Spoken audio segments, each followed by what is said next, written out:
Quick Transmigration Canon Fodder's Record of Counterattacks Chapter 777 to Chapter 864. Anyway, this school made Xianxia feel at a loss. The pace was so fast that she had to do something at one point and then what to do at the next point. Xianxia had no way to adapt to such a life at all. She didn't have a closet of clothes for her to change into, and the school only gave her 3 sets of uniforms. Xianxia didn't know how to wash clothes. The clothes were soaked in the water and then hung on the drying rack wet. She didn't even know how to twist them. The food wasn't as delicious as the food at home, which made Xianxia very uncomfortable. Once, Xianxia even ate a green worm. This made Xianxia lose her appetite for the whole day. Xianxia almost lived with tears in her eyes. She just wanted her family to quickly come and take her away. Her phone was confiscated, and she couldn't contact her family. Xianxia felt that she had fallen from one world to another. "Mom, I don't want to go to that school," Xianxia pleaded with Xianxia. "It's okay.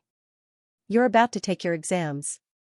When you enter university, you'll leave that school," Xianxia said indifferently. Xianxia was about to break down. Xianxia shouted sharply, "Mom, you weren't like this before. Mom, you don't love me anymore." Xianxia smiled very gently. "Of course I do. Why wouldn't I love you? But why did you send me to such a school?" "Mom, I want to go back to my previous school." "Please, I will listen to you in the future," Xianxia pleaded.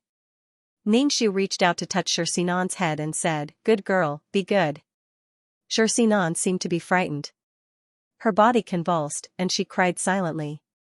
As soon as she got home, Xianxia rushed into the house, ready to find her grandfather and beg him not to let her go to the military management school. Xianxia had just rushed into the living room when she saw Xianxia sitting on the sofa. For some reason, Xianxia immediately covered her face, not wanting Xianxia to see her in such a sorry state. When Xianxia saw Xianxia, he stood up and walked towards her. But after taking 2 steps, he stopped. He glanced at Xianxia and said, "Why didn't you say hello when you saw your uncle?" Xianxia lowered her head and called out softly, "Uncle." Xianxia looked at Xianxia's body, which made Xianxia's face a little hot. Xianxia said, "Yes, you've lost a lot of weight." When Xianxia heard this, she felt a lump in her throat and almost cried. Xianxia drove the car to the garage. When he reached the living room, he saw Xianxia and Xianxia standing opposite each other. There was an inexplicable atmosphere between them. Xianxia walked over and held Xianxia's hand. "Go upstairs and take a shower. Your grandfather will be back later." Xianxia kept her head down as she followed Xianxia upstairs. She felt that her uncle's gaze was fixed on her. Xianxia's heart warmed. At least her uncle cared about her. He didn't want her mother to be so cold and heartless. Xianxia took a shower and took out an exquisite and beautiful dress from the wardrobe. She looked at herself in the mirror and realized that her face didn't match the dress. She used to look beautiful in it, but her skin was a little tanned at school, so she didn't look the same in the dress. Xianxia bit her lip tightly, picked up the makeup on the dressing table, and put a layer of powder on her face and neck. Only then did she look much better. Xianxia was waiting for Xianxia outside the room.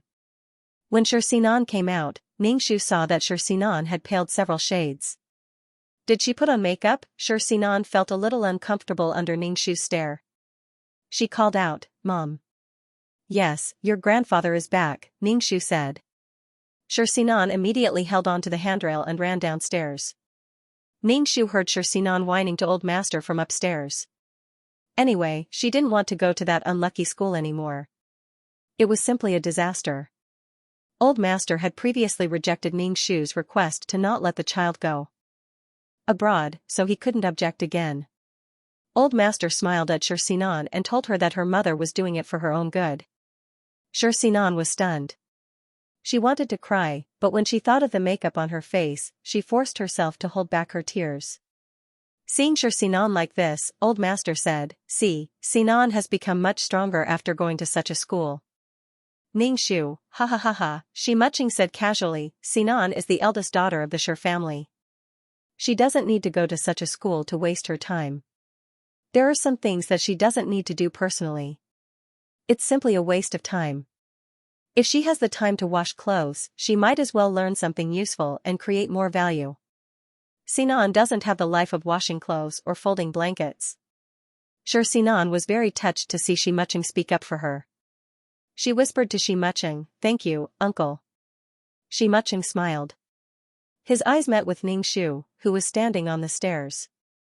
The corners of his mouth curled up into a mocking and contemptuous smile. He looked at Ningxu, but said to Sinan, "I'm your uncle. It's only right for me to dote on you." Ningxu's expression was cold, and he ignored Xianxia's mockery and provocation. Old Master said, "Don't think too much. Tomorrow is your birthday party. You have to be beautiful and happy." Sinan acted coquettishly for a long time, but her grandfather didn't feel comfortable, which made her very depressed. After dinner, Ningxu said to Sinan, "Sleep with me tonight." Ningxu was afraid that something would happen at night. Xianxia's beastly nature would be unleashed. After midnight, Sinan would be 18 years old. Sinan was angry that her mother treated her so coldly. She said, "I'll sleep by myself. I'm not a child anymore. Didn't you say that I need to be independent?" She had a glib tongue. But in front of Xianxia, it was as if she had cut her tongue. Ningxu didn't say anything. He went back to his room, set up a spirit-gathering array, and cultivated for a while. At about 10 o'clock, Ningxu took the key and opened Sinan's room. He planned to stay in Sinan's room tonight. As soon as Ningxu opened the door, he saw Xianxia sitting by the bed and Sinan sitting on the bed. When Sinan saw Ningxu, he immediately called out in a panic, "Mom." Xianxia turned his head. When he saw Ningxu, the corners of Ningxu's mouth curled up, looking fearless. Ningxu was furious. He clenched his fist and was about to hit Xianxia's face. Xianxia quickly grabbed Ningxu's fist and curled the corners of his mouth. "I've been tricked once. Don't you think I'll be on guard?" Ningxu sneered. "What are you doing in Sinan's room in the middle of the night?" Xianxia sneered. "Do you think, ouch?" Before Xianxia could finish speaking, he felt a sharp pain in his lower body. He looked down and saw a foot on his manhood. The man's weak spot was hit hard, and Xianxia immediately bent over in pain. Ningxu withdrew his fist from Xianxia's hand. He didn't have hands, but he had feet. "Uncle." Sinan looked at Xianxia worriedly. Ningxu looked at Xianxia, who was leaning against the wall with his legs between his legs. Murderous intent rose in his heart, and he decided to kill him directly. Xianxia was in so much pain that cold sweat rolled down his forehead. He looked at Ningxu with bloodshot eyes, and the atmosphere was stagnant. Sinan hurriedly got out of bed and stood in front of Ningxu, holding up an exquisitely wrapped box. "Mom." Sinan said to Ningxu, "Uncle is here to give me a birthday present." Ningxu pushed Sinan away and said coldly, "Can't the birthday present be given at the banquet tomorrow?" "Uncle said that he would give me a special surprise," Sinan said quickly. "Uncle said that there is a present now, and there will be a present tomorrow." "Shut up, I didn't ask you." Ningxu scolded, "He came to your room in the middle of the night to give you something. He is your uncle. In ancient times, even biological siblings had to be careful and wouldn't easily enter a woman's boudoir. He is just your uncle." Sinan was stunned by Ningxu's scolding, and then she said, "What era is this?" Even if the era had changed, the difference between men and women still existed. Moreover, Xianxia had unfathomable feelings for Sinan. Could it be that Sinan, as a woman, didn't have any strange feelings? She should still have some feelings about whether he treated her as a junior or a woman. Ningxu took a deep breath and felt that his lungs were about to explode. If it weren't for the fact that Sinan was the star of the banquet tomorrow, Ningxu really wanted to slap her into a pig's head. Fortunately, she wasn't his daughter. Ningxu ignored Xianxia, whose face had darkened, and took Sinan's hand to the old man's bedroom. Ningxu knocked on the old man's door. The old man had already fallen asleep. He opened the door in a daze and saw Ningxu's angry face. Sinan looked uneasy and asked, "What's the matter?" "Dad, what does Xianxia mean by going to Sinan's room in the middle of the night? What does he want to do?" Ningxu said, "You'd better investigate this Xianxia." "Grandpa, Uncle came to my room to give me a birthday present," said Sinan. the old man smiled. It's just a gift. I'll talk to him tomorrow and tell him to be careful. Dad. Ningxu frowned. Go to sleep, the old man said. You're old. You can't stay up late. The old man closed the door as he spoke. Ningxu let out a long sigh. He pulled Xianxia to his bedroom and said to her, sleep here. Xianxia held the gift from Xianxia tightly in her hand. She hadn't opened the gift yet, so she didn't know what was inside. Seeing that Ningxu was about to leave, Xianxia hurriedly asked, Mom, where are you going? To see your uncle, Ningxu said. Xianxia immediately said, Mom, there's nothing between uncle and me. Mom, don't fight with uncle anymore. By the time something happened, it would be too late. Ningxu wanted to directly cripple Xianxia, but Xianxia was a gangster and was very vigilant. He had used tricks to make Xianxia suffer twice. Ningxu looked at Xianxia, who was holding him, and pushed her hand away. When he opened the door, Xianxia's voice came from behind. Mom, you're so scary now. No wonder Dad left us. Why don't you believe me? Ningxu paused. She was scary? Ningxu suddenly wanted to laugh. The scary one was Xianxia, who was full of hatred and wanted to kill the Shi family. In Xianxia's world, as long as someone didn't listen to her and didn't treat her well, she was scary. Why was she still so loyal to Xianxia when he treated her so badly? Ningxu smiled slightly. I'm that scary. When Ningxu arrived at Xianxia's room, Xianxia was no longer inside. Ningxu heard the sound of the engine outside and saw Xianxia driving away from the villa from the window. Back in the bedroom, Ningxu saw that Xianxia was still awake, holding the gift from Xianxia in her hand. Go to sleep. It's getting late. Get some rest, Ningxu said to Xianxia. Xianxia lay down uneasily and looked at Ningxu, who was sleeping next to her. She pursed her lips and said, Mom, Ningxu turned his head and said calmly, go to sleep. Perform well tomorrow. Seeing such a calm Ningxu, Xianxia felt even more uneasy and stopped talking to Ningxu. Xianxia turned her body so that her back was facing Ningxu. She secretly opened the gift. Inside the box was a necklace. It was very exquisite, and the pendant was a pink gem. Xianxia held the necklace in the palm of her hand and smiled slightly. This was the first birthday gift she had received on her 18th birthday. The next day, the villa was busy setting up the banquet in the evening. The villa's living room was large enough to hold a banquet. There were piles of champagne towers and all kinds of delicious food. Waiters in tuxedos were shuttling back and forth. After Xianxia drove away last night, he didn't come back until the banquet was about to start. The designer was styling Xianxia. Ningxu pushed the door open and walked in. When he saw Xianxia, who was beautifully dressed, he smiled and said, Xianxia, you're very beautiful. Happy birthday. Thank you, Mom. Ningxu saw a necklace around Xianxia's neck and asked, did the designer match this for you? Xianxia quickly shook her head and said, no, I thought this necklace was very beautiful, so I put it on. Ningxu stared at the necklace. This should have been given to Xianxia by Xianxia.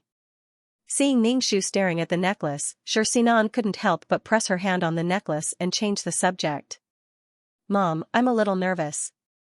It's okay. I'll go down with you later. Ningxu comforted her. The guests who came to attend the banquet came one after another. When the guests arrived, Old Master Shi said a few words of thanks.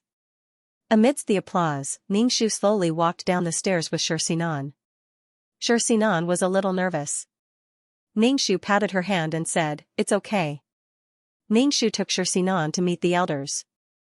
In the face of unfamiliar people, Xianxia was a little reserved. She addressed Ningxu as he asked her to and didn't say a word more. She seemed absent-minded. Xianxia scanned the entire banquet hall from time to time, but didn't see her uncle. She was a little disappointed. What happened last night must have made her uncle angry. Xianxia touched the necklace around her neck, hoping that her uncle would attend the banquet. In Xianxia's heart, Xianxia was the missing fatherly love in her life. Although it sometimes felt strange and her heart would beat faster in the face of her handsome uncle. Her heart was indeed full of joy for this uncle who had suddenly arrived. Ningxu also looked around, but didn't see Shimucheng. Where the hell did he go? Just as Ningxu was looking for Shimucheng's voice, all the lights in the banquet hall suddenly went out, causing a commotion. Ningxu reflexively grabbed Shinan's arm tightly and said loudly, "Don't worry, everyone. It's just a trip. It'll be fine soon." The power suddenly went out, and the bright environment suddenly turned dark. It was so dark that one couldn't even see their fingers. Ningxu grabbed Shinan's arm tightly and waited for the lights to come on. Many people took out their phones, which lit up the banquet hall. Ningxu vaguely saw someone walking straight towards Shinan. It looked like Shimucheng. Shimucheng whispered something in Shinan's ear and left. Without the light, Ningxu couldn't see Shimucheng's and Shinan's expressions clearly, nor could he hear what Shimucheng said to Shinan. Shimucheng left after saying a few words to Shinan. After Shimucheng left, Shinan said to Ningxu, "Mom, I'm going to the bathroom." "Wait a minute. Wait for the electricity to come." Ningxu was still holding Shinan's arm tightly. "What did your uncle say to you just now?" Ningxu asked. "No, nothing." Shinan stammered. Ningxu asked suspiciously, "Is it really nothing? I'm your mother. You can tell me anything." "That's right. Uncle prepared a birthday surprise for me and asked me to go out," Shinan said. Ningxu's face hardened, and he tightened his grip on Shinan and said, "You're the star of the banquet. How can you suddenly run away? When the banquet is over, I'll go with you. It's not safe for you to go out so late." Getting close to Shimucheng was simply courting death, meat delivered to his doorstep. This? Shinan was a little hesitant. Her uncle had asked her to go alone, saying that it was a birthday surprise specially prepared for her. "The electricity will be here soon," Ningxu said. "This birthday banquet is held for you. You have to stay at least until the end of the banquet. As a rich young lady, can't you even tolerate this?" Shinan wanted to leave more and more. It was such a boring banquet, and her uncle must still be waiting for her outside the house. Shinan suddenly pulled Ningxu's hand away and said, "Mom, I'll be back soon." After saying that, Shinan disappeared in a puff of smoke. Without any light, Ningxu couldn't find Shinan. Ningxu was speechless. Ningxu lifted her skirt and ran out of the banquet hall. She saw a car drive away. Ningxu looked at the disappearing taillights and sneered. The plot was irreversible. No, what was irreversible was not the plot, but the human heart. That handsome uncle of his was always right. "You're so handsome, everything you say is right." Ningxu turned around and returned to the banquet hall. The banquet hall suddenly became bright as the electricity came. Ningxu walked over to his father, who was talking to someone else, and said, "Dad, I have something to tell you." Grandpa Xing followed Ningxu to the side and asked, "What's wrong?" "Sinan is gone." Ningxu looked at Grandpa Xing. "She ran away with Shimucheng." "Dad, I don't know why you indulge Shimucheng so much, but his existence makes me feel like there's a fishbone in my throat," Ningxu said directly. Grandpa Xing was wearing a tang suit. With his hands behind his back, he frowned and asked, "Where did they go?" "I don't know." Ningxu had completely given up on Sinan and would never care about her again. Grandpa Xing said, "I'll call Shimucheng." Grandpa Xing called Shimucheng, but it didn't go through. Grandpa Xing looked a little serious and said, "It's okay. They'll be back soon." Ningxu was very dissatisfied with Grandpa Xing's protection of Shimucheng. She said, "Dad, why are you so good to Shimucheng? He doesn't have the blood of the Shi family in him at all." Grandpa Xing looked at Ningxu. "Lena, you've lost your cool." "Ningxu, if you knew that the son in your household register was going to sleep with your granddaughter, you wouldn't be so calm." "Dad, Shimucheng isn't Uncle's son. Otherwise, why isn't his surname Shi?" Ningxu asked. "Have you investigated it clearly?" "Shimucheng followed his mother's surname," Grandpa Xing said. Ningxu held her forehead and couldn't help but shake her head. "Dad, you're really old and muddle-headed." Ningxu frowned. Grandpa Xing was a business figure. How could he do such a stupid thing? Back then, Uncle had stolen the company's money and couldn't hold on without money. It was Grandpa Xing who thought of a way to save the company. A person like Grandpa Xing could only become more shrewd as he lived and cultivate into an old fox. Was it really because he felt guilty that he was so good to his son who had stolen the company's money, or did Grandpa Xing need Xianxia for something? Or was it because of Xianxia, he felt that things were a little complicated? Grandpa Xing was killed by Xianxia in the end, but he didn't know the details. Ningxu looked at Grandpa Xing and finally shook his head. No matter what Grandpa Xing's plan was, Xianxia had to die. Xianxia was a bloodthirsty wolf. If he couldn't be tamed, beating him to death was the safest. Otherwise, he would be harmed instead. Ningxu couldn't be bothered to think about Xianxia's matter and talked to his business partners. Many people asked about Xianxia, probably because they wanted to become in-laws with the Shi family. Ningxu just smiled and said that Xianxia was still young and had to go to university. She didn't have such plans in the next few years. For a daughter like Xianxia to marry into another family, it wasn't a marriage, but a feud. Xianxia, who was innocent, pure, beautiful, and unpretentious, wouldn't socialize with others like a rich man's wife. Ningxu didn't intend to introduce Xianxia to her in-laws. Since she liked her uncle, then they should be together and never be separated in this lifetime. The banquet was still going on here, while Xianxia sat in Xianxia's convertible car. The evening breeze blowing on her body was very comfortable. Xianxia couldn't help but raise her hand and say with a smile on her face, "It's so comfortable to come out. The banquet is suffocating." Xianxia looked at Xianxia. Xianxia put down her hand a little embarrassedly and said with anticipation in her voice, "Uncle, what birthday present did you prepare for me?" Xianxia had a wicked smile on his face, and his deep eyes were bright like the bright stars in the night. Xianxia looked at Xianxia and was stunned. She felt that everything around her had disappeared, and only Xianxia's face was in her eyes. "Silly?" Xianxia bent his finger and gently flicked Xianxia's forehead. After being touched by Xianxia's face turned red. Her whole body was hot, and there was a faint sweetness in her heart. Xianxia saw the affection in Xianxia's eyes, and the corners of his mouth curled up. Xianxia took Xianxia to the hotel.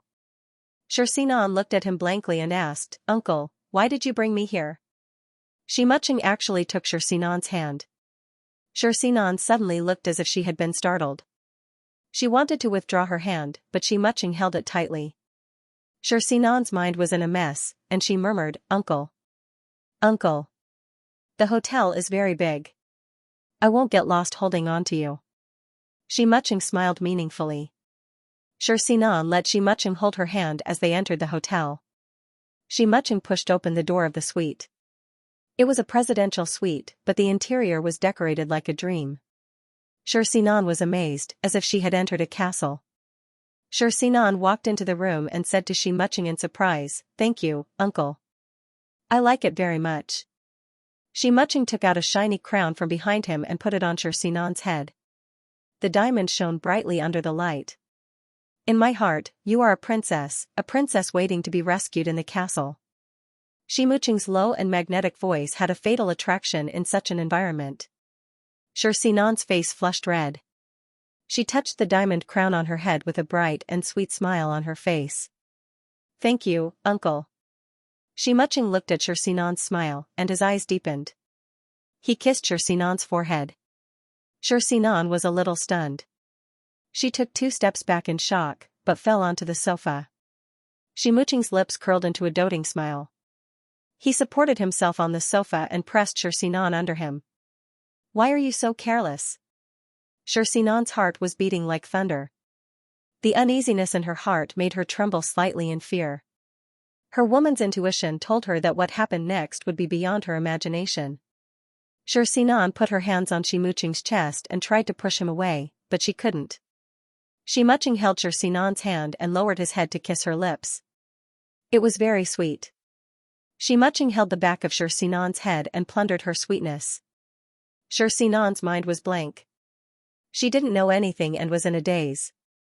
The electric current on her lips spread to every corner of her body, making her body extremely weak. It was as if her soul had left her body. Xianxia let go of Xianxia. When he saw Xianxia's appearance, he chuckled softly and picked up the dazed Xianxia. Sinan immediately reacted and struggled, but Muching held her tightly and she couldn't break free. Niece, uncle will make you very happy. Muching's voice was bewitching, like a demon tempting the world. No, no, the next day, the sun shone into the hotel room. There were messy clothes on the floor, and the two of them slept in each other's arms. Sinan's eyelashes trembled as she opened her eyes. When she saw her uncle's exquisite and handsome face, Sinan hurriedly sat up, but the blanket slipped off. Sinan hurriedly wrapped the blanket around her chest. Muching woke up in a daze. When he opened his eyes and saw Sinan, he abruptly turned over and pinned her down. Uncle, you can't. Sinan was about to cry. She actually had such a relationship with her uncle. Muching said with an evil smile, why not? No, no. Sinan hurriedly shook her head. You're my uncle and my mother's younger brother. Little brother, my little brother is in your body. Muching laughed softly. Muching kissed Sinan. Sinan resisted, but her eyes were a little dazed. It was as if all the strength in her body had been sucked out by Muching. After Muching kissed her, he said with an evil smile, your mouth says no, but your body is very honest. Sinan felt embarrassed and uncomfortable. She begged Muching, uncle, don't tell grandpa and mom about this. I beg you. Muching's eyes deepened, and he said in a hoarse voice, I like it when you call me uncle under me. If you don't want me to tell my family, you have to listen to me obediently in the future, Muching said evilly as his eyes scanned Sinan's body. Sinan couldn't help but cross her arms to cover her chest. She nodded repeatedly. I'll definitely listen to you, uncle. Don't tell anyone else, uncle. Good girl.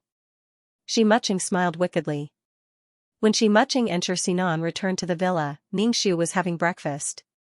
Ningxu just glanced at the two of them indifferently and continued to eat his sandwich.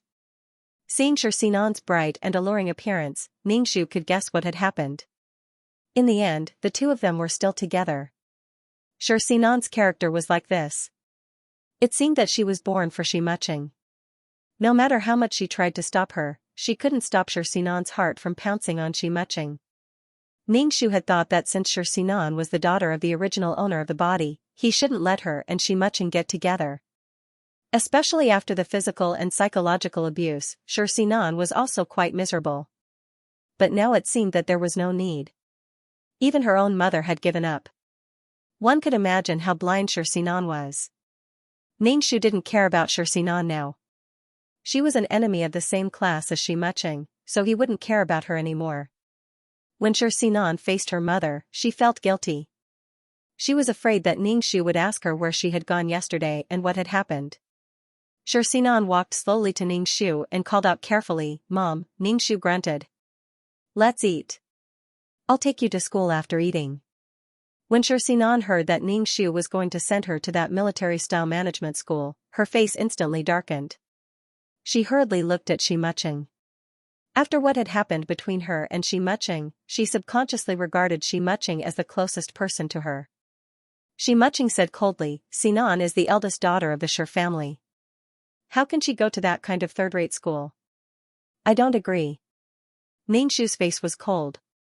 Whether you agree or not has nothing to do with me. What right do you have to object? My relationship with her. Before Muching could finish speaking, Sinan interrupted him. He's my uncle, just my uncle. Muching glanced at the flustered Sinan and sneered. Sinan was very afraid that Muching would say what had happened between them. She hurriedly changed the topic and looked at Ningxu pleadingly. Mom, don't send me to that kind of school again. Please. You really don't want to go? Ningxu asked indifferently. Sinan hurriedly nodded. Mom, I really don't want to go. Up to you. Ningxu wouldn't care about Sinan anymore. Sinan didn't expect Ningxu to agree so easily. She was stunned for a moment, then she smiled. Thank you, Mom. As Sinan spoke, she hugged Ningxu. Mom, thank you. I love you. What's that smell on you? Ningxu pushed Sinan away unceremoniously. Sinan was still a little upset that her mother had pushed her away. She couldn't help but smell her own clothes. She had already showered. How could there still be a smell? Ningshu finished the milk in her cup, took her bag, and went to work. Seeing Ningshu leave just like that, Xianxia called out, "Mom, is there anything else?" Ningshu turned to look at Xianxia. Faced with Ningshu's indifferent gaze, Xianxia felt uncomfortable all over. Her mother's reaction was really too abnormal. Xianxia didn't want her mother to question her about where she had been last night, what she had done, and why she hadn't returned home all night. On the way back, Xianxia racked her brains for an explanation, but the other party didn't ask her a single question. This made Xianxia even more uneasy. "Mom, can I really not go to that school?" Xianxia felt that it was too sudden and too easy, which made Xianxia feel unreal. God knew how much she hated and feared that school. Sometimes, when she was thirsty in the middle of the night, the dormitory was dark, and she didn't even dare to get up to drink water. The dormitory was so small, but there were several people living together. Xianxia felt that the dormitory was always filled with a strange smell. Ningshu looked at Xianxia. "As long as you're happy." Ningshu then turned around and left the villa, driving to the detective office. The private investigator gave Ningshu a video, which was a little blurry and shaky. Obviously, it had been secretly taken with a cell phone. In the video, some guests were buying drugs. Ningshu took out his computer from his bag, connected it to his cell phone with a data cable, and copied the video to the computer. After copying it, Ningshu asked the private investigator, "Where did this video come from?" "A waiter in the club secretly took it and paid 2 billion yuan. The private investigator spread his hands. If someone found out, he would be dead. If it weren't for the waiter's family situation, he wouldn't have done such a risky thing. Ningshu said indifferently, "Money is not a problem.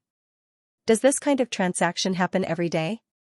"The club provides this thing, but only to members. It won't provide it to new guests," the private investigator said. "Can the waiter have access to it?" Ningshu asked. The private investigator shook his head. "Usually, the waiter can't have access to it. This kind of thing is sent by a professional." Ningshu returned the cell phone to the private investigator and paid him. After leaving the detective office, Ningshu wiped the fingerprints on the USB flash drive with tissue paper, put it in a bag, and stuffed it into a box, ready to send it to the police station. After that, Ningshu called the police through a public phone. She shouted in panic, "Hello, I want to call the police. I'm a female employee of Xianxia Clubhouse. This clubhouse forced me to prostitute myself. If I don't agree, they will kill me. I also took a picture of them selling drugs. The evidence has been sent to your police station." Ningshu's voice trembled. He was obviously very scared. At the mention of poison, the policeman on the other end of the phone immediately said, "Where are you? Don't be afraid. We'll come and find you." No, they will kill me."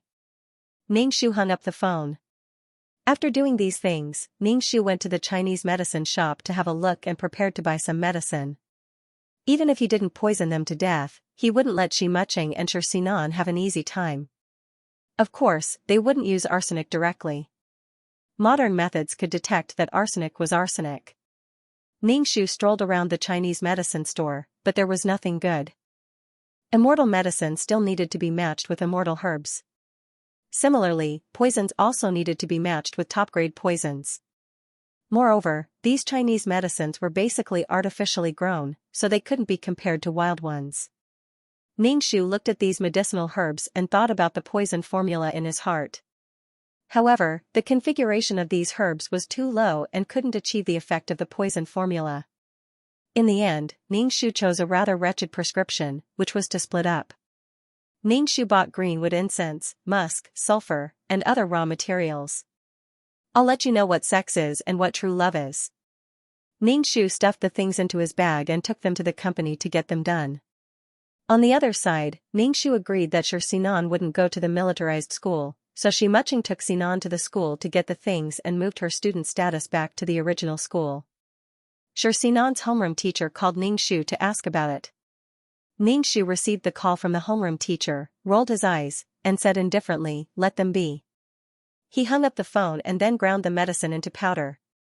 After all the ingredients had been ground into powder, there was only one thing left, Xianxia and Shimuching's hair.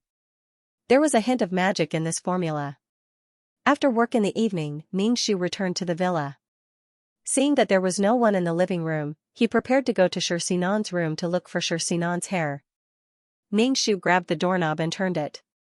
The door was locked from the inside. He vaguely heard someone talking inside, but Ningxu still couldn't hear anything. Ningxu simply lay on the ground and listened through the gap below. This time, he could hear much more clearly, but, "Uncle, you really can't, you annoying little vixen. Do you know that you're playing with fire? Don't move.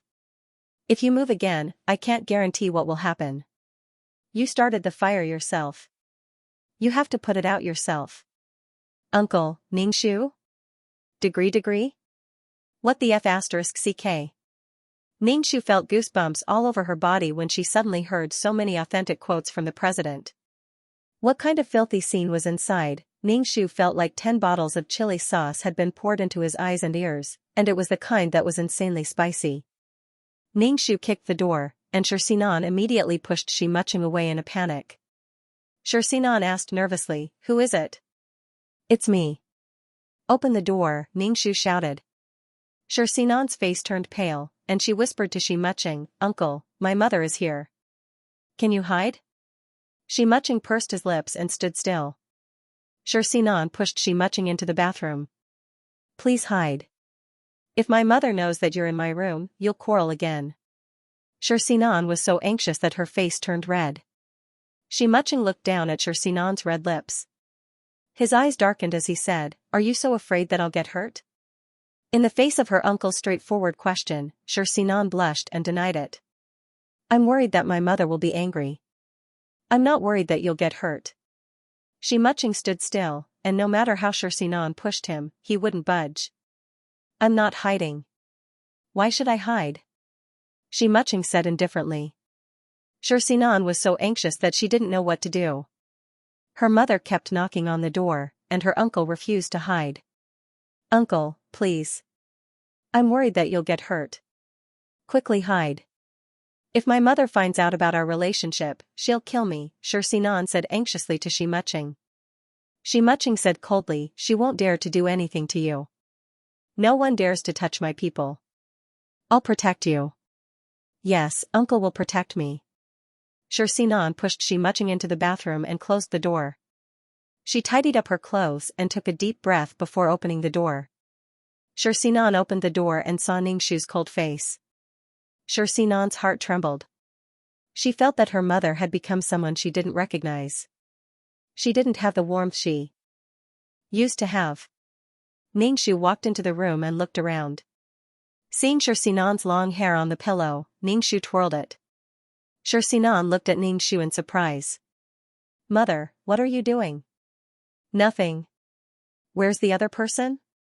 Ningxu asked. "I heard 2 people talking in the room." Ningxu looked around Xianxia's house and walked towards the bathroom. Xianxia immediately stood in front of Ningxu, shook her head, and said, "Mom, there's no one else in the house. I'm the only one here." "I heard a man's voice," Ningxu said lightly. Xianxia immediately shook her head. "No one. I'm the one on the phone." Her phone had already been confiscated. "Okay, how could there be a phone to make a call?" "I'm just taking a look." Ningxu reached out and pushed Xianxia's head away. "Ouch!" Xianxia cried out. "Mom, your ring hooked on my hair." Xianxia bent over and shouted at Ningxu. Ningxu said, "Don't move. I'll take it off." Ningxu looked at Xianxia's seaweed-like hair and pulled out a few strands. Xianxia gasped in pain. Ningxu put away her hair and tore off the strands that were wrapped around the ring. Xianxia rubbed her head. Ningxu asked, "Mom, why are you looking for me?" "I'm just here to see you." Ningxu turned and went to the bathroom. Xianxia immediately shouted, "Mom," her voice was very loud, as if she was reminding the person in the bathroom. Ningxu pulled open the bathroom door, and a huge fist came flying towards her face. Ningxu dodged it without thinking and even sent Xianxia to Shimuching's fist without leaving a trace. When Shimuching saw Sinan, he immediately wanted to retract his fist. Although he reduced his strength when he turned sideways, his fist still brushed Sinan's nose. Sinan immediately had a nosebleed and fainted. Shimuching frowned and looked very anxious. He hurriedly squatted down and held Sinan. Sinan's face was covered in blood and her eyes were tightly shut. Shimuching glanced at Ningxu with a bone-chilling gaze, then picked up Sinan and prepared to leave the room. Ningxu quickly ran behind Shimuching, stretched out his hand, grabbed Shimuching's hair, and pulled hard, pulling out a lot of Shimuching's hair. Shimuching let out a muffled groan. Because he was focused on Sinan and was holding her in his arms, Shimuching was caught off guard by Ningxu's sudden attack and was ambushed. Shimuching looked at Ningxu and coldly said, "Even a vicious tiger wouldn't eat its cubs. You actually treated your daughter like this." Although Ningxu's movements were concealed, Shimuching could still see that this woman was using her daughter as a meat shield. Shimuching looked at Ningxu in disgust. "You and your mother are the same kind of bitch, heartless bitch. A slut who revolves around two men and plays with them in the palm of her hand." Shimuching's voice was filled with killing intent. The woman Shimuching was talking about was Shirlina's mother, who had caused the Shir brothers to turn against each other. Ningxu coldly mocked, "What right do you have to say such things? This is the Shir family's business.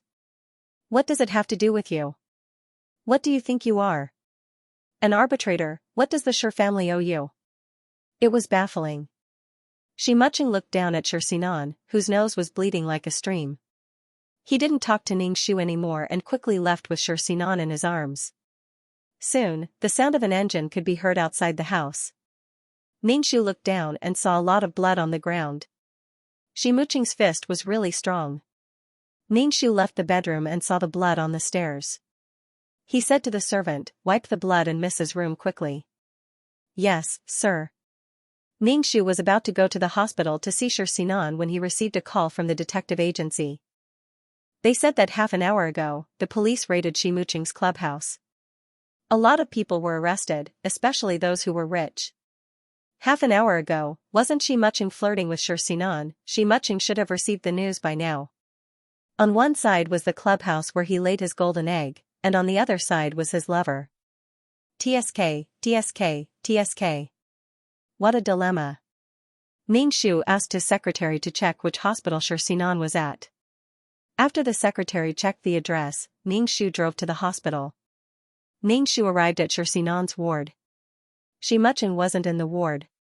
He had obviously gone to deal with the sudden crisis. Shimuching wasn't with Sinan to wait for her to wake up. Ningxu walked to the bed and saw that Sinan's head was wrapped in gauze. Blood was gradually seeping out of the gauze around her nose. Ningxu called the doctor over to change the gauze. If the blood was allowed to flow to her throat, she might suffocate to death.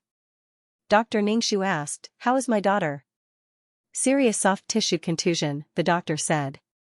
"Her nasal bone is cracked and she has a concussion." Ningxu was speechless. Shimuching was indeed ruthless. If this punch had landed on her face, she would have definitely died. "Treat her well." "Money isn't a problem," Ningxu said. Ningxu stayed in the ward for a while before leaving for work. Taking advantage of the fact that Shimuching was busy with the clubhouse, Ningxu took away several of Shimuching's projects in the company. 2 projects were directly withdrawn because the partners of these 2 projects were Shimuching's company. On the surface, the legal representative of these companies wasn't Shimuching, but the company was indeed Shimuching's. The cooperation agreement was simply giving money to Shimuching's company. Ningxu directly withdrew it. Taking the Shir family's money, killing the Shir family's people, and torturing the Shir family's daughter. What did the Shir family do wrong to be treated like this? Shimuching's secretary saw Ningxu like this and hurriedly said, "President, shouldn't we ask Vice President Gu for instructions on this matter?" Ningxu's face was cold. "What's there to ask? I'm the president. I have the final say." Ningxu looked at Shimuching's secretary and said, "Secretary Li, right? You took advantage of your work and accepted bribes. Now you're fired from the company." Secretary Li was stunned and then said, "I'm the vice president's man. If I want to leave, it's the vice president who asked me to leave. Moreover, I didn't accept any bribes." This company belongs to the Shi family. I don't need to go through so much trouble to fire a secretary. Not only did you accept bribes, but you also harassed female employees. Someone has already reported you to the company. Secretary Li's face was ashen. He turned around and left the office to call Xianxia. Xianxia was busy with the clubhouse's matters. Many of the clubhouse's employees had been arrested. Now, Xianxia wanted to clear the way. Why would he care about an insignificant person like a small secretary? Those cooperation cases were just small profits to Xianxia. The clubhouse was the hen that laid the golden eggs. How could Secretary Li not know that he had become the cannon fodder in the battle between the two sides? Now, he wanted to fight for his rights. Secretary Li said, "President, give me a year's salary and half of the salary bonus." Ningxu heard Secretary Li say that he wanted a year's salary and 50% of the salary bonus, which meant that he wanted a year and a half's salary. The salary of a high-ranking secretary of a company was definitely not low. After being fired, he could still ask for a year and a half's salary. Giving him 3 months' salary was already extremely benevolent. Where was his face? How could he have the nerve to ask? Ningxu didn't intend to be polite to Xianxia's people. Xianxia's men were like this because Xianxia deliberately indulged them.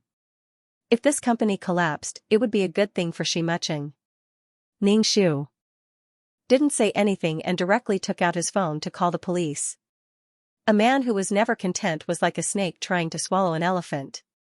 Secretary Li saw that Ningxu was about to call the police and immediately said, "President, I don't want the bonus. Just give me my salary." If he was really taken out of the company by the police, his career would be over. No company would dare to hire him in the future. Ningxu looked at the secretary. This secretary had a bad reputation in the company and had molested many female employees. Because of Xianxia's outstanding appearance and status in the company, he attracted many female employees who tried to get close to him. The closest to Xianxia was naturally the secretary. Many female employees tried to curry favor with Secretary Li to get the chance to get along with Xianxia. Secretary Li had coaxed and molested many women, not only for money but also for sex. The female employees could only endure it. "President, it's not moral for you to do this. What good will it do for the company if you call the police?" "It will affect the company's image," Secretary Li said. Ningxu sneered. This kind of person was a scourge wherever he went. Ningxu called the police. He had to make an example out of him. The company's ethos was messed up by this kind of person. When Secretary Li saw that Ningxu really called the police, his face turned pale. He fell to the ground and couldn't get up for a long time. After that, Secretary Li was taken away by the police. Soon, the court would hold a trial for Secretary Li. Then, Ningxu asked his secretary to report Secretary Li's matter to the company. He only said that Secretary Li had accepted bribes and didn't mention Secretary Li's molestation of female employees. Anyway, Ningxu denied all doubts about Xianxia's cooperation case. While he wasn't in the company, he could withdraw as much as he could. Anyway, he wanted to take away Xianxia's power in the company. No matter what old Master Li thought, the Shi family's company had to be protected. Xianxia had to be left with nothing. After finishing these things, Ningxu went to the hospital to see Xianxia. Xianxia had already woken up, but because of a concussion, she was dizzy and nauseous now. Xianxia's face was extremely pale, and her eyes were watery. She looked very pitiful. When Xianxia saw Ningxu, her eyes were filled with disappointment. She scanned the room and didn't see the person she wanted to see, so she closed her eyes. Ningxu sat by the bed and asked, "Does it hurt?" Xianxia didn't want to speak. Otherwise, if she tugged at the gauze, her nose would hurt a lot. Now, Xianxia's nose was so swollen that it blocked Xianxia's vision. Because Xianxia had a concussion and had symptoms of nausea and vomiting, she couldn't even eat now. But Xianxia was very hungry. She looked at Ningxu and said with difficulty, "I'm hungry." Xianxia's stomach was empty. When she woke up, she had vomited all of it. Now, Xianxia could only eat a little liquid food. Ningxu got some porridge from the hospital's cafeteria, but this porridge was very bland. It was made from the dry rice in the afternoon, and it was like drinking water from a pot. Ningshu scooped up the porridge with a spoon and fed it to Xianxia. Xianxia opened her mouth with difficulty and drank the porridge with a look of disdain in her eyes. Ningshu scooped another spoonful of porridge and brought it to her mouth. Xianxia turned her head away and didn't eat. Since Xianxia didn't want to eat anymore, Ningshu didn't feed her and put the bowl of porridge on the bedside table. The ward was quiet. Ningshu and Xianxia looked at each other speechlessly. Now, the mother-daughter relationship between the two of them was basically gone. Ningshu wouldn't dote on Xianxia like the original owner of this body. Xianxia had always felt wronged and angry in her heart. In fact, she was still waiting for Ningshu to apologize. Xianxia couldn't take it if a person who had been good to her for almost 20 years suddenly treated her badly. A person who didn't treat her well suddenly showed a little gentleness and compromised. It was a classic case of late-stage Stockholm Syndrome. Ningshu stood up and planned to leave. There were more things waiting for him to do, and he wouldn't waste time on Xianxia. Before Ningshu could finish speaking, the phone on the table not far from the hospital bed rang. Xianxia heard the phone ring and looked a little excited. She even sat up from the hospital bed. But she quickly lay back down. Because of this movement, she felt dizzy and wanted to vomit. The wound on her nose was throbbing with pain. Xianxia felt a wet, sticky, and warm liquid flowing out of her nose. The phone on the table was still ringing and vibrating. Xianxia looked at Ningshu. "Mom." Xianxia looked at the phone anxiously, and then looked at Ningshu longingly. Her eyes darted around. But now that her lips were as pale as paper, he knew that she wasn't in a good condition. The power of love was really great. Ningshu picked up the phone on the table and looked at the caller ID. It was his uncle. Ningshu hung up immediately and said to Xianxia, "You're not in the right condition to answer the phone right now. Take care of yourself." "Mom." Xianxia's voice was shrill as she shouted at Ningshu. After Ningshu hung up the phone, her eyes dimmed a lot, and the gauze was soaked by the blood flowing out of her nose. Ningshu pressed the emergency call button at the head of the bed to inform the doctor to come over. Xianxia looked at Ningshu stubbornly. "Why did you hang up on me?" Ningshu said indifferently, "I confiscated your phone and bank card." "Where did you get the money to buy a phone?" Needless to say, Xianxia had bought this phone for her. Ningshu flipped through the phone's phone book. There was only Xianxia's phone number saved in the phone, as well as some flirtatious text messages. Ningshu didn't know why, but he had goosebumps all over his body. He was really disgusted. Xianxia should now know that Xianxia was her uncle. Even if the two of them weren't related by blood, they were relatives in the legal sense. No matter what, it was still rape. But Xianxia clearly knew that this was wrong. She called him uncle, but moaned under his body. Ningshu felt that the shockwave was about to destroy his three views. Xianxia looked at Ningshu in shock. She was shocked that her mother didn't care about her wishes and didn't respect her privacy. She flipped through her phone. "Mom, how could you do this?" Xianxia's head hurt very much. How did her mother become like this? Not long after, a doctor came over and pressed Xianxia to treat her wound. Ningshu put the phone on the table and turned to leave. She wouldn't come to the hospital in the future. Whatever happened to Xianxia had nothing to do with her. In Xianxia's heart, no one in the Shi family was as important as Xianxia.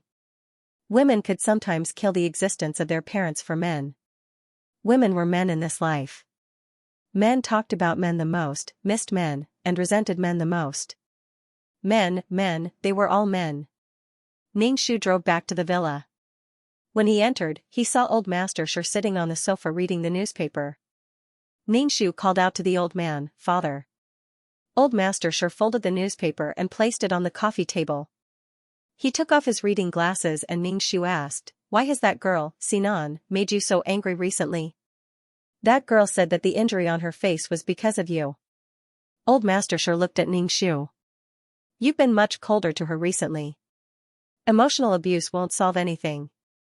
Ningshu didn't expect Xianxia to push all the blame for her injury onto her. She probably didn't dare to say that her uncle, who was hiding in the bathroom, hit her.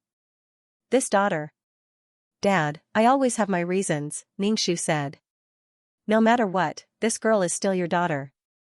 She has to bear the responsibility of being a member of the Shi family, no matter what, Old Master Shi said lightly. Xianxia heard the deeper meaning in Old Master Shi's words. Could it be that Old Master Shi had some arrangements for Shi Sinan? Xianxia couldn't help but say, Dad, do you know who Xianxia is? Why did you bring him home? I know, Old Master Shi said calmly. Xianxia, what do you know? Xianxia's eyes darted around and he asked, do you know that Xianxia isn't Uncle's son? Old Master Shi said, don't worry too much about Xianxia's background. Anyway, Xianxia is already a member of the Shi family. Xianxia, seeing Old Master Shi like this, Xianxia suspected that Old Master Shi was eyeing the power in Xianxia's hands, or he wanted to get back the money that his cheap uncle took away back then. Xianxia glanced at Old Master Shi. He didn't know if Old Master Shi knew about the relationship between Shi Sinan and Xianxia. Dad, I'm your daughter. You should tell me everything, Xianxia said to Grandpa Ning. Don't let them get into a fight. Xianxia sighed and said, Dad, did you know that Xianxia and Shi Sinan had that kind of relationship? They are uncle and nephew, but they actually had a husband and wife relationship. The old man frowned. He looked at Xianxia and asked, really? Can I joke about this kind of thing? Xianxia said snappily. Xianxia carefully observed the old man's expression and found that there wasn't much anger on his face. Father, Xianxia doesn't have good intentions. He can't stay in the Shi family. Xianxia said. The old man looked at Xianxia and asked, putting aside personal prejudice, what do you think of Xianxia's ability? I have the means and brains, Xianxia said. The old man nodded. Xianxia said, since something like this happened between them, they should be together. Xianxia, Xianxia almost knelt down in front of the old man. He stared at the old man in shock and said with a trembling voice, Dad. Dad, what are you talking about? The current situation was completely beyond Xianxia's imagination. Xianxia couldn't help but dig his ears and look at the old man. Xianxia is your son, Xianxia said with a trembling voice. Xianxia is a capable person. With him around, the Shi family will rise to a higher level, the old man said. Sinan can be the rope that binds Xianxia. Xianxia rolled her eyes unceremoniously. You think too highly of your granddaughter. She can't be that rope. Heroes have a weakness for beauties. Use softness to conquer strength, the old man said. Xianxia, ha ha ha ha, anyway, you and I won't be able to see Shi Sinan use softness to conquer strength. Xianxia is a wolf that can't be tamed. Dad, it's very dangerous for you to do this, Xianxia said. There will be a backlash. Was Xianxia someone who was willing to submit to others? Xianxia killed Shirlena and the old man who were on top. The old man wanted to use his granddaughter to tie Xianxia up, but Xianxia held the rope in his hand and swung it casually. Xianxia would always be the strong one. Your granddaughter, don't talk about it. Was this what the old man meant when he said he was responsible for the Shi family? In the end, the Shi family became Xianxia's property, and the Shi family didn't exist at all. Xianxia shook his head. Dad, believe me. Xianxia isn't someone you and I can control, and Sinan definitely can't. The old man said indifferently, there's nothing that can't be done. You don't have to worry about Sinan. Xianxia's eyes darted around. He was afraid that the old man didn't only fancy Xianxia, but also other people. In the end, Xianxia schemed against her and ruined her family. Unfortunately, Shirlena didn't know anything and was done for. The old man felt that Xianxia was a talent and wanted him to be used by the Shi family, but Xianxia wanted to take revenge on everyone in the Shi family. Both of them had ulterior motives. The old man brought Xianxia back to the Shi family, and Xianxia followed the old man to the Shi family. Xianxia still had to endure the humiliation of acknowledging a thief as his father. Xianxia, collapse. Dad, if that's your plan, why did you make Xianxia your son? Xianxia said unhappily.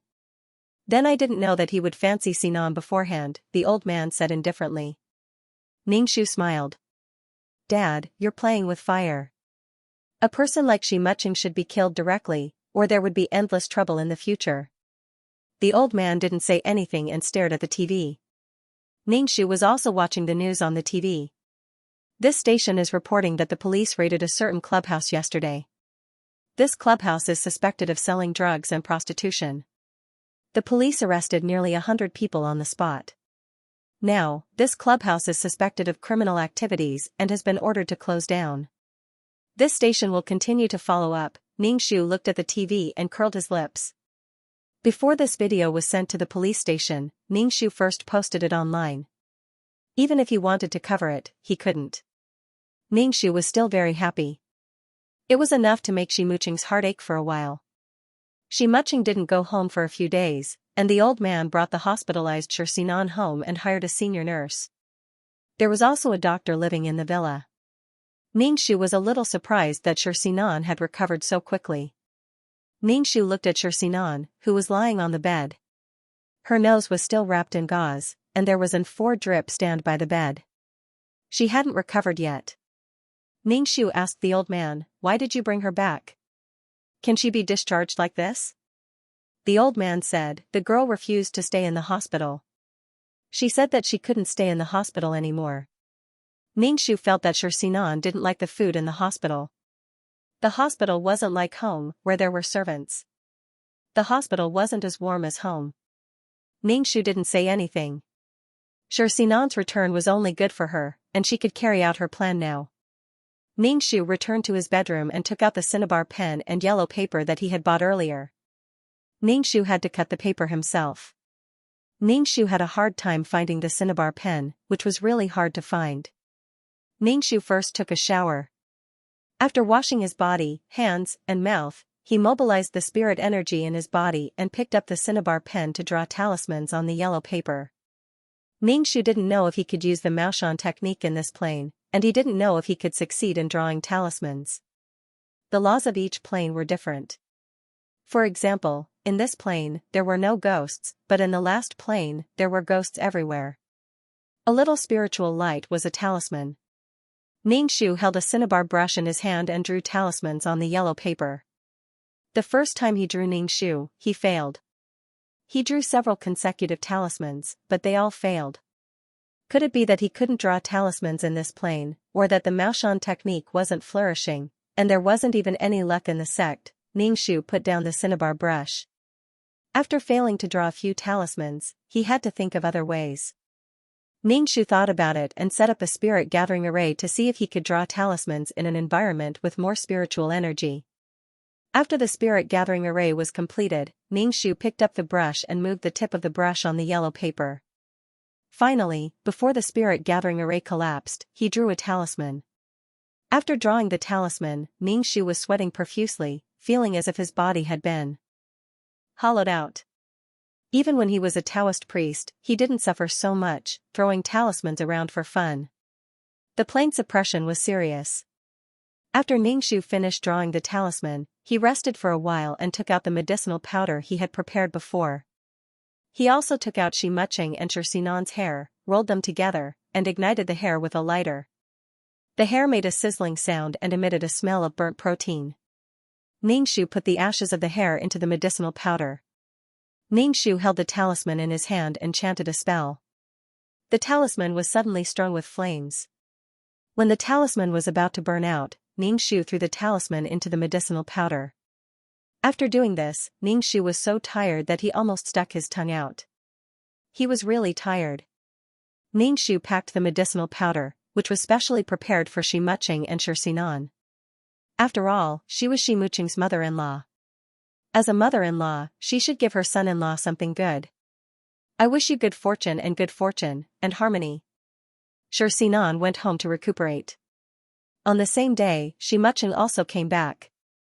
Because of what happened at the club, Ximuqing's face was very cold, and his body exuded an aura that kept strangers away. In any case, he was just unhappy, extremely unhappy. When Ximuqing saw Ningxu, he narrowed his eyes. His eyes were deep, and it was unknown what he was thinking about, which made his eyes look creepy. It was a scheming gaze. Ximuqing brushed past Ningxu and sneered in a low voice. His voice was soft, but it was enough for Ningxu to hear. "Don't be happy too early."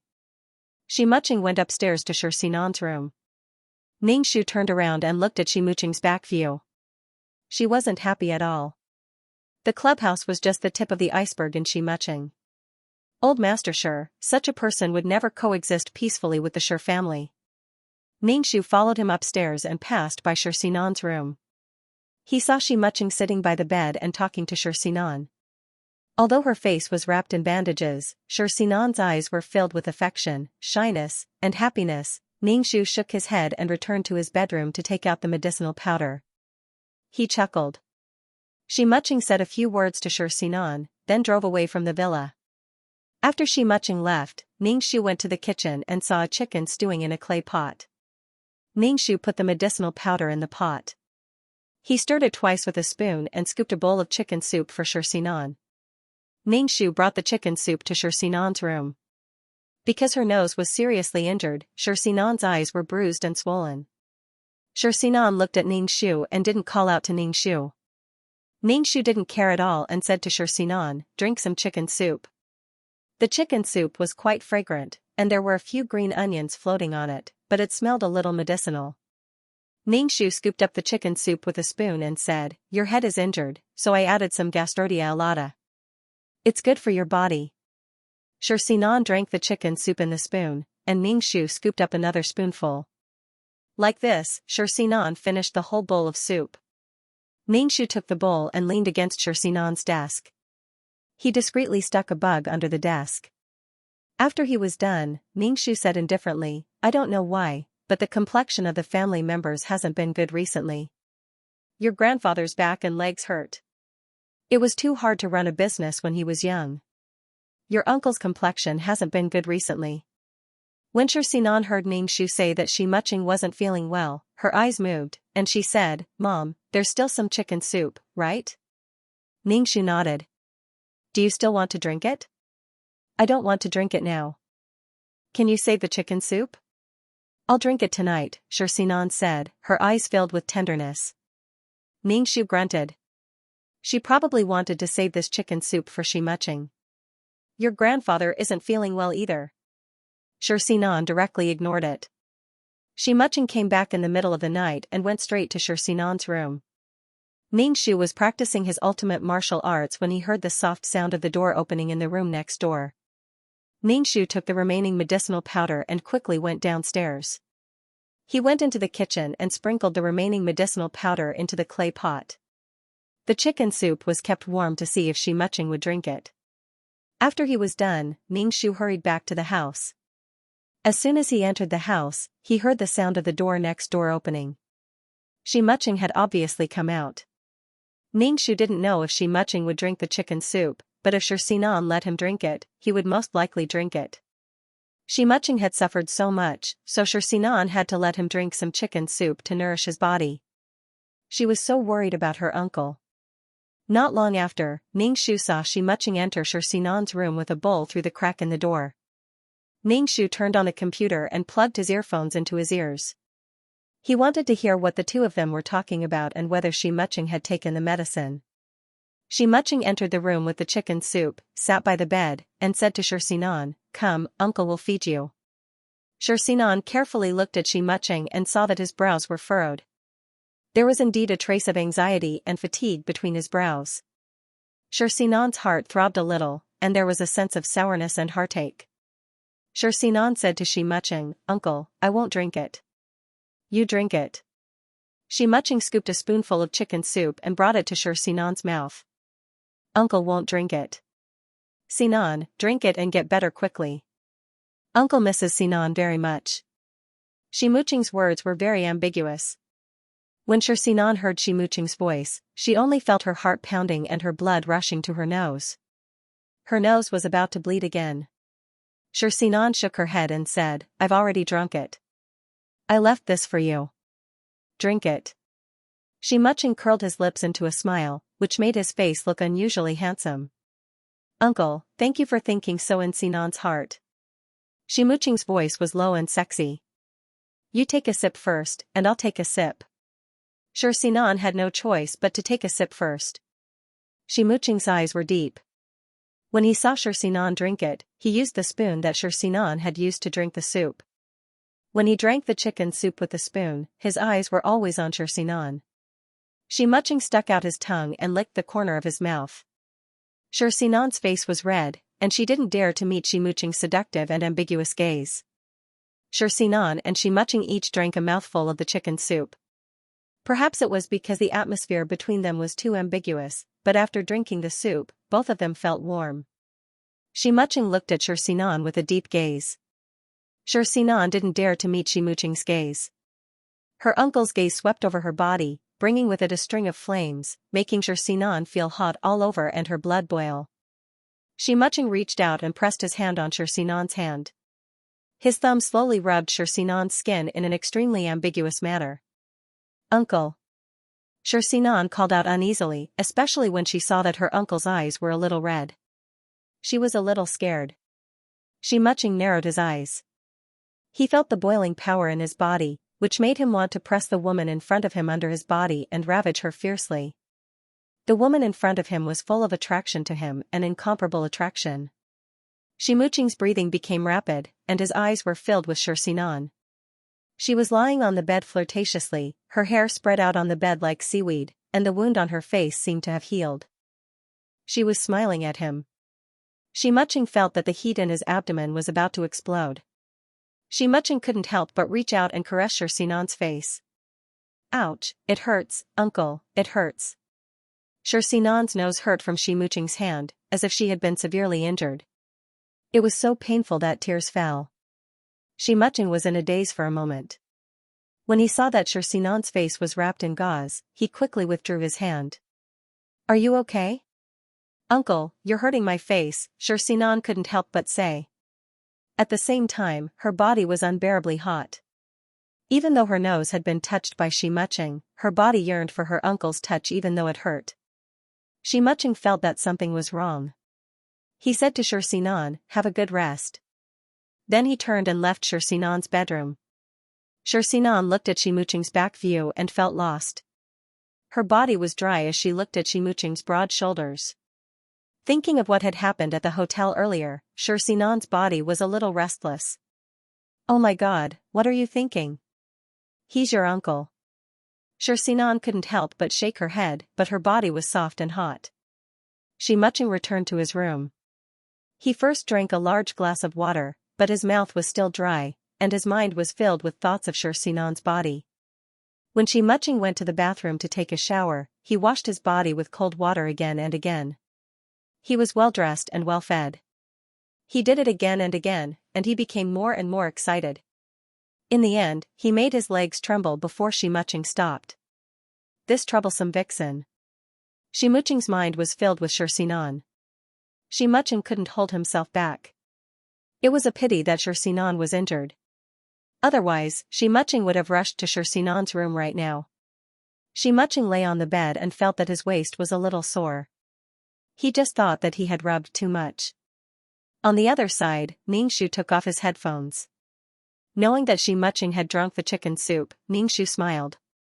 "You must be happy, Fike." Xianxia gave the two of them an aphrodisiac that could make them sleep with 30 women in a single night. He used their hair to bind the two of them together. As long as the two of them met, as long as they saw each other, they would be ready to make a move. No matter the time, place, or occasion, they would be ready to make a move. The next second, they would want to stick together and be entangled. And they were only attractive to each other. They were not interested in anyone else. Xianxia smiled. In order to prevent her son-in-law from having an affair, she was only interested in her daughter. She was really worried sick. Oh, Sinan was also injured now. He didn't know if she would go into battle with an injury. Xianxia turned off his computer and started to cultivate. Xianxia had suffered such a big loss. He would definitely take revenge. After cultivating for a night, Xianxia felt very comfortable. When he went downstairs, he saw Old Master talking to Xianxia. Old Master said something that made Xianxia's expression and gaze look sarcastic. Xianxia, to be honest, Xianxia suspected that Xianxia was Old Master's son. Otherwise, why would Old Master treat Xianxia so well? He even wanted to betroth his granddaughter to Xianxia. It was said that a person like Xianxia couldn't be taken in for his own use. Xianxia went downstairs and shouted to Old Master, "Sure, Dad, what are you talking about?"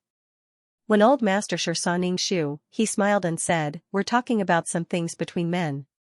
Ning Shu looked at old Master Shi and Shi Muching suspiciously. Old Master Shi saw Ning Shu's gaze and said, "I'm just asking if Shi Muching has a girl he likes. He'll be 30 in 2 years. It's time to start a family." Shi Muching's face was cold. It wasn't up to the Shi family to decide on his marriage. Ning Shu, was old Master Shi testing Shi Muching? It would be strange if Shi Muching said that he liked Shi Sinan. While they were eating breakfast, Ning Shu was observing Shi Muching. Shi Muching's cheeks were a little red. It was obvious that the medicine had entered his body. The medicine would slowly seep into his skin and hollow out his body. Shi Muching met Ning Shu's gaze and said indifferently, "Sister, why are you looking at me? Or do you like your younger brother's face?" Ning Shu smiled and said, "Ba. All appearances are illusory. Beauty is just a skeleton." Shi Muching sneered. After breakfast, Ning Shu drove to work. However, when the car was passing through the traffic lights, the car's brakes couldn't stop. Ning Shu cursed in his heart. Shi Muching, this be *tch. Moreover, it was rush hour now. The sidewalk was densely packed with people. If she crashed into them, she would hit at least 5 or 6 people. Moreover, the car couldn't stop at all. If something happened, she wouldn't be able to bear the consequences. She caused a problem with Shi Muching's car, and Shi Muching turned around to take revenge. Ning Shu suspected that all her cars had been tampered with. Ning Shu's palms were sweating as he held the steering wheel. He pulled the gear to the lowest and looked left and right. He couldn't hit pedestrians, so he could only hit the flower bed railing in the middle. Ning Shu turned the steering wheel fiercely, and the friction between the car and the ground made a sharp ear-piercing sound. The car slammed into the railing with a loud bang. Ning Shu's head hit the steering wheel. He suddenly felt dizzy and there was warm blood flowing out. Because Ning Shu suddenly changed lanes, the car behind suddenly stopped, causing several cars to rear-end. The traffic police hurriedly surrounded Ning Shu's car with roadblocks. Ning Shu wiped the blood that flowed out, opened the door and got out. He said to the police, "I'm responsible for this accident because my car's brakes were broken." Ning Shu's car was towed away by a tow truck. Ning Shu went to the police station to give a statement. Ning Shu also compensated the cars behind. In any case, this matter was suppressed to the minimum. The car that was being towed was checked at the garage. There were only a few copper wires left in the brake cable, and it would definitely break after 2 more steps. And this morning, the copper wires were broken, and the brake cable was completely broken. Ning Shu paid some fines and left the police station. Ning Shu pursed his lips tightly and hailed a taxi home. Ning Shu called the car repair company to come to the villa to tow the car. All the cars in the house had to be checked. Shi Muching, that be *starred. When they arrived at the villa, Ning Shu got out of the taxi and rushed straight in. Old Master Shi was playing chess with Shi Muching, and Shi Sinan was slowly walking around with the help of the caregiver. Although Shi Muching was playing chess with Old Master Shi, his eyes were always on Shi Sinan. His eyes scanned every part of her body, as if he wanted to peel off Shi Sinan's clothes. Shi Sinan was very embarrassed and lowered her head shyly. Ning Shu walked into the living room without even changing his shoes. His high heels made a crisp clicking sound on the porcelain white floor. Old Master Shi Muching, and Shi Sinan all looked at Ning Shu. "Didn't you go to work? Your head." Before Old Master Shi could finish speaking, Ning Shu directly lifted the chessboard and threw it at Shi Muching. Shi Muching dodged at once and stood aside looking at Ning Shu with a half-smile. When Shi Sinan saw that Shi Muching dodged, she let out a heavy sigh and her expression relaxed. Old Master Shi frowned and asked, "Lena, what are you doing? Didn't you go to work?" "Dad, I was in a car accident just now and almost couldn't make it back." "Someone tampered with the brakes," Ning Shu said coldly. "Now I want to vent my anger." "Huh? What evidence do you have that your car accident has something to do with me? I tampered with the brakes. You don't know how to maintain your car, and now you're blaming me?" Shi Muching's face was full of sarcasm. Shi Sinan was supported by the caregiver and walked in front of Ning Shu. Ning Shu said, "Mom, Uncle wouldn't do such a thing." Ningxu, gun. Ningxu looked at Sinan expressionlessly. I still have a square bandage on my head. Are you king blind? Sinan was a little scared by Ningxu's gaze. Her mother was no longer who she used to be. Sinan plucked up her courage and said, Mom, Uncle really wouldn't do that kind of thing. I hope Mom and Uncle can get along peacefully. When will this end? One death was enough. Ningxu looked at Sinan. She looked so pitiful. Did I bully my own daughter? Even your daughter doesn't believe you. I really feel sorry for you. Shimuching's face was filled with deep ridicule. Ningxu rolled his eyes. He already knew what kind of person Sinan was. What was there to be sad about? You should be the one feeling sad about having such a wife. The person he would spend his entire life with. Thinking of this, Ningxu felt that it was very interesting. When you have nothing and still have such a wife, that would be beautiful. Mom, it's not that I don't believe you. Sinan hurriedly waved her hand. I just don't want to see you two so hostile. You are all Sinan's family. If anything happens to any of you, I'll be sad. Go play somewhere else. Ningxu bent down and grabbed a handful of chess pieces. He took one and threw it heavily at Shimuching. Shimuching tilted his head to avoid the chess piece, which hit an antique bottle. Shimuching looked at the broken bottle on the ground and turned his head to look coldly at Ningxu. His gaze was bone-chilling. You're biting people like a mad dog. What evidence do you have to prove that your car's problem has anything to do with me? Sinan was also frightened and looked at Ningxu in a daze. What evidence do I need to hit you? I just want to hit you. Ningxu mobilized the energy in his dantian and threw a chess piece at Shimuching.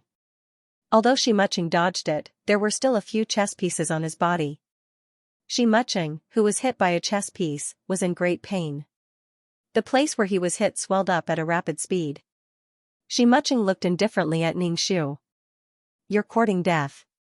Shimuching took off his jacket and raised his chin slightly. Ningxu picked up the chessboard on the ground and threw it at Shimuching. Shimuching kicked the chessboard away and stretched out his hand. His fingers bent and went straight for Ningxu's neck. Ningxu dodged Shimuching's attack and fought with him. Every time Ningxu fought with Shimuching, she felt that the other party's body was very stiff. Instead, her hands and feet were numb from the shock.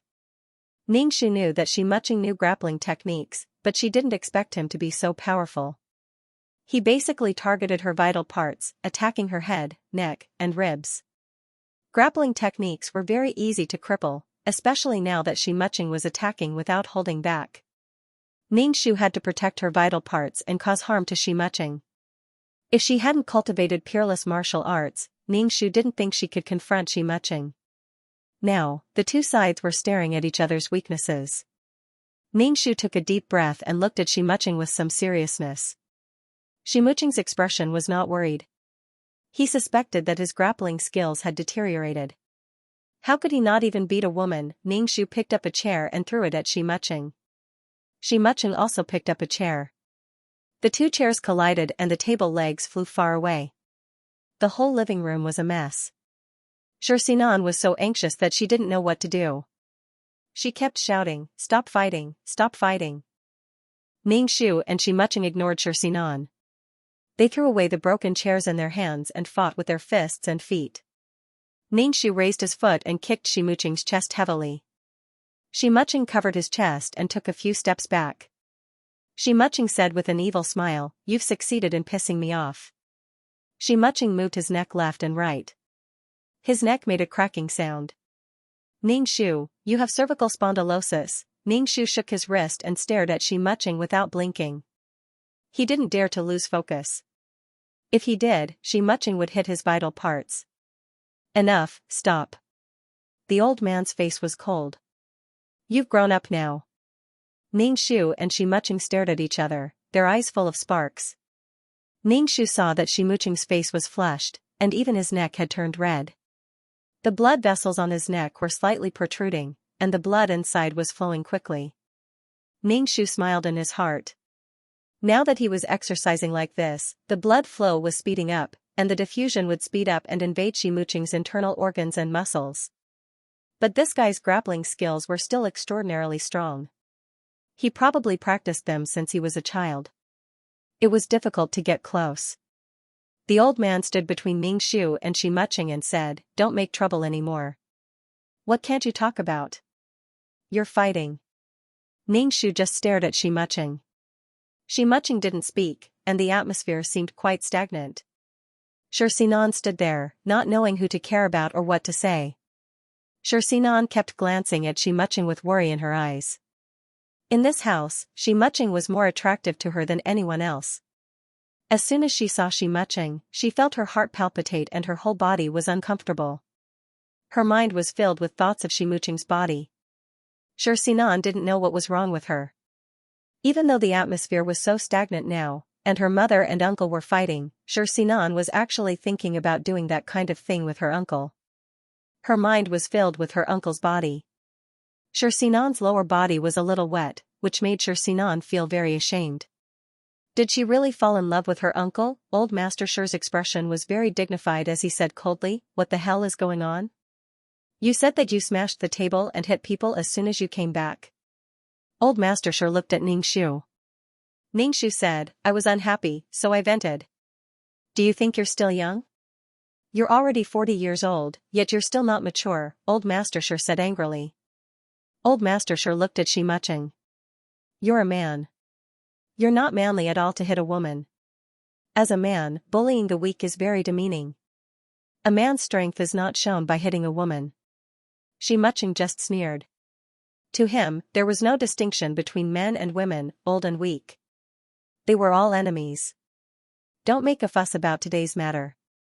You'll be seen as a joke for no reason." Old Master Shi glanced at Xianxia and Xianxia. Xianxia reluctantly said yes. At this moment, someone from the car repair company came to tow the car. When he walked in and saw the mess in the hall, he asked, "Do we need to tow the car here?" "Tow the car?" Xianxia looked at Xianxia. Xianxia stared at Xianxia and said indifferently, "I have to check the car. You escaped this time, but you might not be able to do it next time." Xianxia sneered coldly, his expression very disapproving.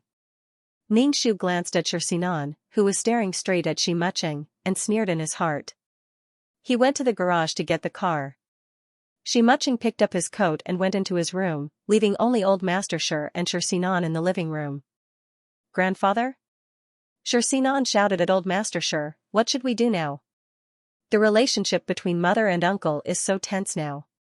The old man looked deeply at Xianxia and said, "Your mother and your uncle don't like each other, so we can only reduce their conflict. I see that you usually have a good relationship with your uncle. Try to persuade him more. As for your mother, I'll talk to her." When Xianxia heard the old man's words, for some reason, her heart actually beat very fast. She stammered a little as she said, "I understand, Grandpa." The old man said, "I'm going to your Grandpa Zhou's house. Take your uncle with you, okay?" "I got it, Grandpa," Xianxia said. After Old Master Shi left, Xianxia said to the nurse beside her, "I'm fine. You can go back first." The nurse nodded and left. Xianxia walked toward Xianxia's room. When she reached the door, she was a little nervous and swallowed a mouthful of saliva. Xianxia felt like she was a lamb in a tiger's den. But her body was very restless. She wanted to see Xianxia. This feeling was very strong. She wanted her uncle to hug or kiss her. With this thought, Xianxia's body trembled nervously. She knocked on Xianxia's door. Xianxia opened the door. He wasn't wearing his clothes, revealing his strong body. There were some parts of his body that were red and swollen. Xianxia's gaze was scalded. She hurriedly looked away, not knowing where to put her hands and feet. She could feel the other party's eyes roaming over her body. Wherever he looked, her skin would be boiling hot. Xianxia regretted knocking on the door. She hurriedly turned around and was about to leave. "Come in." Xianxia took Xianxia's arm and pulled her into the room. Xianxia walked into her uncle's room, feeling very nervous. This was the first time she had been to her uncle's room. She felt that the whole room was filled with her uncle's scent. Xianxia was very flustered. Grandpa said not to lower yourself to mother's level. Xianxia lay on the bed and looked straight at Xianxia. Come here. Xianxia looked at the sexy and seductive Xianxia and swallowed a mouthful of saliva. Come here. Xianxia said again. His voice was a little hoarse. He felt that his body urgently needed to vent and ruthlessly whip and torture this woman. Xianxia obediently went over and was pulled down onto the bed by Xianxia. Xianxia turned over and pinned Xianxia down. Xianxia didn't stand on ceremony at all. He took off Xianxia's clothes and endured until he was sweating. He leaned close to Xianxia's ear and said bewitchingly, I'll be gentle. I won't hurt you. Xianxia's body was now limp. She didn't have the strength to push Xianxia away at all. Moreover, she yearned for Xianxia very much. Xianxia touched Xianxia's lower body and smiled wickedly. It turns out that my niece is also thinking about uncle. You're all wet. Xianxia moved uneasily. She bit her lip tightly as she listened to Xianxia's words. Xianxia didn't want to hold back anymore. He went straight to the point, and both of them sighed in satisfaction. Xianxia's movements were very fierce, as if he wanted to tear the woman under him apart. His body had endless strength. Xianxia bit her lip tightly and didn't let herself make any embarrassing sounds. Ningxiu asked the car repair company to tow away all the cars in the garage except for Xianxia's to check if there were any dangerous malfunctions. After all the cars were towed away, Ningxiu returned to the living room. There were 2 servants tidying up the living room. Xianxia and Xianxia weren't in the living room. Ningxiu went to Xianxia's room. When he opened the door, there was no one in the room. Ningxiu went to Xianxia's room again and heard some noise inside. Ningxiu laughed. The wound on Xianxia's nose hadn't healed yet, and they were already rolling around in such a hurry. She would only want to roll more and more. Ningxiu walked away expressionlessly. Ningxiu was about to go to the company when he received a call from the hospital saying that old master had been in a car accident and was now in the hospital for emergency treatment. Damn it. Ningxiu cursed in his heart and rushed to the hospital, ignoring the 2 people rolling together. When he arrived at the hospital, the lights in the operating room were still on. Ningxiu asked the police, what the hell is going on? Had old master's car been tampered with by Xianxia, that be asterisk starred. The police said, it was a collision with a truck. The driver was drunk and has been arrested. Ningxiu frowned tightly. A drunk driver? Wasn't he the one who killed Xianxia in the plot? Ningxiu was a little worried about old master. Ningxiu sat in a chair and looked at the operating room door. Old master said that he wanted to use Xianxia as a rope to tie up Xianxia. But now old master was lying on the operating table, and Xianxia was lying on Xianxia's bed. While waiting for the operation to end, Ningxiu went to see the drunk driver. The driver was detained by the police with handcuffs on his wrists. The driver was a man in his 40s. Even though he had hit someone, he didn't look uneasy. Instead, he looked like he had accepted his fate. This man had killed Xianxia last time, and now he had hit the old man. He was on the operating table and his life was in danger. This time, he even had a driver, the old man's driver. Ningxiu's heart was full of murderous intent. He would never let this man off easily.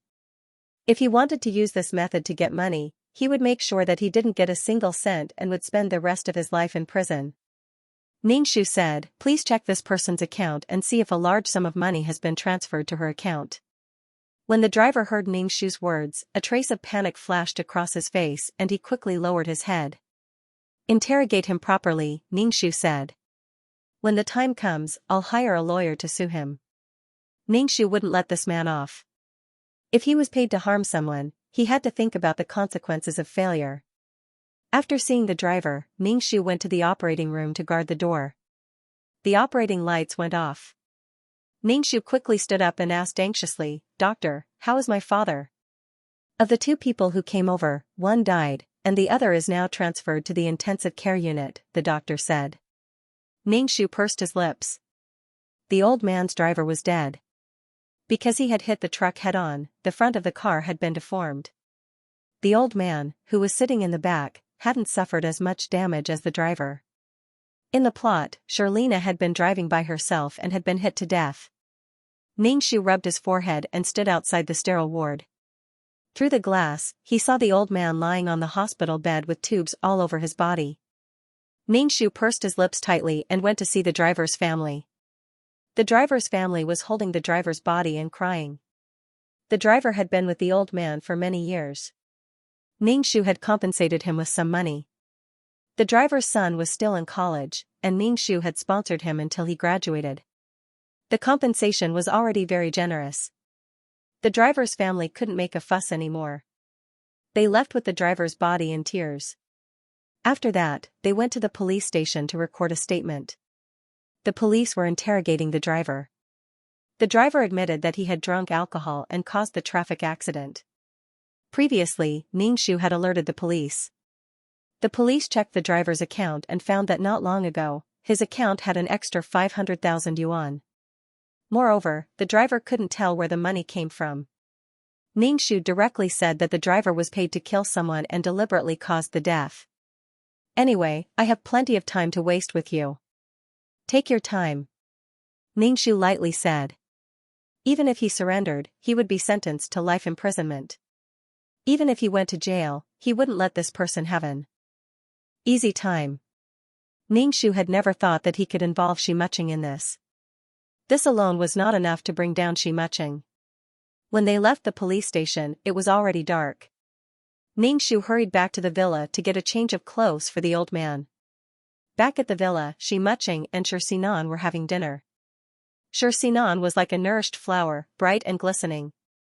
The hair on the back of her neck was still a little wet, indicating that she had just taken a shower. She really knew how to play. Xianxia's face was a little flushed, and his eyes were a little red. He seemed to be very thirsty and kept drinking water. When Xianxia saw Ningshu, she called out uneasily, "Mom." Xianxia was afraid that her mother and uncle would fight again. In addition, after what had happened with her uncle, Xianxia was afraid that her mother would find out. At that time, she only felt like she was floating in the air, happy and comfortable, and she couldn't eat enough. But now, Xianxia felt very ashamed, and there was a little pain down there. It was probably because she had done it for too long. Ningshu grunted and said, "Your grandfather was in a car accident and is now in the hospital." Xianxia looked a little shocked and quickly asked, "Is Grandpa okay?" Ningshu glanced at Xianxia, who was drinking water, and said indifferently, "Your grandfather hasn't woken up yet, and the driver is dead." Xianxia curled his lips slightly and turned his head to Ningshu.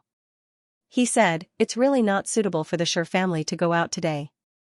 Why are there so many car accidents?" Ningshu pursed his lips tightly, looked at Xianxia, and said, "Come with me to take care of Grandpa." "Okay." Xianxia nodded. Ahem, ahem. Xianxia coughed and said indifferently, "Sinan is still injured. How can you take care of another injured person? It's better to go to the hospital. You can take care of Grandpa and let the doctor treat the wound on your nose more carefully," Ningshu said. "Besides, I still need to take care of the company. Go take care of Grandpa." Before Xianxia could speak, Xianxia said again, "Sister, your father is lying in the hospital now, and you only have the company in your heart. You're really cold-hearted to let your injured daughter take care of the patient." Ningshu was speechless. He was so angry, but he still had to keep smiling. Damn it, she was cold-hearted? Now that something had happened to old Master Shi, she still had to stabilize the board of directors and support the company. She had to let Xianxia take care of her grandfather. Her heart was cold. Exercise? She could even roll around in bed, so why couldn't she take care of someone? Ningshu looked at Xianxia and asked, "Are you going to the hospital?" Xianxia felt two scorching gazes on her. She was sandwiched between her mother and her uncle again, and it was difficult to choose. Xianxia looked at the expressionless Ningshu and then at Xianxia, feeling as if her heart was in a pot of oil. "You have to think carefully." Xianxia dragged his voice and raised his handsome eyebrows at Xianxia. He rubbed his fingers against his lips, and there was a threatening look in his eyes. He was unusually charming. Ningshu was speechless. *tch using a honey trap. Xianxia took a deep breath, lowered her head, and whispered to Ningshu, "Mom, my face hurts." As she said this, Xianxia felt uneasy and didn't dare to look at Ningshu. She continued, I'm going to see Grandpa tomorrow. I'm going too, Xianxia said with his chin in his hand, his expression full of provocation and smugness. Ningxu was so angry, what was the use of raising such a daughter? He might as well have a piece of barbecued pork to fill his stomach when he was hungry. Ningxu turned and went upstairs to old Master Shi's room to look for a change of clothes. Ningxu carried his bag downstairs and said to Shi, I'll be keeping watch at the hospital tonight. I won't be coming back. The corners of Xianxia's mouth turned up, and his eyes lit up. Ningxu left the villa and headed for the hospital. Have a good time. Once again, she witnessed Xianxia's supercilious look. She could do this for a man, but she still looked beautiful and innocent. In Xianxia's heart, Shirlena only cared about work. Because of work, her father divorced her, and she only knew how to give him money. She didn't want money, but she wanted love. After Xianxia refused to go to the hospital to take care of old Master, Ningxu packed his things and left. Xianxia felt very uneasy. She looked at Xianxia and said, Uncle, why don't you let me go to the hospital? Look at how angry Mom is now. Xianxia wanted to go to the hospital, but in the face of Xianxia's threatening gaze, she could only compromise. She was really afraid that Xianxia would tell her about their relationship. Xianxia wanted to hide it for as long as she could.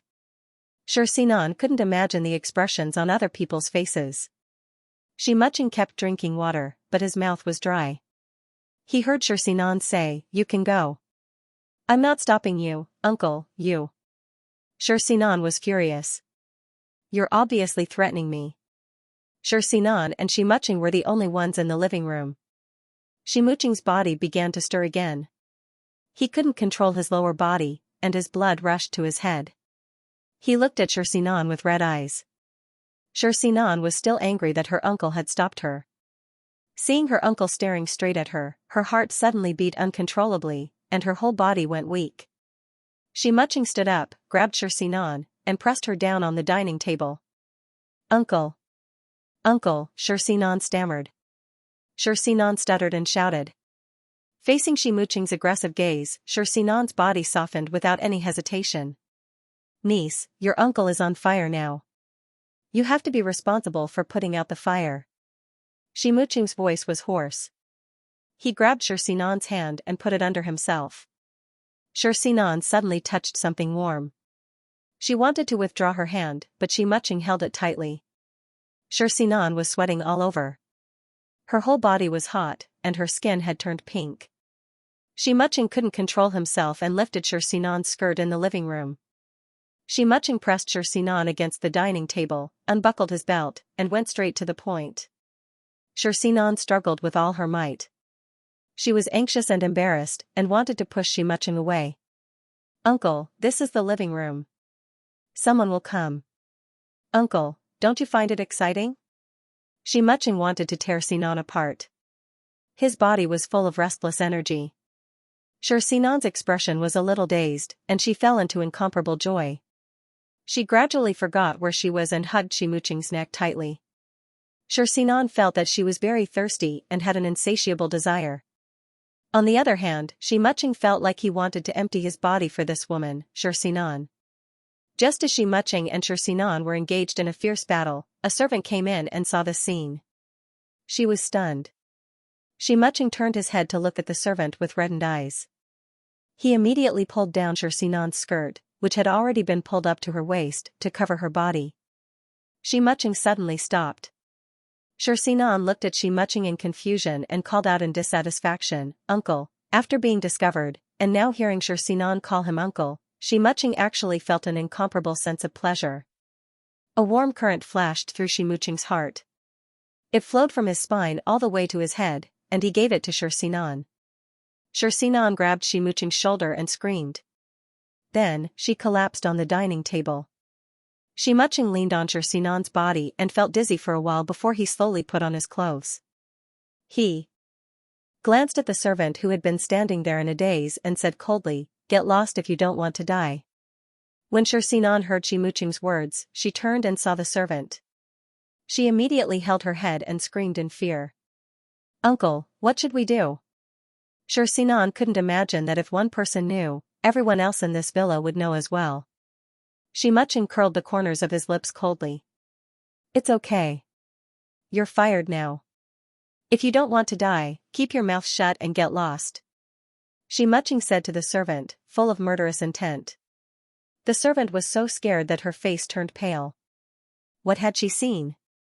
The filthy affairs of the wealthy? When she met Xianxia's murderous gaze, the servant quivered and turned to run away without even leaving her things behind. Uncle. Xianxia looked at Xianxia blankly and fearfully. What should I do now? Uncle, I'm scared. She was afraid that if others found out, they would look at her strangely and laugh at her and her uncle for doing such a thing. She was afraid that her grandfather and mother would kill her if they found out. Xianxia curled the corners of his lips and said coldly, Don't worry, she won't tell anyone. She wouldn't have the chance to tell anyone. Xianxia made a call. After hanging up, he said to Xianxia, It's okay, the matter will be resolved. Xianxia heaved a sigh of relief. She still trusted her uncle very much in her heart. There was nothing that her uncle couldn't handle. Uncle, don't go to such a place next time, Xianxia said with lingering fear. Xianxia curled the corners of his lips. He quite enjoyed this feeling. I really wish I could stuff you into my body. Xianxia lowered her head and didn't dare to look at Xianxia. On the other side, Ningxu was working on his computer outside the intensive care unit. He was checking the email from his secretary when he received a call from the servant at home. The servant's voice was very frightened and trembled as she said that she was looking for him. Ningxu told the servant the address of the hospital, and the servant hurriedly hung up the phone.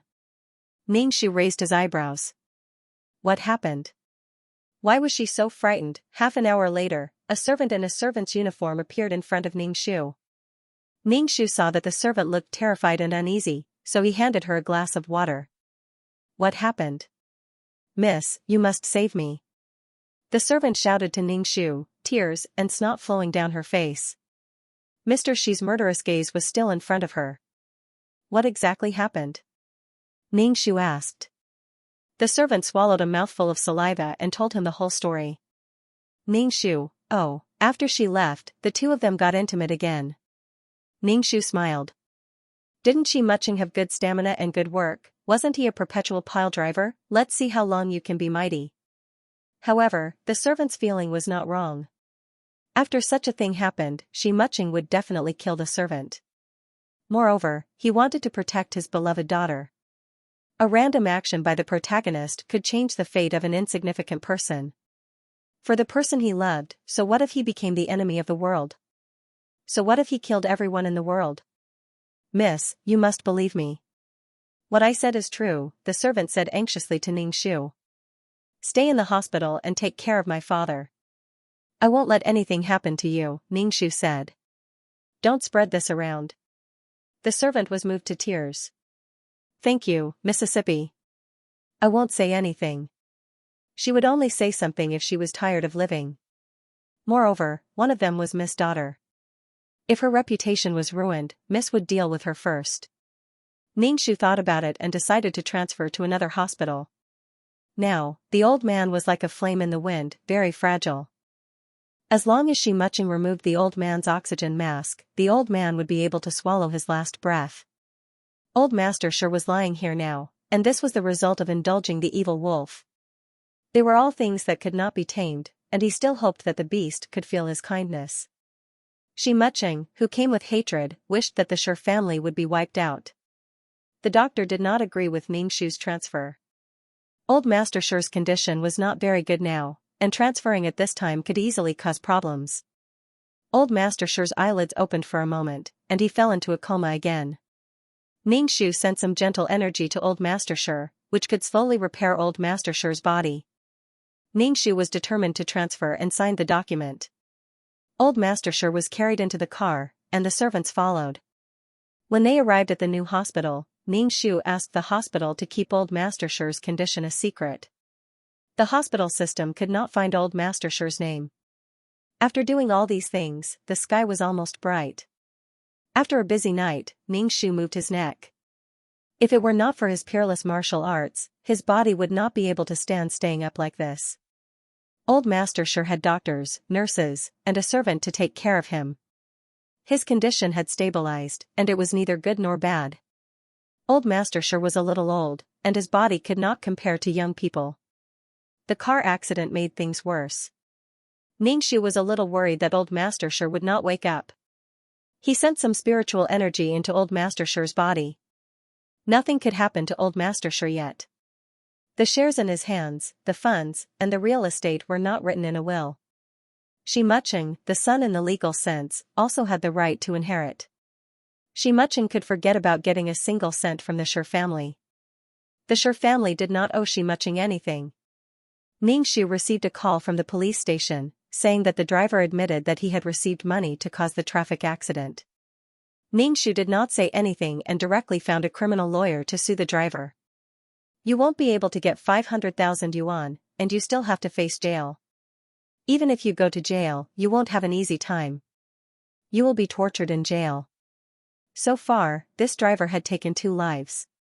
One was Shirlina's, and the other was Old Master Sure's driver. The 500,000 yuan that the driver received was awarded to the Sure family. At the same time, the driver had to compensate the Sure family for the psychological damage. The driver was sentenced to life imprisonment and deprived of all civil rights. Xianxia used money to bribe the prison bully in the same room as the driver, so he would treat the driver well. The Sure family chauffeur's family received a generous compensation. In total, the Sure family chauffeur's family and Xianxia's compensation amounted to nearly 1 million yuan. Xianxia wanted his family to leave the city. It was a good thing to have money in their hands, but there was no guarantee that Xianxia would not deal with the Sure family's chauffeur. 1 million was not a small number. The Sure family chauffeur was an innocent person who was shot and involved in the Sure family's conflict. Thinking that the chauffeur was being paid to harm someone, the Sure family chauffeur did not hesitate and left the city as quickly as possible. After dealing with these matters, Xianxia hurriedly went to the company to hold a board meeting. The matter of the old man's car accident couldn't be covered up. The stock market had fallen, and now the shareholders of the board of directors were a little restless. Xianxia had to ensure that the company operated normally and was profitable so that the shareholders' pockets would not shrink. He was as busy as a dog every day. Xianxia asked the secretary if she had come to work in Xianxia. The secretary shook her head and said that the vice president had not come to work for a few days. Xianxia pursed his lips. She was probably with Sure Sinan every day. She hadn't returned to the villa for a few days, and Sure Sinan hadn't called to ask how her grandfather was doing either. Meeting such a daughter was simply a nightmare. Xianxia really hated this kind of pure and beautiful person who was not tainted by the secular world. Xianxia bought a set of silver needles and returned to the villa. Xianxia also bought some hormone supplements, but this kind of thing could be detected, so it should be used sparingly. It should be effective when combined with acupuncture. When he returned home, there was no one in the living room. It was quiet, not even the servants. "Where's everyone?" Xianxia shouted. After a while, a servant came over. Xianxia asked, "Where are the others?" "They're all outside and in the room." "Mister," she said, "that we're not allowed to wander around the living room unless we call for help," the servant said. Xianxia, he was probably afraid that he would be discovered like last time. He really knew how to play. The dining table, sofa, bathroom, balcony, carpet, where's Xianxia? Xianxia asked. "Mister, she went out," the servant said. "Where's Sinan?" "Still resting in the room." Xianxia's lips curled up. This was a good opportunity. He waved his hand and let the servant leave. Xianxia walked into the kitchen and saw chicken soup simmering in the clay pot. Xianxia took out the white crystal supplements and poured them in. He stirred it twice with a spoon, then scooped a bowl of soup and went upstairs. He opened Sure Sinan's room. Sure Sinan was lying on the bed sleeping soundly. Her face was no longer wrapped in gauze. Although her nose was still swollen and bruised, it was much better than before. Sure Sinan's face was bright red, and her hair was scattered on the bed. There were some marks on her neck, which were obviously left by Xianxia. Sure Sinan was like a flower that had been watered. She had the innocence of a young girl and the charm of a woman. She was very beautiful. It was already afternoon, but she was still sleeping. Why wasn't she studying hard and taking the college entrance exam? Ningshu sat by the bed with the chicken soup and nudged Shinan's body. Shinan didn't open her eyes, but she muttered, "Uncle, let me sleep a little longer. Just a little longer. I'm so tired." Ningshu rolled his eyes and said loudly, "It's me." Shinan immediately opened her eyes. When she saw that it was Ningshu, she quickly sat up, looking a little annoyed. Ningshu called out, "Mom." Ningshu nodded and handed the chicken soup to Shinan. "Drink it." Shinan felt very guilty. She took the chicken soup and drank it slowly. After a while, she finished the whole bowl of chicken soup. Ningshu stared at Shinan. Shinan's eyes drifted, and she didn't dare to meet Ningshu's eyes. "What's the mark on your neck?" Ningshu reached out to pull Shinan's collar. Shinan immediately covered her clothes and said, "It's nothing. It's just a red lump from a mosquito bite. It's nothing. It's really nothing." It was obviously pinched by someone's mouth. "Why did it have to be a mosquito bite?" Ningshu nodded and said, "I'll apply some itch-relieving ointment for you." Shinan was so nervous that she was sweating all over. Ningshu took the ointment. When he approached Shinan, he held a silver needle and pierced it into the acupuncture point on Shinan's head. Shinan felt numb on her head, as if something had pierced her scalp. She couldn't help but touch it with her hand, but she didn't feel anything. Ningshu inserted the needle and threw the ointment to Shinan. "Apply it yourself. I'm going to the hospital to see your grandfather." Shinan asked Ningshu, "Is Grandpa okay?" Ningshu was speechless. She never took the initiative to call and ask. She only asked now. He didn't know how old Master would feel. Shinan didn't even care about the Shir family, so how could she be the rope that tied Shimuching down for the benefit of the Shir family? She didn't have the intelligence to be a rope at all. Seeing that Ningshu was just staring at her, Shinan hurriedly asked, "Is Grandpa in a serious condition?" King retard, Ningshu grinned. "Fortunately, he's already awake." Shinan heaved a sigh of relief and said with a smile, "It's good that Grandpa is fine. Mom, I'll go with you to see Grandpa." The hospital transfer was to avoid Shimuching. If Shinan knew the address, it meant that Shimuching knew as well. Ningshu said lightly, "Aren't you going to take the exam? Study hard and wait for your university admission letter." Shinan's face turned red. She hadn't been to school for a long time since she was injured. As soon as she said that she wanted to go to school, her uncle was unhappy. He even said that her body hadn't recovered and domineeringly forbade her from going to school. But Shinan still felt sweet in her heart. In the past few days, she and her uncle had been living in their own world and hadn't thought about studying at all. Shinan knew that she wasn't smart. In addition, she hadn't been able to keep up with the classes these days, so it would be a little difficult for her to get into university. Shinan grabbed Ningshu's arm and shook it coquettishly. "Mom, what if I can't get into university? You won't blame me, right?" "No, why would I? Even if you died in front of me, I wouldn't even blink. Death was too simple. It was better to live than to live. A heart that was being tormented in hell, that was true agony." Ningshu pushed Shinan's hand away and left with the empty bowl. When Ningshu went downstairs, he saw Shimuching. Shimuching had just returned from outside.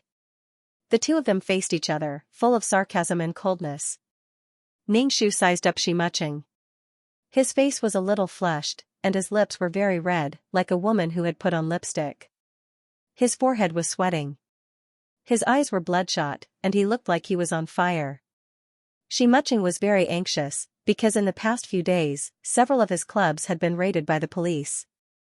Although he had instructed his subordinates to behave and not sell that kind of thing for the time being. However, not only did the buyer become obsessed with the poison, the seller also became obsessed with it. It was a huge profit. Everyone was willing to take the risk because it was all about money. He was caught red-handed by the police. For the past few days, Shimuching and Shinan had been living happily like gods, but something had happened at the clubhouse. Shimuching suspected that there were spies from the police on his side. After a thorough cleaning, several corpses sank to the bottom of the sea. When the clubhouse was closed for reorganization, his rival in the underworld opened a clubhouse opposite his clubhouse, blatantly provoking him. Drug trafficking was a big crime. Xianxia managed to suppress this matter with great difficulty, but the company was found to have evaded taxes and was involved in money laundering activities. It was being investigated. After the investigation, there would definitely be a large fine. Would his business license be revoked? Tax evasion was also reported by others. Xianxia didn't believe it. Why were the people who reported his businesses? If it wasn't for the fact that someone was targeting him, Xianxia would have chopped off his own hands. Xianxia's gaze was like a steel knife that scraped across Ningxu's face with a bone-chilling coldness. Ningxu took the empty bowl into the kitchen and washed it. The bowl was dipped in hormone supplements. Xianxia's gaze had been fixed on Ningxu, somewhat certain and somewhat suspicious. Ningxu wiped the water in the bowl and put it in a cupboard. Ignoring Xianxia's gaze, he picked up his bag and prepared to leave. Xianxia reached out and grabbed Ningxu.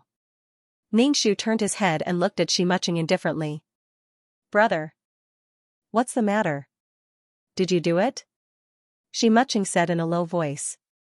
When he spoke, there was a scorching breath, and Ningxu could feel the heat in his face. Xianxia's 5 viscera and 6 bowels were very hot. Ningxu looked at Xianxia's hand. There were red circles on his palm and red veins on his palm. This was a sign that the evil wind had entered his body and invaded his kidneys. Ningxu looked puzzled. "I don't know what you're talking about. What did I do?" Ningxu looked at him as if he was crazy. Xianxia narrowed his eyes and bent his fingers to grab Ningxu's neck. Ningxu tilted his head and dodged. He grabbed Xianxia's hand and used all his strength to throw Xianxia over his shoulder. Xianxia fell heavily to the ground. His face was a little green. He turned over and got up, but he was dizzy and supported himself against the wall. Xianxia supported himself against the wall with one hand and covered his chest with the other. His heart was beating so fast that it made Xianxia dizzy. Xianxia couldn't help but shake his head to clear his head. Ningxu's shoulder throw made Xianxia's face turn green, and a faint red mark appeared between his eyebrows. Ningxu saw that Xianxia wasn't in the right state, so he naturally didn't hold back and threw him over his shoulder again. Xianxia fell to the ground with a thud and groaned. At this moment, an earth-shattering scream rang out. Xianxia stood upstairs and saw her mother, father, and uncle fall to the ground. Just hearing the thud made her feel pain. Xianxia hurriedly ran downstairs and stood in front of Ningxu. She asked, "Mom, why did you fight with uncle again? Why can't we talk things out? Do you have to fight?" Xianxia quickly squatted down and helped Xianxia up. Ningxu's expression was quite cold. He took his bag and left. Xianxia ignored Ningxu and asked Xianxia anxiously, "Uncle, how are you? Are you okay?" Xianxia's nose twitched. When he smelled Xianxia's scent, his lower abdomen actually began to stir, and he wanted to press this woman under him. The recent events had made Xianxia very tired, but when he was with Xianxia, he felt exceptionally comfortable. He was really as happy as a fairy. This woman was full of unparalleled attraction to him. As soon as he saw her, he wanted to press the whole woman under him, rudely tear her apart. Xianxia was like a wild beast that had released its bestial nature. He was addicted to this kind of thing and felt that his body was full of strength, waiting to enter the palace. Xianxia was still worried about Xianxia and checked if there were any injuries on his body. When she looked up, she saw the emergency nurse staring straight at her. That kind of gaze was too obvious. Xianxia immediately blushed and turned to leave, but Xianxia grabbed her arm and threw her on the sofa. Xianxia exclaimed, but when Xianxia pressed over, she took the initiative to wrap her arms around his neck. On the sofa in the living room, another fierce battle ended at some point. And Ningxu drove to the hospital. Of course, she knew what Xianxia was talking about. For some evidence, Ningxu had become a child of wealth. There were always some people who would do desperate things for money. As long as the chips weren't enough, there was nothing that couldn't be betrayed. Moreover, the employees of Xianxia's company did not sell their lives to Xianxia. Xianxia was rich, but not every employee in his company was rich. Ningxu was worried sick about the Shi family's company, and Xianxia was also in trouble. Otherwise, with Xianxia's character, how could he let go of such an opportunity? If he did not come out to cause trouble, he would not be Xianxia. However, he was in trouble now, so he did not care about the Shi family's company. When they arrived at the hospital, Xianxia went to old Master Shi's ward. Old Master Shi had already woken up, but he was not in good spirits and could not say much. The servant was taking care of old Master Shi, wiping his face and hands. "Father," Xianxia called out to the old man. Old Master Shi saw Xianxia and said weakly, "Is old Zhang really dead?" "He's dead," Xianxia said. "He died when the rescue failed." The driver admitted that he was paid to kill him. Old Master Shi did not say anything for a while before saying, "Call my lawyer over." Calling a lawyer meant that he was going to make a will. Xianxia called old Master Shi's personal business lawyer. Not long after, a lawyer in a suit came over. However, this lawyer was accompanied by an old man who was about old Master Shi's age. The old man saw old Master Shi lying on the hospital bed and asked, "Can you survive?" This old man had been old Master Shi's friend since he was young. He was old Master Shi's lawyer, and now his position as lawyer was inherited by his son. This old man had a very high status in old Master Shi's heart. Even Xianxia had to call him Uncle Zhou. "I'm old. I don't know if I can survive. I called you here this time to make a will." Old Master Shi's voice was rather weak. Uncle Zhou's son turned on the computer. Old Master Shi said, "After I pass away, all my assets, including my shares, villas, and real estate, will be given to my daughter." Old Master Shi looked at Xianxia. "My daughter, Xianxia, will inherit it. Everything I said was said when I was conscious." The lawyer typed on the keyboard and finally printed out the document. He placed it in front of the old man. The old man looked at it word by word and said to Xianxia, "Take a look." Xianxia took the document and looked at it carefully. After a while, he said, "No problem, Dad." The old man held a fountain pen and signed it with difficulty. Then, he pressed his thumb on the ink pad and left his fingerprint on the name. "Now, this document has legal effect." The lawyer placed the will on the document and waited for it to be notarized before sealing it with a seal. Xianxia said, "Father, take good care of yourself. Don't think too much about other things." After the old man was done, he was in low spirits and closed his eyes. Xianxia's Uncle Zhou said, "Thank you for coming to visit Grandpa." Uncle Zhou asked Xianxia to hold on. The old man was still here, so there was no need to be afraid. After sending the lawyer away, Xianxia went to the hospital to register and prepare to collect the eggs. Anyway, the Shi family wouldn't be handed over to Xianxia. Xianxia had already given up on Xianxia, so Xianxia couldn't inherit anything from the Shi family. He didn't want the Shi family's things to fall into Xianxia's hands. After collecting the eggs, he went to the sperm bank to choose high-quality sperm and found a professional surrogate mother. Xianxia's body was already 40 years old. Although she had taken good care of herself, she was already at the advanced age of childbearing, so it wasn't good for the child's development. Besides, Xianxia still had to work and stabilize the company. There was also Xianxia eyeing her covetously. Pregnancy was too much of a burden on her. Xianxia might suddenly make a move on her.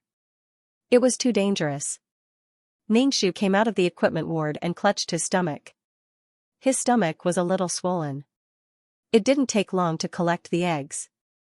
After collecting the eggs, Xianxia contacted a professional surrogate mother.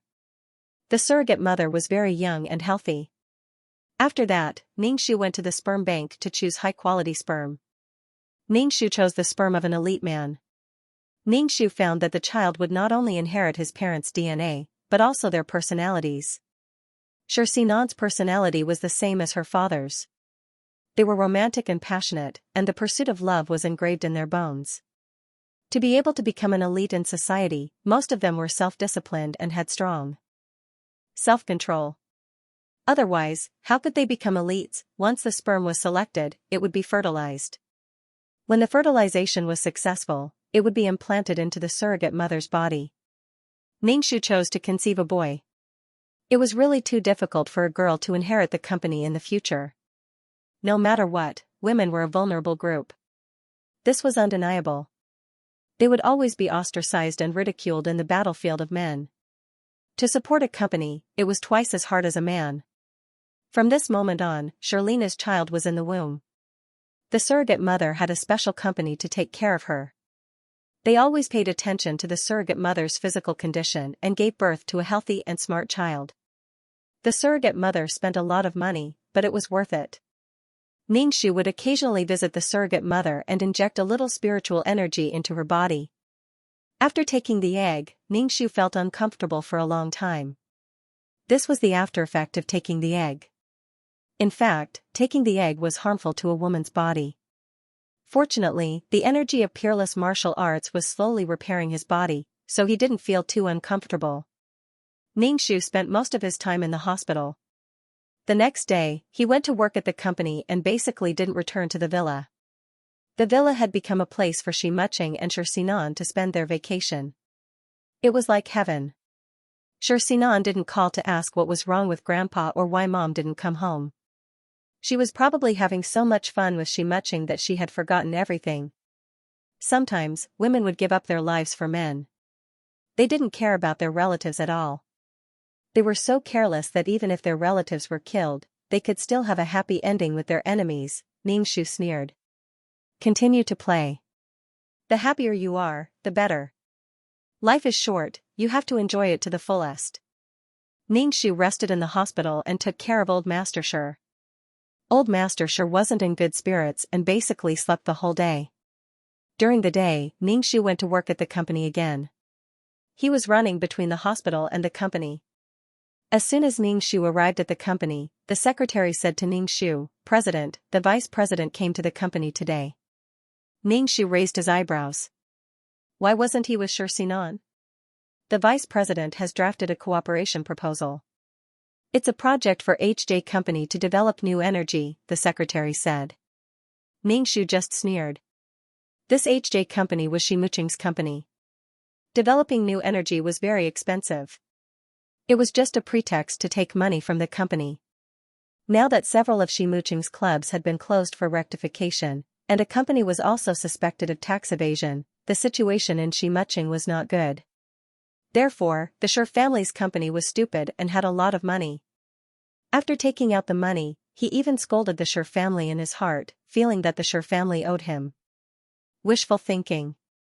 What did the Shi family's company owe you? Xianxia took the Shi family's money for granted and treated others as fools. He didn't even ask if others agreed. Ningxu's secretary said, "Inform the finance department that Xianxia's cooperation project is not approved. No funds will be allocated." Xianxia's project was easily worth tens of millions. He would invest more in the later stages, and there was no profit at all. The secretary acknowledged and turned to call the finance department. Also, all of Xianxia's cooperation projects are not approved, Ningxu said lightly. It was not Xianxia's turn to ride roughshod over the Shi family's territory. Moreover, old Master Shi had already made a will. Everything in the Shi family belonged to her. After dealing with these matters, Ningxu began to read the documents. With a bang, the office door was violently pushed open. Ningxu looked up from the documents and saw Xianxia walking in with a cold face. He threw the folder in front of Ningxu. Xianxia looked at Ningxu coldly and arrogantly. Why is the cooperation project not approved? He went to the finance department to get the money, but was told that the cooperation project was not approved. Ningxu picked up the folder that Xianxia had thrown over, flipped it open, took down the document, and tore it into pieces without even looking at it.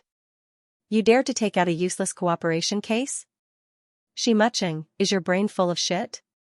Xianxia looked at Ningxu coldly. You don't agree, but there are others who agree. Those people on the board of directors have less money now, and now they want to make an example out of you. This cooperation project will have generous returns. They will agree. Ningxu sneered. To take money from the board of directors was simply asking for their lives. Moreover, this new energy source was simply a joke. The company's stock has been falling recently. We won't do any investment projects. Ningxu directly rejected Xianxia. Xianxia narrowed his eyes slightly. It's precisely because the stock has fallen that the company needs new projects to pull up the company's stock. Ningxu, haha, I said no means no. There's no reason. Ningshu's face was cold. You can leave now. Xianxia narrowed his eyes slightly and changed the topic, asking, how is Dad now? When Xianxia called out the word father, his voice was cold. Pretty good, Ningshu said. What was this guy planning? Xianxia turned around and sat on the sofa. He crossed his legs and said, speaking of which, I should go and see the old man. Where is the old man? Are you trying to set your sights on old master now? Dad is fine. You don't have to worry about him. Your surname is Shi, and you're not part of the Shi family. It's not up to you to care about Dad, Ningshu said coldly. Xianxia pointed his finger at his forehead, looked at Ningshu, and said maliciously, is the old man gone? You're the one who's gone. Your whole family is gone. Ningshu sneered. When Xianxia heard Ningshu's words, his face was extremely stiff and filled with killing intent. His eyes were bloodshot, and when he looked at people, it made people shudder. I really miss the old man a little. Which hospital is the old man in? I have to go and see him. After all, I'm also the old man's son, Xianxia said. Ningshu sat on the leather chair and crossed his hands. The doctor said that Dad needs to rest and is not suitable for a visit. When Dad is better, I'll naturally tell you.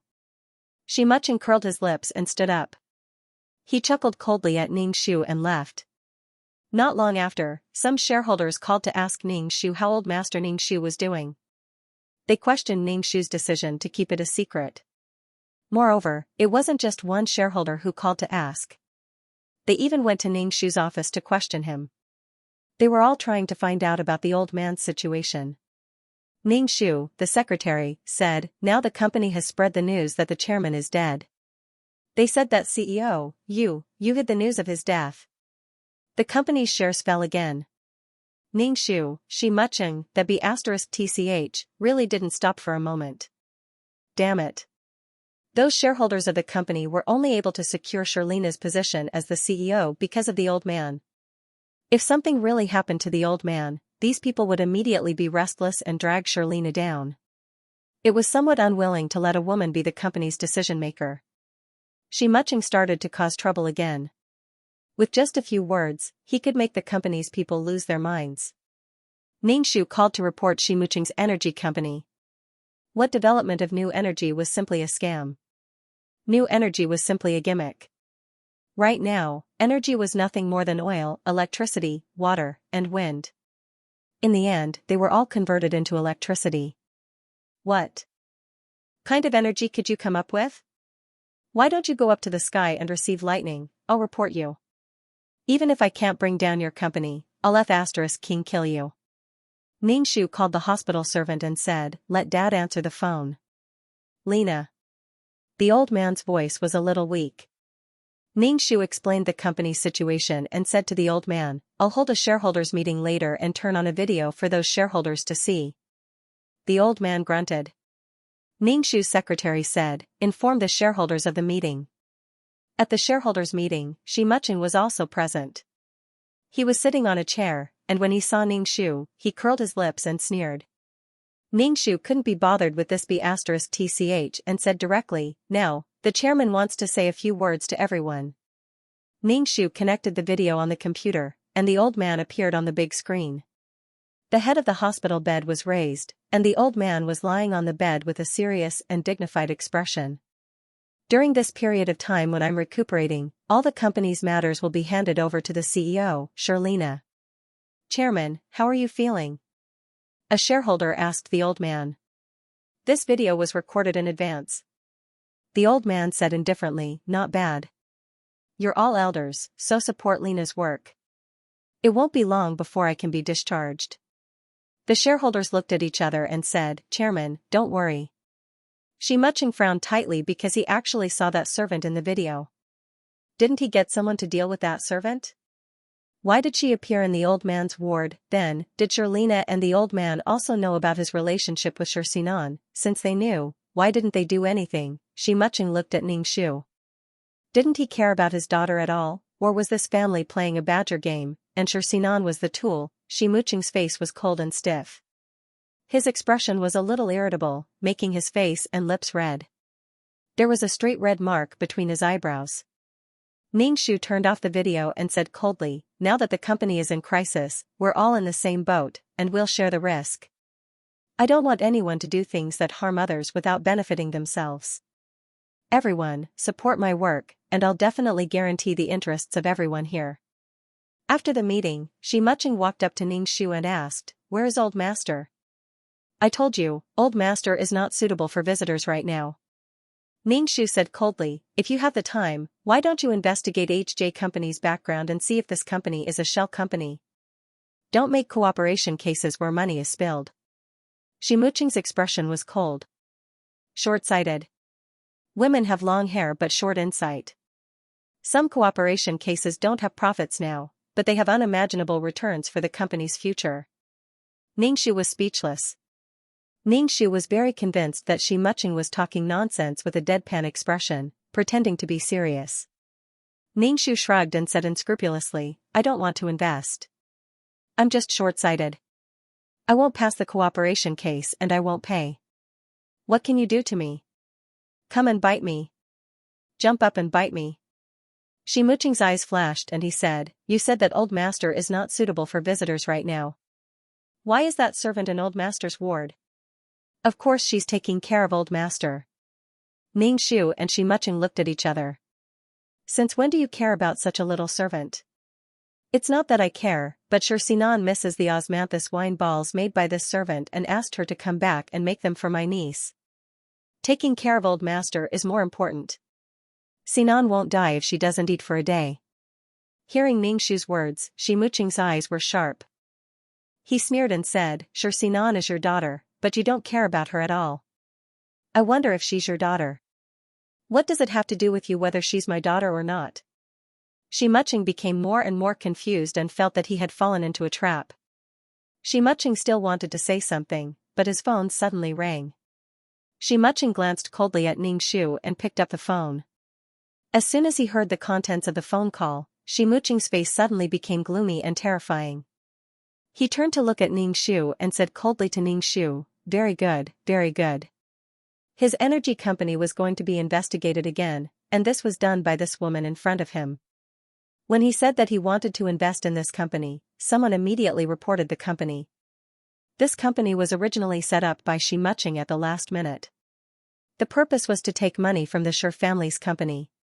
Even if it was taken over, there was no loss to Xianxia at all.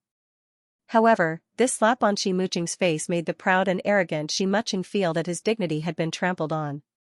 Xianxia's eyes were filled with killing intent.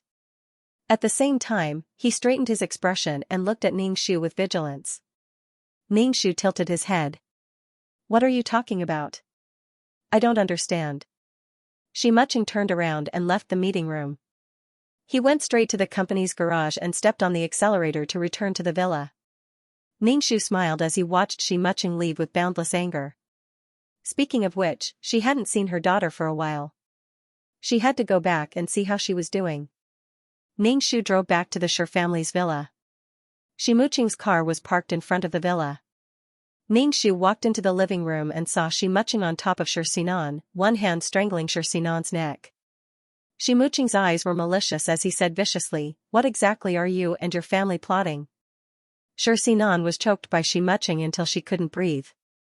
Tears flowed from the corners of her eyes. She had no idea what her uncle was talking about. As soon as her uncle returned, he was strangling her neck viciously. Seeing the suspicion on her uncle's face, Xianxia's heart ached as if it was being torn apart. The good times from before were like a dream. Xianxia's heart ached when he saw Xianxia's ignorant and innocent look. However, when he thought about how she had attracted his attention by leaning on him like this, even if he was so angry that he wanted to strangle her to death now, his body was restless. He wanted this woman to gasp for breath under his body, tear her apart, and possess her. He simply didn't know what to do with her. Xianxia's lower abdomen was tense now, and he couldn't help but loosen his grip on Xianxia's hand. Xianxia instantly exhaled and coughed violently. Seeing that Xianxia was breathing, Xianxia strangled her neck again, causing Xianxia's face to turn red. Xianxia's eyes were blank and innocent as she looked at Xianxia sadly and didn't resist at all. Ningxu was speechless. Mental illness. Ningxu walked over and pushed Xianxia away from Xianxia. Xianxia was breathing heavily. When Xianxia saw Ningxu, she immediately hugged Ningxu and cried aggrievedly, "Mom." Ningxu pushed Xianxia away and sized her up. He couldn't help but want to laugh in his heart. Xianxia had become much plumper, her arms were fatter, and her thighs were thicker. She was wearing loose pajamas now, revealing her calves. Her calves and stomach had also become thicker, making her legs look shorter. Xianxia was now twice as thick as before. Her face was slightly swollen and oily. She was no longer the little girl who used to smile sweetly. A fair complexion covered 3 ugliness, a tall complexion covered 5 ugliness, a rich complexion covered 100 ugliness, and a fat complexion ruined everything. Xianxia would only get fatter.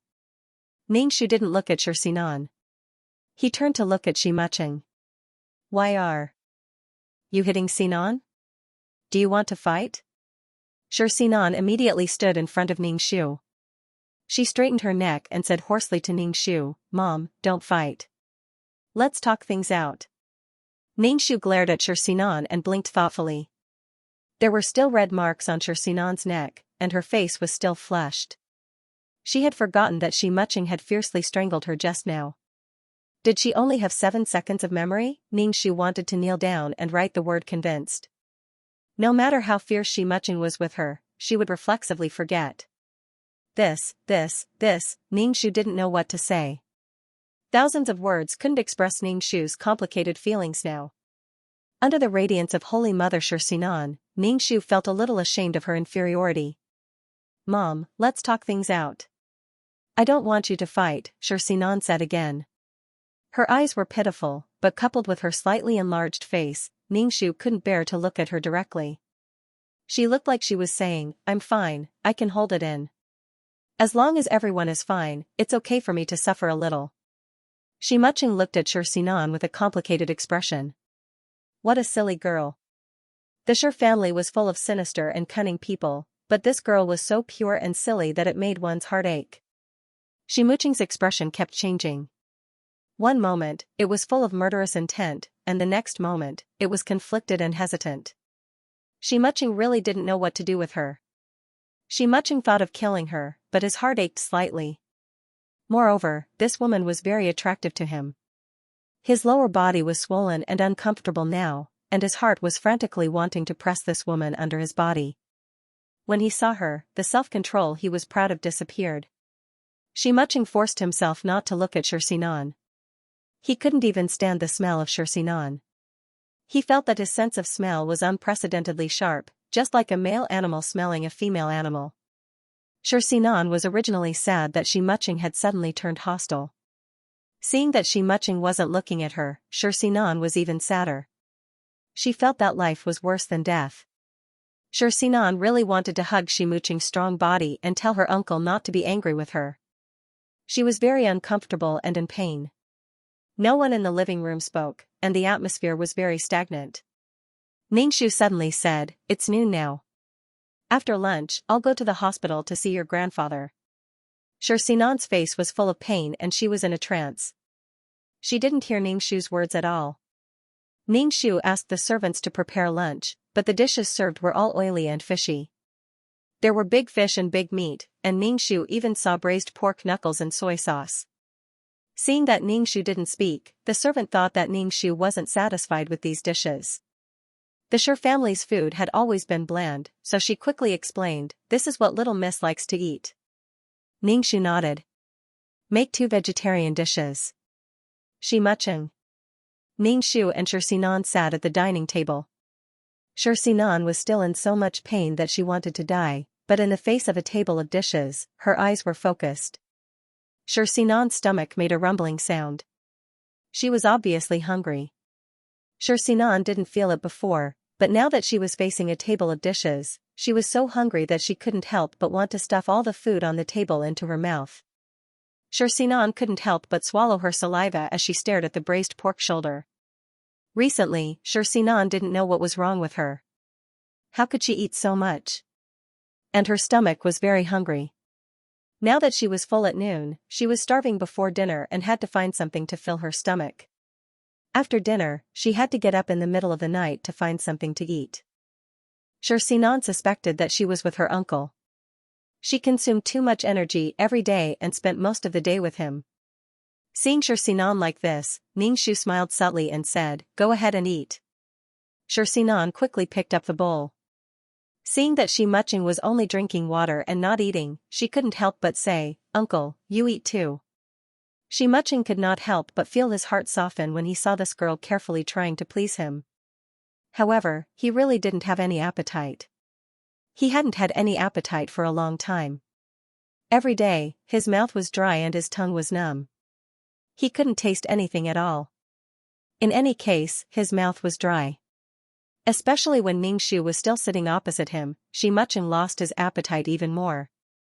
Seeing the little girl looking at him like this, Xianxia picked up the bowl and ate very slowly. His movements were elegant and noble. Most of the time, he just kept drinking water. On the other hand, Xianxia was wolfing down the food. Her mouth was oily, and her cheeks were bulging. The dishes on the table were finished in no time. The three of them had eaten so much, and most of it was eaten by Xianxia. It was simply unimaginable. What used to be a little bird's stomach was now a rice bucket. Ningxu only smiled faintly. "Go upstairs. I have something to talk to you about," Ningxu said to Xianxia. Xianxia didn't answer Ningxu. Instead, she looked at Xianxia immediately. Seeing that Xianxia didn't speak, Xianxia didn't know what her uncle meant. Ningxu said, "Mom, what's the matter? Let's talk here." "Are you sure?" Ningxu looked at Xianxia. Damn it, did Xianxia have to ask for Xianxia's opinion before doing anything now? What was the point of raising a daughter for so long? Warming the bed for a man, giving birth to a man's child, and working like a horse for a man, Ningxu suddenly felt a little tired. It was said that how could a woman be loved if she wasn't stupid and sweet? But if she was like Xianxia, Ningxu would rather die alone. However, it seemed that she was going further and further down the road to dying alone. "Mom, what do you want to talk to me about?" Xianxia asked. Ningxu said faintly, "Nothing, as long as you're happy." Ningxu took her bag and left. She must be crazy to talk to Xianxia endlessly. She originally wanted to give Xianxia another injection, but now that she saw Xianxia like this, there was no need. If she ate like this, her weight would double in less than 2 months. With the addition of hormone and fattening medicine, Xianxia's weight would soar like a rocket. The head cone acupoint was on the stomach meridian. Ningxu's injection would strengthen Xianxia's digestive ability and increase her appetite. The most intuitive manifestation was that people got hungry very easily. Once they were hungry, they would want to eat like crazy. Not long after they were full, they would be hungry again. The body didn't need so much energy, so it could only be stored and formed into fat. The Shi family could still afford to raise a big fat person. She just didn't know if Xianxia could face a fat person like herself. Xianxia watched Ningxu leave and looked a little annoyed. She had made her mother angry again. Her relationship with her mother was getting more and more indifferent. Sometimes, Xianxia even felt that she wasn't her mother anymore. She was so indifferent, as if she was facing a stranger. She didn't want to make her uncle unhappy, nor did she want to make her mother unhappy, but the two of them were like fire and water. Xianxia raised his head and drank the water in the quilt. Then, he suddenly pushed Xianxia against the wall and lifted Xianxia's pajamas. Feeling Xianxia's strong body and hot body, Xianxia's heart thumped. After a while, Xianxia tortured Xianxia particularly fiercely and violently. In the end, when he gritted his teeth to vent, his body was in so much pain that Xianxia couldn't help but groan. Filth flowed out and stuck to Xianxia's leg. Xianxia looked down and saw that the filth was actually mixed with blood. He didn't know if it was his or Xianxia's. Xianxia felt dizzy and his whole body was drenched in cold sweat. His waist was sore and his breathing was extremely rapid. His eardrums were filled with the sound of his heart beating violently, which had lost its rhythm. Even so, his lower abdomen was still tight and ready to go. He still wanted to be entangled with this woman. Xianxia felt that he couldn't take it anymore. He propped his arm against the wall. This little vixen was really going to suck him dry. Ximecheng felt uncomfortable down there. He took 2 deep breaths, threw Sinan on the sofa, and pressed her down. The wall was too tiring. Change positions. Because of the company's matters and the setback with Ning Shu, Ximecheng suspected that Sinan was bait deliberately released by the Shi family. But in the face of the confused Sinan, Ximecheng felt a little helpless. Even if he explained it to her, he couldn't explain it clearly. Ximecheng could only suppress it in his heart. If he really found out that Sinan was no different from the rest of the Shi family, he definitely wouldn't show mercy. Ximecheng doubled his torture of Sinan. Sinan frowned in pain under Ximecheng's body and kept shouting in pain, but Ximecheng didn't pay attention to her at all. Sinan felt as if her body was being torn apart. Seeing Ximecheng biting and sucking on her body with bloodshot eyes, Sinan was a little scared and could only bite her lip tightly to endure it. Sinan felt that her lower body was numb and she was sweating all over. This was the first time she felt so painful. Uncle was really too rough. Sinan felt pain in her body, and so did Ximecheng. There was a tearing pain in that place, but it swelled more and more unbearably, as if it was about to explode. Ximecheng gritted his teeth and endured the pain. When he finally released it, he couldn't help but cry out in pain. Ximecheng frowned tightly as he looked at the filth. It was like yellow pus, and there was a fishy smell mixed with blood. Ximecheng suddenly realized that there was something wrong with his body. Previously, he was still proud of his powerful ability. What was 7 times a night? He could do it once a night. Now, Ximecheng realized that he didn't know how to control himself. When he saw Sinan, he couldn't help but torment her, making her pant under him. He didn't know fatigue, and his body seemed to be full of strength. Now, his entire body seemed to have been hollowed out. Ximecheng supported himself on the sofa with his arms trembling slightly. Sinan was so tired that she didn't even have the strength to open her eyes. Ximecheng's body began to stir again, and he wanted to have a good fight again. Ximecheng felt like he was going crazy. He quickly got up, put on his clothes, and left without looking back, as if there was a malicious spirit chasing after him. Sinan couldn't help but be heartbroken when she saw how cold and heartless her uncle was. She covered her private parts with her pajamas and lay motionless on the sofa. Sinan lay on the sofa and cried silently. She looked devastated, as if the whole world had abandoned her. Ximecheng left the villa and went to the hospital for a checkup. The doctor said that he had to abstain from sex and recuperate for a while. He prescribed some kidney-nourishing medicine. Ximecheng didn't want to return to the Shi family villa anymore. As long as he thought of Sinan, Ximecheng's heart trembled and his body became incomparably hot. Even if Sinan wasn't by his side, Ximecheng still wanted to stroke himself. Ximecheng suspected that Sinan was a vixen who specialized in sucking men's essence. Otherwise, why couldn't he control himself when he saw Sinan and wanted to torture her to death? Ximecheng took the kidney-nourishing medicine prescribed by the doctor, but it didn't work. Now that his body was already weak, taking the kidney-nourishing medicine made Ximecheng's body hot instead. Now, even if Ximecheng went to the toilet, he would leak, but not much, only a little. Although Ximecheng didn't return to the Shi family's villa, he would think of Sinan from time to time. It was always Sinan's charming appearance under his body. When Ximecheng thought of this, his lower abdomen tightened. There was really no other way. Ximecheng could only relax.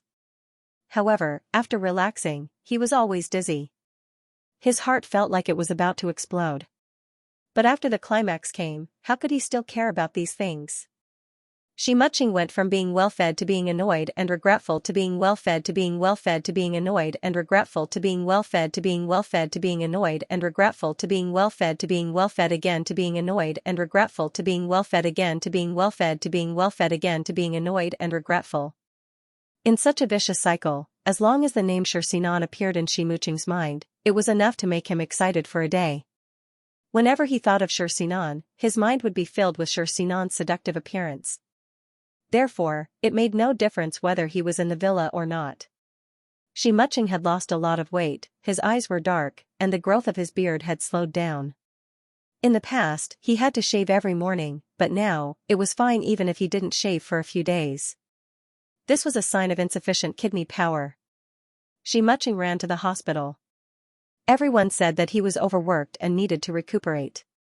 Xianxia frowned tightly. He felt very uncomfortable. He was dizzy, as if something was pressing down on him. It was very heavy. When he was free, he would simply collapse from exhaustion after practicing 2 sets of military boxing. His entire body would sweat, and his body would fluctuate between hot and cold. Now, Xianxia's body was very abnormal. Xianxia found out from the villa servant that Xianxia hadn't returned to the villa for a while. The servant called to tell Xianxia that the villa's living expenses were gone. Only Xianxia was in the villa. She washed her face with tears all day long. How could she know about money? Xianxia cried as she stuffed food into her mouth. She was determined to turn her grief into appetite. The servant also said that Xianxia had grown a little fat. Xianxia instructed the servant to cook whatever Xianxia wanted to eat. There was no need to save money. Xianxia hung up the phone and went to see the surrogate mother. Now that the child was 3 months old, the surrogate mother's belly was slightly bulging, and all aspects of the examination were normal. Xianxia sent some spiritual energy into the surrogate mother's body to strengthen her body. It was also good for the fetus to be less sick. After seeing the surrogate mother, Xianxia went to the hospital to see old Master Li. After a few months of recuperation, old Master Li could barely get out of bed and take 2 steps. After all, he was old. After suffering such a serious injury, it was difficult for him to return to the past. Seeing Xianxia, old Master Li asked, "How's the company?" Fortunately, the stock price has stabilized. It hasn't fallen or risen again. There's nothing wrong with the company. Xianxia helped old Master Li lie on the bed. He held old Master Li's hand and sent some energy into his body. Old Master Li nodded and asked, "Where's Xianxia?" She hadn't come to see him for several months, nor had she called him. Xianxia said, "I didn't want her to come to see you. I was guarding against Xianxia. In the end, a girl is biased. That girl doesn't understand her responsibility as a member of the Shi family." Old Master Li sighed and said, "In the end, she got the wrong idea." Old Master Li was referring to using Xianxia to tie down Xianxia, but Xianxia really didn't have the ability. If this task had been done by Xianxia, who had been in the business world, she might have succeeded. It was just that Xianxia was almost 2 years older than Xianxia, so old Master Li wanted to use his granddaughter. Did Xianxia need to understand her responsibility as a member of the Shi family? No, she just needed to wait for the right person. Xianxia was also a woman. She was responsible for the Shi family and the livelihood of the entire company, but when it came to Xianxia was like an angel who didn't eat the food of mortals. It was Xianxia and old Master Li's problem. Xianxia should have known her responsibility from a young age. Didn't she have to pay a price to enjoy brocade clothes, delicious food, and servants? Xianxia talked to old Master Li for a while, then went to the company without stopping. Xianxia hadn't come to work for a while, and the vice president's office was empty. In fact, it didn't make any difference whether Xianxia came to the company or not. Xianxia directly deducted Xianxia's salary and didn't let the finance department transfer money to Xianxia's card. It had to be known that the salary of a vice president of a company wasn't small. This money could be saved to add a few more office equipment to the office. It was just that he hadn't appeared for such a long time, and Xianxia felt that Xianxia was holding back some big move. Xianxia felt that he had to be on guard in case something out of control happened. Damn, Xianxia's body was really strong. If it were any other man, they wouldn't have been able to bear it. Sure enough, he was favored by the heavens. Xianxia had always been on guard against Xianxia, but after a long time, Xianxia seemed to have evaporated from the face of the earth. Xianxia called the villa and asked the servants if Xianxia had gone back, but he was told that Xianxia hadn't returned to the villa. Xianxia hung up the phone. Where on earth had this guy run off to? Xianxia simply ended his work and prepared to go back to the villa to take a look. As soon as he walked into the entrance, Xianxia heard faint sobbing. Xianxia thought that he had entered a haunted house, and goosebumps instantly rose on his skin. As he walked in, he saw a fat girl sitting on the sofa, eating potato chips and drinking Coke, crying silently. Xianxia raised his eyebrows. After not seeing her for a while, Xianxia had gained a lot of weight. Her facial features were squeezed together, and she had a thick double chin. Her originally slender figure had now become extremely clumsy, and whenever she moved, the flesh on her body wouldn't stop shaking. Ningxu simply couldn't recognize his daughter. Ningxu just stood there. Xianxia turned to look at Ningxu, and tears fell down her cheeks. Ningxu looked away, unable to bear to look at her. If it was the Xianxia of the past, such a delicate and pitiful appearance would simply be a pure and lovely lily. But now, tears flowed down her face like a steamed bun, and before they reached her chin, the tears dried up. Xianxia stood up with difficulty, and Ningxu walked over. With every step she took, the excess flesh on her body trembled. Especially her legs. "Mom!" Xianxia cried and shouted. Ningxu said indifferently, "How did you become like this? Why didn't you go to school when you were well? You just stayed at home and ate." How could Xianxia think of going to school? Her uncle had left for a long time and hadn't come back at all, and there was no news at all. She waited for her phone every day, hoping that it would ring, even if it was a text message. There was only her uncle's name in this phone. As long as the phone rang, she would know that it was her uncle calling her. She waited and waited, but her uncle didn't call her. Even when she called, her uncle's line was busy. Xianxia was in great pain. Did her uncle really not want her anymore? Xianxia didn't know the reason. Every day, whenever she thought of her uncle, she would feel heart-wrenching pain. How could she still go to school? School was not as important as her uncle. She had fallen out of love and her life was dark. As for why she ate like this, she couldn't control herself at all. She always felt very hungry. She had to eat something in her mouth to feel better. Xianxia didn't even dare to look in the mirror now.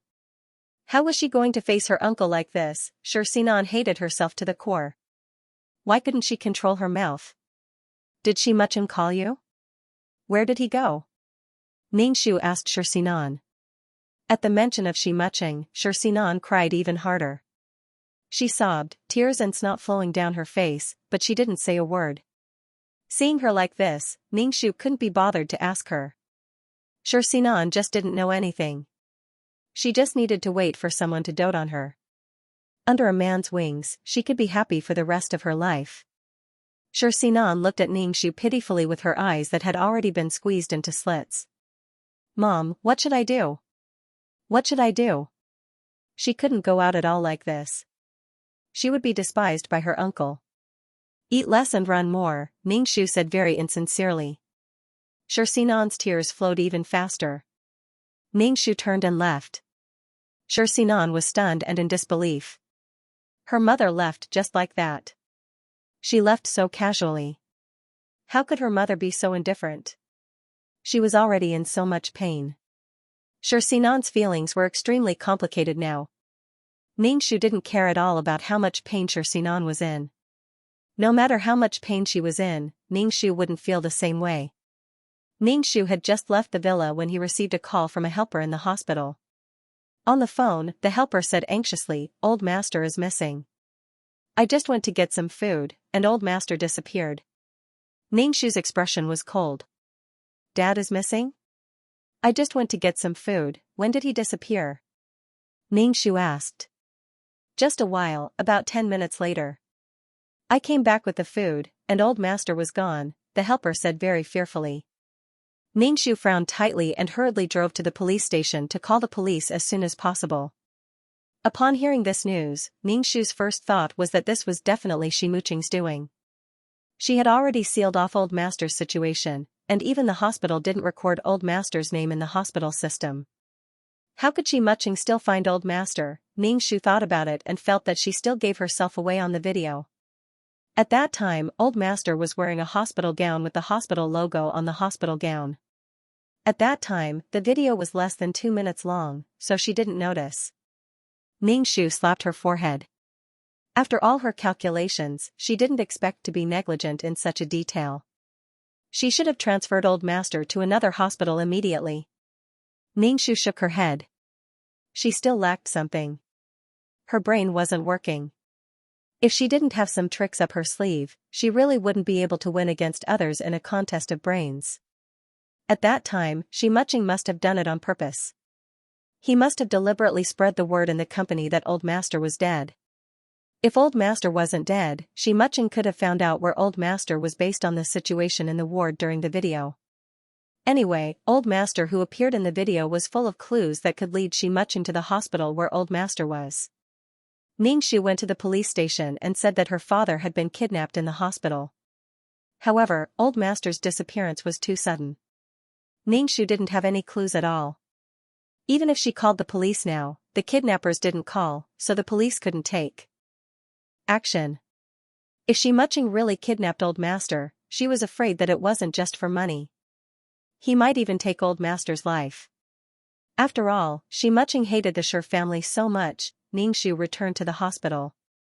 The servant sat on the sofa with a terrified expression. When she saw Xianxia, she quickly apologized. "Miss, I really just went to get food. When I came back, he was gone."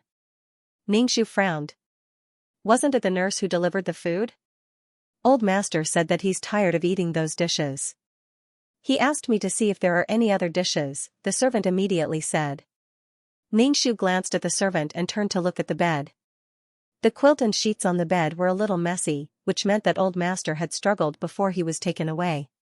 Xianxia quickly pulled up the hospital's surveillance video. In the video, the servant took the thermos out of the ward. Not long after, a person in a nurse's uniform walked towards the ward. He was wearing a mask. His hair was a little long, and his bangs almost covered his eyes. He couldn't see this person's face at all. This person had a medium build and was wearing a nurse's uniform. Xianxia still felt that he was a man. Anyway, there was always an indescribable awkwardness. However, this shouldn't be Xianxia. Xianxia's figure was tall and strong. He couldn't fit in the largest nurse's uniform. Besides, given Xianxia's arrogant personality, how could he possibly wear a nurse's uniform? However, even if this person pretending to be a nurse wasn't Xianxia, he was related to him. The person in the nurse's uniform walked into the ward. After a while, the man pushed the wheelchair out. The old man in the wheelchair had his head tilted to one side and his body was motionless. He had obviously lost consciousness. Xianxia looked at the surveillance footage and sighed heavily. Xianxia had no clue where to find the old man now. The old man's body could barely walk 2 steps now, so the chances of him escaping were not high. The fact that he didn't directly take the old man's life meant that he still had some ulterior motives. Xianxia was really capable. Xianxia rubbed his forehead. In the end, he had been careless. If he hadn't taken care of everything, he could have lost a life. Xianxia sent the video to the police station to prove that his father had really been kidnapped. However, Xianxia saw the license plate number of the car on the surveillance footage at the entrance of the hospital. The image was a little blurry, and he could only roughly make out the shape of the number. After getting this number, Xianxia immediately went to check on the owner of the car. Then, he went to the traffic department to check on the car's whereabouts. Just as Xianxia was dizzy from all the work, his phone rang. Xianxia saw that the caller ID was his home number. Xianxia picked up the phone, and Xianxia's nasal voice came from the other end. "Mom," Xianxia raised his eyebrows. Xianxia rarely took the initiative to call him. Now that she suddenly called, something must have happened. "Mom, I feel so bad." "Mom, where are you now?" Xianxia sobbed as she spoke. She was alone in the living room of the villa. It was dark outside, and the servants were in their own rooms. They wouldn't come to the living room. Xianxia curled up on the sofa alone and summoned the courage to call Xianxia. Now, Xianxia felt as if she had been abandoned by the world. She felt so lonely and scared. The night breeze blew against the French windows. It was cold and scary. Xianxia was so busy that he didn't have time to comfort his lonely daughter. He said directly, "Your grandfather is missing. I'm busy looking for him now." "How could this be?" Xianxia's voice was unusually shocked. Xianxia looked at the road surveillance footage of the traffic department and saw the direction the car was heading in. He had a vague idea of what was going on. There was a villa in Xianxia. Regardless of whether the old man was in that villa or not, Xianxia had to go there. "Mom, why did Grandpa go missing?" Xianxia suddenly remembered that she hadn't seen her grandfather for a long time. Ningshu quickly said, "I'm going to work." Then, he hung up the phone. As Sinan listened to the busy tone on the phone, tears streamed down her face, and her stomach rumbled. As Sinan cried, she picked up the snacks on the table and ate them, swallowing them along with her tears. Ningshu took off his office suit and changed into clothes that were easy to move around in. He put on a pair of flats with large rubberized soles, took a rope, a flashlight, a knife, and a weapon, a long stick, and prepared to go to the villa in Xianxia. It was almost midnight now, and there weren't many cars on the road. Ningshu stepped on the accelerator all the way to his destination. The living room of the villa was lit up, but it was dark upstairs. Ningshu approached the living room window, which was tightly covered by the curtains. Ningshu couldn't see what was going on inside. He only heard people talking inside, and it seemed that there were quite a few people. Ningshu clung to the wall. It was very likely that the old man was in this villa, but there were many rooms in the villa. Which room was the old man in? Before figuring out the situation, he couldn't act rashly. What if he tried to kill the old man? Besides, he didn't know how many people were inside. Ningshu wasn't sure if he could beat these people. Ningshu raised her head and saw the air conditioner box. She carefully climbed up the tree beside the villa, mobilized her Qi Jin, and jumped onto the air conditioner box.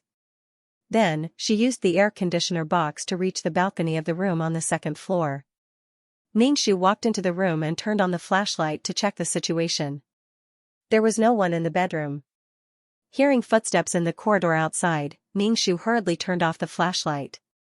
When the footsteps disappeared, Ningshu slowly and gently opened the door. The noise in the living room could be heard upstairs. The smell of smoke and alcohol assailed his nose. There were indeed a lot of people. Fortunately, he hadn't rushed in directly earlier.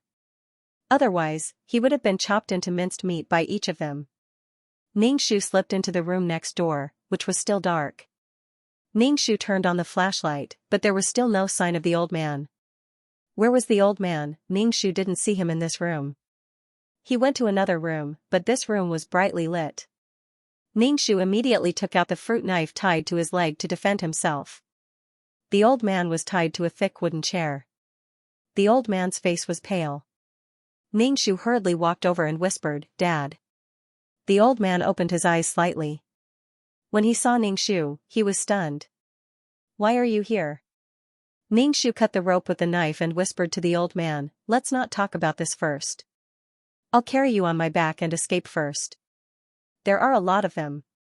Lena, Dad is old. It's worth living for so long. You." The old man still wanted to say something, but Ningshu carried him on his back and touched his wound. It was very painful. Ningshu used the rope to tie himself and the old man together. He used his free hands to tie the remaining rope to the bed leg. He pulled the rope and slowly slid down from the window. The rope rubbed against his hands, and it was burning. Moreover, it was the weight of two people. His palms hurt. He guessed that the skin had been scraped. It wasn't easy to get down. Ningshu stuck to the wall and carried the old man to the parking lot. He released the old man and put him in the car. Then, he quickly drove away. After the car drove for a while, Ningshu heaved a sigh of relief. He was lucky to have successfully saved the old man. No, it should be Charlena's tireless investigation of Shimu City that let Ningshu know that there was a villa in Shimu City there. Ningshu took out his phone to call the police. From the rearview mirror, he saw a few cars speeding toward him. Did they find that the old man was missing? Ningshu's face was serious. He stepped hard on the gas and went straight to the police station. "Come and King chase me, come and chase me." The cars behind him were very fast. Some people even stuck their heads out of the window. Ningshu shouted for him to stop. Ningshu ignored him. He pursed his lips tightly and stepped on the gas pedal. Ningshu called the police. A police car came from Ningshu's direction. It bumped into Ningshu head-on. The car that was chasing Ningshu immediately turned around and drove away.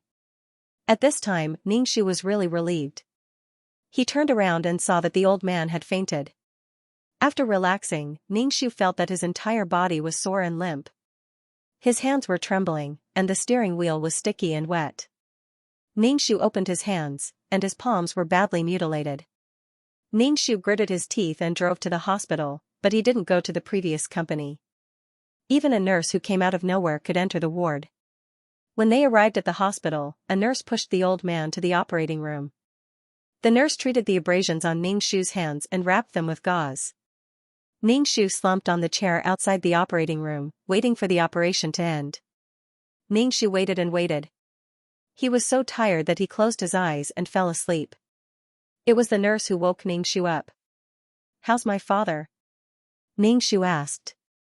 "His life isn't in danger.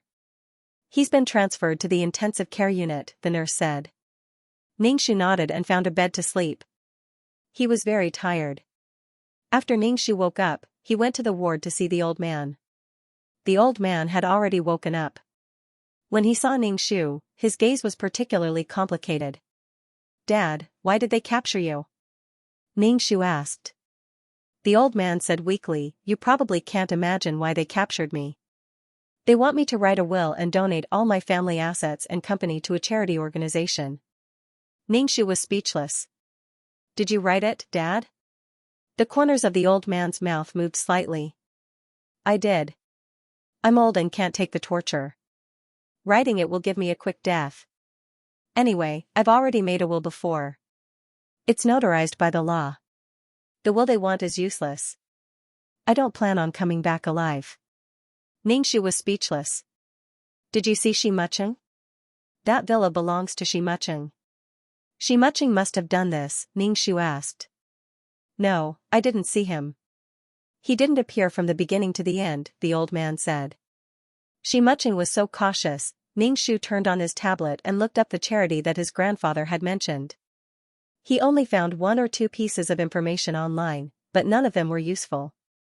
It was probably newly established again. Xianxia liked to play this kind of game the most. "If I don't want to stay in the hospital, I'll go home. I'll see what he can do to me," the old man said. "If 10 security guards aren't enough, then 20 or 30.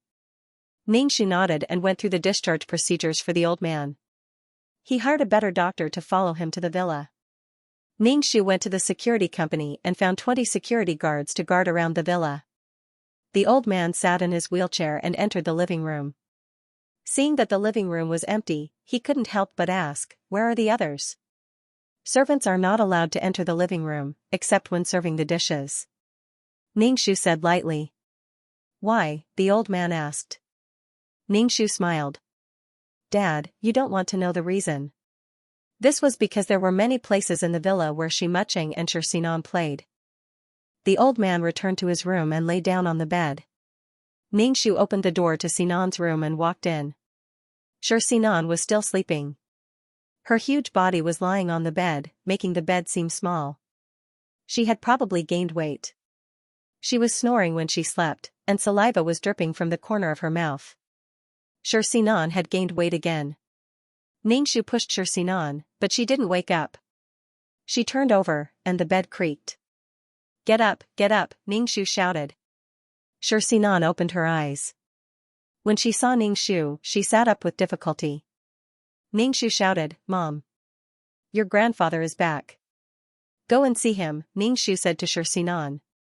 Xiaoxinan got up from the bed and went to the old man's room. Ningxu followed her into the room and heard the old man's shocked voice. "Who are you?" "Grandpa, I'm Sinan," Xiaoxinan said sadly. The old man was speechless for a long time. "Why are you like this?" "Grandpa, do you know where Uncle went?" Xiaoxinan asked the old man with tears in her eyes. The old man's face suddenly turned ugly, and he said indifferently, "I've been in the hospital all this time. How would I know where your healthy uncle went?" Xiaoxinan's expression looked very painful. Her face was twisted and ugly. The old man sighed and said, "Grandpa is tired. You can go out." "Grandpa, you really don't know where Uncle went?" Xiaoxinan asked unwillingly. Why did no one know where Uncle went? Uncle left without saying goodbye. Didn't he know how sad and scared she would be? "Let Grandpa rest," Ningxu said. "Your uncle will be back soon." "Really?" Xiaoxinan immediately widened her eyes and looked at Ningxu. Ningxu nodded. In this case, Xianxia might come back to check on the situation.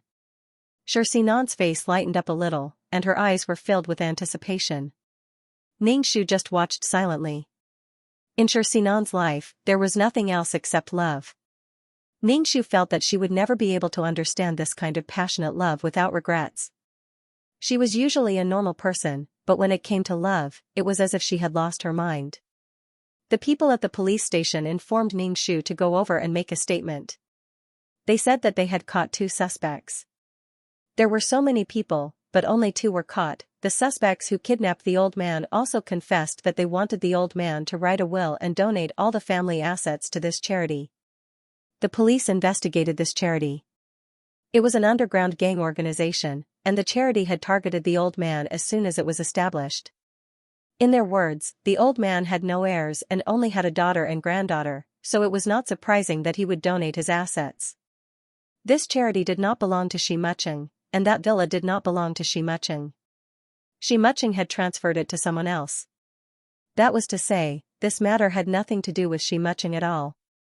Xianxia had cleared himself completely. F***ck, this matter was not done by Xianxia. She was going to eat sh**t. Kidnapping and extortion was a felony.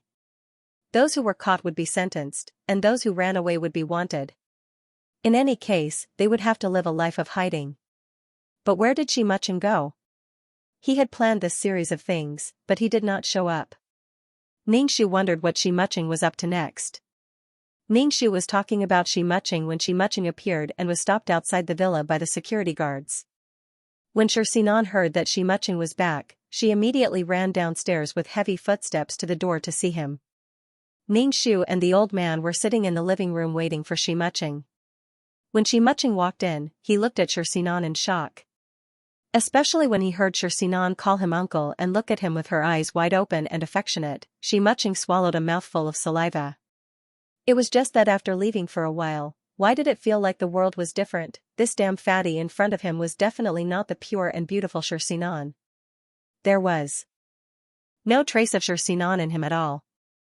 No, definitely not. Xianxia's face turned green as he denied that the person in front of him was the one he yearned for day and night. The moment he thought about it, his entire body heated up and he couldn't help but have sex. The most unbearable thing for Xianxia was that even though Sinan had become like this, her attraction to him was still unparalleled. Now, his body was restless, and he wanted to press this deformed and swollen Sinan under him. Xianxia felt like he had seen a ghost. Why had Sinan become so unrecognizable? His body was still yearning for Sinan. His body was restless, and his lower abdomen was tense. He could hardly control the desire that burst out of his body. Seeing countless expressions flash across Xianxia's face before finally settling on a broken expression, Ningxu could feel the indescribable sourness in Xianxia's heart just by looking at it. This sourness was simply unbelievable. Ningxu used their hair to tie the two together. No matter how they became, both parties had a huge attraction. Unless one party died.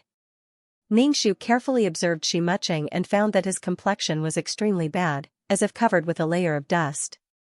His eyebrows were blue, but his cheekbones and lips were red. Xianxia's body couldn't take it anymore. Ningxu curled his lips. Xianxia didn't dare to look at Sinan again, but Sinan was quite happy and kept her eyes on Xianxia. Xianxia sat elegantly on the sofa and said when he saw Old Master, "Old Master, no, Dad, we haven't seen each other in a long time. You still have the face to come back. Get lost.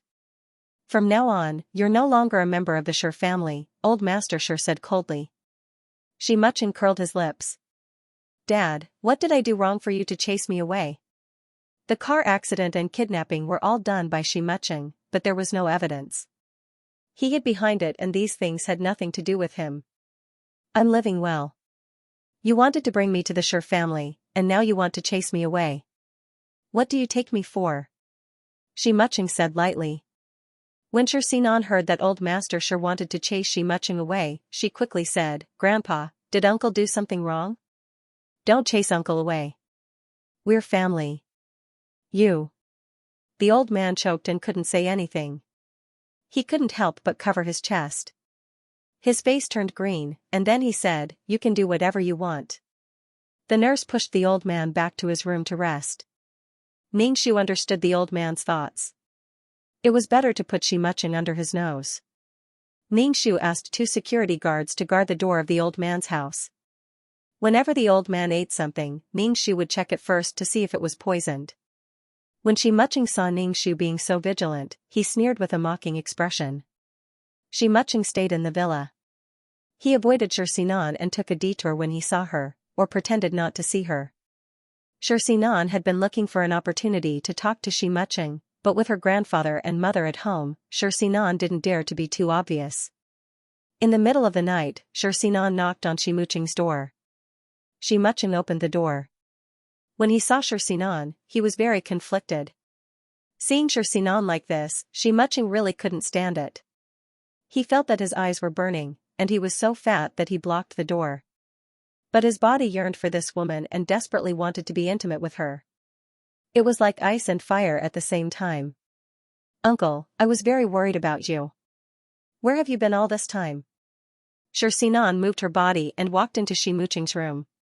Xianxia endured the desire of his body and closed the door. "Uncle, do you know how I spent this period of time?" "You left without saying goodbye," Xianxia said with tears streaming down her face. Xianxia turned his head and didn't look at Xianxia.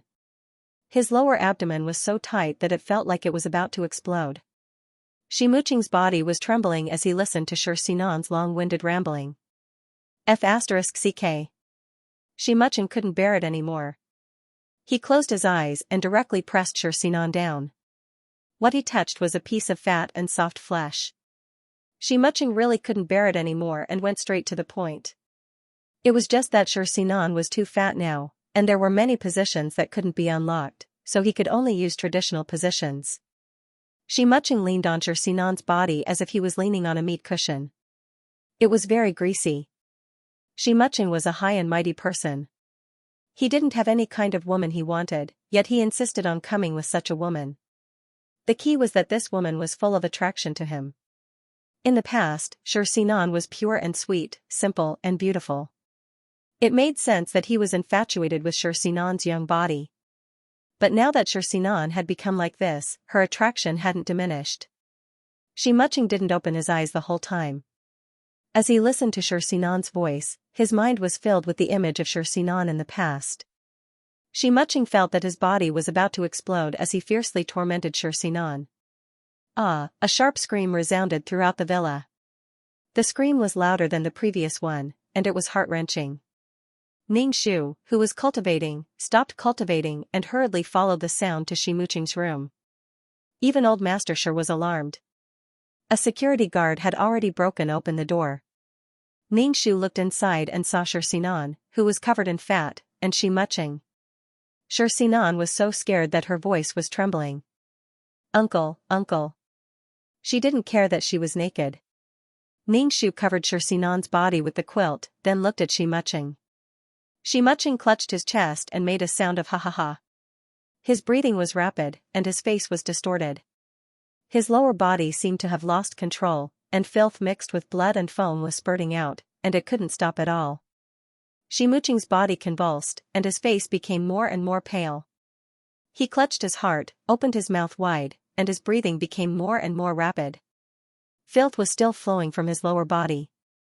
Old Master Shi rushed over and saw the scene. He said in shock, "Ma Yufeng." Then he shook his head. "It's hopeless." Xianxia's face was twisted together, and his eyes were filled with strong unwillingness, fear, and hatred. Xianxia growled in a low voice, and his body twitched violently twice before he stopped moving, but his lower body was still releasing filth uncontrollably. The room was filled with an indescribable strange smell. Ma Yufeng was a major leak, and the scientific term was sudden death. If it was too intense, the body would be weak, and under the erosion of supportive drugs, it could cause the heart to stop beating. Xianxia's body had been hollowed out. Even if he wasn't with Xianxia, he had to fend for himself or find other women. The hollowed-out body couldn't withstand the tossing and turning, and in such a situation, he died suddenly. Ma Yufeng, Ma Yufeng, Ma Yufeng, was fatal. "Uncle, uncle." Xinan saw that Ximuching wasn't moving, and his body twitched occasionally. She immediately shouted mournfully, and in the end, she couldn't take it anymore and fainted. Ningxu asked the security guard to carry Ximuching out. The security guard carried Ximuching out, and Ningxu opened the room's windows to disperse the smell. Ningxu glanced at Xinan, who couldn't accept reality, and picked up the clothes on the ground to help her put them on. Ningxu dressed Xinan and went out of the room. He saw Ximuching's body in the living room, wrapped in a quilt, and occasionally twitching. To be safe, Ningxu checked Ximuching's condition again. Ximuching's face was twisted, his mouth was wide open, and saliva flowed out, wetting the floor. His face was pale.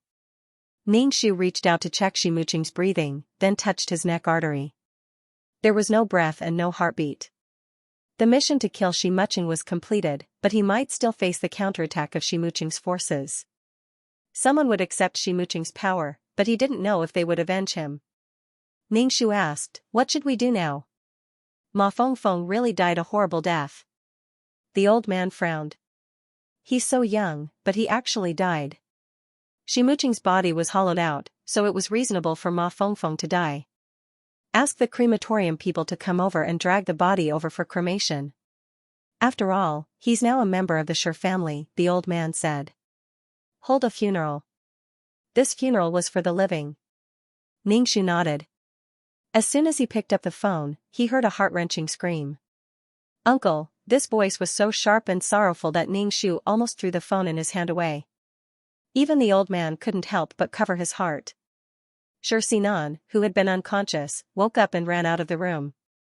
Her fat body trembled as she threw herself on Ximuching's body. "Uncle, I don't think you're dead." "Uncle." Xinan cried uncontrollably. In her heart, her uncle was omnipotent, and no one could die. Xinan still suspected that she was dreaming. Her heart seemed to be squeezed tightly, and she couldn't breathe. Xianxia's heart was full of despair. She couldn't imagine what her life would be like without her uncle. Without her uncle, what was the point of her living? Xian hugged Ximuching's body, wailed, and shouted pitifully, "Uncle, wake up. Sinan is so scared." Xian felt cold all over. She was in a trance, as if her soul had left her body. Ningxu called the crematorium. Not long after, someone came to remove Ximuching's body. "Don't touch my uncle. He's not dead. He's not dead." Xian hugged Ximuching tightly and refused to let go. "No, don't hurt uncle." The crematorium staff had no choice but to look at the old man in the wheelchair and asked, "Do you want to cremate him or not?" Ningxu nodded. "Of course. Mom, don't do this." Xian looked at Ningxu pleadingly. "Don't hurt uncle. He's not dead." Xian absolutely refused to believe that Ximuching had died just like that. He had died so abruptly, and while they were being affectionate. Ningxu ignored Xian's pleading eyes and called several security guards to pull Xian away. Xian screamed at the top of her lungs as she watched Ximuching's body being dragged away by the crematorium staff. She struggled and threw herself at Ximuching. Xian was very heavy, and she was a little crazy and very strong. 4 or 5 security guards actually couldn't hold her back. Ningxu directly chopped Xian's neck with one hand and knocked her unconscious. Xian fell to the ground with a plop, her eyes closed tightly and her face full of tears. The old man wiped his face, looking extremely tired. Ningxu said, "I'll leave the funeral to you." "Okay, you go and rest." It was only early in the morning, and the old man's body was already weak. After such a torment, his face was ashen and very ugly. The caregiver pushed the old man to rest. The security guards went to patrol around the villa. Ningxu was alone in the living room with Xian, who was unconscious on the ground. Xian was so heavy that Ningxu couldn't drag her to the bed. He took a thin quilt and covered her with it, then left her alone. Ningxu sat cross-legged on the sofa and began to cultivate. Recently, Ningxu felt very tired. There was always something going on one after another. This body was already a middle-aged person. After such a period of torment, climbing walls, and jumping cars, his body was a little overwhelmed. Sinan, who had been knocked unconscious by Ningxu, woke up very quickly. It only took 2 hours. Ningxu thought that she would sleep until morning. Was this the power of love? Sinan woke up with a groan and raised her hand with difficulty to touch her neck. She turned her head and saw Ningxu on the sofa. She immediately shouted angrily at Ningxu, "Mom, I hate you, I hate you." In the face of Sinan's vigorous resentment and hatred, Ningxu's expression didn't change. He only felt exceptionally speechless. If either Shirlena or the old man had died, Sinan wouldn't be so crazy. After all her family members died, her uncle comforted her. He comforted her in all directions and in all kinds of positions, blah blah blah. Sinan cried and wanted to run out of the villa to find her uncle, but she was stopped by the security guards. Sinan hated these despicable security guards to death. She waved her hand and scratched the security guard's face. Sinan's fingernails left red marks on the security guard's face. Ningxu shouted angrily, "Enough, what are you doing? Don't you think it's embarrassing enough? Sinan, you have to have a little shame now. Hurry up and get back to the house," Ningxu said coldly. Sinan stopped waving her hand and turned to look at Ningxu. She bit her lip so hard that it was bleeding. Her eyes were filled with despair and pain. I hate you to death." Sinan's lips were bleeding. "I just don't have any shame. I just like my uncle. I love him. I can't live without him. I don't care if he's my uncle or not." Sinan's voice was hoarse and her eyes were red. "You don't have a heart at all. Your heart is cold and hard. That's why Dad left you. No one loves you because you're cruel and heartless." Sinan pounded her chest, causing her arms and chest to ripple. "Do you know how uncomfortable it is here? It's so uncomfortable that I feel like I'm going to die." Ningxu pursed his lips. "Then go to hell. Mom, please, let me see my uncle. I beg you." Sinan's face was pale as she cried and begged Ningxu. Ningxu's expression was indifferent. What was this? She had just accused her of being cruel and heartless, and now she was begging her. "What the hell did I owe you?" Ningxu said to the security guard. "Drag her back to her room." "Mom." Sinan looked at Ningxu in shock. "How can you do this?" Sinan was dragged to her room by several security guards. Sinan struggled violently as she shouted at Ningxu, "Mom, I hate you. I hate you. You never know love. You're always a lonely, pitiful wretch who no one loves." Ningxu's expression didn't change as he listened to Sinan's curses. Cursing her to die without a man, he dug his ears. A pitiful worm that no one loves. So scary. I'm so cold, heartless, and unreasonable. If a woman can't wait for the love of the opposite sex, she can't get the respect of the same sex. Women are cheap. The innocent and beautiful Sinan used this as a weapon to attack him. "You're an old witch that no one wants. You don't know love. No man doesn't love you. A man's love directly reflects a woman's charm." Sinan was dragged into the room by the security guard. Ningxu locked the door, and Sinan cried as she banged on the door. Ningxu ignored Sinan. Sinan shouted in the room, "Mom, if you don't let me see Uncle, I'll die for you. I don't want to live without Uncle." Ningxu was speechless. Ningxu opened the door. "Do you really want to see your uncle thrown into the furnace and turn into a pile of ashes?" "Nonsense, you're talking nonsense." When Sinan heard Ningxu say this, she couldn't take it anymore and shook her head frantically. "Uncle can't be dead. Impossible." Sinan rushed outside, but Ningxu pulled her back. "Since you want to go, I'll take you there." Ningxu drove Sinan to the crematorium. At this time, an undertaker was putting on makeup for Xianxia. After the makeup was done, he was about to be cremated. When Sinan saw Xianxia lying motionless on the table, she immediately pounced over. The undertaker was shocked. Sinan hugged Xianxia and wailed. In the end, it was Ningxu who pulled Sinan over. Sinan was very strong when she went crazy. Ningxu still had to mobilize the energy in his dantian to hold Sinan. No. Sinan watched helplessly as her uncle was pushed into the furnace. The flames burned her uncle's body, but he didn't react at all. If her uncle really died, what would she do if she was left alone? Sinan couldn't take it anymore and fainted. Ningxu could only drag Sinan into the car, take Shimuqing's ashes, and drive back to the villa. Next, Ningxu held a simple funeral. Although Ningxu did not invite anyone, many people who received the news came to attend the funeral. Many people were extremely curious about Shimuqing's sudden death. The cause of Shimuqing's death was privately circulated, saying that it was due to wind on horseback. Anyway, the Shi family was the laughing stock of these people. Ningxu didn't care. When Shimuqing died, there were so many security guards watching. The news would definitely spread. It was better than the rumors that Shimuqing was killed by the Shi family. Ningxu didn't let Sinan attend the funeral. After returning from the crematorium, she had been crying endlessly. Her face was full of despair and pain, or she had been screaming heartbreakingly for her uncle. For such a Sinan to appear at the funeral, the Shi family simply did not want to live anymore. An uncle died on his niece's stomach. This was simply, Madame Shi. A man in a suit and leather shoes walked in front of Ningxu. He was about 30 years old. Even if he was wearing a suit, it couldn't hide the cold hostility on his body. Ningxu thought about it in his mind, but he really couldn't remember who this person was. He asked, "Who are you?"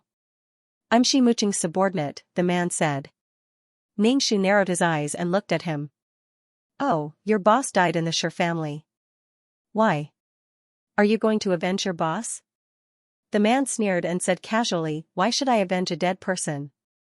I'm happy to see Shimuqing's death. Many people are happy to see it." Ningxu's mouth twitched.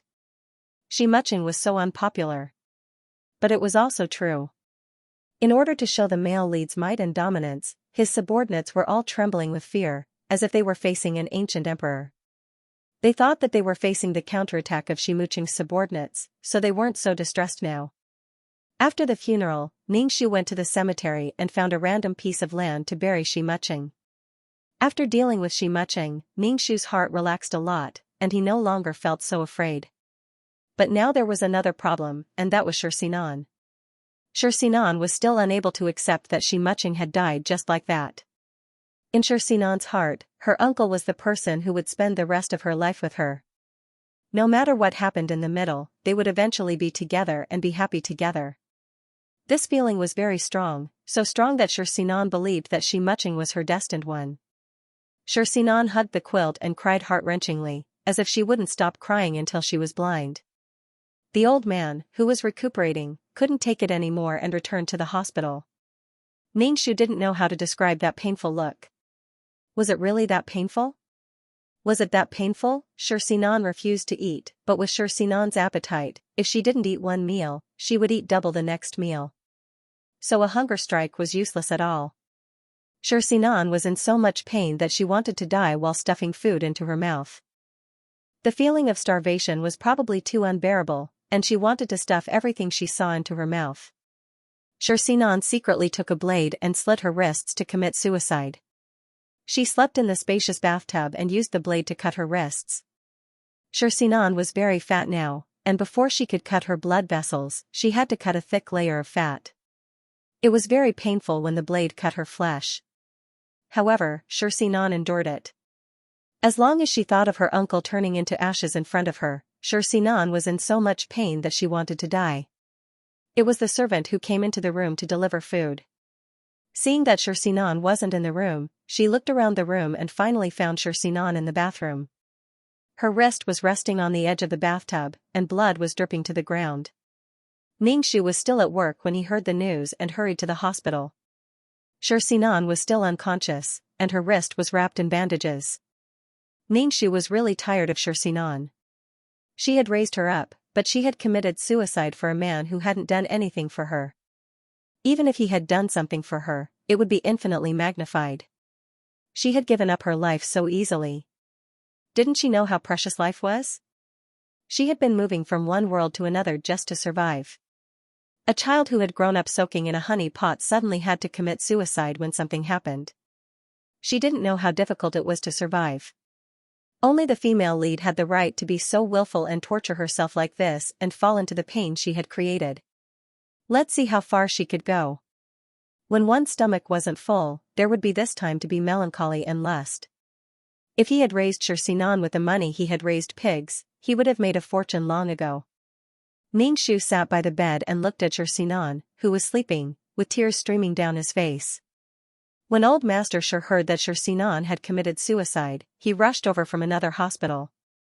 When he saw Xianxia, he shook his head. This child is useless. Old Master Shi was very decadent. The car accident and kidnapping this time had made old Master Shi a lot older, and his hair was already white. Ningxu said, "You have to hold on to this family a little longer." As he spoke, he asked the nurse to push him away. Old Master Shi asked Ningxu to take care of the family, which meant that Ningxu was in charge of the family. Xianxia had failed to commit suicide. After waking up, she stared at the ceiling in a daze and cried silently. The doctor said that Xianxia's health was very poor because she was too fat, which was a burden on her body. Besides, she had lost so much blood that she would be anemic in the future. After hearing the doctor's words, Ningxu said to Xianxia, "You're only 18 years old now. Do you want to live like this for the rest of your life? Pull yourself together." Xianxia's eyes moved slightly and focused on Ningxu's face. She said hoarsely, "Mom, you don't understand. Without Uncle, I can't live." Mom, Ningxu, Neil, Ningxu didn't care about Xianxia anymore. The child in the surrogate mother's belly was born. It was a boy who weighed 6 pounds. Ningxu rushed to the hospital, held the wrapped child, and took good care of the child. Fortunately, Ningxu had been a nanny several times, so he wasn't flustered. He just took the child with him to work, and the office lounge was full of all kinds of baby products. Old Master Shi was very happy to know that he had a grandson. He waited for Ningxu to bring the child home from work every day. Good, good. Old Master Shi squeezed the child's hand and smiled.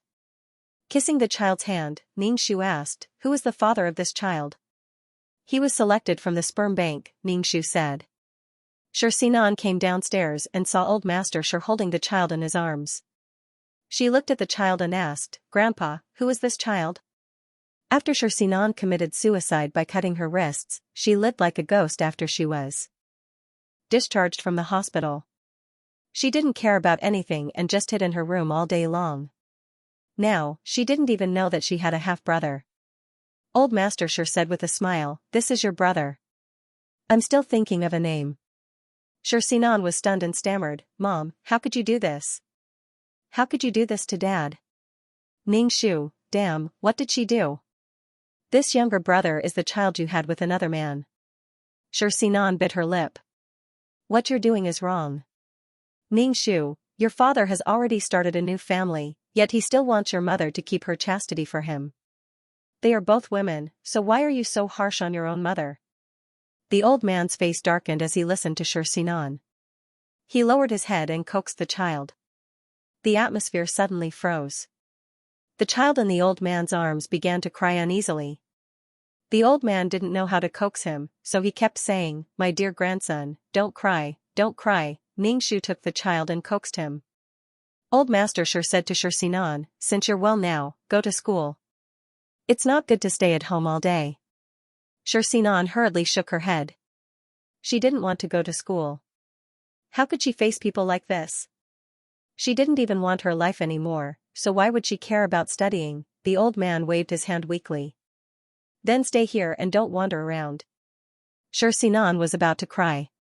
Everyone was extremely cold to her. Her grandfather and mother hated her. Her uncle was dead, and now a younger brother had appeared. Xianxia sank into sadness again. "I'm the most miserable person in the world." Ningxu looked at Xianxia and really couldn't understand. Could it be that a woman's life would be complete if she found a cool and handsome man? After sleeping with a handsome man, she didn't have to do anything else for the rest of her life. She just had to wait for the handsome man to pamper her and shelter her from the wind and rain. Xianxia turned and ran upstairs to her room. She was probably going to be tormented again. Ningxu felt very tired. He didn't even feel so powerless when facing Xianxia. There was no way to solve the communication barrier. Ningxu made milk powder and fed it to the child. He asked the old man, "Dad, what should we do with Sinan?" Let's leave it at that for now. The old man sighed and took it that he had raised this person for nothing. Ningxu didn't have any objections. Sinan was the old man's granddaughter and Shirlina's daughter. It wasn't up to her to make decisions. However, Sinan could torment herself to death and be in so much pain that she wished she was dead. After the child drank the milk, Ningxu put his hand on the child's back and sent some gentle energy into his body. It could strengthen the body and prevent him from getting sick. However, this child was quite well behaved and not noisy, so it was easier to take care of. In the evening, Ningxu put the child in the cradle by the bed and sat cross-legged on the sofa to cultivate. 2333's voice sounded in his mind. Mission completed. Do you want to leave the mission world? Leave. Ningxu glanced at the child in the cradle and clicked leave. Ningxu was suddenly in a trance. When he opened his eyes, he was already in the system space. Ningxu immediately collapsed and lay on the sofa to check the mission points. Number, 2333. Name, Ningxu, Intermediate Mission Taker, Age, 27 points, 615 Soul Value, 300 Health Value, 71 Wisdom Value, 244 Charm Value, 10 Luck Value, 74 Spiritual Power, 150 Faith Power, 1314 Force Value, 162 Aptitude, 69 Merit Value, 10050 Skills, 5th Ring Shooting Technique, Trash Fighting Technique, Ultimate Martial Arts Entry, Beginner Poison Technique, Beginner Business Management Knowledge, Beginner Code Programming, Beginner Lawyer Skill, Ghost Catching Skill. Honorary Titles, Goddess of War. Selfless Ancestor Tools, Calm Aura, Faith Aura, Amulet 5, Upgraded Amulet Aura, Mother of the World, Queen's Blessing, Model Worker, Xianxia's Blessing, Leader Aura, Grass Blessing, Best Friend, Miao Miao Miao's Blessing, Life-Saving Hand, Zhu Sunyang's Blessing, Completed Shirlina's Wish, Completion Rate, 100. Obtained 2 million points, 50 Attribute Points, 500 Faith Power. The mission points were quite a lot, and the attribute points were also quite a lot. What surprised Ningxu was the 500 Faith Power. 2333, why is there so much faith power this time? Ningxu asked. It's the accumulation of the previous worlds. In the future, there will be more and more. Do more things to collect faith power. Faith power is a lot of things. 2333 said. In the future, when advanced mission takers become super mission takers, it won't be about points, but faith power and merit. Points are easy to get, faith power is hard to get. Ningxu rolled his eyes and asked again, how much merit and faith power do I need to become a super mission taker? Please become an advanced mission taker first before asking me this question. 2333 said disdainfully, don't bite off more than you can chew. Ningxu pursed his lips. He was biting off more than he could chew just by asking. Are there many super mission takers? Ningxu asked again. I'm not sure about the exact number, but many mission takers are stuck on merit and faith power. Some mission takers not only don't have any merit, but are also plagued with sin. It's not easy to become a super mission taker. 2333 said in detail. Even if you are a mission taker, you should be a good person. Don't be a stupid good person.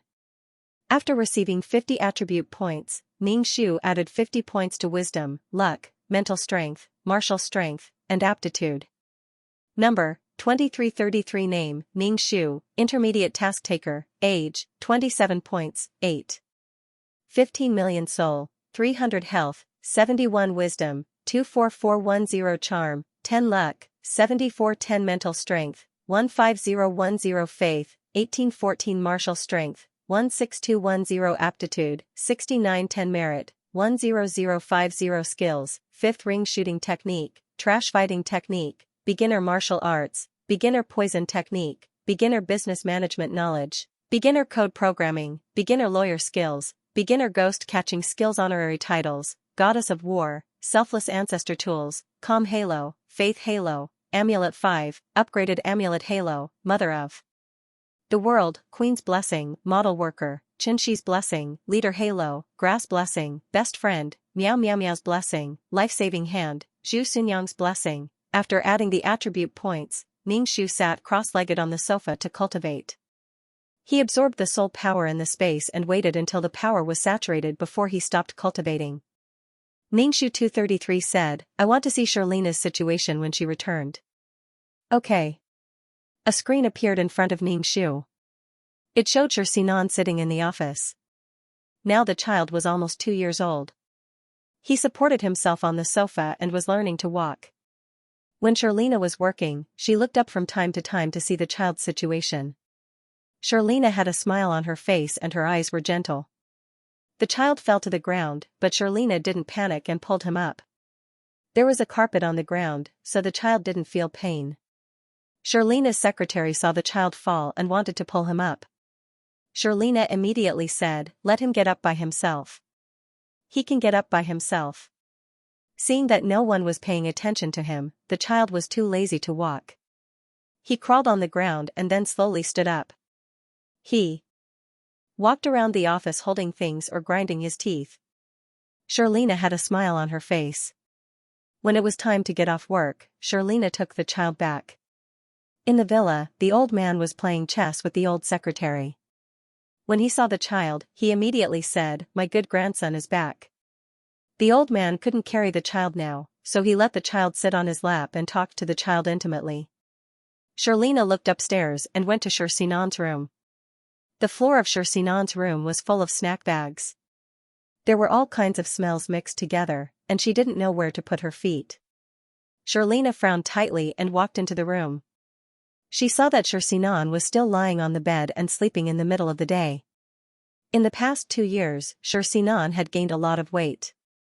Lying on the bed, her body took up more than half of her body. Her whole body was like an inflated balloon, which was very scary, especially the flesh on her stomach. Xianxia's pants couldn't be found on the market. Xianxia's face was scrunched up, and she couldn't open her eyes. Even if she tried, she couldn't open them wide. It had been almost 2 years, and Xianxia hadn't recovered from the pain of love. She lay in her room every day and never went out. She had also dropped out of school. When Charlena saw Xianxia like this, she was furious and couldn't help but say, how long are you going to be sad for a man who died so long ago? What you have to do now is get up, lose the weight on your body, and live a good life. If you continue like this, your body won't be able to take it. Charlena couldn't help but say. Seeing Xianxia like this, Charlena really wanted to strangle her to death. Xianxia was indifferent to Charlena's words. With difficulty, she turned her back to Charlena. You already have a son. Don't worry about me. Even if my body can't take it, I'm willing. I've wanted to die for a long time. Charlena was speechless. Charlena was really angry. From tomorrow onwards, if you want to die, then don't eat anymore. Look at how much you've eaten. 1 meal is enough for 4 people. There's enough to eat and drink, yet you're degrading yourself like this. You're the eldest sister, can't you set an example for your brother? Okay then, I won't eat anymore. Grandpa can't see me, and neither can you. Everyone can't see me. What's the point of me living? Xianxia cried and shouted. Charlena was stunned for a moment. When she saw how irritable Xianxia was, she softened her tone and said, Xinan, Mom will find you a psychiatrist. Mom thinks that you've been staying at home for too long. We'll hire a fitness trainer to come home and work out for you. Xinan, you're still young. You still have a long way to go in life. I'm tired of hearing these words. I don't want to live anymore. It's so boring. Xianxia's eyes were hollow as she said, I can't live in a world without Uncle. Charlena took a deep breath and didn't say anything more. She found a psychiatrist for Xianxia to counsel her. Charlena really couldn't do anything else. She really didn't know what to do with this daughter of hers. After leaving Xianxia's room, Charlena put away the worry on her face and went to make milk for her son. Charlena found a psychiatrist for Xianxia, but Xianxia didn't cooperate at all and shut the psychiatrist out. When the fitness trainer saw Xianxia's figure and terrifying appetite, he shook his head one after another. If he really took this job, he was afraid that his reputation would be ruined. Ningxu shook his head.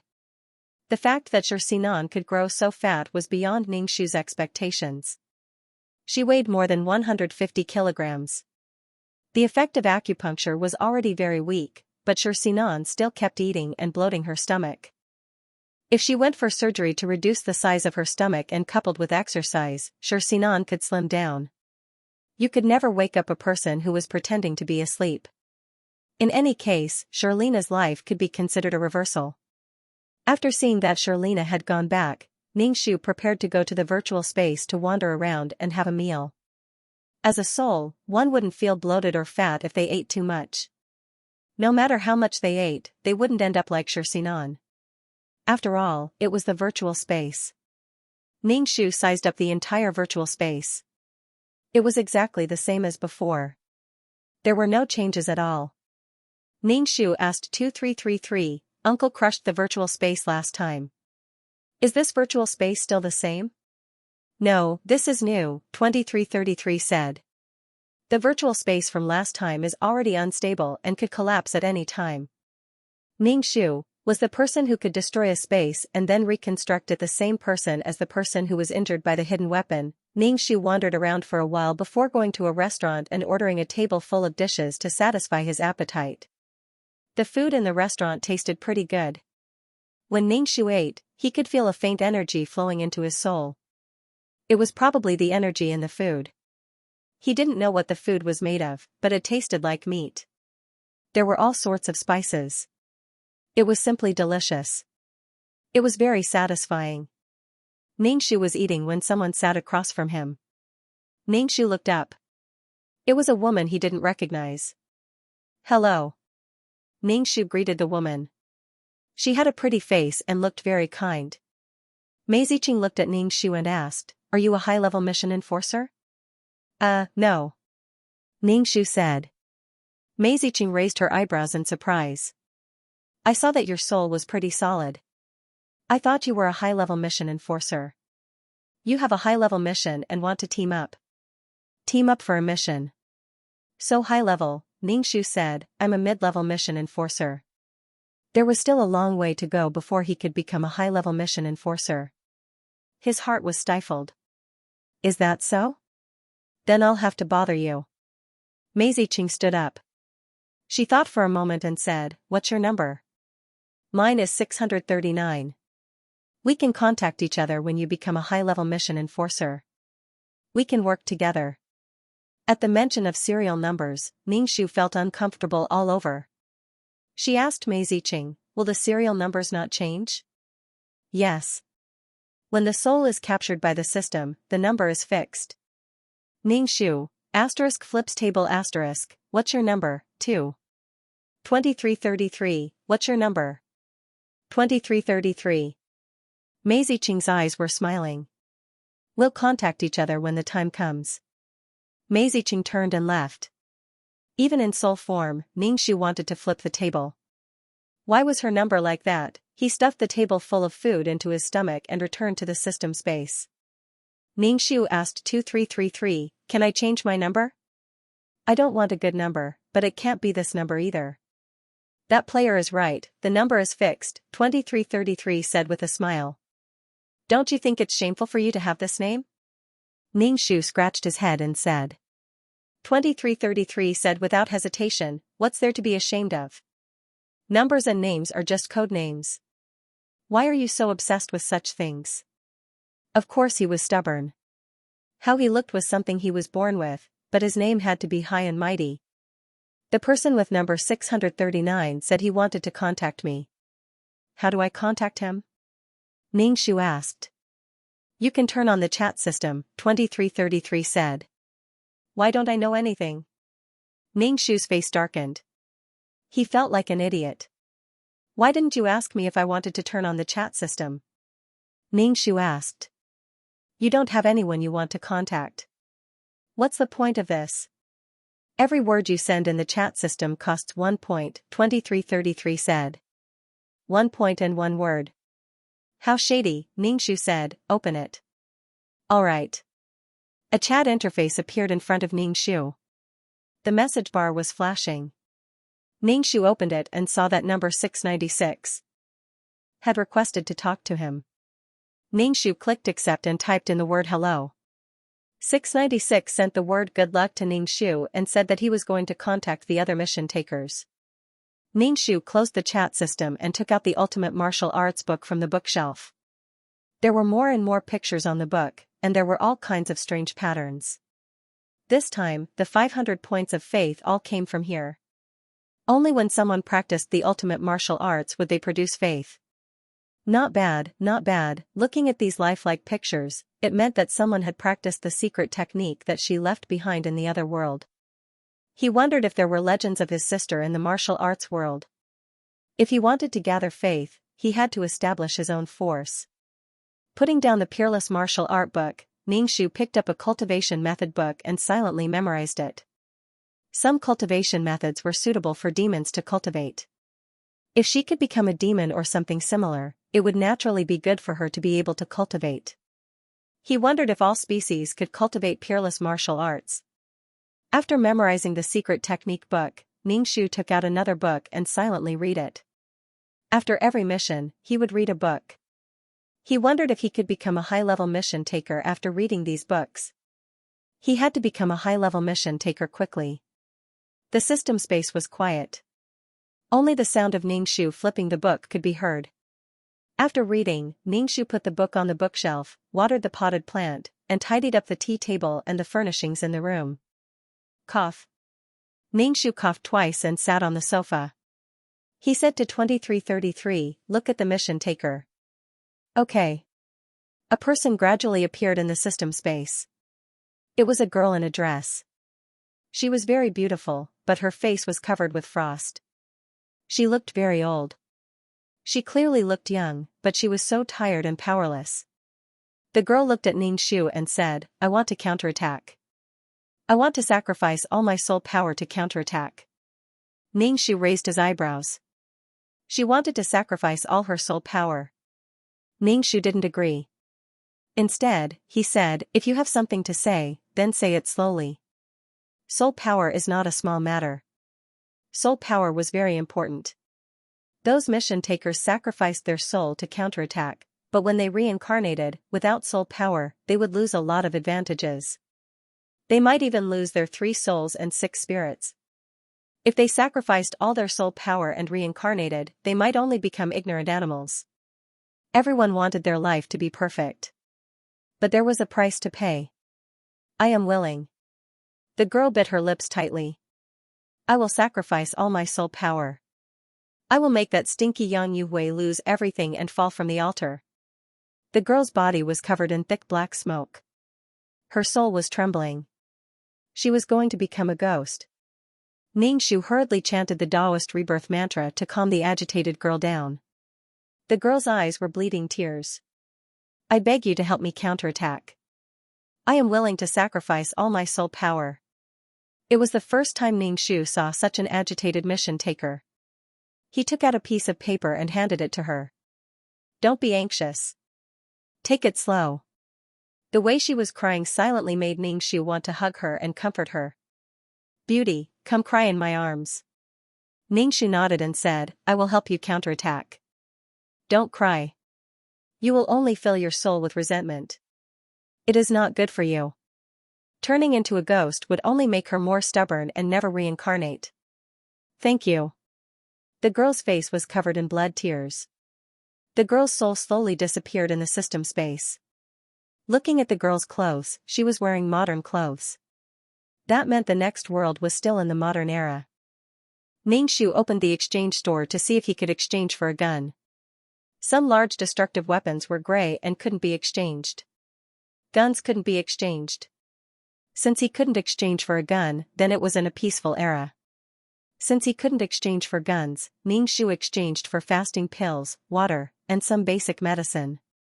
With these, he would be able to survive no matter what. Thinking of the person who gave him the mission, Ningxu took a deep breath and said to 2333, "Enter the mission." Ningxu suddenly felt dizzy. Because his soul was getting stronger, Ningxu could clearly feel his soul fusing with his body. He felt like he was forcing himself into his body.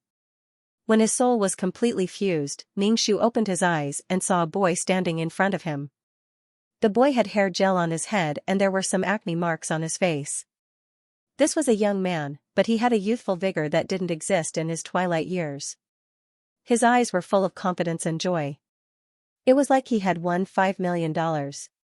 Student Qin Jianan, do you accept my confession? The boy opposite Ning Shu asked Ning Shu. He had a smile on his face and seemed to be very elegant. In his hand was a huge bouquet of roses. There were still fresh dew on the roses. Not far from him were a few boys with their arms around each other's shoulders. When they heard the boy say that, they all laughed and whistled at Ning Shu. Ning Shu raised his eyebrows. Did his confidence come from this bouquet of flowers? Looking at this person's face, Ning Shu's heart was filled with hatred. He understood that this person was probably the stinky guy that the girl was talking about. Ning Shu silently chanted the mind-cleansing mantra in his heart, suppressing the hatred in his heart. Yang Yuwei saw that Ning Shu didn't say anything. When he confessed, the boy was in a daze. Now he didn't say a word. Was he looking down on him? Qin Jianan, please go out with me. Yang Yuwei said again. His face was sincere, but his eyes were full of confidence. Together. Together. The boys around them started to make noise, attracting the attention of passers-by. Yang Yuwei looked at Ning Shu and stuffed the roses in his hand into Ning Shu's hand. Ning Shu took a step back and didn't accept the roses. Yang Yuwei's face suddenly turned ugly. He turned around and saw his roommates watching the show. He felt even more uncomfortable. Ning Shu said, "What do you mean? Give me a definite answer." "I refuse." Ning Shu said coldly. "Ha ha ha ha, I told you. I won. Give me the money." Yang Yuwei's roommates suddenly laughed. Yang Yuwei's face became cold. He didn't stay, he turned around and left. He threw the bouquet of roses in his hand into a trash can on the side of the road. He was incomparably arrogant, as if it was his loss if he didn't agree. Ning Shu saw that many people were looking at her, so she simply sat on the flower bed and accepted the plot. This was a story of being reborn as a superstar. The main character of the story was Yang Yuwei, who had just confessed. Yang Yuwei was a mediocre assistant director in his previous life. He had no qualifications and no works. He didn't have much success in half of his life. To put it bluntly, an assistant director was just a handyman who did everything. He had never filmed a work of his own. Yang Yuwei complained that the heavens were unfair and that his talent couldn't be used. Once, he was accidentally killed by an explosion on the set. When he woke up, he found that he had been reborn.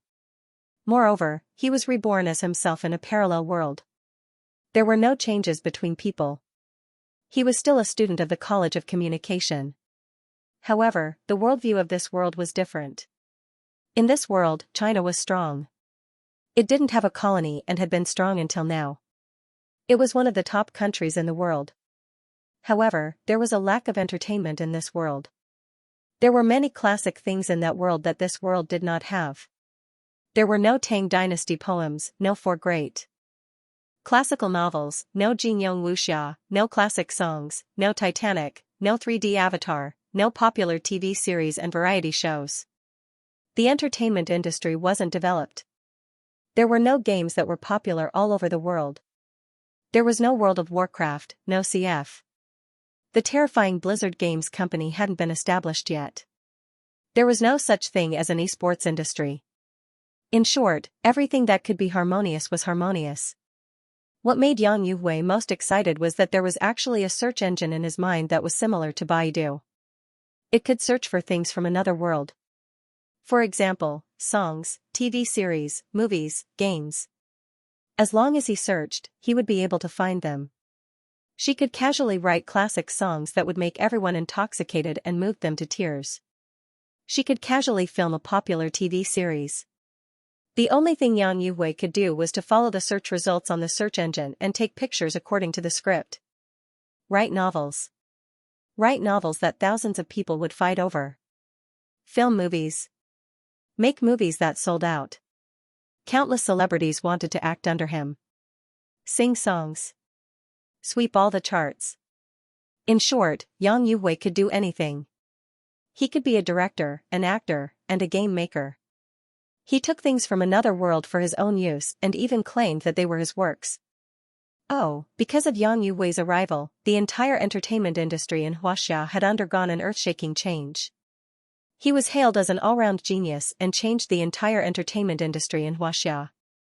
He was the supreme god of entertainment. Because of his words, others could change the course of their lives. Moreover, Yang Yuwei, who looked a little shabby, relied on the system to become more and more handsome.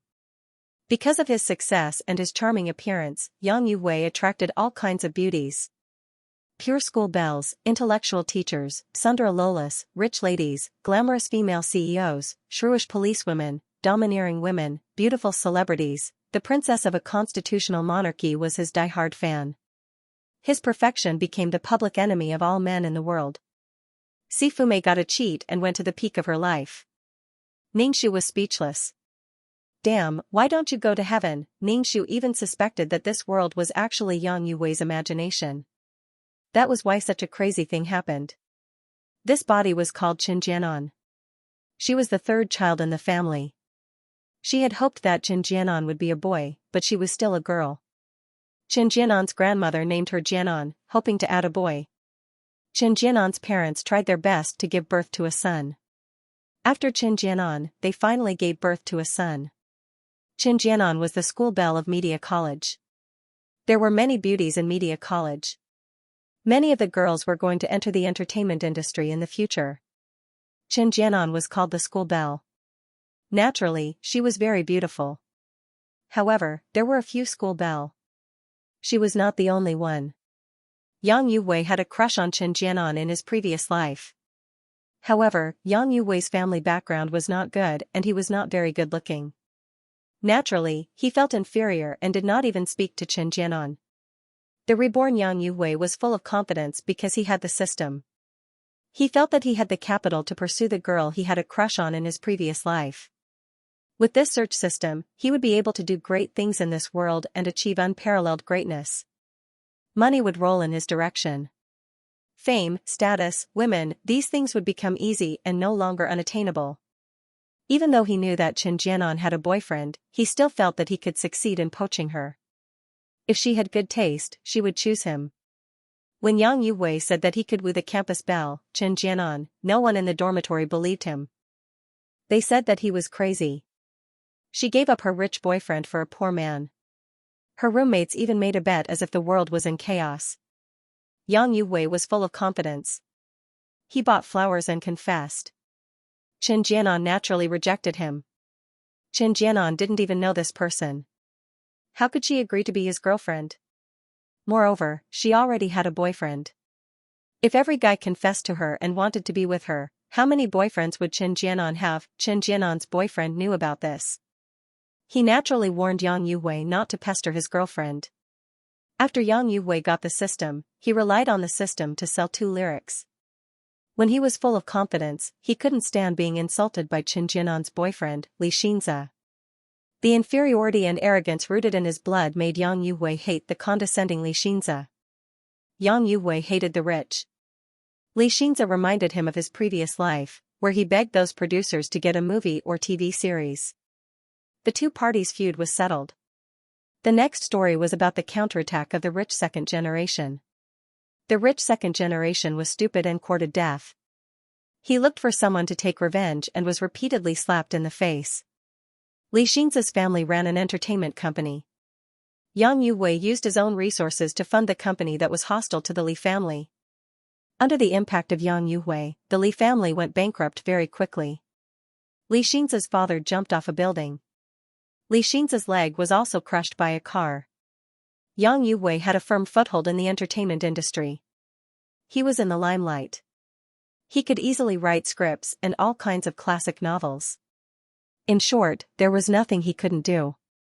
Her style of writing could also change freely. She could film literary romance movies and also nonsensical commercial movies. Both of Xianxia's legs were broken, and his family was bankrupt. He had no hope in life at all. He had to rely on Qinjianan to take care of him. In order to take care of Xianxia, Qinjianan worked very hard and worked everywhere. Once, she met Xianxia at a high-end club. Xianxia looked at Qinjianan in a daze for a moment before shoving a handful of bills into Qinjianan's chest in a rather insulting manner. then, he walked away very coolly. One of the women who adored Xianxia was the boss's daughter. She had her eyes on Xianxia, especially when she saw how beautiful Xianxia was, so she asked her subordinates to scratch her face. The hoodlum originally wanted to rape Xianxia, but Xianxia carried the pepper spray with her and escaped. Xianxia saw that his girlfriend's face was disfigured because of him. His father died because of Yang Yuwei. His girlfriend originally had a bright future, but her face was ruined. Xianxia planned to perish together with Yang Yuwei. He got a bomb from some unknown channel and blew up Yang Yuwei's company building. Naturally, Xianxia's fate was miserable. He was thrown into prison and tortured to death by a bunch of criminals. When Xianxia went to collect the corpse, Xianxia's body was covered in scars. He was so thin that he was only skin and bones. Xianxia felt that she had harmed Xianxia. Everything started with Yang Yuwei's confession to her. Xianxia hated that high and mighty person who had news about him on TV every day. Xianxia collected all of Yang Yuwei's works and discovered that the style of each of Yang Yuwei's works was different. The style of each work was also different. He could write Jin Yang's majestic and simple style that was both elegant and popular. He could also write Gu Long's romantic style. He had created a lot of stylish things. A person's work would more or less have a unique style. Yang Yuwei's style was so varied that it was dazzling. The foreign movies that he filmed were also the core of the foreign ideology. It was just draped in Chinese skin. Xianxia posted on the internet that Yang Yuwei's works were all ghostwritten and listed out all kinds of evidence. This post attracted a lot of attention. When Yang Yuwei saw this post, he couldn't help but panic. The system was his biggest reliance.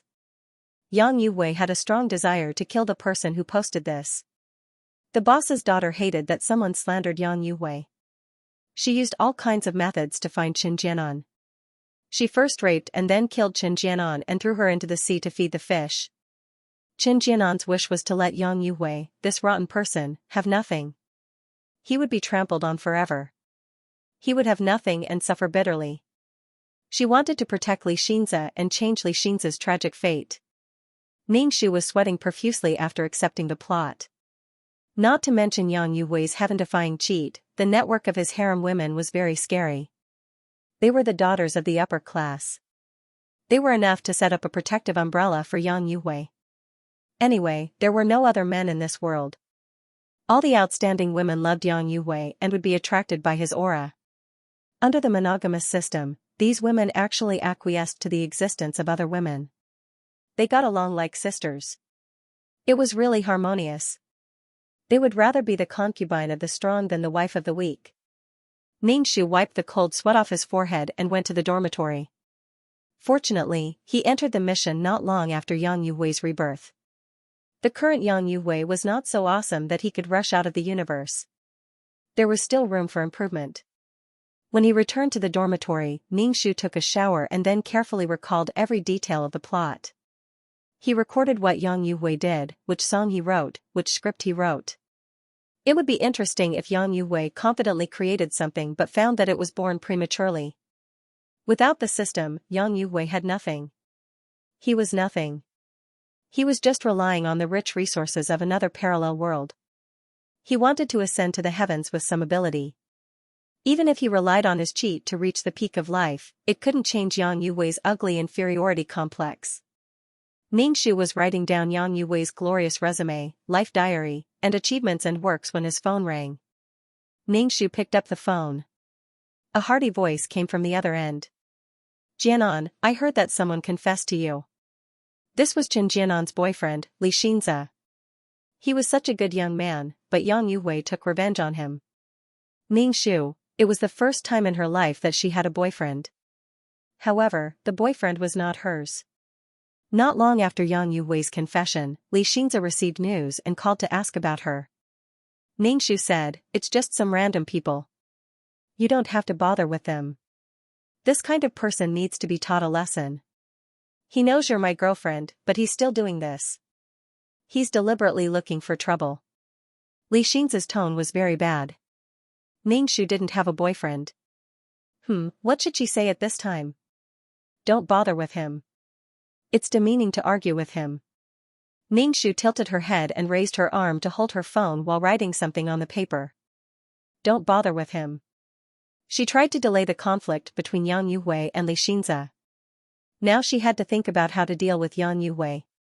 Xianxia was silent for a moment. Okay, I'll listen to you. Okay, then I'll hang up. Ningxu hung up the phone. Xianxia was speechless. What's with this cold and indifferent attitude of reporting official business? Ningxu wrote and drew on the paper to see what Yang Yuhui's next plan was. Because Yang Yuhui was still a second-year student and hadn't stepped out of school, Yang Yuhui wanted to publish a popular web novel online. He only needed to search for the novel in his mind and then type it out. He didn't need to use his brain and could write a lot in a day. Ningxu thought about it. He had to get the novel out before Yang Yuhui. Fortunately, Ningxu knew the plot. Besides, Qin Jianan had specially studied all of Yang Yuhui's works after Xianxia died. Now, Ningxu had a lot of things in his mind. Ningxu turned on his computer. It showed that he had hacked into Yang Yuhui's computer through the school network. Yang Yuhui's computer had some short movies. He found a lot of manuscripts in a folder, and there was more than one. They were all novels of different styles. It seemed that Yang Yuhui was ambitious. Ningxu hacked Yang Yuhui's manuscripts and copied them to his computer. Then, he deleted all the manuscripts on his computer. Ningxu looked at so many manuscripts and registered them directly on the internet. He was faster than him. Ningxu did not intend to rely on this to make money, as long as he could disgust Yang Yuhui. Ningxu easily copied and pasted the novel onto the internet.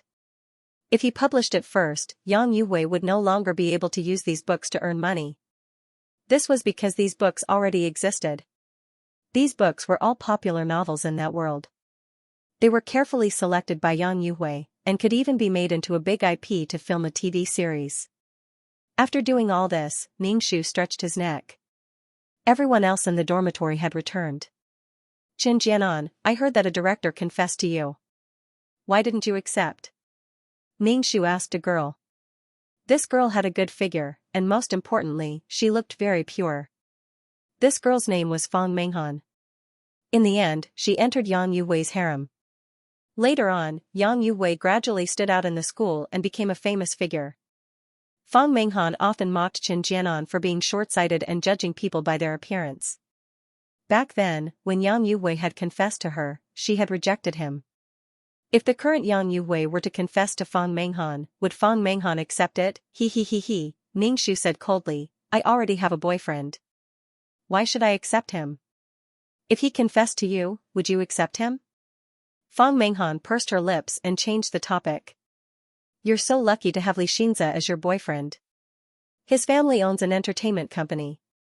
You can be the female lead as soon as you graduate. It's much better than us poor people. Fang Menghan's tone was sour. She was just short of saying that Ningxu had a sugar daddy. Ningxu looked at Fang Menghan. She tolerated other women to share her man, just like a mistress. Weren't you also having a sugar daddy? Yang Yuhui's women were just his mistresses. Fang Menghan saw the benefits of Qin Jianan and Xianxia being together. However, she didn't see Qin Jianan staying with Xianxia when Xianxia was in dire straits. Could Fang Menghan do it? Love was exclusive and possessive. Fang Menghan tolerated Yang Yuhui having so many women. Wasn't it because she wanted something from him? Yes, I am lucky. Luck is also a kind of strength. Ningxu said indifferently. The original Qin Jianan and Fang Menghan didn't get along well. Both of them were campus belles. Fang Menghan always felt that Qin Jianan had a sugar daddy, while she was a pure lotus. To put it bluntly, she was envious and jealous. Ningxu never thought of being good friends with Fang Menghan. The conversation between the two ended here. Fang Menghan went to the bathroom to wash up. She muttered, "What are you showing off for?" Ningxu planned to send all the classic songs written by Yang Yuhui to Xianxia's company anonymously. He wanted to make Yang Yuhui lose the initiative. These songs were already there. How could Yang Yuhui say that these songs were his own and were written by him? Qin Jianan, your boyfriend is fighting with someone. You should go and take a look. A girl ran into the dormitory and said to Ningxu while panting. It's in the gymnasium. Ningxu was stunned for a moment. Then he realized that the boyfriend she was talking about was Xianxia. Ningxu turned off the computer and went to the gymnasium. When he walked into the gymnasium, he saw a group of people gathered together and cursing. Ningxu hurried over. Although Xianxia was being dragged, he still kicked Yang Yuhui. Yang Yuhui was also being dragged by his family, so he was kicked by Xianxia. Yang Yuhui's face was extremely ugly. He looked at Xianxia with eyes full of bone-chilling coldness. What are you looking at? I kicked you. I didn't want to argue with you for causing trouble for my girlfriend. But what do you mean by deliberately provoking me? Xianxia's eyes were filled with arrogance and disdain for Yang Yuhui. Xianxia came from a well-off family, and he was also handsome. However, Yang Yuhui was a little shabby. There were shoe prints on his jersey, and his face was red with anger. The acne marks on his face were also obvious. Now, Yang Yuhui was obviously suppressed by Xianxia's aura. Yang Yuhui's eyes flashed with humiliation. You're just relying on your family's money. How can you be so smug when you don't have money? My family is rich because my father can earn money. I have a good life. You're not convinced? Xianxia sneered and said, you obviously want it, but you act like you hate the rich. How disgusting. Ningxu, Xianxia's mouth was poisonous. Yang Yuhui narrowed his eyes and said firmly, don't regret it. Xianxia didn't comment. Yang Yuhui turned to leave. When he saw Ningxu standing not far away, disgust and disdain flashed across his face. After Yang Yuhui left, the people in the same dormitory as him also left. Xianxia saw Ningxu. Ningxu walked over. Jianan. Ningxu gulped. He didn't know how to get along with Xianxia. Ningxu grinned and asked, are you okay? If Xianxia was a jerk, Ningxu would naturally turn around and leave, but Xianxia was the person that the original owner wanted to protect. Why did you fight? Ningxu asked Xianxia. Xianxia brushed his hair. When he raised his wrist, his armpit hair was exposed. Ningxu silently took 2 steps back. It's really not my fault. We were playing basketball, and he came up and said he wanted to play a game. When we were playing, he deliberately let the ball fall on someone's body. He even pushed the genius to the ground. He King did it on purpose. I haven't even gone to find trouble with him, but he came to find me first. Don't you think that this person is very arrogant? Xianxia asked Ningxu. I don't know why he's so arrogant. Now, Yang Yuhui had the capital to be arrogant, and he had an entertainment system. Are you injured? Ningxu looked at Xianxia. Of course I'm fine. I'm tall and strong. How can I lose to a hunchback? Besides, I have help here. Few people on their side dare to fight with me, Xianxia said proudly. Xianxia had a strong body, so he wouldn't be at a disadvantage in a fight. Besides, because of Xianxia's family background, many people would flatter him. Even if they didn't, they would try to stay away from him. The entertainment industry was a place where relationships were important. Stay away from this person in the future. Avoid him if you can, Ningxu said. Now she had to think of a way to deal with Yang Yuhui. Do you think I'm afraid of him? Even if I can't, there are still Jiaozi. A group of people can't beat a student from the directing department. The Jiaozi that Xianxia was talking about were his classmates from the same family background as him. They were just bad friends. When the Li family went bankrupt, they didn't help because they were afraid that Yang Yuhui would deal with them. Xianxia frowned and asked, Jianan, don't tell me you like that guy? Ningxu, there's no such thing, Ningxu said. You're quite dirty. Go back and wash up first. Ningxu didn't have anything to talk about with Xianxia. Xianxia said, I'll send you back to the dormitory. No need. You can go wash up. I'll go back by myself. Ningxu was very polite. You go first? Then you go first, Xianxia said. All right then, I'm leaving.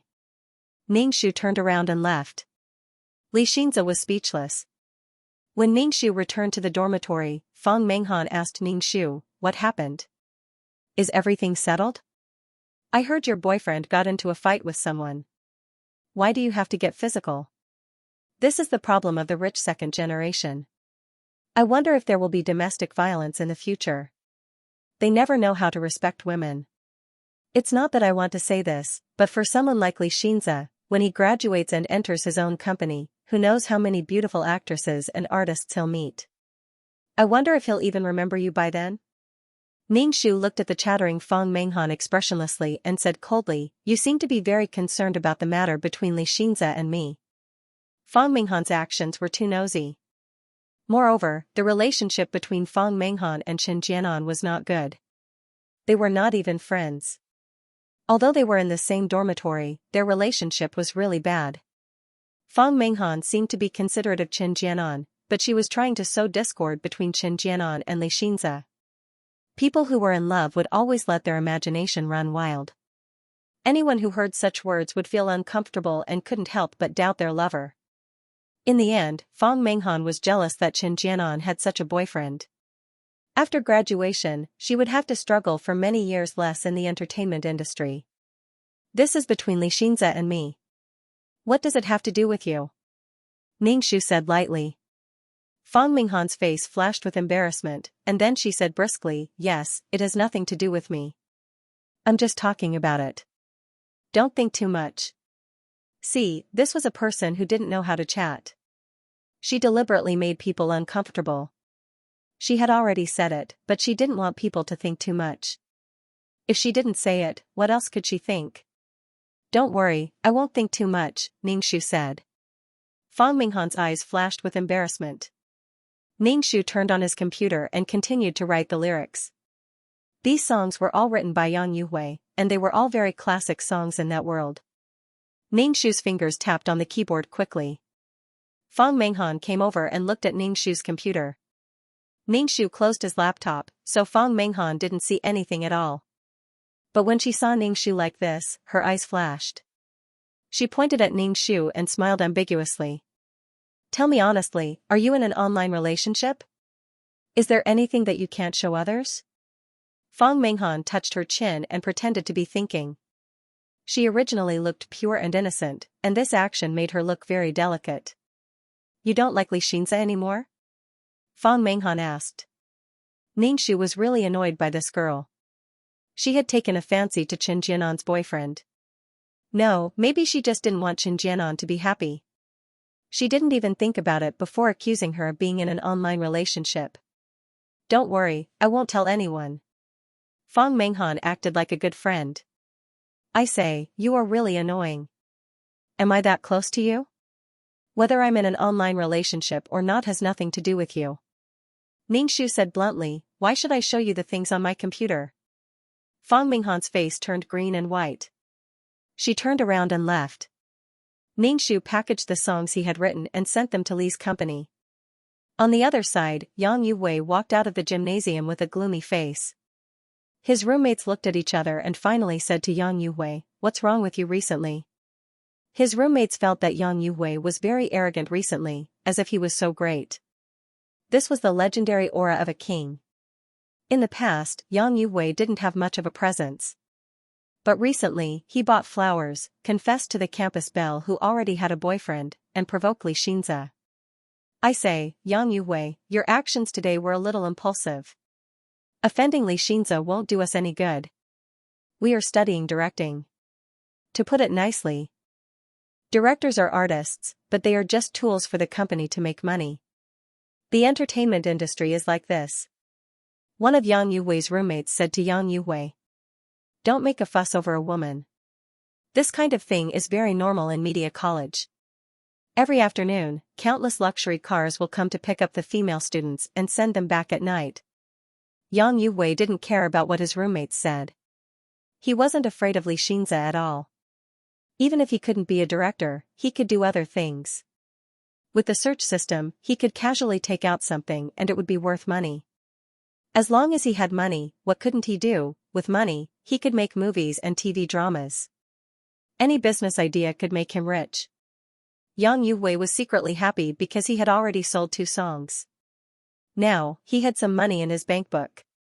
At least he didn't have to worry about his tuition fees anymore. Moreover, he could make some investments. Although Yang Yu didn't care about Xianxia, he was very angry with Chen Jianan. He felt that he was stupid to have a crush on Chen Jianan for so long.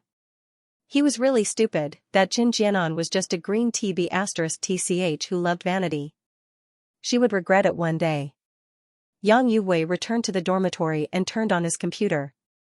He needed to use his novel to prepare funds because he had to go to school now. Yang Yu had already planned for his future. He needed to use his time in school to earn enough money. Writing novels, songs, scripts, these were all endless wealth. However, when Yang Yu turned on his computer, he couldn't find his manuscript.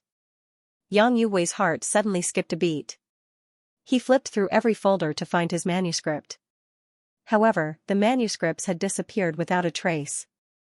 What the hell was going on? There were so many manuscripts, some of which he had stayed up late to write with infinite expectations and passion. He knew that these manuscripts would become popular, so he was especially motivated to write them. However, the manuscripts were all gone now, gone. Yang Yu was so angry that he wanted to smash his computer. He angrily asked one of the hostages in the dormitory, "Did you guys touch my computer? The things in my computer are gone." Yang Yu's roommates looked at each other and shook their heads. "We didn't touch your computer at all. Isn't your computer in your cabinet?" Some time ago, Yang Yu bought a laptop. It was like he had gotten a treasure. Who could touch his computer? Now that something had happened, he yelled at them. Everyone in the dormitory was very unhappy. However, Yang Yu was about to explode. He had worked so hard to get his hands on it, and now it was gone just like that. The search engine in his brain could only search, but it couldn't copy and paste. Therefore, he had to type out those words one by one. "If you guys didn't touch it, then why are the things in my computer gone?" Yang Yu couldn't suppress his inner rage. This was already his second failure. The first time was when he could only confess to Chen Jianan. He made a solemn vow, but in the end, he was slapped in the face. He was humiliated by Xianxia in the gymnasium. His heart was filled with anger. Now that the manuscripts he typed out were gone, everything was going wrong. With the system, he should be like a god. Yang Yu frowned and asked again, "Who touched my computer?" Everything else was there, but the manuscripts were gone. Yang Yu suspected that someone had seen the manuscripts and stolen them. Yang Yu had been at the bottom of the entertainment industry in his previous life, so he knew all too well about the darkness within. Therefore, when the script disappeared, his first reaction was that someone had seen the script and wanted to take it for themselves. Yang Yu's roommates saw Yang Yu looking like he was about to eat someone and felt inexplicable. One of them sneered and said, "Yang Yu, are you venting your anger on us because you were bullied by Xianxia? Who touched your computer? You're so weird all day. Are you sick? What did you say?" Yang Yu's eyes were red. "Say it again. What did I say?" "You are crazy." His roommate refused to back down. Seeing that the two sides were about to fight, the other two stopped them. "Calm down. Yang Yu, we didn't touch your computer. Look for the things in your computer yourself." Yang Yu rubbed his forehead and was a little annoyed. He turned on the computer again and carefully looked at the documents. In the end, he gave up. His documents were really gone. Yang Yu was so angry that his body was trembling. In the end, he could only search for the contents of the novel in his mind and slowly rewrite it. Yang Yu stayed up until midnight just to finish the manuscripts. "Can't you let me sleep in the middle of the night? Why are you knocking?" His roommate said unhappily. The light from the computer and the noisy sound of the keyboard made the people in the dormitory very unhappy. Yang Yu's face was gloomy. The light from the computer reflected on his face, making him look a little scary. Originally, he thought that he had struck it rich and helped the people in the same dormitory. After all, they were roommates for 2 lifetimes. But now it seemed that he was thinking too much. These people were ingrates. Yang Yu now felt that he should be flattered. If these people were willing to share his joys and sorrows, he would give them a lot of benefits in the future. Moreover, these people would develop well in the entertainment industry in the future. Each of them had their own works. Yang Yuwei wanted to bring these people under his command and give them slightly better scripts in the future. It would be enough for them to become famous. But they gave up. Yang Yuwei turned off the computer and locked it in the cupboard. When the others saw him guarding against thieves like this, they couldn't help but sneer. Another music company wanted Yang Yuwei's lyrics and the remuneration was very generous. But Yang Yuwei wasn't very satisfied with the price. If he wasn't short of money, he wouldn't sell the lyrics at such a low price. But now he didn't have the capital to release his own records. Yang Yuwei wrote a few songs that weren't so famous and gave them to the music company. He still wanted to keep those classic songs for his own use. It was impossible for him to give them to them, especially when the price was so low. Because of this, Yang Yuwei received a sum of money and his depressed mood became much better. Yang Yuwei spent all his time on the manuscripts. After staying up late for 2 months, he finally finished the manuscripts. He immediately went to the website to publish it. But when he entered the title of the book, he was told that the title already existed. Yang Yuwei was stunned for a moment and cursed to see a ghost. He was the only one who knew the title of this book. There was someone else who had the same title as him. Yang Yuwei searched for that book and realized that this book had been published a long time ago. He clicked on the content and it was exactly the same as his. Yang Yuwei was dumbfounded. How was this possible? He was sure that this world didn't have such novels. But what was going on now? Yang Yuwei searched for other novels and found them all. Moreover, the pen name of each book was different. Yang Yuwei's hand that was clicking the mouse was trembling. This must be his novel. Now, it had been published on the internet in advance. Moreover, it was exactly the number of novels that he had. These books were very popular and had a lot of readers. Yang Yuwei typed in the book review section. This is a copy of my novel. This is a novel that I wrote. Mine. This time, Yang Yuwei could no longer suppress the anger in his heart and smashed the computer. Originally, the original manuscripts were gone and it was enough to make him angry. Fortunately, he had painstakingly rushed out the manuscripts again. Now, he realized that the novel had been published in advance. At the same time, Yang Yuwei felt inexplicably guilty. Could it be that there were other reborn people in this parallel world? Ningxu was drinking water when he saw the book review that Yang Yuwei left. Even through the screen and the internet, Ningxu could feel that Yang Yuwei was vomiting blood. Ningxu put down the glass and typed, "What evidence do you have to prove that this is your novel?" Yang Yuwei's original copy was gone.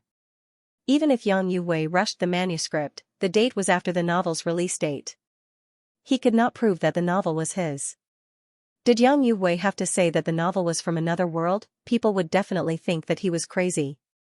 Ningxu did not care about the novel anymore.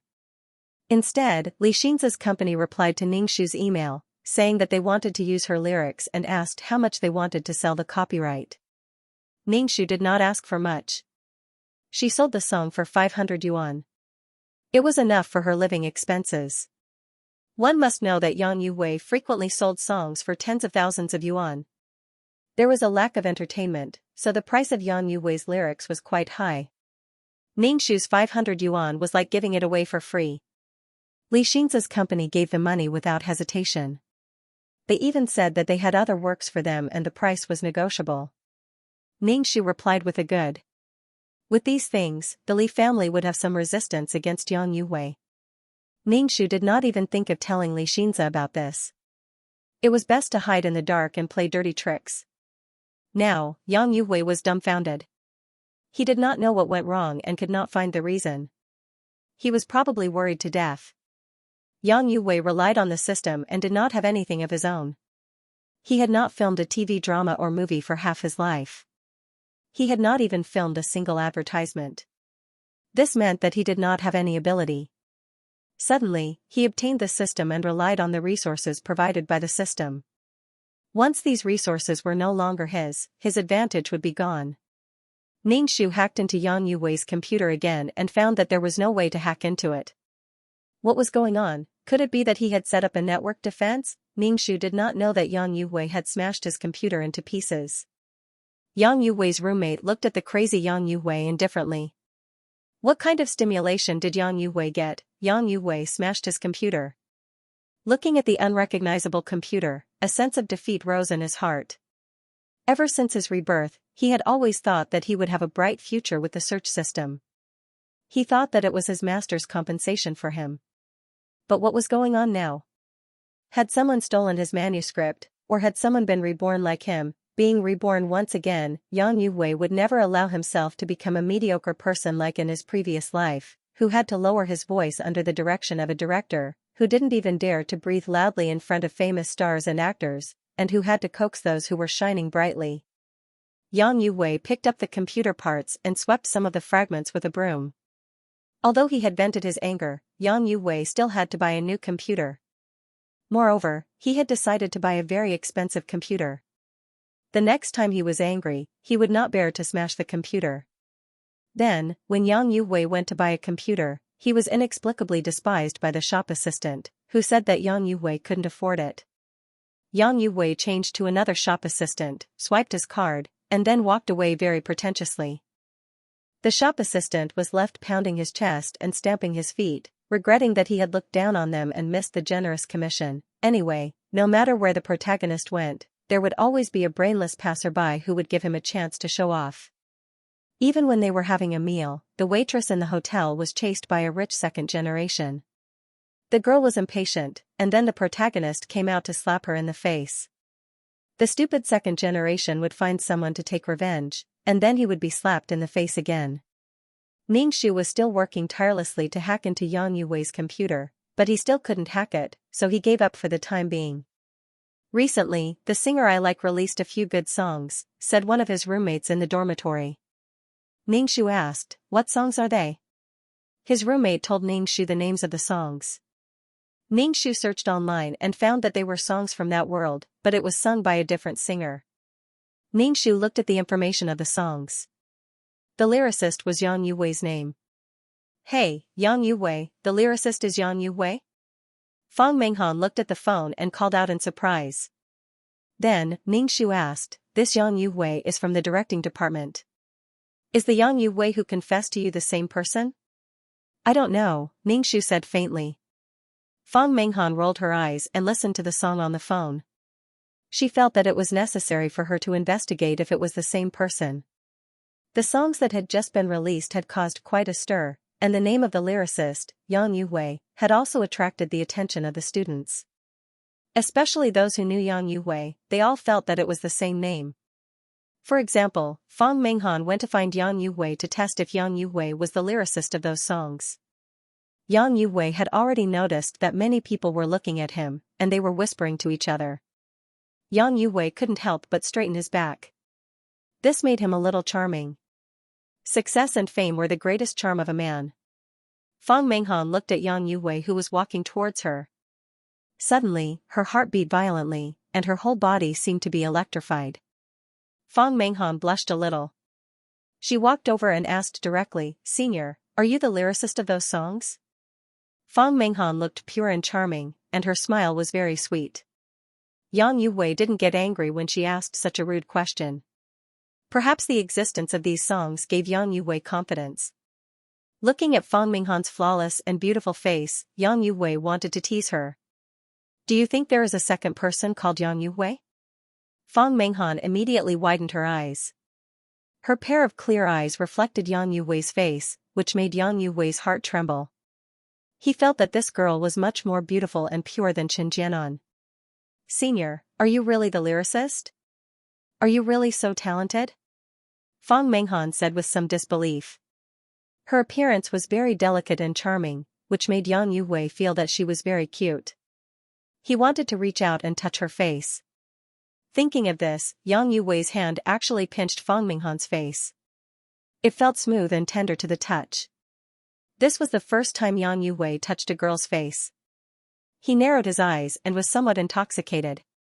"Senior?" Fang Menghan couldn't help but take a step back and stared at Yang Yuwei. Yang Yuwei coughed awkwardly and said righteously, "I am helping you to pinch and see if you are dreaming." Fang Menghan snorted. Glancing at Yang Yuwei, she turned around and ran away. Yang Yuwei saw Fang Menghan's skirt fluttering, and her figure was graceful. He pinched Fang Minghan's fingertip and rubbed it. He then put it on the tip of his nose and smelled it. Fang Minghan ran back to the dormitory with a red face. She took off her shoes and climbed onto the bed. She turned on her phone and listened to the song written by Yang Yuhui over and over again. Ningxu saw Fang Minghan's young girl yearning for love. She probably had some contact with Yang Yuhui and fell in love with Yang Yuhui. Well, Yang Yuhui had the aura of a king. Any girl who got close to him would fall in love with him and be taken into his harem. Fang Minghan saw Ningxu staring at her. She suddenly remembered that Yang Yuhui had once confessed to Qin Jianan. Although she had rejected him, who knew if Qin Jianan would go back on her words after seeing how talented Yang Yuhui was, Fang Minghan was somewhat disgusted. Not only did she seduce one person, she even seduced Yang Yuhui to confess to her. Fang Minghan listened to the lyrics and felt that Yang Yuhui was a talented person. If he could write such a song when he was still a student, he would definitely have a bright future after graduation. Looking at it this way, Yang Yuhui was still quite charming. Fang Minghan looked at Ningxu. Ningxu asked, "What do you think of Yang Yuhui? He confessed to you before. Don't you have a good impression of him?" "Who is Yang Yuhui?" Ningxu asked expressionlessly. Fang Minghan looked at Ningxu. She didn't know if she had really forgotten or if she was deliberately saying this. Thinking about it carefully, your boyfriend is still better. He comes from a rich family and is also handsome. It's hard to find someone like him. Fang Minghan said. Ningxu sneered in his heart. He was afraid that Fang Minghan would change her mind. He even persuaded her to accept Yang Yuhui's confession before. What a scheming person. Ningxu ignored the blushing Fang Minghan and continued to hack into Yang Yuhui's computer. This time, he successfully hacked into Yang Yuhui's computer and had a clear view of his computer. In the end, he found that Yang Yuhui was writing a script, and it was about the famous Ge Huanju. Seeing the words Huanju Ge Huanju, Ningxu almost laughed out loud. There was no Qing dynasty in this world. If he followed the original Qing dynasty script with long braids and bright hair, this world might not be able to accept such a weird style. He had to change the historical background. He just didn't know how Yang Yuhui would deal with it. Ningxu thought for a while. Since you are writing Huanju Ge Huanju, I will write a new legend of White Snake. A love story between a human and a demon was much better than a group of lunatics. Yang Yuhui wanted to keep this TV series for himself. He wanted to keep all the good stuff for himself. Ningxu wanted to take advantage of the fact that Yang Yuhui was still studying in school to expose these classics. Then, Yang Yuhui would be able to take out fewer things in the future. Ningxu searched the history of this world on the internet, searching for the more legendary famous mountains and rivers. Originally, Baisuzhen cultivated in Mount Qingqing, but this world might not necessarily have Mount Qingqing. Ningxu searched for Mount Qingqing. Yes, it did exist. As long as there was Mount Qingqing, it was fine. To put it bluntly, this world was a copy of that parallel world. It was just that the river of history had diverged, resulting in a different history and dimension. Ningxu began writing the script. This kind of copying didn't require much brain power at all. It was just that some parts of the memory were vague and needed to be thought over repeatedly. Occasionally, when he had nothing to do, he would hack into Yang Yuhui's computer to see what he had in stock. Fortunately, Ningxu had learned all kinds of coding when he became an NPC in the game the last time. This was just a simple method of hacking, so Ningxu was still able to do it. Other than class time, Ningxu spent all his time in the dormitory. During the weekends, his roommates would go out to play or go shopping. Ningxu would stay in the dormitory to write the script. At night, he would draw the curtains of his bed and sit cross-legged on his bed to cultivate his peerless martial arts. After cultivating for an entire night, he would be full of energy the next morning. He had endless energy for the whole day. In the dormitory, Fang Minghan and Yang Yuhui were getting closer and closer. Yang Yuhui was very proud to have the school belle's favor. He even wrote a song for Fang Minghan. Fang Minghan sang this song and recorded it into a video and uploaded it to the internet. Fang Minghan was originally pure and beautiful. Coupled with her good voice, it attracted a lot of attention and made Fang Minghan a celebrity in the media college. In the past, Fang Menghan only had a beautiful face. However, there were many good-looking people in the media college. Now, Fang Menghan was good at singing and dancing. She was no longer an ordinary beauty. Fang Menghan walked with the wind. Wherever she went, there would be people looking at her. She enjoyed the feeling of being a celebrity in advance. There were even management companies that came to poach Fang Menghan. After this incident, Fang Menghan felt that Yang Yuwei was a very talented person. It would definitely be beneficial to be close to Yang Yuwei. In the face of the tempting offer from the management company, Fang Menghan only said that she would consider it. Then, she looked at Yang Yuwei with an indecisive look. "Senior, what do you think I should choose?" "This depends on your decision." Yang Yuwei was very proud. A song he wrote changed Fang Menghan's life. This feeling of being able to hold the fate of others in the palm of his hand was intoxicating. Fang Menghan said firmly, "I don't want to join the management company. I want to follow you, senior, no matter what lies ahead." A song could make her stand out. Fang Menghan believed that Yang Yuwei could write better songs. This intuition was very strong, and Fang Menghan was very confident in her heart. Yang Yuwei's heart was suddenly moved. Since his rebirth, there was still someone who believed in him unconditionally. No matter what the road ahead was, Yang Yuwei firmly said, "Since Junior Sister thinks so highly of me, I will definitely not disappoint Junior Sister." Fang Menghan smiled sweetly. Her fingers intertwined, she turned around and walked away. Yang Yuwei was very happy. What he lost at the swings, he gained at the roundabouts. He confessed to Chen Jianan and was rejected. However, he met Fang Menghan, who was purer and more beautiful than Chen Jianan. Fang Menghan returned to the dormitory and saw Ningxu was still playing on the computer. She couldn't help but sneer in her heart. He was proud and arrogant, but he didn't know that he had missed a pearl. Now that Yang Yuwei had become like this, Chen Jianan must have not expected it. Yang Yuwei would become more and more famous in the future. Fortunately, Chen Jianan rejected him. Otherwise, she wouldn't have the chance to walk to Senior's side. Ahem. Fang Menghan coughed twice to attract Ningxu's attention. Ningxu turned to look at Fang Menghan. Fang Menghan said, "Senior brother Yang Yuwei wrote a song for me. Listen to it. I think senior brother Yang Yuwei is very talented. Why don't you ask senior brother Yang Yuwei to write a song for you?" Ningxu just faintly said, "Oh." Now she was hacking into Yang Yuwei's computer to check the progress of Yang Yuwei's script.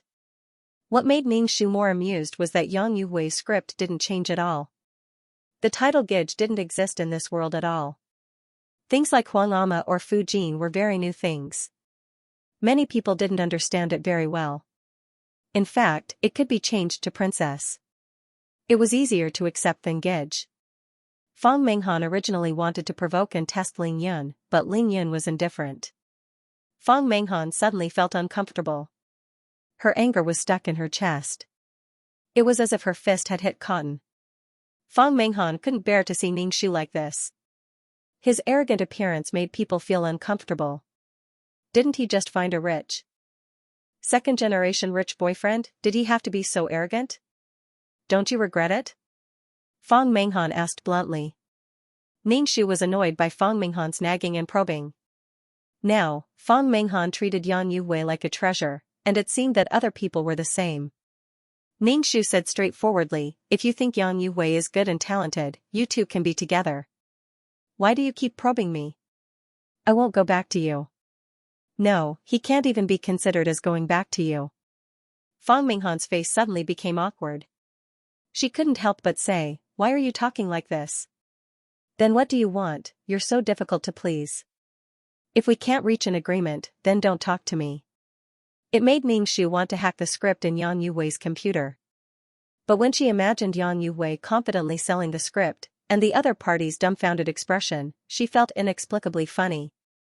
What the hell is this? Ningxu was very kind and didn't hack Yang Yuwei's script.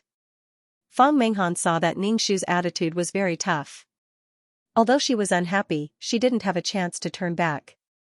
Besides, it depended on whether Yang Yuwei would still talk to her.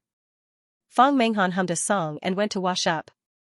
Ningxu stopped hacking Yang Yuwei's computer. He was about to send the script to the Li family company when he received an email from the other party. Ningxu clicked on the email and read the content. Hello, thank you for providing the lyrics. The song is now being recorded. May I know your name and the lyricist's name? Ningxu thought for a while and replied, don't write my name. The lyricist's name shouldn't appear in that column. Ningxu didn't want to expose himself now. These songs were classical songs that had been sung in that world. If her name appeared, Yang Yuwei would definitely suspect that he had been reborn. His existence was a hindrance to Yang Yuwei, and it was hard to say what would happen. Ding dong. The other party replied quickly and asked, can you fill in other people's names and add the other lyricist's name? We will give you more money. Ningxu frowned. No, if you fill in other people's names, our cooperation ends here. I was going to send the script to you. Don't you know that it's very dangerous to want this glory? Okay, please send the script over. Ningxu compressed the script and sent it over. He just waited for the reply. Ningxu stretched and was about to find something to eat when his phone rang. As soon as he picked it up, a deafening and heart-wrenching voice came from the phone. Qin Jianan. Ningxu was shocked and he almost smashed to his phone was the phone. He put it to his ear. What's the matter? I'm downstairs. Come down quickly. Li Xianxia's voice was filled with anger. Ningxu, she had forgotten that she had a boyfriend. Ningxu washed his face, casually tied his hair into a bun, and went downstairs. Li Xianxia stood there, his feet shaking. He crossed his arms and looked terrible. Ningxu walked over and asked, what's the matter? The shrill voice on the phone made Ningxu think that Li Xianxia had been raped. What do you think? Li Xianxia looked down at Ningxu. Ningxu, what's the matter? Ningxu asked. What's the matter with me? You really don't know what's the matter with me? Li Xianxia's expression was dangerous and angry. Ningxu looked at Li Xianxia silently and didn't say anything for a long time. What was a boyfriend supposed to do? Li Xianxia fidgeted with his hair and said, I heard from your roommate that you're in an online relationship and have been staying in the dormitory to play computer games.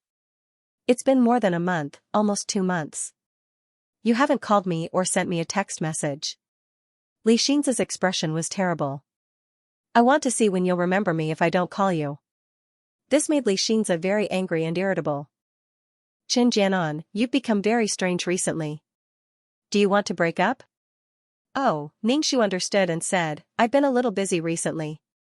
Sorry. She didn't pay attention to this baby, and the baby was unhappy.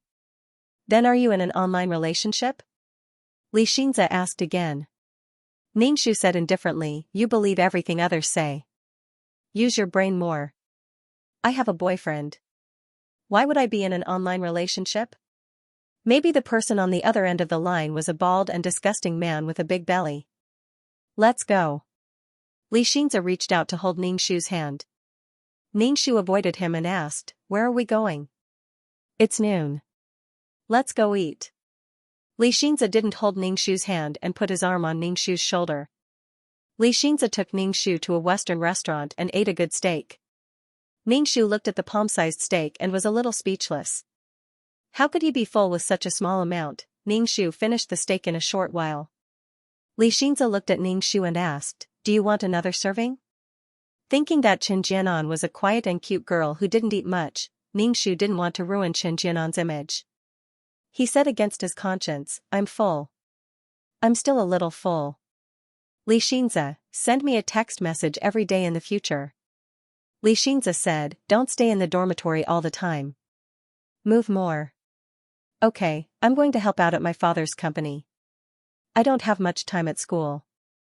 Take good care of yourself. Li Xianxia said. Ningxu nodded. I know. Good luck. After coming out of the restaurant, Li Xianxia took Ningxu to a jewelry store and said that he wanted to buy jewelry for Ningxu. Ningxu waved his hand and refused. You're with me, a rich second-generation heir. If you don't have anything valuable on you, I'll be embarrassed. Li Xianxia dragged Ningxu into the store. A relationship that can't be upgraded to money is not a real relationship. Li Xianxia said. Ningxu chose a pair of exquisitely made silver earrings. The price wasn't cheap either. Xianxia paid the money without hesitation, and then slowly walked to the school. Coincidentally, he met Yang Yuwei at the school gate, who was wearing a suit and carrying a file bag in his hand. Yang Yuwei was wearing a suit and looked a little like a successful person. However, he didn't look good. When Yang Yuwei saw Ningxu and Xianxia standing together, his face became even colder. He looked like he had stepped on feces. Yang Yuwei snorted coldly and entered the school.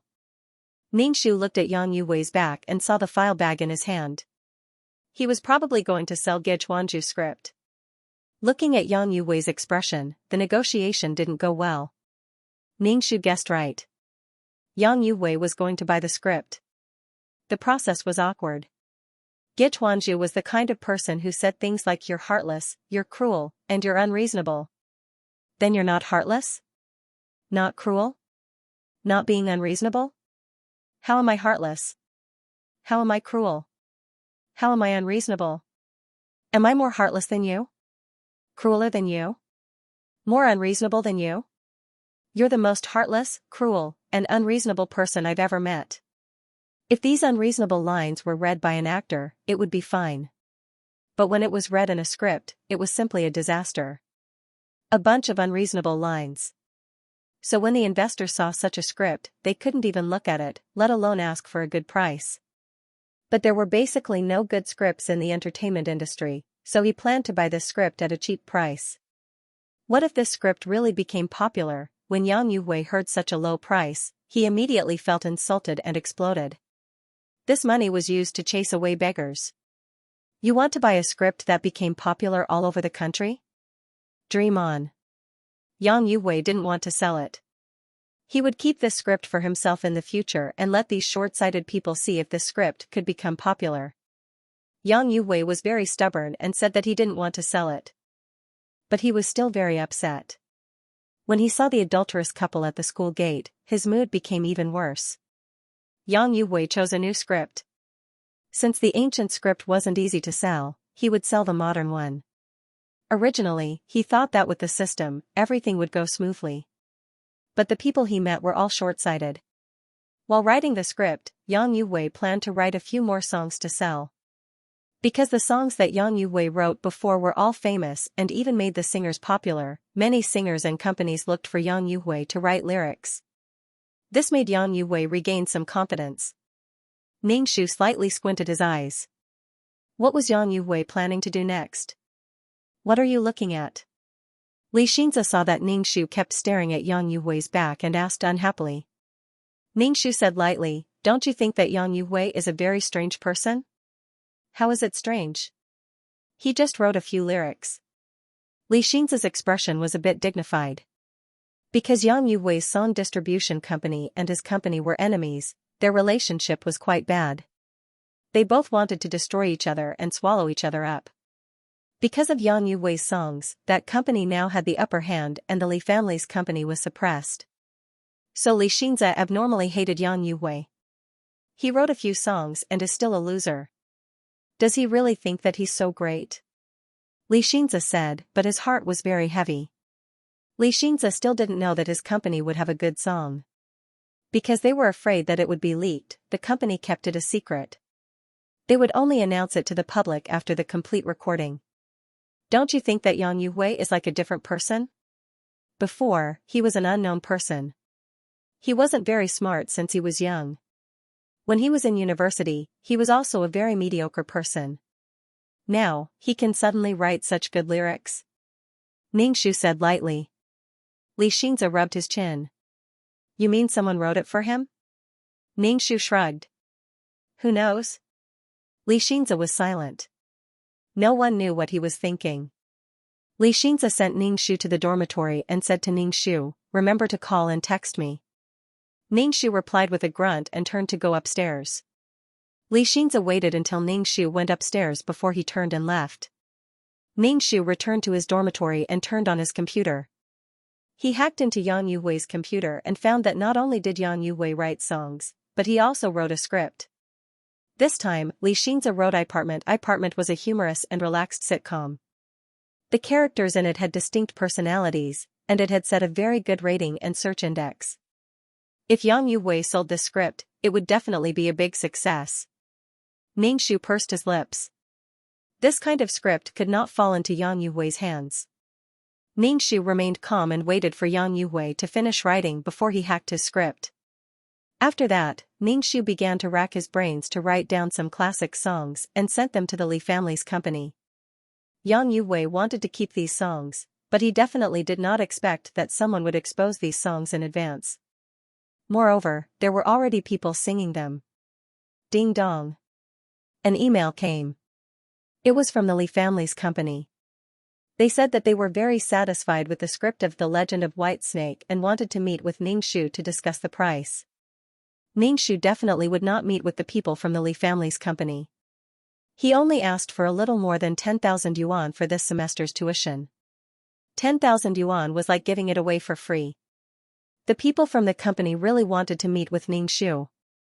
They said that Ningxu was a talented person and could work at the Li family's company. The treatment would definitely be good. Ningxu, what kind of talent did she have? Ningxu rejected them directly and sent over a few more songs. Each song cost 500 yuan. The company gave them money without hesitation. They were probably trying to get Ningxu to join them. The price was twice as high as before. They also told Ningxu to contact them first if he had any good works. Ningxu peeped at Yang Yu's computer every day. When he saw that Yang Yu was almost done writing the script, he immediately hacked it. Then, he would write the rest of the content himself and send it over.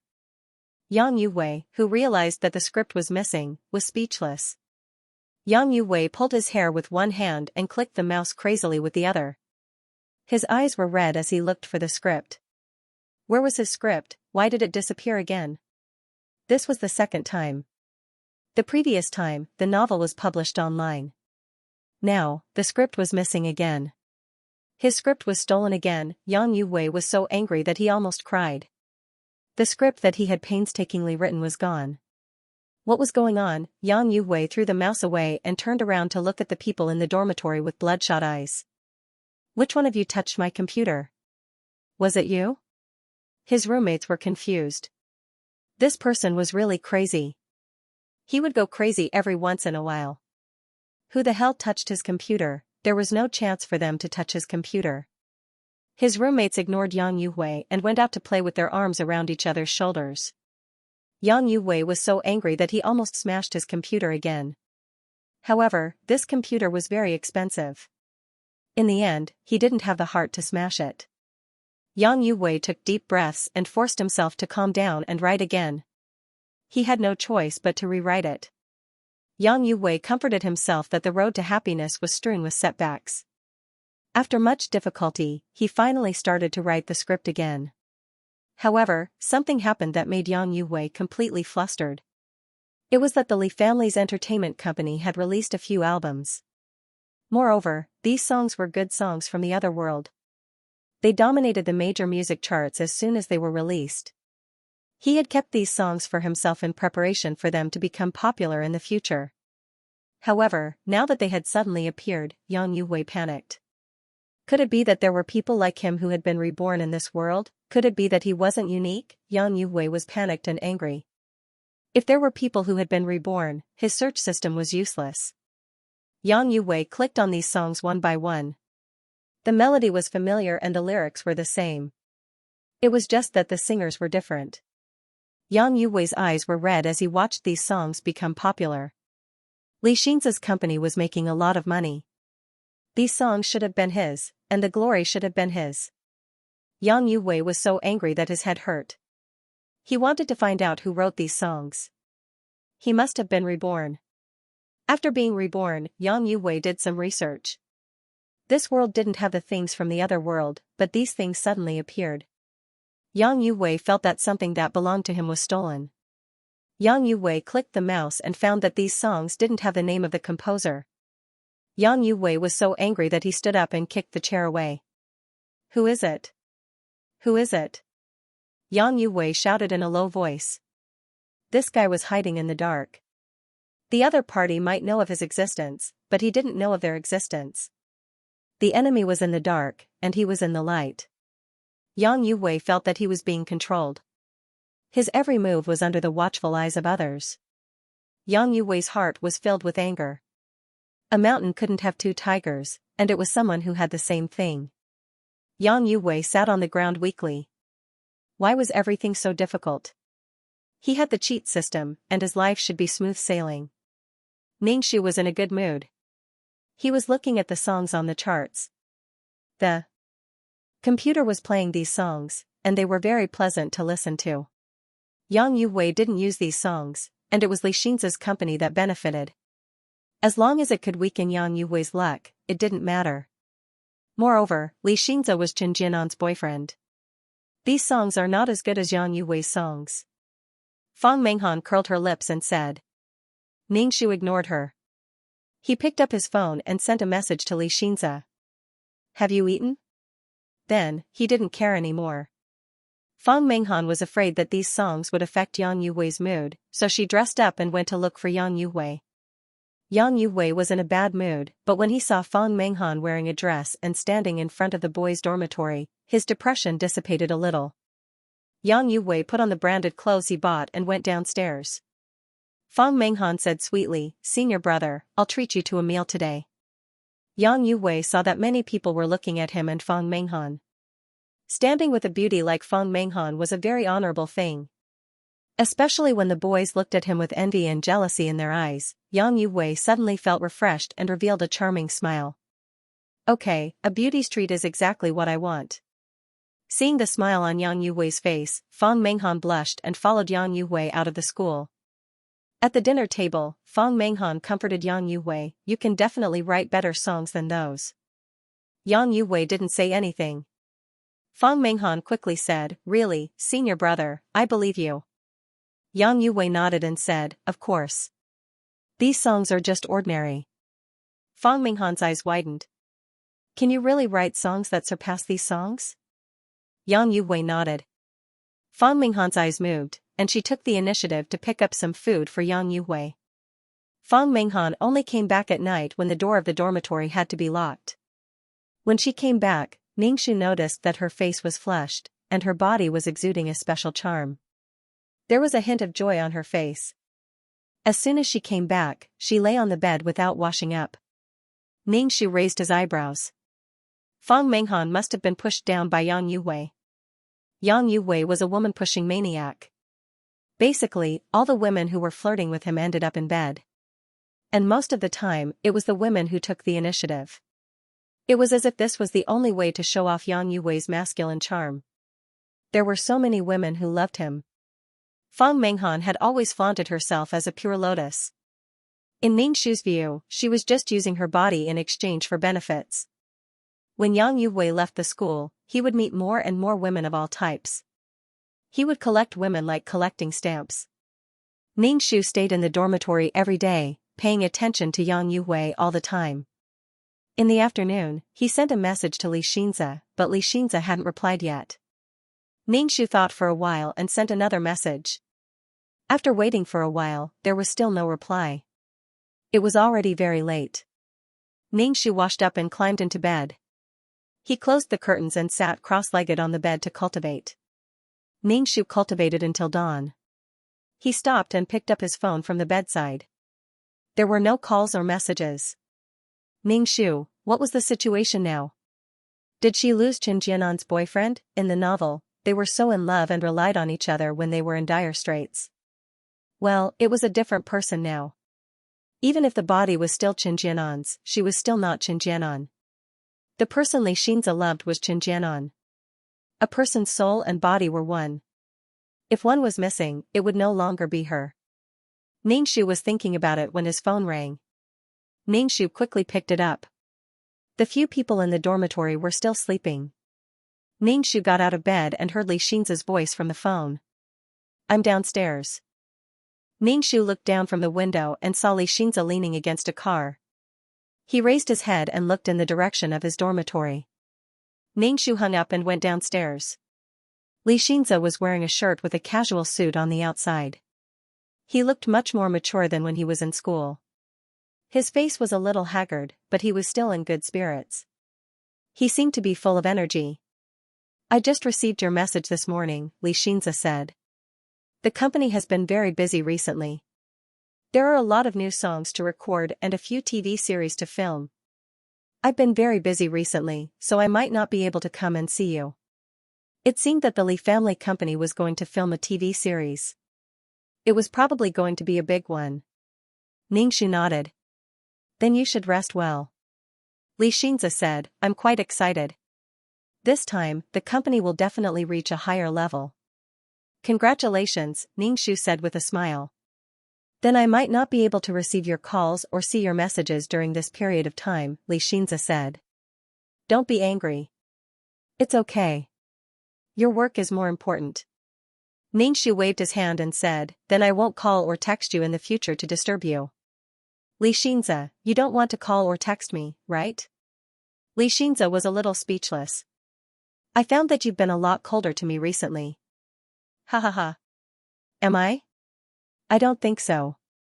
Ningxu said with a smile, if two people love each other for a long time, why would they be together all the time? Work hard. Ningxu patted Li Xianxia's shoulder. I brought you breakfast. Li Xianxia opened the car door and handed the bag to Ningxu. Thank you. Have you eaten yet? You can eat these. Ningxu didn't take the bag. You work so hard every day. Only when you eat will you have the strength to work. He didn't know why, but every time he heard his girlfriend speak, he felt a little stifled. And it was quite strange. Li Xianxia clearly felt that Chen Jianan didn't have any love for him. Did their love dissipate? Ningxu and Li Xianxia looked at each other in silence. Li Xianxia just looked at him with an inexplicable expression. Ningxu's eyes flashed. He smiled and said, you look tired. Do you want to go back and rest? Although work is important, your health is more important. Are you chasing me away?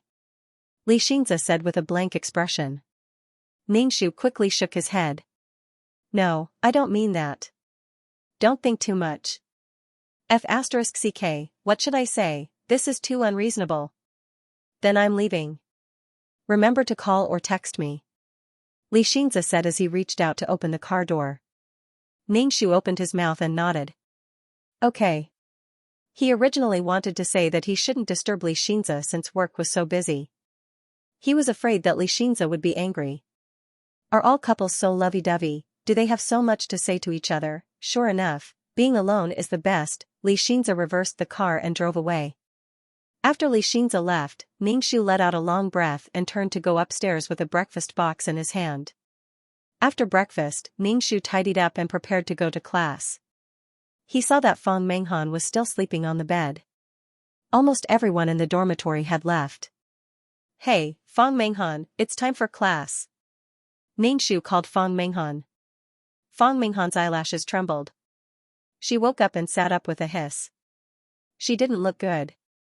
Fang Menghan had just broken a melon. She didn't feel it yesterday, but today she felt pain all over her body. Ningxu called her and left.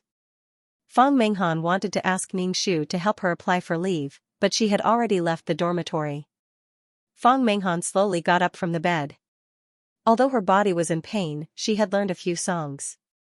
Moreover, Yang Yuwei had taught her how to sing these songs. During class, Ningxu was in a daze most of the time.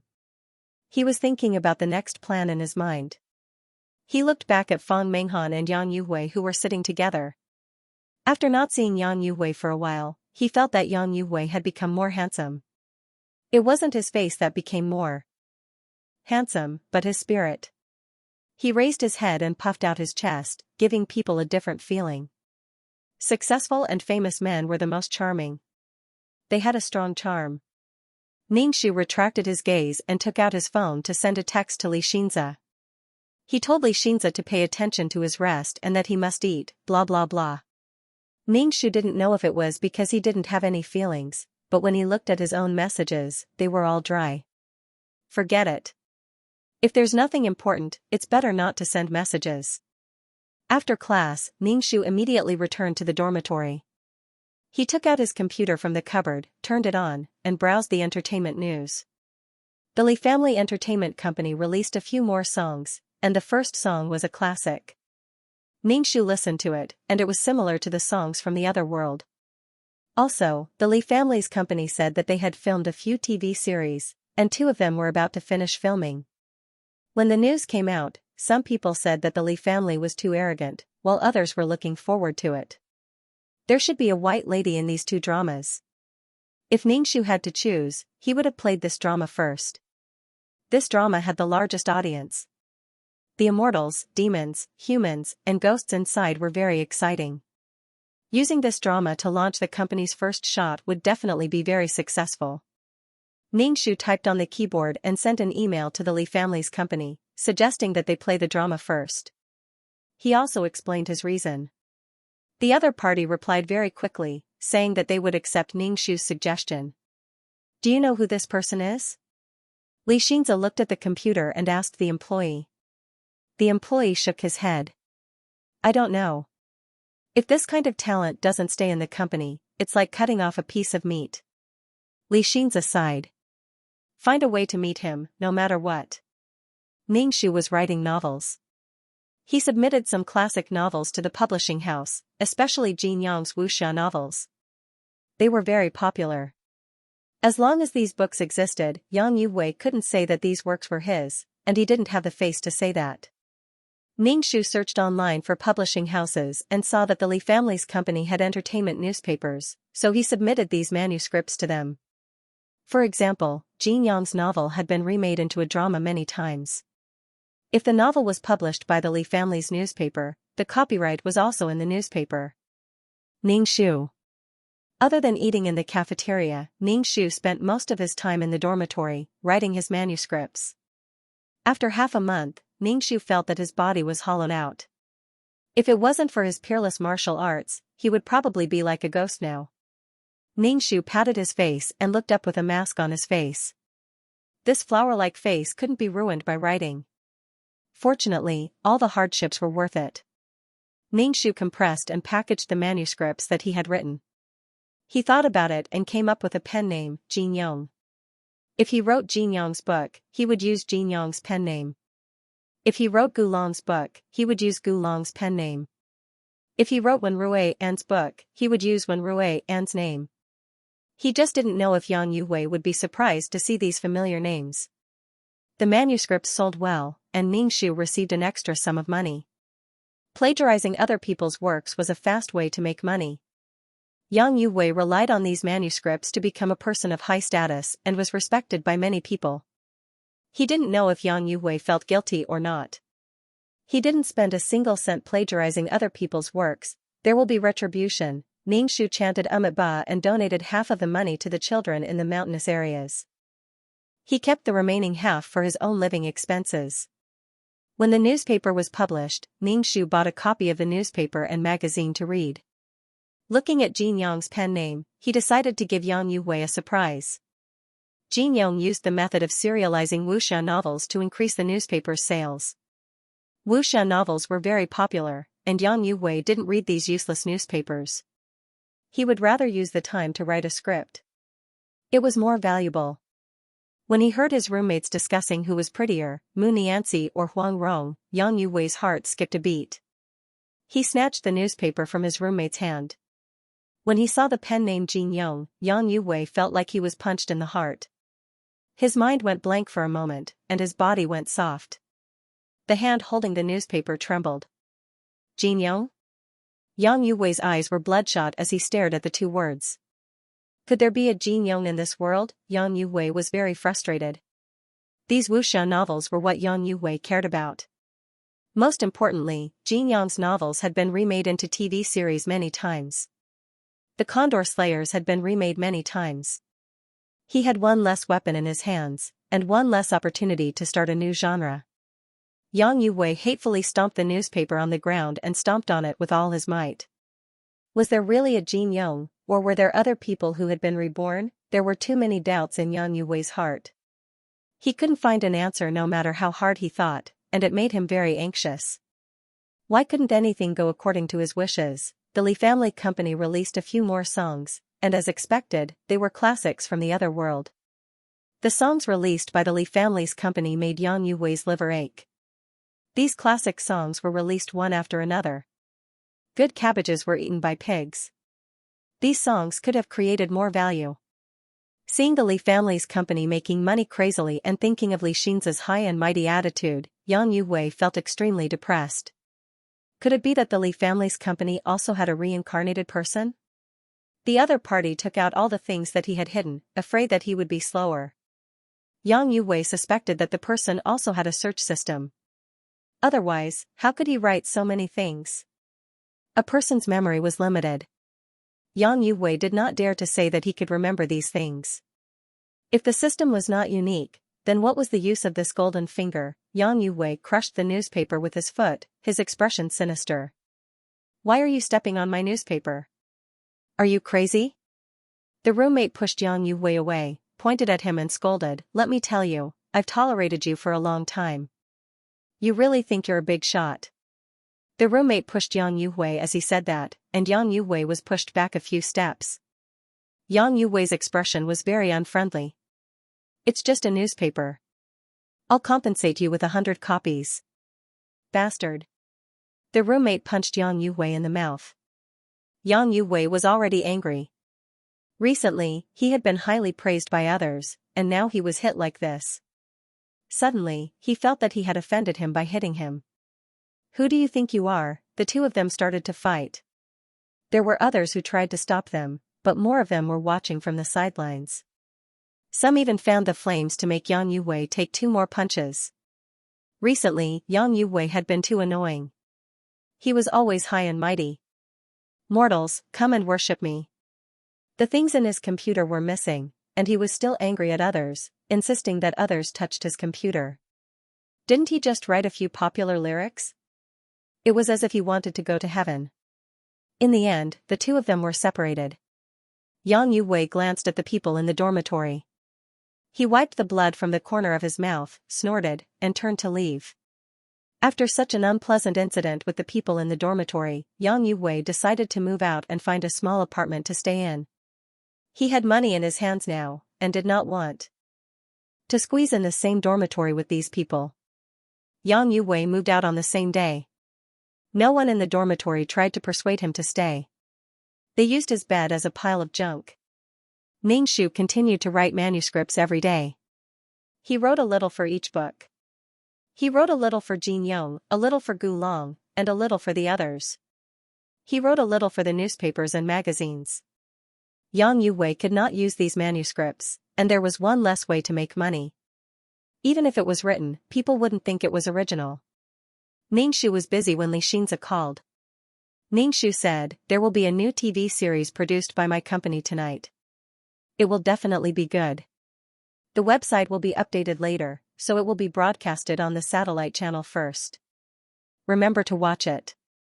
I filmed this TV series. Give me a like after you watch it, Li Xianxia said. Ningxu resisted the urge to spit at Li Xianxia. Li Xianxia was at most an assistant. Ningxu would never believe that he was the one who filmed this TV series. Li Xianxia's job was to manage a company, not film or TV series. Ningxu swallowed a mouthful of saliva and said with difficulty, "You're really good. I will wait to watch it tonight." Yes, it will be the holidays soon. The company has a few very good scripts. Come over and I will arrange a role for you, Li Xianxia said. Haven't you always wanted to act? Come over and play a small role to hone your acting skills. Ningxu was speechless. So now she was going to be an actress? If she had the time to play a small role, she might as well write more. The more things that were exposed, the less things that Yang Yuwei could use. Ningxu thought about it and said, I want to go home during the holidays. This is a rare opportunity. Don't go back. The script is very good. It will definitely be popular. It will be good to show your face in front of the audience, Li Xianxia said. Didn't you say you wanted to act? You can't miss such a good opportunity. What's wrong with you? Li Xianxia's voice sounded unhappy. You can't even grasp such a good opportunity. Don't be stubborn. Ningxu immediately said, I was wrong. I won't go back. I will go during the holidays. If you don't want to come, I won't force you, Li Xianxia said. Ningxu, he was angry again. One Ningxu couldn't help but scratch his head. F***K, he was so hard to please.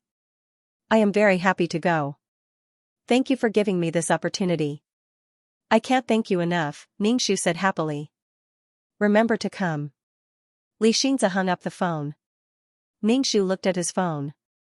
He was really tired. Xianxia gulped down a large glass of water and sat down to type. Xianxia was now racking his brains to write the song. When he packaged it and sent it to the Li family's company, he left a message for them to prepare a case and register a commercial account. This way, the song would belong to the company and it would be illegal for anyone else to release it. When the time came, he could win the lawsuit. Where would these songs be stored? He could take his time to write them. Xianxia was mainly guarding against Yang Yuwei. Other than writing songs, he wrote manuscripts. He wrote Jin Yang's and Gu Long's novels and submitted them to the newspaper.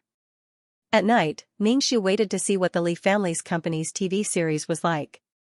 However, the TV series was broadcast later than the TV channels. Xianxia stayed up until 11 p.m. to watch the TV series. It was by Suzhen, who was in love with a monster. Xianxia watched it carefully.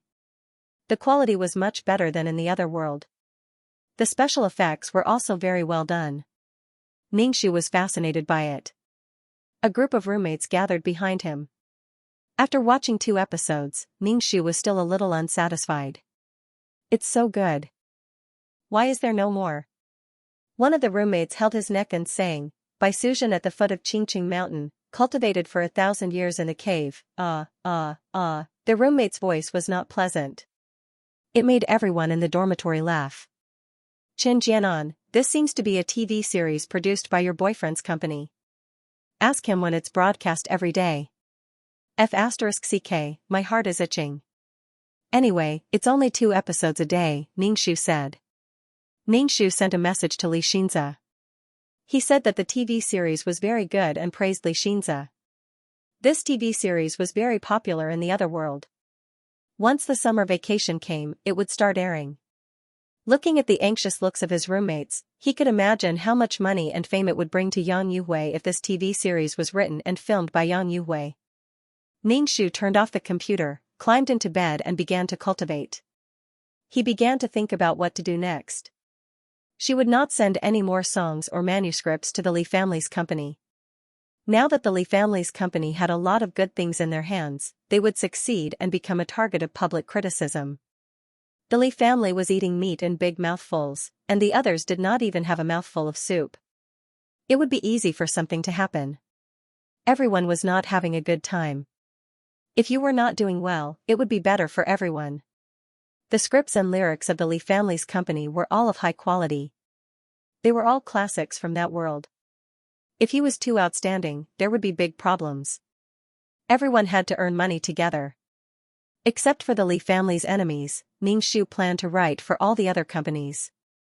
After making the plan, Xianxia sighed and sat on the bed to cultivate. The next day, he was full of energy and went back to work. Xianxia wrote a few songs to several companies.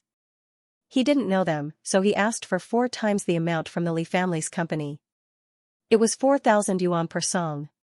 Some of the lyrics were marked with the original composer's name. Anyway, he just wanted to expose these things in advance. However, writing a script was too tiring. Xianxia felt that he couldn't bear it anymore. There was still a gap between him and Yang Yuwei, who had a search system. Xianxia wrote as many songs as he could. He wrote almost all the songs that Yang Yuwei had written in the script and wrote them all. After working for a while, Xianxia felt that his body was hollowed out. Damn, now I feel like vomiting when I see the computer. I feel dizzy when I see the document. After writing the songs, Xianxia started to write the script. Xianxia wanted to hack into Yang Yuwei's computer, but he found that the IP address was wrong. He couldn't hack into Yang Yuwei's computer. Xianxia looked at Feng Menghan and asked, "Why don't you go out with Yang Yuwei? It's the weekend today." Feng Menghan looked at Xianxia and said indifferently, "Why are you so concerned about me and senior brother?" Feng Menghan's face suddenly became serious. She looked at Xianxia with vigilance. "You started to pay attention to senior brother Yang Yuwei?" "I'm just saying." "Why are you so nervous?" Xianxia said indifferently. Fang Menghan said proudly, senior brother said that he has something important to do. I won't disturb him. Fang Menghan said and started to dress up. Obviously, she was going out. Senior brother has his own house now. He doesn't live in the school anymore. Fang Menghan said proudly. He was still a student, but he could already buy a house.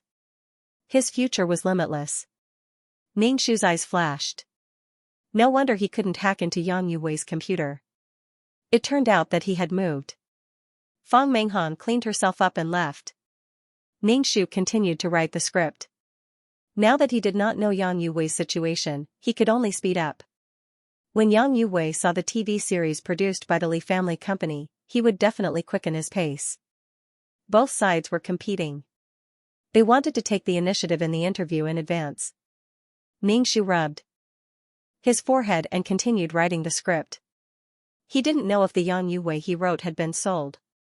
However, after successfully selling 2 movies, the summer vacation came and she had to play a small role. Xianxia drove downstairs to pick up Ningshu. Ningshu freshened up and went downstairs. What happened to you? Xianxia blinked. Ningshu touched his face. What's wrong? His face is pale, and there are dark circles under his eyes. He looked like a boy who had masturbated too much and was listless. Don't be addicted to the internet anymore. Xianxia rubbed his forehead. He couldn't bear to look at him. Ningshu, his face was ruined. It seemed that he had to stop for a while and work on other aspects. He really didn't want his face to be ruined. Why don't you stay at my house during the filming? The other students have all packed up and left, Xianxia said. Ningshu waved his hand and said, it's okay. I will stay in the dormitory. Filming is very busy, and you still have to rush to the dormitory. That's too hard, Xianxia said. Ningshu shook his head. No need. What was the point of staying at Xianxia's house like this? He was a man after all. If Xianxia and Qin Jianan wanted to have a good ending, they couldn't be so casual. Xianxia didn't say anything when Ningshu rejected him. When will the filming start? I need to get ready. Ningshu asked. He had to work on his face. I will come and pick you up tomorrow. Let's go eat now, Xianxia said. We haven't eaten together in a long time. Ningshu nodded and got into the car. Let's eat Chinese food this time, Ningshu suggested. Okay, I'll listen to you. Xianxia took Ningshu to a Chinese restaurant and ordered some home-cooked dishes. Xianxia didn't eat. He watched Ningshu eat alone. Ningshu couldn't eat under Xianxia's gaze. He asked, why aren't you eating? You didn't like eating mapo tofu before, Xianxia said. Ningshu, they were indeed lovers. They even knew each other's tastes and habits. Damn. Ningshu didn't know how to eat now. Ningshu picked up the knife beans that the original owner liked and said, sometimes you have to change your taste. Xianxia hummed an acknowledgement and continued to eat slowly. Ningshu let out a long breath in his heart. He felt that he should have less contact with Xianxia. They were not the same person. Everyone had their own unique habits. No one was the same leaf, and no one was the same. After eating, Xianxia was going to send Ningshu back. Ningshu knew that Xianxia was busy at the company, so he asked him to go back. Ningshu went to the pharmacy to buy some herbs. He took it back to the dormitory and ground it into powder. He made a yurong powder and put it on his face. Recently, he had been ruining his face. Since he was going to act, it was better to have good skin for makeup. When his skin was a little tight, Ningshu washed the yurong powder off his face. After washing it off, his skin was much smoother and more rosy. Since coming to this world, Ningshu hadn't slept well. After washing the mask on his face, he lay on the bed and slept. Besides, he still had to play an extra tomorrow. Ningshu slept very soundly. When he opened his eyes, he saw a face. F*CK, Ningshu was shocked. With a wooden face, he asked Xianxia, how did you come up? This was the girls' dormitory. He actually came up. I came to pick you up to the set. The iron door was not closed, so I came up. Xianxia said. Ningshu stretched, climbed down from the bed, and washed up. Li Xianxia sat on the bed and waited. When he saw Ningxu coming out of the bathroom, he nodded and said, "You look much better today. Don't always be addicted to the internet." "I know." Ningxu nodded. Ningxu really didn't know how to get along with Li Xianxia. Because she was not Qinjianan, she might give herself away at any time. When Ningxu was a wife, her husband was a scumbag. He didn't care about the client at all. No matter what the client became, they didn't care. But now this couple was in love. They were connected and cared about each other's every move. Having a boyfriend was tiring. "Let's go." Li Xianxia reached out and held Ningxu's hand. Ningxu wanted to shake off his hand, but she resisted. Li Xianxia's palm was hot, which made Ningxu feel very uncomfortable. She couldn't tolerate someone she didn't like. Li Xianxia drove to the set and asked the director to arrange a role for Ningxu. The director sized up Ningxu and gave Ningxu the role of a maid, but she was killed in 2 episodes. "Do your best," Li Xianxia said to Ningxu. Ningxu nodded and was called to do her makeup. As a maid, she had to flatter and be humble. Ningxu had been a maid before, serving Gige in the 4th Master's backyard. But it was Ningxu's first time acting. After a few NGs, things went much smoother. Lunch was a box of lunchboxes. The taste was not good. Ningxu finished them all. Then, she waited at the side for her scenes and pondered over her lines. "How do you feel today?" Li Xianxia asked Ningxu in the afternoon. "I'm fine," Ningxu said. "Why are you here?" "I'm here to check on the progress," Li Xianxia said. "Have you eaten? Has work been hard?" Ningxu said. "You should rest when you need to." Li Xianxia looked at Ningxu. "Why are you so polite?" "Ningxu? Degree? Damn it, she felt that everything she said was wrong. Everything she did was wrong. I am concerned about you," Ningxu said sincerely. "You don't have to be like this," Li Xianxia said calmly. The two of them fell silent. Ningxu, sigh. What should she say next? Ningxu felt that she didn't have anything to talk about with Li Xianxia. The atmosphere was a little awkward. Li Xianxia turned to ask the director about the progress of the shoot. Sigh. Ningxu felt helpless. She didn't love Li Xianxia. Her actions didn't show love. It didn't mean that they were in love just because they pretended to be in love. If this continued, the people who supported each other in the plot wouldn't be separated, right? It seemed that she had to speed up and leave after completing the mission. She had to ask if the client had someone in love for the next mission. Chen Jianan. The stage supervisor called Ningxu over to start filming. Li Xianxia wanted to talk to Ningxu before leaving, but Ningxu was called away, so he could only leave first. Ningxu glanced at Li Xianxia from the corner of his eyes and couldn't help but sigh. So melancholy, I really want to leave this world. When dealing with scumbags, Ningxu would not be merciful. However, when it came to Li Xianxia's situation, Ningxu felt a little numb. After filming for the day, Ningxu called Li Xianxia and told him that he was going back to the dormitory. Li Xianxia asked Ningxu to wait for him, saying that he was coming to send Ningxu off. Ningxu was waiting for Li Xianxia on set. Li Xianxia drove to the set. Li Xianxia drove a silver car, which was very eye-catching. Li Xianxia got out of the car handsomely and walked straight towards Ningxu. Ningxu instantly felt that a lot of eyes were focused on her. Their eyes were filled with doubt, envy, jealousy, disdain. During filming, Ningxu felt that the opponent was deliberately making things difficult for her and didn't like her. Li Xianxia probably had something to do with it. Let's go back, Li Xianxia said to Ningxu.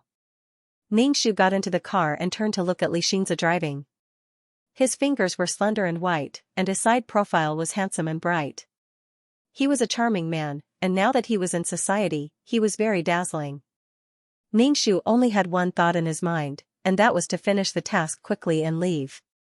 Ningxu could feel that Li Xianxia was suspecting him. When they reached the dormitory, Ningxu opened the car door. Li Xianxia also got out of the car and walked in front of Ningxu, putting his hand on Ningxu's shoulder. Li Xianxia lowered his head and looked at Ningxu, his head getting lower and lower. Ningxu's body stiffened, and goosebumps appeared all over. F***ck, is he going to kiss me? Looking at the face that was getting closer and closer, Xianxia's hot breath was on her face. Ningshu's face twitched, and he hurriedly said, You have something on your head. Xianxia paused, and he just looked at Ningshu. Ningshu raised his hand and patted Xianxia's head. He laughed and said, There's some dust on your head. Xianxia pursed his lips and said, Go up and have a good rest. You still have a scene tomorrow. Ningshu's heart was scratching, and he felt more and more numb. He wanted to explain. That. You go up, Xianxia said. Ningshu couldn't help but scratch the back of his head, and he looked at Xianxia. Then I'll go up. You have to have a good rest too. Xianxia sighed. Hearing Xianxia's sigh, Ningshu couldn't help but sigh as well.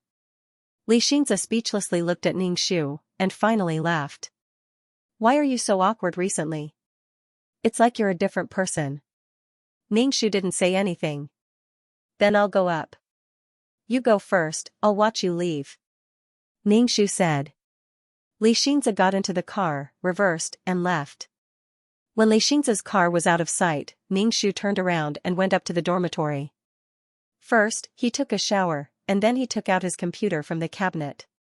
He browsed the entertainment news, and found a few familiar songs. It was obviously new songs written by Yang Yuwei. Ningshu opened the school forum, and there were all kinds of posts. Ningshu browsed through these posts, and he saw Yang Yuwei's name. His nickname in the forum was Yang Yuwei Deity. TSK, there seems to be someone who would impersonate you. Ningshu checked the IP address of this nickname, and according to this IP address, he hacked into Yang Yuwei's computer. Yang Yuwei's computer had a lot of things, a lot of scripts and songs. Ningshu didn't even think about it, and hacked Yang Yuwei's computer. After getting the script, Ningshu compressed it and sent it out. Now, Yang Yuwei already had a bit of fame. On the internet, he was a new lyricist and scriptwriter. Looking at the long list of glory, Ningshu curled his lips. Using other people's things to gain glory, how big of a heart do you have to be to say that these things are yours? Ningshu submitted the script to various companies, and soon they replied. They discussed the price with Ningshu. The other party gave a high price, and Ningshu agreed. Ningshu donated half of the money he received. After doing these things, Ningshu took out the urone powder from the cabinet, made it into a facial mask, and put it on his face. After finishing, Ningshu lay on the bed and slept happily. Ningshu was in a good mood, but Yang Yuwei was so angry that he wanted to tear down the house. The things in his computer disappeared again. How could this be? Yang Yuwei didn't care how expensive the computer was, and directly smashed it. Most importantly, why were things always so bad for him? When he went to buy the script, he was told that the company already had the script. Yang Yuwei had the mentality of waiting for the best price, and when he sold the script, many companies submitted it, and he would sell it to the company that gave the highest price. Yang Yuwei now wanted to quickly get enough capital, and then use the money to prepare a work that would become an instant hit. But as time passed, Yang Yuwei found that his advantage was getting smaller and smaller, because more and more things appeared in that world. Until now, Yang Yuwei still didn't know who the reincarnated person was. More and more works were exposed, and a lot of good works were ruined. Yang Yuwei had no choice but to hand over all his works. He wanted to win the competition. Every time Yang Yuwei saw the songs and TV series of Xianxia's company, his heart was bleeding. These were all classics. Yang Yuwei really wanted to find the guy who hit his head and showed his tail, but there was no trace of him. The things in his manuscript were stolen. He suspected that it was his roommate in the dormitory, but now that he moved out, the manuscript was still lost. Senior brother, what happened to you? Fang Menghan opened the door and saw the broken computer on the ground. She was stunned. When she saw Yang Yuwei's red eyes, Fang Menghan's heart skipped a beat. It was the first time Fang Menghan saw such a scary Yang Yuwei. She wanted to run away, but she endured it. Yang Yuwei sat on the sofa and didn't move. Fang Menghan poured a glass of water for Yang Yuwei and asked softly, Senior brother, what happened? Yang Yuwei stared at Fang Menghan without blinking. Fang Menghan was frightened by the suspicion in Yang Yuwei's eyes. She whispered, Senior brother. Did you touch my computer? Yang Yuwei asked. Thinking about it, only Fang Menghan had a house in this house. They were now boyfriend and girlfriend, but they weren't. They were more like bed partners. Fang Menghan also benefited. Yang Yuwei personally selected a song suitable for Fang Menghan from the search system. I didn't touch your computer, really. Fang Menghan quickly proved her innocence. You said that there was something important in your computer, so I didn't dare to touch it. Yang Yuwei frowned tightly. Seeing Fang Menghan's nervous and aggrieved look, and her beautiful nose was sweating, Yang Yuwei's heart softened. Yang Yuwei boasted that he was a person who cared about women. Although he was suspicious, he didn't hit Fang Menghan. Give me the key. I have to go out for a while. This house is empty. Yang Yuwei said. Fang Menghan was stunned for a moment before she asked with some agitation, Senior brother, did I do something wrong? Why are you chasing me away? The key to the house was given to her by Yang Yuwei. The house was well renovated and comfortable to live in. Now that he wanted the key back, did Yang Yuwei want to break up with her, or was he suspecting that she had touched his computer? Fang Menghan quickly said, Senior brother, I really didn't touch your computer. Yang Yuwei cared a lot about his computer. She didn't even have the chance to touch his computer. Fang Menghan felt wronged. She felt that Yang Yuwei was venting his anger on her. This man was really heartless. She took care of him in this house, washing his clothes, cooking for him, and taking care of him. Fang Menghan bit her lips and stubbornly handed the keys to Yang Yuwei. She was also a little angry that such a beautiful person like her was with Yang Yuwei. She had been together with Yang Yuwei before he had achieved success. She did not despise him. Now that he had some achievements, he wanted to abandon her. Fang Menghan forced a smile and reluctantly said, Then I'm leaving. Take good care of yourself. Yang Yuwei's lips moved twice. In the end, he had no intention of keeping Fang Menghan. Recently, he had been pestered by a delinquent girl. This delinquent girl said that she was his fan and insisted that he give her an autograph. She even brought a group of delinquents to ask for autographs. Yang Yuwei didn't know whether to laugh or cry. There was also the beautiful president whose company was about to collapse. Yang Yuwei had written a script for her. It would definitely bring her company back to life. Now that he had met more and more women, he didn't care about Fang Menghan as much. If Fang Menghan could stay by his side forever, he would definitely treat her well. After all, Fang Menghan was his first woman. But he was in a bad mood now. So many manuscripts were missing. It was very manly of him to not strangle her neck. Fang Menghan could only take her bag and leave. She went back to the school dormitory. When Fang Menghan returned to the dormitory, she saw Ningxu applying a facial mask. She peeked at Ningxu's computer. It seemed that he was playing a new drama called The Legend of the White Snake. Fang Menghan remembered that when this drama was first released, Yang Yuwei was very angry. She asked him what was wrong, but Yang Yuwei didn't answer. He just stared at the TV as if he wanted to bore a hole through it. Fang Menghan felt that Yang Yuwei was a little abnormal recently. His face was gloomy all day long, and he didn't look as handsome as before. He looked as if he had a deep hatred. When Ningxu saw Fang Menghan, he was a little surprised and said, School hasn't started yet. Why are you back? Fang Menghan rolled her eyes. She didn't go home at all. She stayed with Yang Yuwei. But now, she was inexplicably kicked out of the house. Ningxu saw that Fang Menghan was depressed. She looked like she was abandoned. Did she break up with Yang Yuwei? Ningxu washed the makeup off her face and looked at herself in the mirror. Her face was fair and rosy, and her skin was bouncy. He looked really beautiful. Fang Menghan saw Ningxu coming out of the bathroom. His skin was so good that Fang Menghan's eyes were fixed on him. She couldn't help but ask, What facial mask are you using? Xianxia gave it to me. Ningxu smiled. Fang Menghan rolled her eyes. Why are you showing off your love? Thinking that Yang Yuwei kicked her out, she was in no mood to ask Ningxu what facial mask he was using. Only Fang Menghan and Ningxu were in the dormitory. The two of them were silent. Ningxu pulled the curtain and sat cross-legged on the bed to cultivate for a while. Then, he lay down on the bed and fell asleep. The next morning, Xianxia arrived at the dormitory. When he saw that there was one more person in the dormitory, he was a little embarrassed. Fang Menghan saw Xianxia in a shirt and suit. She had to admit that Xianxia was better looking than Yang Yuhui. In addition, he was working now. He was even more charming.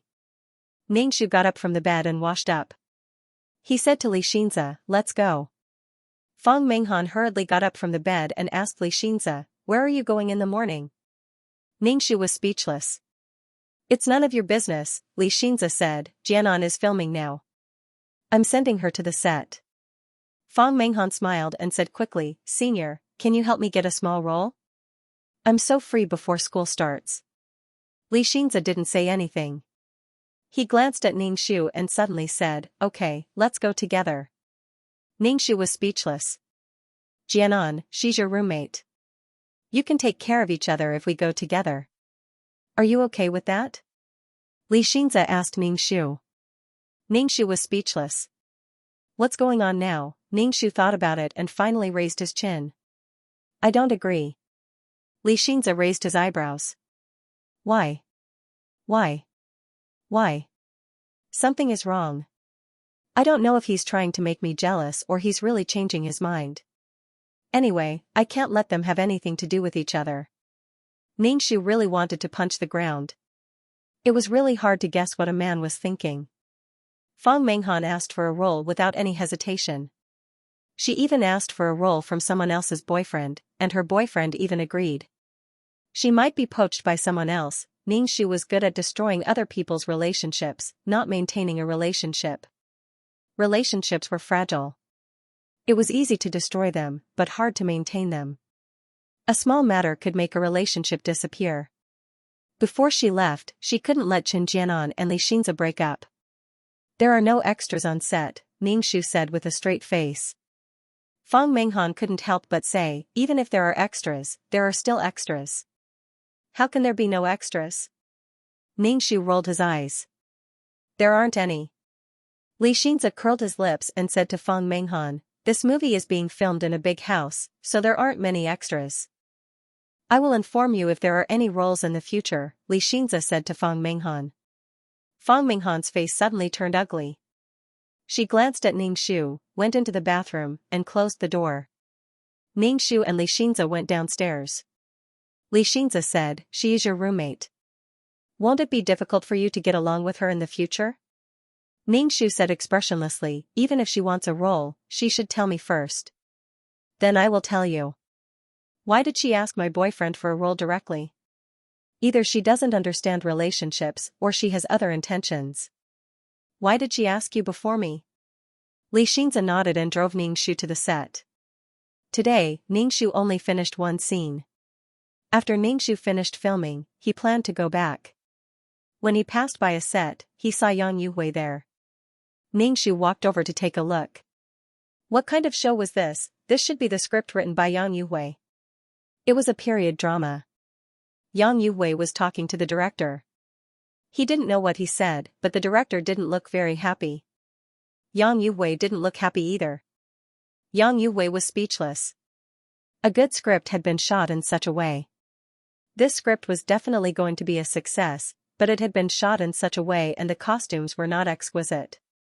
It was a complete waste of the script. He still wanted to use the script to earn more money.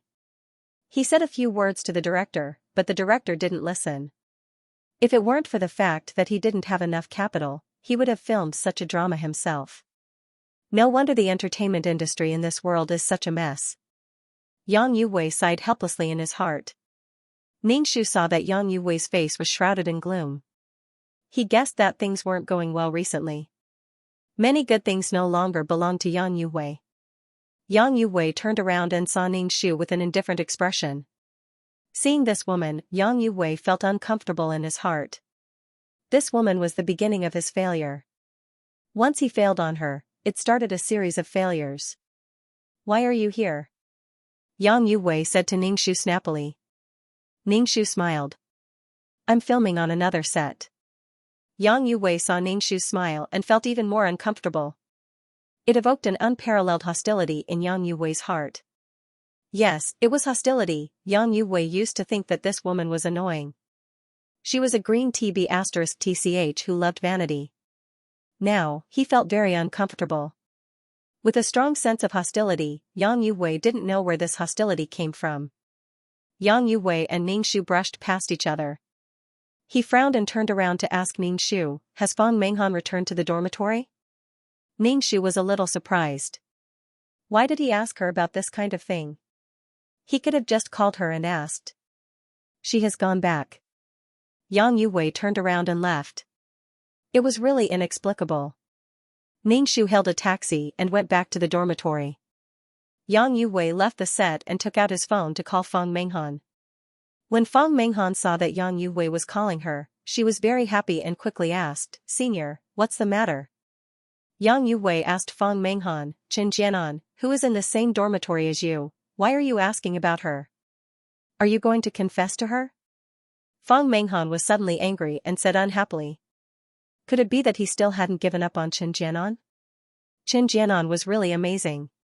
She had a rich second-generation boyfriend and still made Senior pay attention to her. I'm just asking if there's anything unusual about Chen Jianan. Yang Yuwei was very uncomfortable in his heart. Yang Yuwei couldn't tell where this feeling came from. It was a kind of frightening feeling. It was as if a big stone suddenly appeared in front of him when he was walking. If he didn't move the stone away, he couldn't move forward. Fang Menghan was even more unhappy when she heard Yang Yuwei's words. She said perfunctorily, "There's nothing unusual. She's just with her boyfriend every day." Yang Yuwei, of course, could tell that Fang Menghan was being perfunctory. He said in a low and serious voice, "I'm asking you if there's anything unusual about her, or if she suddenly has a lot of money?" "No, there's nothing unusual," Fang Menghan said coldly. "This is very important. Tell me about it." Fang Menghan was even more uncomfortable in her heart. She was still thinking about Chen Jianan. "If you don't want to say it, then forget it." Yang Yuwei was annoyed by Fang Menghan's ignorance and was about to hang up the phone. Fang Menghan had been with Yang Yuwei for a while. She knew that Yang Yuwei was angry. She quickly said, "There's really nothing strange about her. Does being online count?" "She stays in the dormitory and surfs the internet all day long," Fang Menghan said. "Does she type every day?" Yang Yuwei asked. Fang Menghan rolled her eyes. "Seems like it." Yang Yuwei narrowed his eyes and hung up the phone. He guessed that Chen Jianan might be a reborn person. Fang Menghan still wanted to say something, but the phone was busy.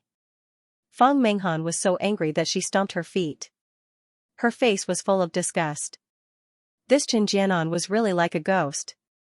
Both of them were campus belles. Two tigers couldn't live on the same mountain. Their relationship wasn't good. It was full of competition. As soon as Ningxu returned to the dormitory, she was faced with Fang Menghan's resentful face.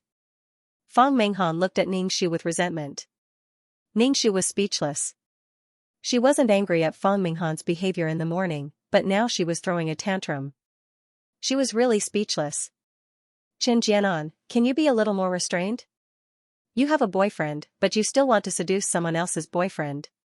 Fang Menghan said angrily, "You're a green TB*TCH.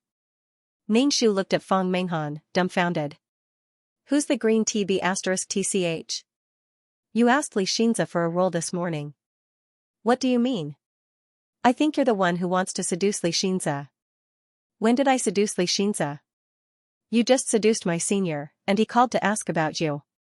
"Don't tell me you don't interact with him in private?" "You're crazy. When did I have anything to do with your senior?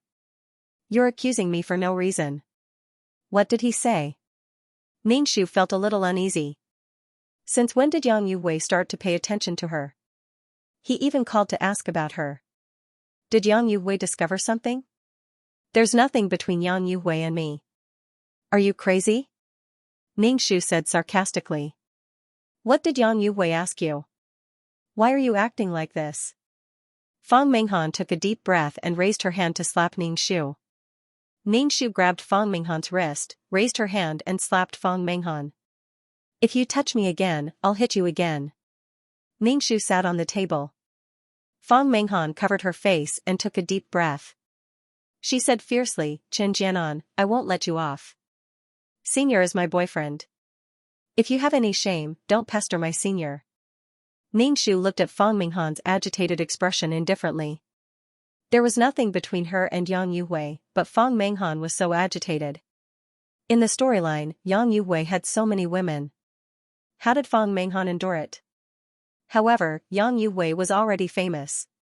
There were benefits to being with Yang Yuhui, so she endured it. What did Yang Yuhui say to you? Ningxu asked. Fang Minghan was slapped by Ningxu, so she was angry. She was unwilling to answer Ningxu's question. Then I'll call Yang Yuhui myself. Ningxu said and took out her phone. Don't call him. He just asked me if there's anything unusual about you recently. Fang Minghan said quickly. Ningxu frowned.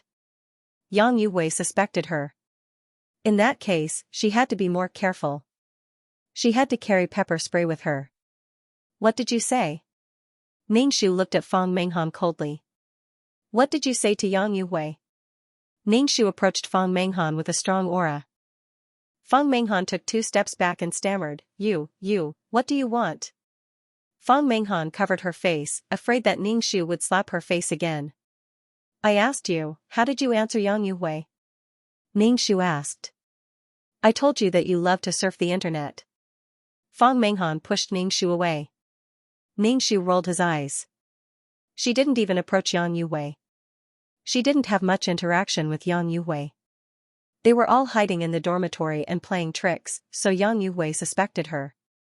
He really couldn't figure it out. The next day, Ningxu prepared to go out of school to buy some breakfast. Because school hadn't started yet, the cafeteria wasn't open yet. Ningxu met Yang Yuhui at the school gate. He saw that Yang Yuhui seemed to be waiting for him here. Ningxu's eyes narrowed. He pretended not to see him and left. Yang Yuhui reached out to stop Ningxu. Ningxu looked at Yang Yuhui expressionlessly. What are you doing?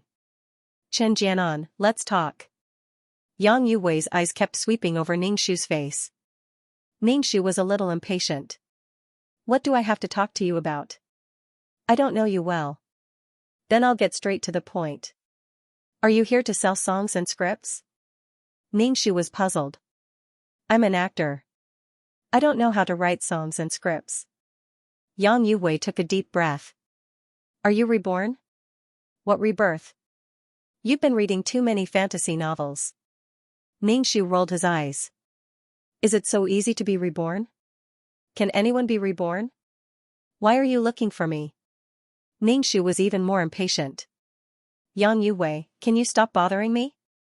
I already have a boyfriend. I have nothing to do with you. I can't accept you. Yang Yuhui looked at Ningxu's arrogant face and heard Ningxu's words. He was simply disgusted. Why didn't he take a look at himself? How could he have liked such a woman in the past? He had a crush on her for so many years.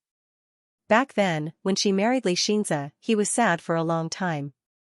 Looking at it now, it was so ugly that he wanted to vomit.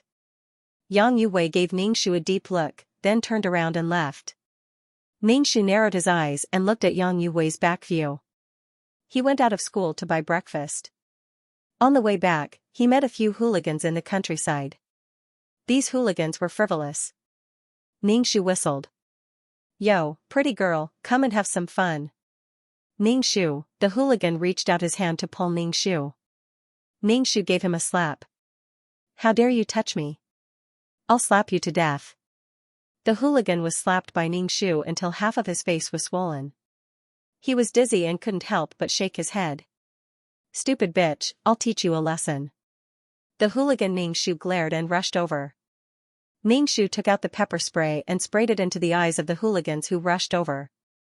The hooligans couldn't open their eyes because of the pepper spray. Ningxu kicked the hooligans to the ground one by one. They lay on the ground moaning. Ningxu took the breakfast and left. A girl came out of a cafe not far away. This girl was wearing a leather jacket and leather pants. She looked very cool with short hair.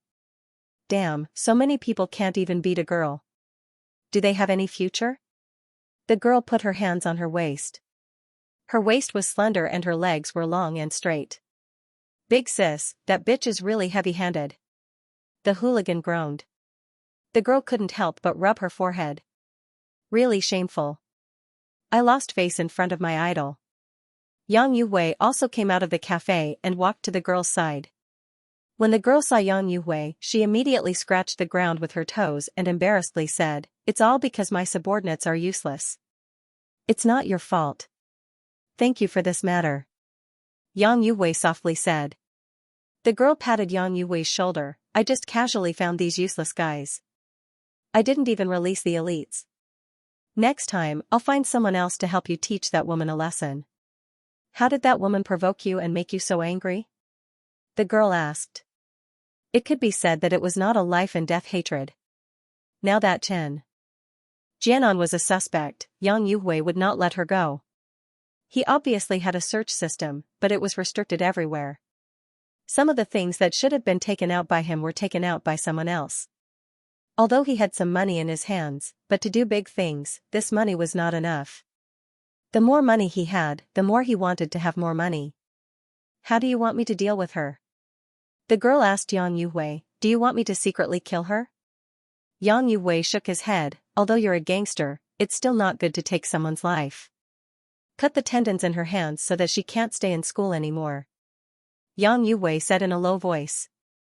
If the tendons in her hands were cut, her hands would be weak and unable to type. Yang Yuhui thought for a moment and said, "Just cut off her tongue." Without her tongue, it would be difficult to speak. The girl nodded. "I'll find some professionals to do these things." "Thank you." Yang Yuhui held the girl's hand. Yang Yuhui wanted to teach Ningshu a lesson, which was why he found Long Shuangshuang. Long Shuangshuang's father was one of the underground forces in this city. To put it bluntly, he was a gangster. Long Shuangshuang had experienced all sorts of things with her father since she was young. She had a domineering and overbearing personality, and when she met Yang Yuhui, she felt that Yang Yuhui was different. Yang Yuhui was not as immature and reckless as his age. He looked very mature, and Long Shuangshuang had a good impression of him. Yang Yuhui found her and asked her to help deal with a woman. When she heard that it was a university student, Long Shuangshuang did not take it to heart and casually found a few hoodlums. In the end, she did not expect to lose face in front of Yang Yuhui. Long Shuangshuang kicked the hoodlum lying on the ground and said angrily, "What are you doing here? Don't you think you're embarrassing yourself?" Scram. The hoodlum's eyes were stung by the pepper spray and they could not open their eyes at all. When they heard Big Sister's voice, they could only support each other and walk away. Long Shuangshuang could not help but cover her face. "How embarrassing." "Yang Yuhui, you said to cut the tendons of that woman's hand. I will definitely do such a simple thing for you," Long Shuangshuang promised Yang Yuhui. Yang Yuhui was a little angry in his heart. This time, he was not able to teach Qin Jianan a lesson. He had already alerted her, so she would definitely be on guard. It would not be easy to deal with Qin Jianan in the future. Moreover, Qin Jianan had a rich second-generation boyfriend. Seriously, he couldn't even do such a small thing. Were all the people in the underworld useless? Yang Yuhui had been in the entertainment industry for half his life and was used to all kinds of dark methods. Framing, spreading rumors, stepping on other people's shoulders to get to the top. There were fights everywhere, and some people would gain fame and fortune, while others would never be able to make a comeback. The entertainment industry was a prosperous and chaotic place. It was a big vat of dye. How could a person who fell into the vat be as clean as new and still have the same heart? Kindness and simplicity could not survive. Yang Yuhui thought that he was not a kind person. It was related to his future and fate. He could not waste such a good card like the search system in his hands. Since he had a second chance in life, he could not let it down. When dealing with enemies, he could not be soft-hearted. "Can I ask how this woman offended you? Why is it so troublesome?" "Just kill her, and I guarantee that the police won't be able to find out." Long Shuangshuang couldn't help but ask Yang Yuhui. That woman was very beautiful. Could it be that there was something between the two of them, or that the woman had done something wrong to Yang Yuhui? Yang Yuhui lightly said, "She's just a bitch, an annoying bitch. This matter is very important to me. Anyway, I won't let her have an easy time. You don't have to take her life, just cripple her hands and tongue." Although he was angry that these hoodlums didn't have any fighting strength, he couldn't show his anger in front of Long Xuanshuang. Long Xuanshuang nodded. It was easy to make a person die, but to make a person live a life worse than death, to torture a person mentally and physically, was torture. Long Xuanshuang had seen everything before, but she admired Yang Yuwei's character. To achieve great things, one had to use some unconventional methods. Long Xuanshuang hated indecisive people the most, people who claimed to be good people. The sight of it made one lose their appetite. Thank you for your help this time. I'll treat you to a meal. Yang Yuwei pulled Long Xuanshuang's arm. Ningxu was hiding not far away, silently chewing on the fried dough sticks. When he heard that Yang Yuwei wanted to cripple his hands and cut his tongue, he couldn't write anything. Even if he was a reborn person, what could he do? Write with his feet? By the time she finished writing, Yang Yuwei would have already become famous. Yang Yuwei's methods were truly ruthless. Ningxu swallowed the last bite of the fried dough stick, gulped down a cup of soy milk, and threw the cup into the trash can. If you want to cripple me, I'll *King cripple you first. Seeing Yang Yuwei and the woman get on the car, Ningxu wanted to find a taxi to follow them, but in the blink of an eye, the two cars disappeared. Ningxu gave up on following them, and turned to the pharmacy to see if there were any silver needles or something like that. After buying the silver needles from the pharmacy and putting them in his bag, Ningxu slowly returned to school. He had to strike first. This time it was just a hooligan, but he didn't know who it would be next time. In the storyline, the daughter of the underworld boss directly caused Qin Jianan's death, first disfiguring her face, then raping her and killing her. Yang Yuwei was the main culprit, so she was an accomplice, firmly carrying out Yang Yuwei's mission. This kind of dirty thing was all done by that Long Xuanshuang. Ningxu returned to the dormitory and saw that Fang Menghan had just woken up and was playing with her phone. Ningxu deliberately looked at Fang Menghan with a pitiful look, as if he was looking at a joke. That look of his made people's heart burn with anger. Fang Menghan put down her phone and unhappily said, "What's with that look?" "TSK, TSK, TSK. Ningxu smacked his lips. "When I went to buy breakfast this morning, I saw your senior brother Yang Yuwei eating with a woman. Don't tell me you were dumped." Ningxu provoked Fang Menghan, "Finding such a guy as your boyfriend, not only is he not good looking, but he's also a playboy. No matter what, you're still the campus belle, but you were actually cheated on by such a man." Ningxu's expression was full of schadenfreude. Fang Menghan's face turned green. She was so angry at Ningxu's words that her chest was heaving up and down. She pretended to be calm and said, "Tisk, senior brother is now a man with a career, and his social circle is very big. Even if he's eating with a woman, she's still a business partner. She might even be a singer looking for senior brother to write a song. I don't find it strange that senior brother has a beautiful woman by his side. Senior brother is so outstanding, it's normal for someone to like him." Fang Menghan said calmly. Ningxu. Ningxu was ashamed of her lack of breadth of mind. Although Fang Menghan said it casually, if her face didn't tremble and her fists weren't clenched, it would be more convincing. Ningxu shrugged his shoulders. "You say it so casually. I clearly saw the two of them feeding each other. Chen Jianan, you're trying to sow discord between senior brother and me. Are you unhappy that senior brother and I are doing well?" Fang Menghan glared at Ningxu. "Senior brother and I are doing well," Fang Menghan said seriously. Ningxu pursed his lips. "I'm telling you kindly that you've been cheated on. Why are you yelling at me?" It was Yang Yuwei who cheated on her, but looking at Fang Menghan, it was as if she was going to tear her apart. It was as if she was the mistress. Ningxu was really speechless.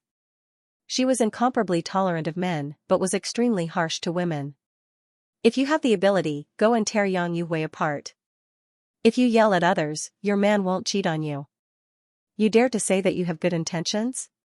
Fang Menghan got off the bed. "Don't poke your nose into my relationship with senior brother. It doesn't matter who wants to poke their nose into it. I'm not stupid." Ningxu sneered.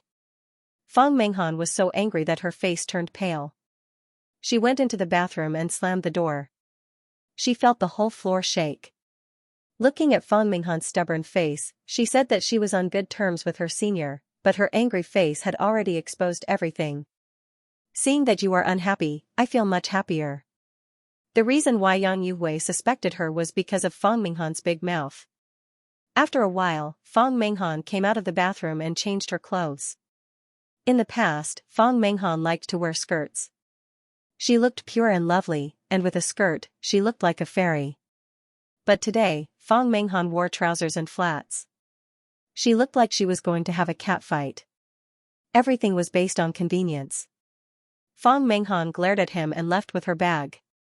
Ningxu put on his cap and followed behind Fang Minghan. Yang Yuwei was no longer in school, and Ningxu did not know Yang Yuwei's address. He could only follow Fang Minghan. Fang Minghan probably knew where Yang Yuwei lived. Fang Minghan hurried out of the school, and Ningxu followed behind her. Fang Minghan did not hail a taxi, so she walked. After walking for about 10 minutes, Fang Minghan arrived at a high-class apartment district not far from the school. Yang Yuwei must have made a lot of money to buy a house in the university town with such good security. Ningxu followed behind Fang Minghan. Seeing that she entered the district, Ningxu did not follow her.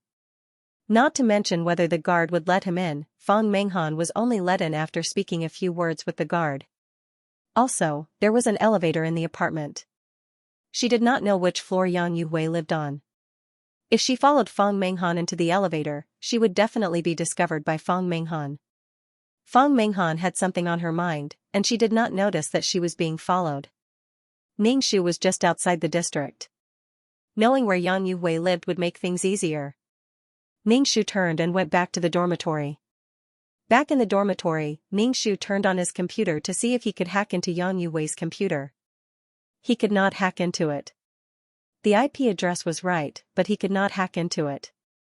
Ningxu did not know that Yang Yuwei, who had lost 2 drafts, did not use a computer anymore. He just wrote them in a notebook. He had gone to ask around and was told that he had encountered a hacker, which was why the item had disappeared. Yang Yuwei was furious. His intuition told him that it was Ningxu who did it. He wanted to cripple Ningxu. Therefore, Ningxu had no way of getting the script and songs from Yang Yuwei. Ningxu could only write slowly by himself. Fang Minghan went to look for Yang Yuwei in the morning and only came back at noon. When she came back, her eyes were red and there were red marks on her face. It was obvious that he had been beaten up. Furthermore, his back was hunched and he was holding his waist. Did his waist break? Ningxu raised his eyebrows.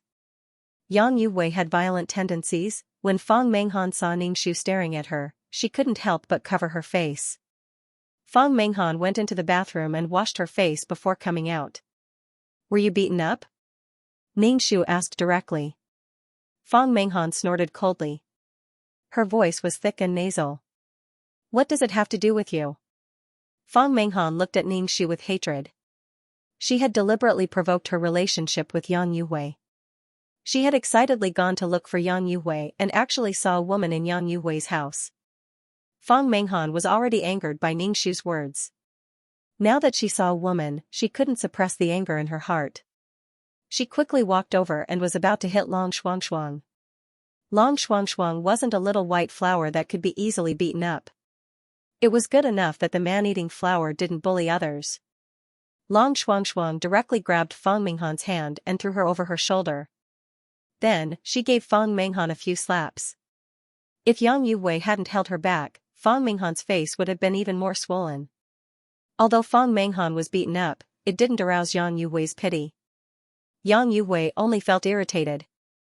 There were many things that were troubling him now, but Fang Minghan was still causing trouble. In Yang Yuwei's heart, nothing was more important than his career. As long as he was successful, he would have women, money, and status. Fang Minghan felt wronged, especially when she saw the proud and arrogant Long Shuangshuang. Fang Minghan felt that this woman was even more disgusting than Chen Jianan in the dormitory. Fang Minghan was pulled out by Yang Yuwei. Then, Fang Minghan could only cover her swollen face and run out gloomily. Fang Minghan climbed onto the bed and pulled the curtain. She covered her head with the blanket and ignored Ningxu. Ningxu occasionally heard the sound of Fang Minghan sobbing. Ningxu was wearing a mask while watching a TV series. She felt that someone was looking at her from behind. She turned around and saw Fang Minghan looking at her computer through the gap in the curtain. Fang Menghan and Ning Shu's eyes met and immediately covered each other with the curtain. Ning Shu slowly turned her head and rolled her eyes. Why was Fang Menghan peeping at her? Was she spying on her for Yang Yuhui? Ning Shu clicked the mouse and increased the volume of the computer. Fang Menghan pulled the curtain and Ning Shu shouted, "Can you lower your voice? This is the dormitory, not your room." Ning Shu shrugged her shoulders and lowered the volume of the music. Fang Menghan pulled the curtain and lay on the bed. Ning Shu thought for a while and cut all the documents in the computer into the USB flash drive, leaving nothing on the computer. After copying, Ning Shu put the USB drive in her bag and turned off the computer. She put it in the cabinet and was about to go out. Fang Menghan pulled the curtain and looked at Ning Shu. She asked, "Where are you going? If you come back late, I won't open the door for you. I have my own key." Ning Shu said indifferently. Fang Menghan asked again, "Then when are you coming back? You have to tell me. There are only you and me in the dormitory now." Ning Shu looked straight at Fang Menghan. "How did I affect you? You are being too nosy." Ning Shu put the cap on her head and went out of the school. She wandered around the neighborhood where Yang Yuhui lived. She mainly wanted to see where there were surveillance cameras and where it was hidden. For several days, Ning Shu had been investigating the situation. She wore different clothes every time, but she always wore a cap to cover her face. Sometimes she wore invisible high heels, sometimes she wore flat shoes to change her height, sometimes she wore makeup, sometimes she wore no makeup, and sometimes she wore a wig. She naturally had to be careful if she wanted to do something bad. Ning Shu wanted to observe Yang Yuhui's movement pattern and find a suitable place to do it. Ning Shu was a little anxious. Recently, there were some strange people in the school. It was the holidays now, and the university town was open. Ning Shu met a few people. Their eyes were bright and their temples were swollen. They were obviously martial artists. Could these people be sent by Long Shuangshuang? They wanted to cripple her hand and cut her tongue. Ning Shu walked past these people expressionlessly. She wore a wig and heavy makeup. These people might not be able to recognize her. Faced with such a situation, Ning Shu had to act quickly. After a period of observation, Yang Yuhui basically returned to the neighborhood at 11 o'clock at night with the smell of alcohol on his body. Obviously, he was socializing. The current Yang Yuhui did not have the qualifications to be willful. He had not reached the level where he could shake the entertainment industry with a stomp of his feet. Ning Shu hid in a small alley, which was a blind spot for surveillance. Ning Shu was wearing black clothes that reeked of sweat. There was no fragrance on his body and he smelled like a man. His hair was tied into a bun, covered with stockings, and put on a hat. It was basically impossible to see what Ning Shu looked like. He did not know if Yang Yuhui would walk home today or if someone would drive him home. If he drove, all his preparations would be in vain.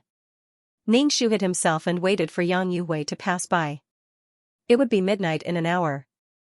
There were fewer people on the roadside, and the street lights were silver. Damn, so many mosquitoes. Ning Shu could not help but slap the mosquitoes on his face. He could even bite through his stockings. "Who's there?" A male voice sounded. When Ning Shu heard this voice, he quivered. It was not a waste to feed the mosquitoes in the middle of the night. Yang Yuhui's heart was beating like thunder. An ominous premonition arose in his heart. He immediately wanted to run, but he saw a black shadow pouncing on him. It was pitch black and his face could not be seen.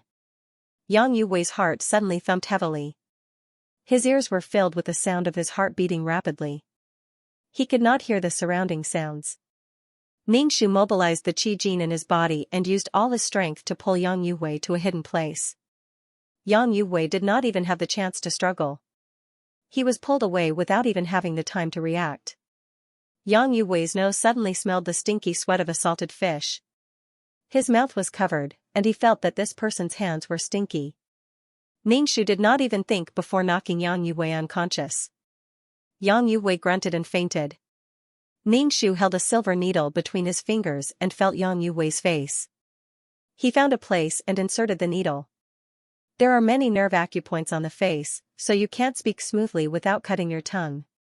After that, Ning Shu inserted another needle into Yang Yuhui's nose. This made Yang Yuwei's mouth crooked, and saliva flowed out from the corner of his mouth. After the needle was inserted, Ningxu felt Yang Yuwei's hand and touched Yang Yuwei's wrist. The needle was inserted very deeply into the meridians. Yang Yuwei immediately woke up from the pain. Ningxu struck him again and knocked him unconscious. Ningxu cut the silver needle with a pair of scissors, leaving a small part of the needle in Yang Yuwei's wrist. After one hand was done, Ningxu took out a silver needle and inserted it into the other wrist. Yang Yuwei was awakened by the pain again. His whole body was drenched in sweat and his eyes were dizzy. Ningxu did not hesitate to knock him unconscious again. He cut the silver needle and inserted it into the wrist. After doing these things, Ningxu searched Yang Yuwei's wallet. There were only a few small denominations of cash and a bag of bank cards. He found a check. It was too dark to see the amount on it. Ningxu tore it up. Ningxu left Yang Yuwei here and went out of the alley. He pressed down his hat and walked away. Ningxu threw the scissors, silver needle, and other things from the bridge into the river. He took off the stockings on his head and stuffed them into his bag. He could still wear them after washing them. Ningxu returned to the dormitory. It was already 2 o'clock. Ningxu was about to go upstairs when a strong light shone on Ningxu. Ningxu used his hand to block the strong car lights. Ningxu saw Xianxia leaning against the car with his arms crossed. He tilted his head and looked at Ningxu. F***ck, what was this guy doing here in the middle of the night? Ningxu walked over and asked Xianxia, why are you here? Xianxia looked down at Ningxu and said indifferently, it's so late. Where did you come back from? Ningxu was speechless. What should she say? Should she say that she went to do something bad? Even if she told the truth, would Xianxia believe her? I just want to know where you went. It's so late. Xianxia walked over to Ningxu and smelled Ningxu's scent. What did you do? What's that smell on you? Ningxu cried and threw himself into Xianxia's arms with a sweaty smell. Xianxia suddenly felt like he was going to suffocate. Finally, he sighed and hugged Ningxu. What happened? Ningxu lifted Xianxia's clothes and wiped his tears. I'm being chased. Ningxu blew his nose. Yang Yuwei found someone in the underworld and said that he would cut my tendons, cut my tongue, and rape me before killing me. Why did he have to cut your tendons and cut your tongue before raping you before killing you? Why waste so much effort? Xianxia's tone was bad. I just want to know where you went tonight and why you only came back now. I've been waiting since 10 o'clock. If he cut my tendons, I won't be able to struggle. If he cut my tongue, I won't be able to scream. This logic makes sense. Ningxu said. Xianxia was speechless. Could he be interested in being covered in blood? What I'm concerned about is why you came back so late. Do you know that it's dangerous for a girl to be outside at night? Xianxia's tone was very bad. I'm telling the truth. Yang Yuwei asked Long Shuangshuang to find someone to cripple me. Recently, some people have appeared in the school. If you don't believe me, I'll prove it to you tomorrow. Ningxu said sincerely. Please believe me. Xianxia rubbed his eyebrows. I just want to know where you went tonight and what nonsense you're talking about. Ningxu? Degree? F***ck, so annoying, so boring, so annoying. Could it be that he suspected that she had cheated, went on a date, and went to get lost? Ningxu said indifferently, if I said that I was being chased and only got rid of them now, would you believe me? You're teasing me. Xianxia said lightly.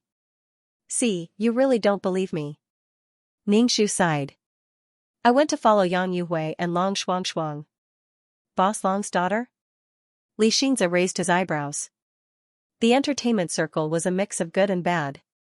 It was normal for Xianxia to know Long Shuangshuang. Yes, I don't know how I offended Yang Yuwei. Yang Yuwei wants Long Shuangshuang to deal with me. Ningxu said. I think Yang Yuwei is taking revenge on me for rejecting him and making him lose face.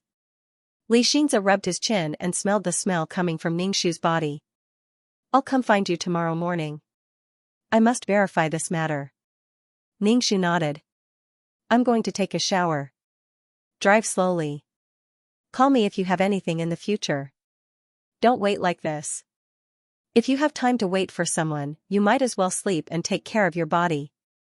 Ningxu said lightly. Xianxia said after a while, your phone is turned off. Ningxu was speechless. Awkward again. Ningxu smiled and turned to go upstairs. Seeing Xianxia drive away, Ningxu let out a sigh of relief. Dealing with Xianxia was really difficult. Even a hit was not as tiring. Ningxu tiptoed into the dormitory. She didn't turn on the lights. She went straight to the bathroom and washed her body clean. She also washed her dirty clothes. Chen Jianan, are you crazy? You're either playing on the computer or washing clothes at night. Can't you just stop? Fang Menghan shouted angrily. Can't you just let me sleep? Ningxu ignored Fang Menghan. He hung the clothes on the balcony and started drying his hair with the hairdryer. Chen Jianan, are you doing this on purpose? Fang Menghan pulled open the curtain and shouted at Ningxu with an unfriendly expression. I can't sleep with my hair wet, can I? Ningxu blow-dried her hair and sat cross-legged on the bed to begin her cultivation. While cultivating, he actually fell asleep. Yang Yuhui, who looked like he had been robbed, slept in the alley for the whole night. When he woke up in the morning, the sun was already high in the sky. Yang Yuhui suddenly felt uncomfortable all over. First of all, he couldn't close his mouth and saliva flowed out. His neck was sticky. Apparently, the saliva from last night had stained his clothes. Yang Yuhui felt that his face was itchy, as if there were ants crawling on it. It was very itchy, as if they were crawling on his heart. Yang Yuhui couldn't help but scratch his face. When he raised his hand, he felt that his wrist was swollen and painful. Yang Yuhui touched his face with his hand and felt saliva. The corners of his mouth were a little crooked. Yang Yuhui felt that his hand was very sore. He couldn't help but shake it, and it hurt even more. Yang Yuhui checked his wrist. It was red and swollen. Even his 10 fingers were swollen like carrots. His skin was hot, and the veins in his palms and fingers were throbbing. What did that black shadow do to him last night? Yang Yuhui quickly stood up and was about to go to the hospital when he saw some confetti on the ground. Yang Yuhui quickly took out his wallet. The check inside was gone. It was a check of 1 million yuan. He had sold several scripts and songs last night. He only had so much money in total. In the end, it was torn to pieces in less than one night. Yang Yuhui was so angry that his face was distorted. The corners of his mouth were even more crooked. Saliva flowed out of his mouth. Bah! Bah! Bastard! Yang Yuhui stuttered. His mouth seemed to be wrapped with something, and his speech was not smooth at all. Yang Yuhui had a bad feeling in his heart, and fear welled up in his heart. Yang Yuhui hailed a taxi and went to the hospital. After going to the hospital for a checkup, Yang Yuhui cared about his face the most. When he looked at himself in the mirror, he was shocked. He didn't know why his mouth was crooked. Doctor, what am I? Yang Yuhui closed his mouth and swallowed a mouthful of saliva. When he spoke, he felt that his mouth was full of saliva. He couldn't speak at all as saliva flowed down from the corner of his mouth. What kind of illness? After Yang Yuhui asked this question, he felt that it was very difficult. Saying this sentence took a lot of effort. It's itchy, my face is itchy. Yang Yuhui's eyes were red. Could it be a disease of the nerve endings? Did it suddenly become like this? The doctor asked. Yang Yuhui wiped away the saliva that had involuntarily flowed out from the corner of his mouth. However, his hand was in great pain and his wrist was bandaged. Both pairs of hands were so swollen that the skin was transparent and shiny. Take these medicine first and do more massages to soothe the muscles on your face, the doctor said. Apply anti-inflammatory medicine and medicinal wine on your hands. Yang Yuhui's body was hot and cold. His inflamed hands made him feel extremely uncomfortable. Yang Yuhui went to see a traditional Chinese medicine doctor again. The traditional Chinese medicine doctor said that Yang Yuhui's situation might be because he drank wine and slept outside for a night.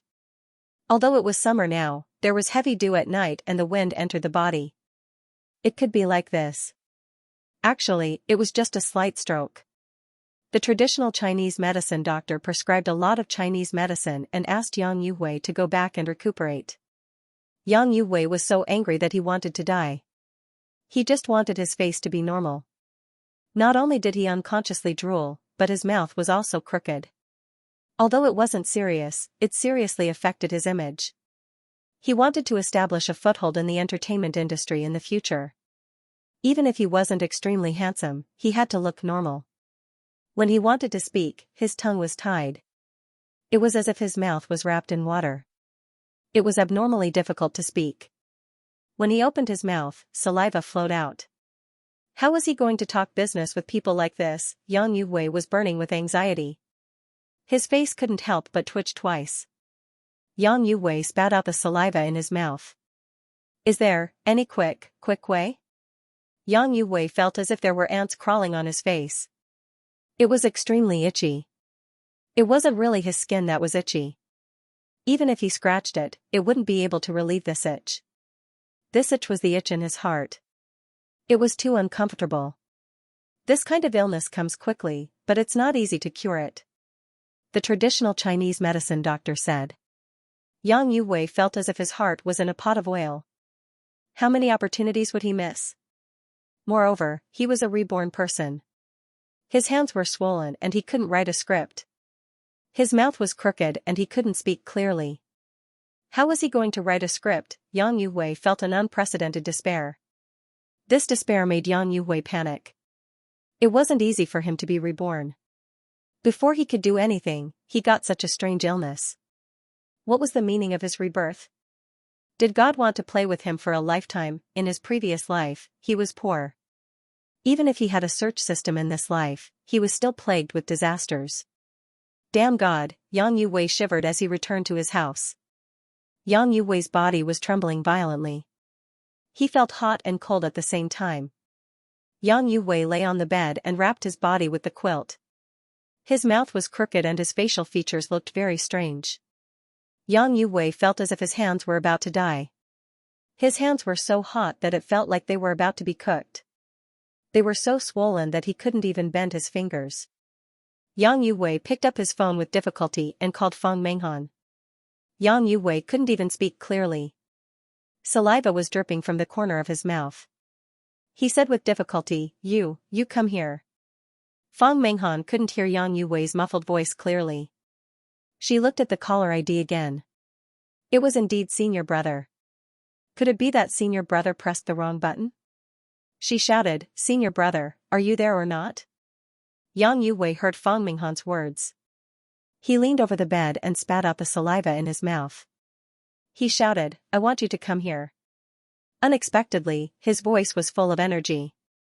His pronunciation was perfect. Feng Menghan bit her lips.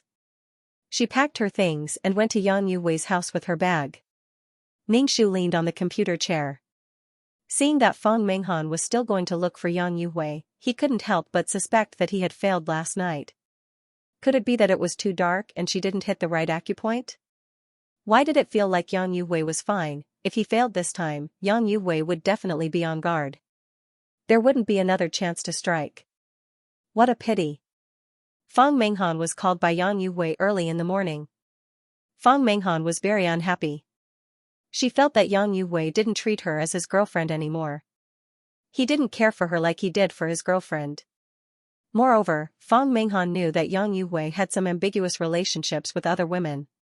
Feng Menghan sighed. She didn't want to break up with Yang Yuwei. Yang Yuwei was a successful man, and he would be even more successful in the future. There would definitely be many flirtatious cheese around him. She was Yang Yuwei's first woman. No matter what, she had to establish her position. Feng Menghan arrived at Yang Yuwei's door. She pressed the doorbell for a while, but no one opened the door. Feng Menghan was very impatient. What was the meaning of this? Was he toying with her? Lying on the bed, Yang Yuwei's face was red and his forehead was covered in cold sweat. When he heard the doorbell and got up to open the door, his hands couldn't move at all. Every time he moved, there would be needles pricking his insides. The pain was unbearable. Every time he moved, Yang Yuwei's face turned pale. When he opened the door with all his might, Yang Yu almost fainted from the pain. "Senior brother?" Fang Menghan was very surprised to see Yang Yu sitting on the ground, especially when she saw that the corner of Yang Yu's mouth was crooked, and saliva was dripping from the corner of his mouth. Fang Menghan had a look of disgust on her face for a moment before she hurriedly helped Yang Yu up. Send him to the hospital," Yang Yu said with difficulty. His hand was in so much pain that he couldn't even move it. Fang Menghan helped Yang Yu to the sofa and called the ambulance. "Senior brother, what's wrong with you?" Fang Menghan took out a handkerchief and wiped the saliva from the corner of Yang Yu's mouth. Yang Yu's heart was stung by Fang Menghan's actions. He was abnormally embarrassed and angry. Did he feel like an idiot? His mind was extremely clear, but he just couldn't control his facial expression, his lips, and his tongue. Drooling like an idiot and stuttering. When the ambulance arrived, Yang Yu said to Fang Menghan with difficulty, the drawer. Gulp. Yang Yu swallowed a mouthful of saliva, but saliva still flowed out from the corner of his mouth. Fang Menghan felt a little disgusted, but she still took out a handkerchief to wipe Yang Yu's mouth. After wiping twice, the handkerchief was sticky and disgusting. Fang Menghan wanted to throw the handkerchief away. "There are documents in the drawer, documents," Yang Yu said to Fang Menghan. His big tongue made it hard for him to speak clearly. Fang Menghan followed Yang Yu's gaze, opened the drawer, and took out a folder. She opened the folder, and the first thing she saw was the name of the script. Fang Menghan's heart skipped a beat. "You're going to SK. Should we send this script to SK?" Fang Menghan asked. Yang Yu nodded, large drops of cold sweat dripping down his forehead. Fang Menghan stuffed the script into her bag. "The price, I have already discussed," Yang Yu said with difficulty, wishing he could cut off his disobedient tongue. Yang Yu's face turned red. His self-esteem was trampled to the ground, especially in front of a woman who worshipped him. Not long after, the ambulance arrived. Yang Yu was carried downstairs to the hospital, while Fang Menghan took the script to SK Company. Fang Menghan gave the contents of the folder to SK Company. Fang Menghan explained to SK Company that Yang Yu was not feeling well and asked her to deliver the documents.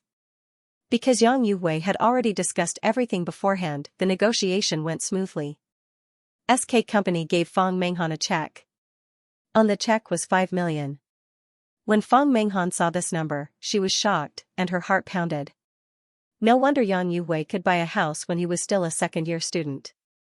If he did not want to keep a low profile, he would have bought a car. Moreover, Yang Yu already planned to buy a car. 5 million was a sum of money that many people could not earn in their lifetime. A few scripts, a few songs, it was like robbing money. Fang Menghan put the check in her bag and clutched it tightly. After leaving the company, Fang Menghan had a bold idea. She wanted to turn the 5 million into cash. Could she take some money from it? Anyway, Yang Yu's face was not clear, and he would not question SK Company. Money moved people's hearts. Fang Menghan's heart pounded. This idea had been bewitching her for a long time. Fang Menghan's palms were sweaty, and she was struggling. In the end, she let out a long breath. There was no need to fall out with Yang Yu for a few million. In the future, when she entered the entertainment industry, it would be a small matter for her to become famous. Especially since Yang Yu knew how to write scripts and songs. If he wrote a script for her to be the female lead, she would be able to make money. If he wrote a song for her, she would be able to become famous. Fang Menghan thought it through and let out a long breath. A long string of zeros was too much of a test of one's willpower. Fang Menghan took the check and went to the hospital to find Yang Yu. Fang Menghan handed the check to Yang Yu. When Yang Yu saw the check, he was very satisfied. He opened his mouth slightly and wanted to say something, but saliva flowed out from the corner of his mouth. Yang Yu's heart fell from the sky to the ground. Even if he had money, it would not be able to make up for his damaged self-esteem. No matter how much money he had to spend, he had to cure this strange disease. In the past, Yang Yu felt that he was not handsome. Now that he thought about it, he felt that it was good to be normal and healthy. Fang Menghan endured the disgust in her heart and took a handkerchief to wipe the corner of Yang Yu's mouth. The handkerchief had been wiped a few times, and it was filled with a strange smell. Yang Yuwei slept in the alley for the whole night and did not brush his teeth in the morning. His hand was injured, so he definitely could not brush his teeth. Fang Minghan's face was calm, but her heart was not calm at all. In short, Yang Yuwei's image in her heart had already collapsed. Yang Yuwei wanted to have an operation. His hand was so swollen, and it was getting more and more swollen. His skin looked like it was about to burst. The doctor guessed that there was a foreign object inside. When the X-ray was taken, they found that there was an extremely small needle the size of a fingernail rubbed on his wrist. The hospital arranged for the operation to be done as soon as possible and took out the thin needle. When Yang Yuwei woke up and saw the thin needle, he did not think that someone wanted to harm him. He could not speak, and the needle was inserted into his hand. The doctor said that the needle was inserted into the tendon of his hand, and it was inflamed and suppurated. He had to take good care of it. He could not speak, could not write. He wanted to do this to Qin Jianan, but now he was like this. Only Long Shuangshuang knew about this. Then why did Long Shuangshuang do this? Yang Yuwei remembered that the person was very strong, and his body was filled with the smell of sweat. It should be a man. If it was really Long Shuangshuang's people, why didn't they go to deal with Qin Jianan? Why did they harm him like this? Yang Yuwei was puzzled. He could not understand why Long Shuangshuang did this. What went wrong in the middle? Yang Yuwei stayed in the hospital, and Fang Menghan stayed to take care of Yang Yuwei. She was willing to take care of Yang Yuwei. After all, Fang Menghan wanted to stay by Yang Yuwei's side after seeing that he was willing to pay millions. Yang Yuwei's heart was in a mess. He wanted to call Long Shuangshuang to ask what was going on, but he couldn't say a complete sentence. There were a lot of things that were stuck in his heart that he couldn't say. Yang Yuwei didn't think that Long Shuangshuang would betray him. This matter must have something to do with Qin Jianan. Yang Yuwei was sure that this matter had something to do with Ning Shu. This was his intuition. Even if Qin Jianan couldn't do it, she still had a rich second-generation boyfriend. Especially the Li family's company, which was very powerful now. It must be someone hired by Xianxia. Yang Yuwei wanted to ask Fang Menghan, who was beside the bed, about Qin Jianan's injury last night. But when he opened his mouth, saliva flowed out. It made Yang Yuwei want to die.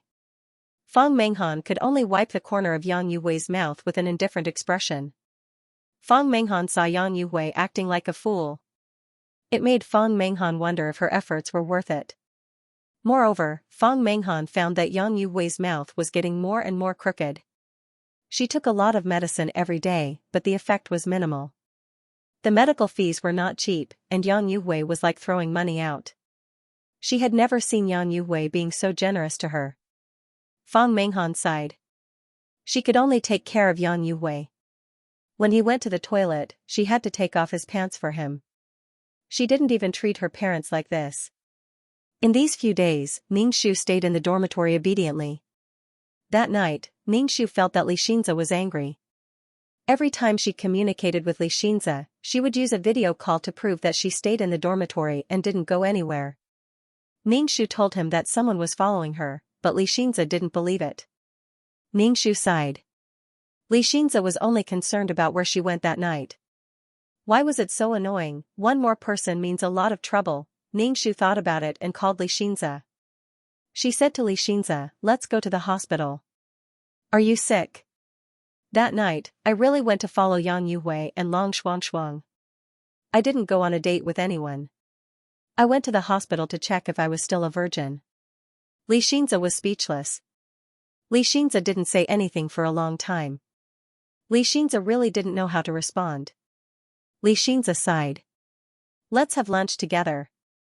"Okay," Ning Shu said immediately. "I'll let you see if I'm being targeted." Ning Shu washed up and tied up her hair, revealing her smooth forehead, allowing people to see her facial features at a glance. He was wearing flat shoes and pants. His outfit was very simple. Thanks to Qin Jianan's looks, she was pretty even in a simple outfit. At noon, Xianxia drove to the dormitory. Ning Shu took out 2 bottles of pepper spray and put them in his pocket. Everything was prepared so that he wouldn't feel burdened when running. Ning Shu locked the door and went downstairs. When Xianxia saw Ningxu wearing a t-shirt and jeans, he felt that his girlfriend had become more valiant. Her temperament was different. Jinjianan's temperament was quiet and elegant. Her current temperament, let's go. Xianxia opened the car door. Ningxu said, we'll walk and eat at the restaurant next to the school. Okay. Xianxia held Ningxu's hand and walked on the school path. You used to say that you liked this path the most. The leaves are flying, it's very artistic and beautiful, Xianxia said gently. Ningxu felt a few gazes on her. These people didn't look outstanding. They were either weeding or sweeping the floor. They couldn't attract anyone's attention. Xianxia and Ningxu left the school, followed by a few people. Ningxu leaned against Xianxia and said, we're being followed. Xianxia wanted to turn his head to look, but Ningxu immediately said, don't look back. Xianxia frowned. There are many people on the street. We can fight our way out.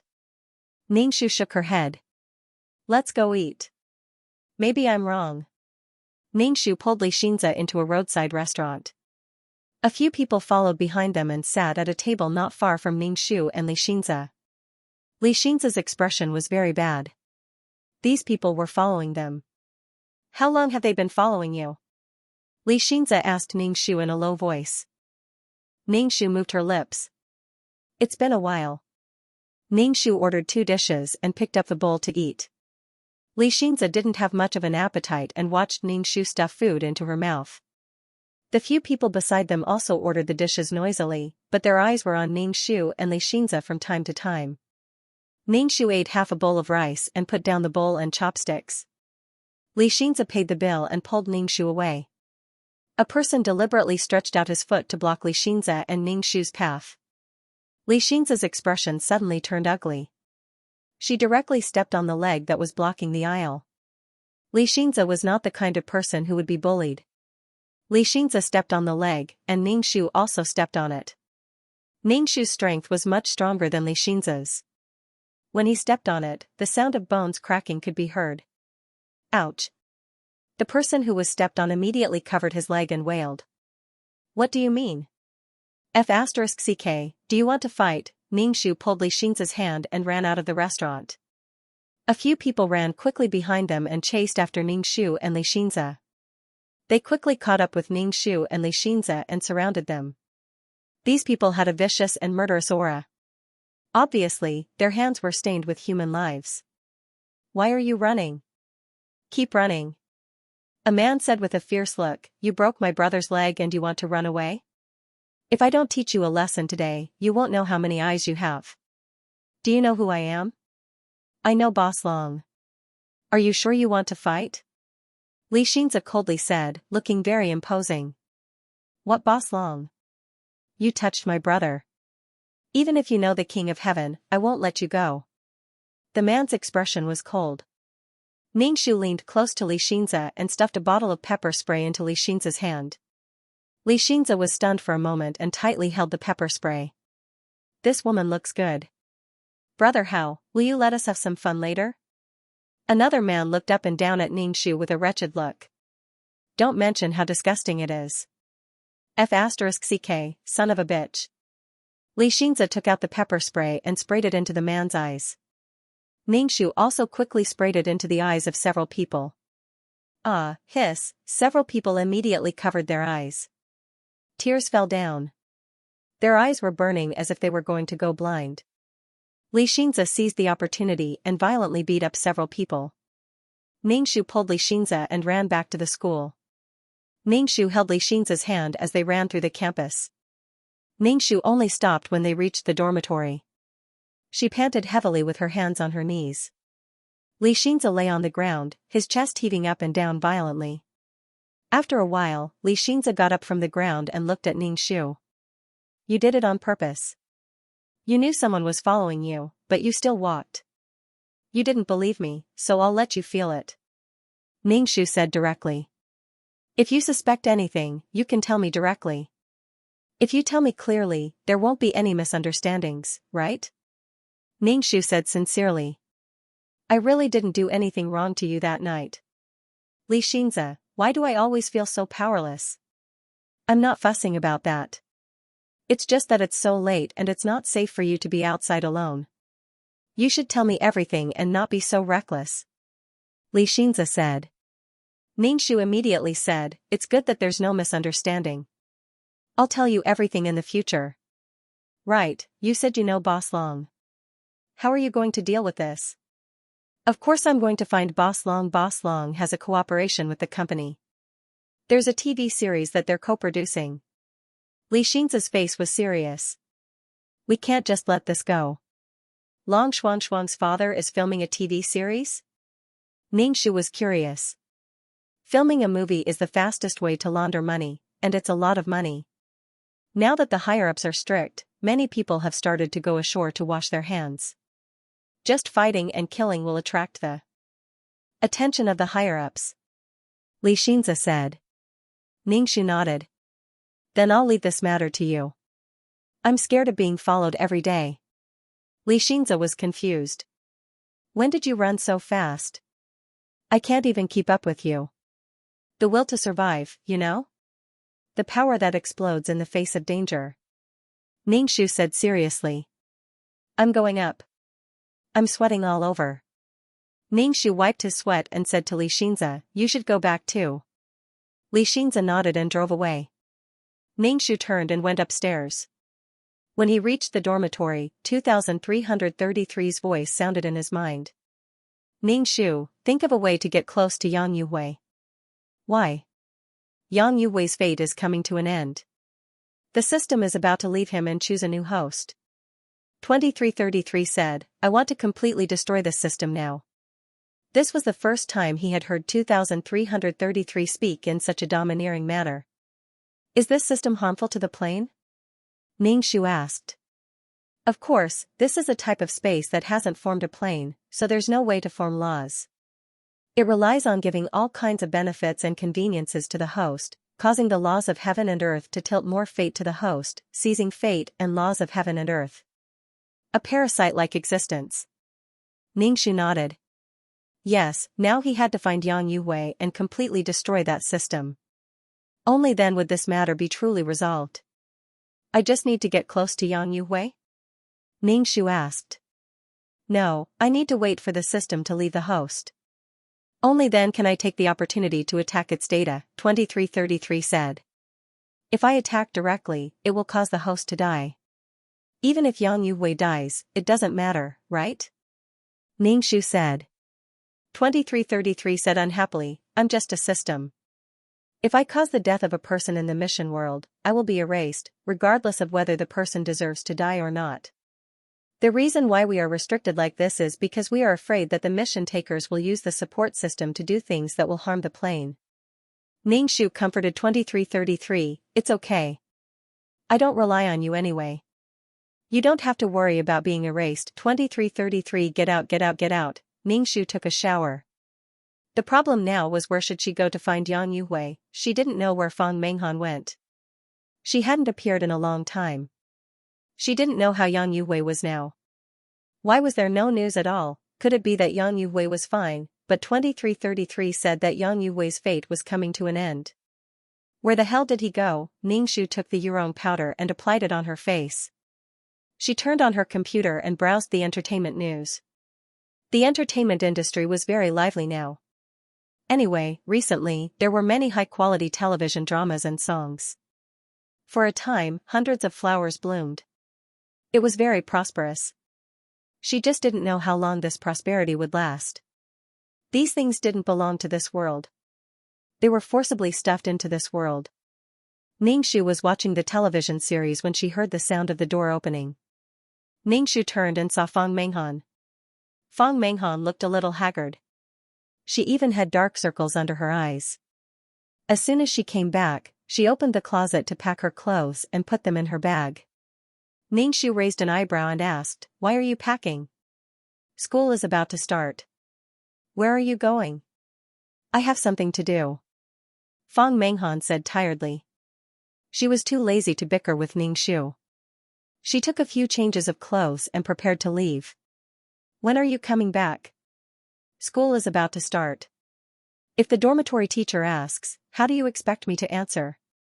Ningxu asked Fang Menghan. I'll be back when school starts. Fang Menghan opened the door and left. Ningxu went to the bathroom to wash off the mask on his face. Then, he quickly chased after Fang Menghan. Fang Menghan took a taxi at the school gate and left. Ningxu also quickly hailed a taxi and said to the driver, "Catch up with the car in front." Fang Menghan's car stopped at the entrance of the hospital. Ningxu followed Fang Menghan to the door of the ward. Ningxu looked at the ward number. The door of the ward was open. Ningxu saw Yang Yuwei lying on the bed. Yang Yuwei's mouth was crooked, and saliva was flowing out of the corner of his mouth. Fang Menghan wiped the corner of his mouth with a handkerchief. Yang Yuwei looked at Fang Menghan and said with difficulty, "This time, the money, why is it less than half?" Last time, Yang Yuwei saw that Fang Menghan was quite reliable. She came back with a 5 million check. Yang Yuwei was full of confidence in himself. He felt that Fang Menghan would be loyal to him. So, he asked Fang Menghan to negotiate with the people in charge of the script in his hand. In advance, Yang Yuwei gave a price. If the price was lower, he would not sell it. However, there were several times when the price was reduced by half, or even less. Fang Menghan's eyes flashed. The company lowered the price very low. "I also paid your medical expenses before." Yang Yuwei did not suspect anything. He was angry that these companies took advantage of the situation. When he recovered, he would have enough money to make his own movie. Fang Menghan saw that Yang Yuwei did not pursue the matter. She was relieved. Then, she asked, "Do you still have the script? I can help you sell it." Yang Yuwei shook his head. The price was too low. "No, I'm not selling it." Fang Menghan looked a little disappointed. "Don't you have the script?" "Yes." Yang Yuwei saw Fang Menghan staring at him. Her eyes were bright, and there was an unknown light in them. Yang Yuwei had a bad feeling in his heart. "No, I don't." Yang Yuwei wasn't lying. He really didn't have any scripts left. Now, he couldn't speak fluently and couldn't read the system's search results. He couldn't move his hands at all, let alone write or use the computer. Yang Yuwei was about to break down. If he just lay there and wasted time, the script he wrote might become a waste of paper. Another reincarnated person had already sold the script. Yang Yuwei's heart was filled with uneasiness and fear. He was used to relying on the system and success. If he went back to his previous life where he was nothing, he would break down. Ningxu stood at the door of the ward and listened to Yang Yuwei and Fang Menghan's conversation. He felt that Yang Yuwei was really careless. He left everything to Fang Menghan. Was the relationship between the two of them so deep? Yang Yuwei had many women. He was afraid that he would fall for one of them. Yang Yuwei asked Fang Menghan to sell the script for him. Fang Menghan must have stuffed money into his pocket. Ningxu asked 2333 in his heart, "Has the system left Yang Yuwei?" "No," 2333 said. "It's not easy to find a suitable host. It won't leave easily. Yang Yuwei still has some luck." Ningxu frowned. "When will the system leave?" "How would I know? I can only attack the system the moment it leaves." 2333 said, "When Yang Yuwei's luck decreases, the system will naturally abandon him." That sounds scary. Yang Yuwei relied on the system. Without the system, he would return to his original state. Is there a free lunch in this world? He's the only one with the system. Is he really that special? 2333 said calmly. Since she had to wait for the system to leave Yang Yuwei, she would have to go to the hospital every day. Ningxu turned and left. It seemed that the system wouldn't leave Yang Yuwei for the time being. Ningxu called a taxi back to the dormitory and turned on the computer. This time, Ningxu was writing a script for a movie. Yang Yuwei couldn't move his hands or mouth. If he wrote another script, Yang Yuwei's luck would decrease. When Yang Yuwei's luck ran out, the system would leave Yang Yuwei. Anyway, she was the only one in the dormitory. Ningxu worked all day and night on the script. When he was done, he submitted it to the Li family company. Then, when he had nothing to do, he would go to the hospital to keep watch. However, there was no news from 2333. Yang Yuwei was recuperating in the hospital, but the symptoms of the crooked corners of his mouth had yet to improve. He took a lot of medicine every day, but it was useless. Yang Yu-wei was very anxious in his heart. He had been in the hospital for more than a month. Seeing that school was about to start, how could he meet people like this? Moreover, the hospitalization fees in this hospital were not cheap. Yang Yu-wei stayed in a single room and everything was of the best quality. After a few days, the doctor asked him to pay the fees. Currently, Yang Yu-wei did not have any scripts to sell and had no income. Instead, he spent money like water. Fortunately, Fang Menghan was by his side to take care of him. Yang Yu-wei struggled to say to Fang Menghan, "Wait for me, wait for me. I'll write a song for you." Fang Menghan took a handkerchief and wiped the saliva from the corner of his mouth. She said reluctantly, "Don't be in a hurry. Let your body recover first. Your situation is not good." "I don't think you're really sick," Fang Menghan said. Yang Yu-wei looked at Fang Menghan. "Maybe you provoked something unclean or been cursed by someone. Otherwise, why is there no effect after taking so many medicines?" Fang Menghan said. Could it be like this?" Yang Yu-wei said anxiously. "Maybe someone hates you and cursed you? Or maybe you've encountered something unclean. Senior brother, I think you should find someone who knows metaphysics to come and take a look," Fang Menghan suggested. Yang Yu-wei seemed to see a new hope, but he did not know anyone who was proficient in metaphysics. "Senior brother, I know a Taoist priest. He's the Taoist priest in my hometown. This Taoist priest is very skilled in metaphysics. People in my hometown go to him for everything," Fang Menghan said. "But..." Fang Menghan's face showed that she was in a dilemma. What's wrong?" Yang Yu-wei was agitated. The corner of his mouth was even more crooked, and his saliva flowed down. Fang Menghan frowned. Her eyes flashed with disgust. She took a handkerchief and wiped the corner of Yang Yu-wei's mouth. Yang Yu-wei stared at Fang Menghan. Fang Menghan said helplessly, "It's just that the Taoist priest usually doesn't come out. The Taoist priest doesn't care about the matters of the mortal world. He only wants to cultivate." Yang Yu-wei's eyes were filled with doubt. Cultivate? Become an immortal? Seeing the doubt in Yang Yu-wei's eyes, Fang Menghan said calmly, "We can find other Taoists to come and take a look. If there's really something, we can ask the Taoist priest to come and take it." Yang Yu-wei thought for a moment and nodded in agreement. More options meant more hope. "Senior brother, I'll go and contact the Taoist priest?" Yang Yu-wei nodded. Fang Menghan turned around with a smile on her face. She took her bag and left the ward. Ningxu hid outside the ward. When he heard the conversation between Yang Yu-wei and Fang Menghan, he couldn't help but laugh.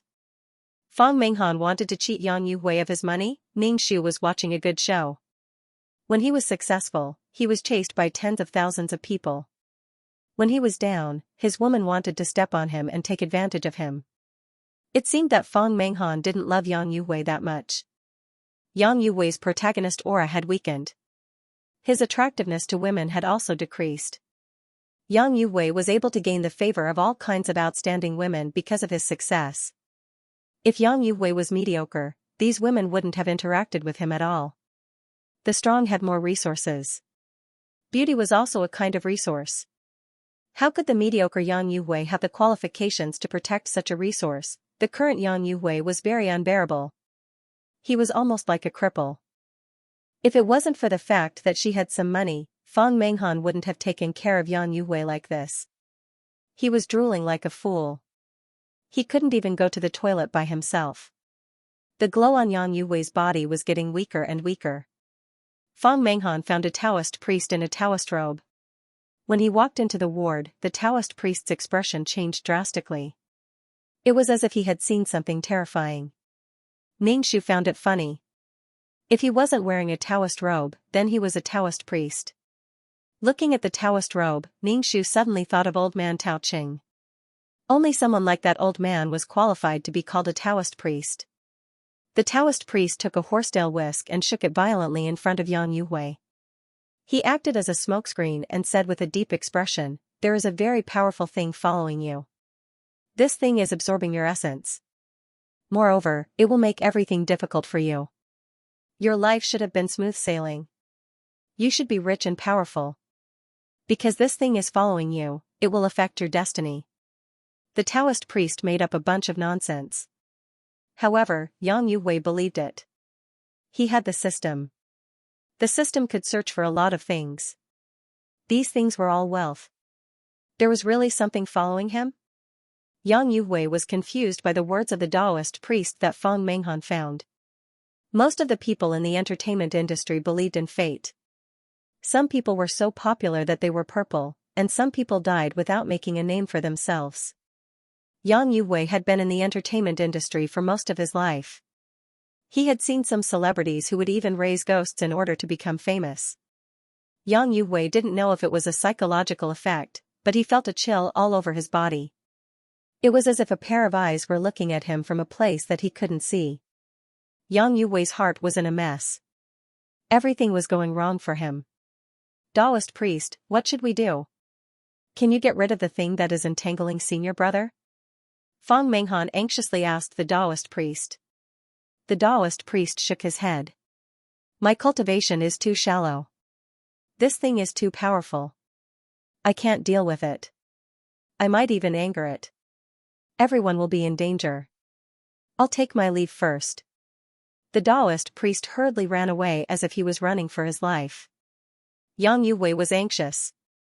He looked at Feng Menghan. The corner of his mouth was crooked, and saliva flowed out.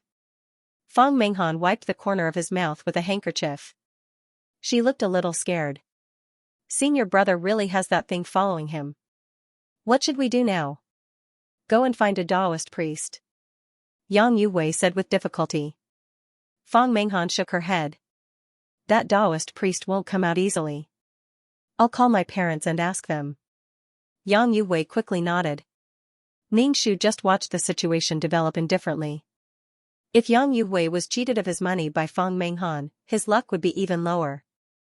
Feng Menghan didn't invite a Taoist priest from her hometown. The fake Taoist priest kept saying that he didn't want to get involved in karma. Especially since the thing following Yang Yu was too powerful, he just wanted to make Yang Yu feel fear. She invited him several times, but he didn't come. The same thing was repeatedly mentioned, which deepened the impression in her heart. Especially when others were scared. After a long time, she started to believe that it was true. Moreover, she would magnify it infinitely in her heart. Yang Yu thought about how everything was going wrong for him. He felt more and more that there was something around him. Yang Yu couldn't eat or sleep well. He had become thin. No matter how Feng Menghan asked the Taoist priest to come out of the mountain, the Taoist priest refused to come. Yang Yu said directly, What? What conditions? I'll agree to them. Feng Menghan said to Yang Yu, Why don't I go home and ask you to come here personally? It's not sincere enough over the phone. Yang Yu was eager to change the current situation, so he naturally agreed with Feng Menghan's words. Feng Menghan packed her luggage and left on the same day after buying a train ticket. She didn't come back until a few days later.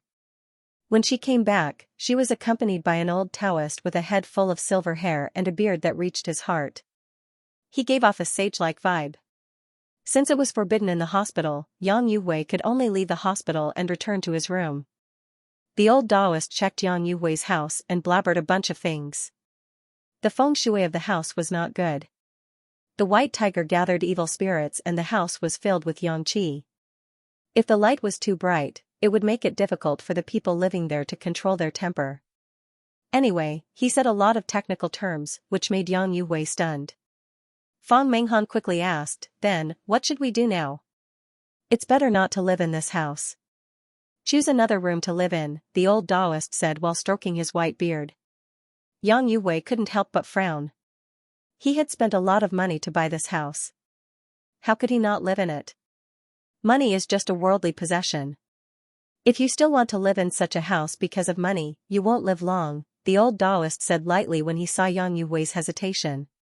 Feng Menghan went to Yang Yu's side and persuaded, Senior brother, you should listen to the old Taoist. You can sell this house. Yang Yu could only nod. The old Taoist began to perform the ritual. The scene was quite spectacular. Looking at the old Taoist's pale face, one could tell how difficult it was to fight the evil spirit. In the end, the old Taoist spat out a mouthful of blood and fainted. The old Taoist woke up and wanted to leave. He said that the evil spirit was too powerful and he couldn't deal with it. Yang Yuwei was even more anxious. He directly offered the old Taoist 200,000 yuan. As long as the old Taoist could deal with the evil spirit, he would pay 200,000 yuan. The old Taoist waved his hand without thinking. He packed up his things and left without looking back. Fang Menghan hurriedly chased after him and dragged him back. This time, Yang Yuwei gave him 1,000,000 yuan. The old Taoist sighed and said, "This thing is too powerful. Forgive me for not being able to do anything." The old Taoist turned and left again. Fang Menghan looked at Yang Yuwei helplessly. Yang Yuwei's mouth was crooked. He shouted to Fang Menghan, "Chase him." Fang Menghan chased after the old Taoist again. The old Taoist was a little impatient. "What? I said that I can't deal with this thing, so I can't." Yang Yuwei made up his mind. 5 million. Yang Yuwei's heart was bleeding. He wanted to save the money to make a movie. But with his current situation, writing a script and making a movie was a joke. "It's not a matter of money," the old Taoist said with a pale face. Fang Menghan cried and begged the old Taoist. "Please help my senior brother. He's a peerless genius. He shouldn't be like this. Please." Fang Menghan's words evoked Yang Yuwei's depression and panic. Yes, he was a person who wanted to start a big business. How could he be in such dire straits? How could he face the search system in his brain? Yang Yuwei added another 1,000,000 yuan. The total was 6 million yuan. The old Taoist sighed and stayed in the house to recuperate. He said that he would talk about it after he recovered. The old Taoist made a talisman for Yang Yuwei to drink. After a long and difficult exorcism, the old Taoist finally drove the ghost away. The old Taoist took the 6 million yuan from Yang Yuwei and left. Before he left, he even asked Yang Yuwei to sell the house. This house was really inauspicious. Yang Yuwei had been in the business for half of his life. He had plenty of real estate. He didn't listen to the old Taoist and sold the house. Instead, he rented a new house. With 6 million yuan gone, Yang Yuwei's money was gone. Yang Yuwei's heart ached. But when he thought about how his body was going to recover soon, he would be able to earn back the money in the future. But when it was time for school to start, Yang Yuwei's crooked mouth still didn't change. Whenever he opened his mouth, saliva would drip down. Although the thin needle in his wrist had been removed, his hand was still weak. It wasn't convenient for him to do anything. Moreover, Fang Menghan didn't come to take care of him. He finally managed to call Fang Menghan. Fang Menghan apologized over the phone. She said that school had started and she had to go to class. She couldn't take care of Yang Yuwei. She asked Yang Yuwei to find a caretaker to take care of her. Yang Yuwei listened to Fang Menghan's excuses and instantly realized that he had been deceived. Fang Menghan was the one who suggested that there was something dirty around him. Fang Menghan was also the one who found the Taoist priest. 6 million. 6 million, Fang Menghan was AB*TCH. She had conspired with others to cheat him of his money. He had trusted her so much. It was not just 6 million. Fang Menghan must have embezzled the money when she sold the script. Yang Yuwei called her again, but he could not get through. Fang Menghan had blocked him. Yang Yuwei was so angry that his whole body trembled. The corner of his mouth was crooked, and he was drooling. In the end, he was so angry that his eyes rolled back and he fainted. When he woke up again, Yang Yuwei felt that half of his body was numb. He really had a stroke. Yang Yuwei could not figure out why he had become like this. He had become disabled and was betrayed by the woman he trusted. Women were not good people. When he was successful, she would come to him and do whatever he wanted. She was so cheap. Now that he was a little down, this woman turned her back on him. Catching ghosts was useless. Now that he could not move half of his body, Yang Yuwei could only go back to the hospital and continue his treatment. However, Fang Menghan had cheated so much money from him that Yang Yuwei did not have much money left. Every day, he spent money like water. Soon, there was not much money left in his bank account. Yang Yuwei could only sell his house. Now that Fang Menghan was not around to take care of him, Yang Yuwei was very inconvenient. The nurses could not take care of everything. Now, he had a chance to go abroad for treatment. As long as he was cured, he could make a comeback. Yang Yuwei sold a high-end apartment at a low price. Yang Yuwei took the money and went abroad for treatment. Yang Yuwei was also worried that his body would not recover and he would become a paralyzed person at a young age. If he could not be cured, the money would be enough for him to live for the rest of his life. However, he was not satisfied. He had a mountain of gold, but he could not use it. He was not satisfied that he would be paralyzed for the rest of his life. He had already enjoyed the admiration of others and the taste of success. If he suddenly lost it, Yang Yuwei was not satisfied. He was not satisfied. As long as he was cured, he could definitely make a comeback. Therefore, Yang Yuwei took the money from the house and went abroad for treatment. Ning Shu, who was at school, realized that Yang Yuwei had disappeared again. She wanted to get closer to Yang Yuwei so that 2333 could destroy the system. On the other hand, Fang Menghan, who lived in the same dormitory, had a few more branded bags and a lot of branded clothes. She was all smiles every day and didn't care about Yang Yuwei at all. Ning Shu just smiled. In the plot, the female lead who was loyal to Yang Yuwei was now plotting against her own boyfriend. She was trying to take advantage of her boyfriend. Ning Shu raised his eyebrows and asked, "Your clothes and bags are the latest and quite expensive. Did Yang Yuwei buy them for you?" "No, I bought it myself." "Am I the kind of person who would ask my boyfriend for money?" Fang Menghan said with a straight face. Ning Shu was speechless. He didn't want her, he was lying to her. This was a game of badger. Ning Shu pursed her lips. "Girl, I have a video of you playing badger in my hands." It included the video of him splitting the money with the Taoist priest. Fang Menghan didn't mess with her. If she messed with her and this video was leaked, Fang Menghan might be banned from the entertainment industry before she even debuted. This was a weapon with great lethality. Ning Shu didn't think of making this video public. Fang Menghan didn't want to talk about branded clothes. Instead, Ning Shu asked, "Your boyfriend doesn't come to school now. He's only in his 3rd year."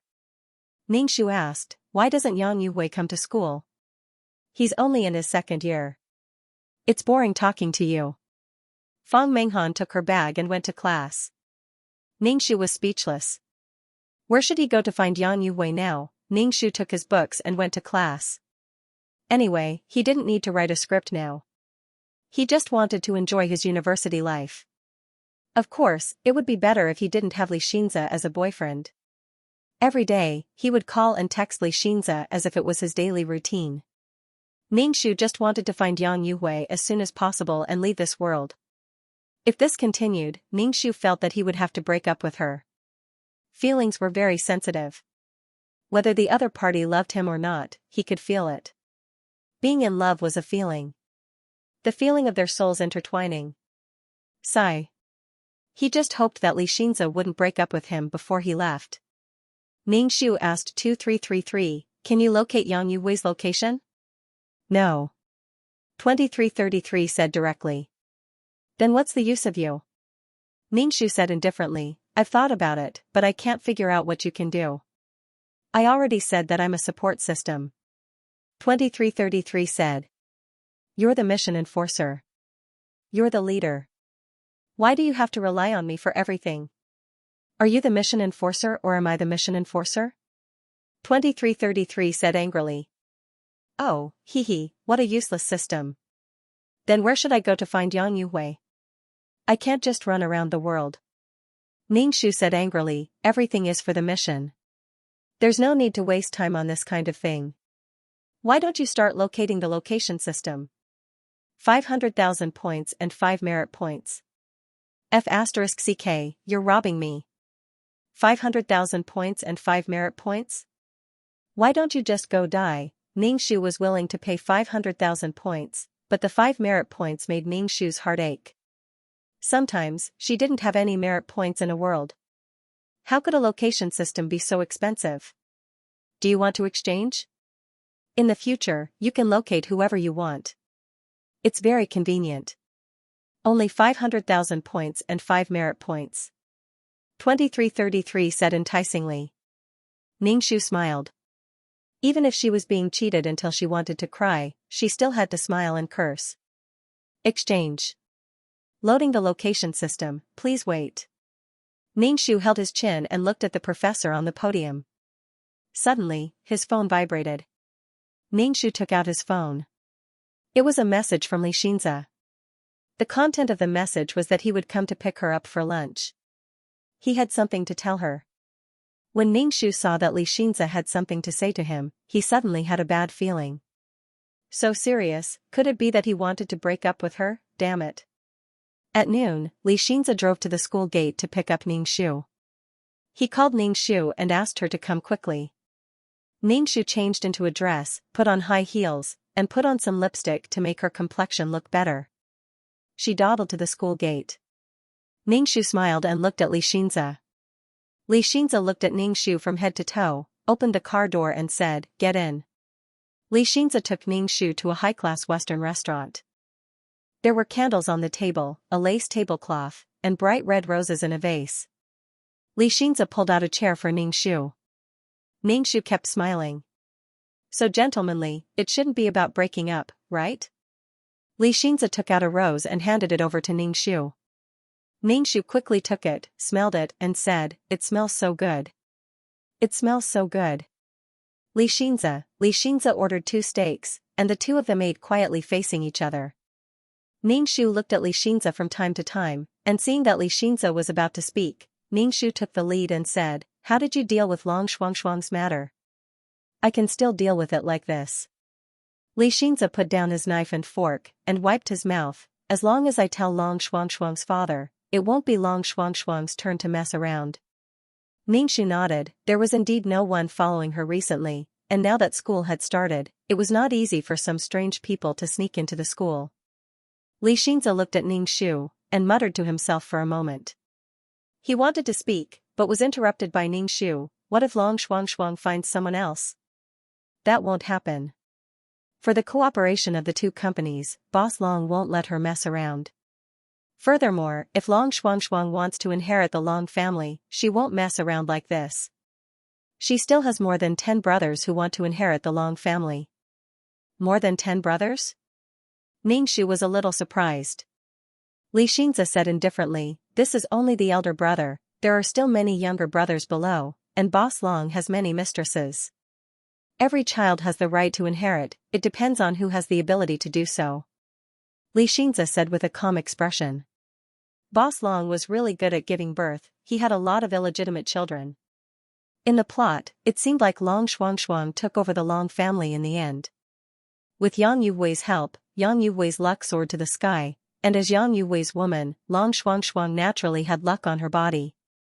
Right now, Yang Yuwei was too busy to take care of himself, so he naturally wouldn't pay attention to Long Shuangshuang, who was trapped in the Long family's struggle. Since he won't come looking for me, then I'm relieved. Ningxu heaved a sigh of relief. Jianan, I think, Ningxu, Yang Yuwei is nearby. 2333's voice sounded in Ningxu's mind. Ningxu quickly stood up and said to Xianxia, "I have something to do. I'll leave first." "Jianan, wait." "Hey." Xianxia whispered to Ningxu. "I'll be back soon." Ningxu turned and ran out of the restaurant. He asked 2333, which direction did he go? "Turn left in front," 2333 said. "Hurry up." Ningxu quickly ran in the direction 2333 told her.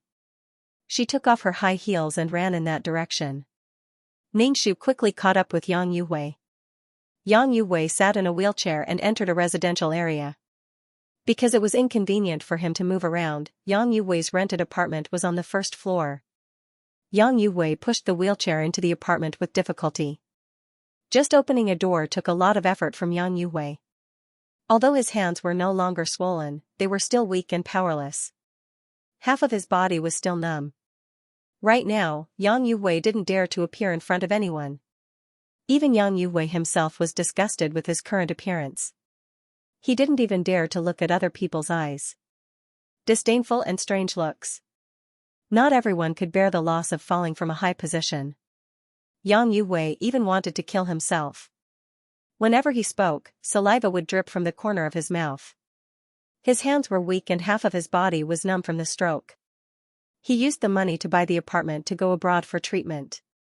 However, he didn't get any treatment at all. His symptoms didn't improve at all. Instead, he spent most of the money from the apartment. Yang Yuwei looked at his money flowing out. Every day, he took some pills with English words written on them. When he went to the toilet, his urine smelled of medicine. Even his sweat smelled of medicine. When the hospital asked Yang Yuwei to pay again, Yang Yuwei decisively left the hospital and returned to China. However, he didn't have much money left on him. Ningxu looked at Yang Yuwei's back. Yang Yuwei used to have a feeling of lethargy. After all, he had lived for most of his life. In the past, when Yang Yuwei was successful, he felt mature and steady. However, now that he was at the bottom of his life, he felt like he had one foot in the grave. From his back, Ningxu felt that Yang Yuwei was already 60 years old. After knowing where Yang Yuwei lived, Ningxu was relieved. She didn't have to look for him all over the world. However, why was Yang Yuwei in a wheelchair? His hands might have some problems, but his legs were fine. Why was he in a wheelchair now? Thinking that Xianxia was still waiting for her at the restaurant, Ningxu quickly ran back to the restaurant door. She patted the dust off the soles of her feet and put on her high heels before pushing the door open. However, Xianxia's seat was empty. She looked around the restaurant but didn't see Xianxia. Xianxia was gone. Ningxu sighed and took out her phone to call Xianxia. However, she couldn't get through. Xianxia's phone was turned off. Ningxu was speechless. Sigh. He was angry again. If he was angry, then so be it. When the system left Yang Yuwei, her mission would be completed and she would leave this world. She would have nothing to do with Xianxia. Ningxu went back to school. She changed into a pair of jeans and a t-shirt. When she didn't have class, she went to Yang Yuwei's place to wait for the system to leave. Yang Yuwei basically didn't go out. The curtains in his room were closed during the day. There was no movement in the room at all. It was as if no one lived there. After waiting for a few days, Ningxu was getting impatient. She couldn't help but ask 2333, when can I leave? For the past few days, Xianxia had been texting her saying that he had something to tell her. She always said that she was busy and that she would talk about it in a few days. Ever since she left the restaurant, she and Xianxia hadn't seen each other again. Ningxu wanted to leave as soon as possible. This kind of relationship thing was really troublesome to deal with. How would I know when I'll leave? Just wait. 2333 said in a bad mood. Damn, she could wait. However, could Qin Jianan and Xianxia's relationship wait? Why should she wait? Now Xianxia wanted to break up with her. Ningxu waited outside anxiously. In the room, Yang Yuwei was lying on the bed. The light in the room was very dim. Yang Yuwei's face was a little green. The corner of his mouth was crooked and saliva kept dripping down. Yang Yuwei took the handkerchief from the bedside and wiped his mouth. However, he was weak. This action seemed to have used up all his strength. Yang Yuwei's eyes were bright. He was searching for things in his mind. TV scripts, movie scripts, and all kinds of games. These were all treasures. These things could help him succeed. However, he couldn't take them out. Yang Yuwei didn't know where he went wrong. His rebirth life had become so unrecognizable and tragic. In his previous life, he was mediocre. He didn't do anything. He was like a dog that was ordered around by others. However, he was a perfect person. But after his rebirth, he had the system. He couldn't walk. His face was distorted and he couldn't even speak a complete sentence. He was supposed to be a successful person. A person who walked to the peak of life. Yang Yuwei searched for things in the system over and over again. He watched all kinds of movies and TV series of that world in his mind and tried to figure them out over and over again. When his body recovered, he would be able to make amazing movies and TV series. He could still be successful. Yang Yu-wei searched for successful business cases in that world. In the future, he would definitely start his own company. With such good resources, he would not sell them to others. How did it disappear? Yang Yu-wei was shocked. His face was trembling, the corners of his mouth were crooked, and his saliva was dripping onto his clothes. But Yang Yu-wei did not care at all. He closed his eyes, and his temples were throbbing. When he opened his eyes, his eyeballs were bloodshot. No, it can't be. Yang Yu-wei's expression was extremely shocked. The system in his mind was gone. In the past, when he searched for something, the content would appear clearly in his mind. But now, his mind was blank. There was no content. No, Yang Yu-wei hugged his head as he collapsed. His system was gone. Without his system, how was he going to turn this situation around? Because of the system, Yang Yu-wei was able to survive. It was all his hope. But now that the system was gone, his hope was shattered. There was no chance for him to make a comeback. How could this be? This was impossible. How could the system disappear? How could the system abandon him? Yes, abandoned. Yang Yu-wei felt like he was abandoned. Abandoned by the whole world. Yang Yu-wei fell off the bed and could not get up. His body spasmed, and white foam came out of his mouth. Yang Yu-wei's pupils dilated. He had not made a name for himself, and the system disappeared. Why? Yang Yu-wei's body spasmed more and more. His face twisted even more because of it. Ning Shu, who was guarding outside, heard 2333's excited voice. It's gone. Ning Shu was suddenly energized. What should I do? It's none of your business. 2333 did not say anything else after that. There was a faint sound that sounded like a ripple in the air, as if something had exploded. Ning Shu felt his eardrums were very uncomfortable, and goosebumps appeared all over his body. After a while, 2333 said, "It's done. This system is a kind of data. Is it useful to you?" Ning Shu asked. 2333 was silent for a while before he said, "You can optimize my data. I am now a beginner system. There are still intermediate and advanced systems above that, and then there is the super AI. Your system has levels?" Ning Shu asked in surprise. He had never heard 2333 mention this before. "If you can level up, so can we," 2333 said. "Then how can you level up?" Ning Shu asked. 2333 said, "You need to continuously optimize the complete data. You need luck." Ning Shu did not know how the system should evolve. It was not that the system would evolve with her. Ning Shu felt another layer of pressure on her. Now that he had leveled up, 2333 should have leveled up as well. He had become a high-level mission giver, a super mission giver, but 2333 was still a basic support system. It was too embarrassing. "Then, did you get the luck that the system collected?" Ning Shu asked. The system robbed the host of the luck and the rules of heaven and earth. Since 2333 destroyed the system's things should be his. Yes, the luck and the rules of heaven and earth are all mine. 2333 said happily. Why isn't it mine? Ning Shu was unconvinced.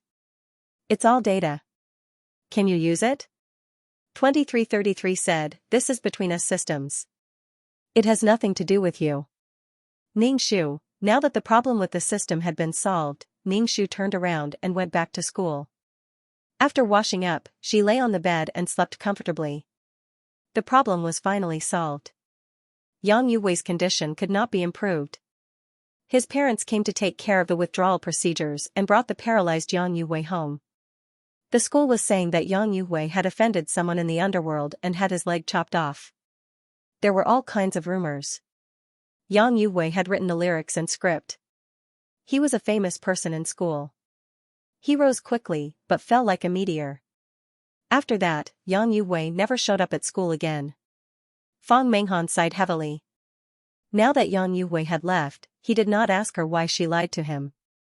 It meant that Yang Yu Wei had not recovered from his illness and could not speak well. She got a few million for free. Ba.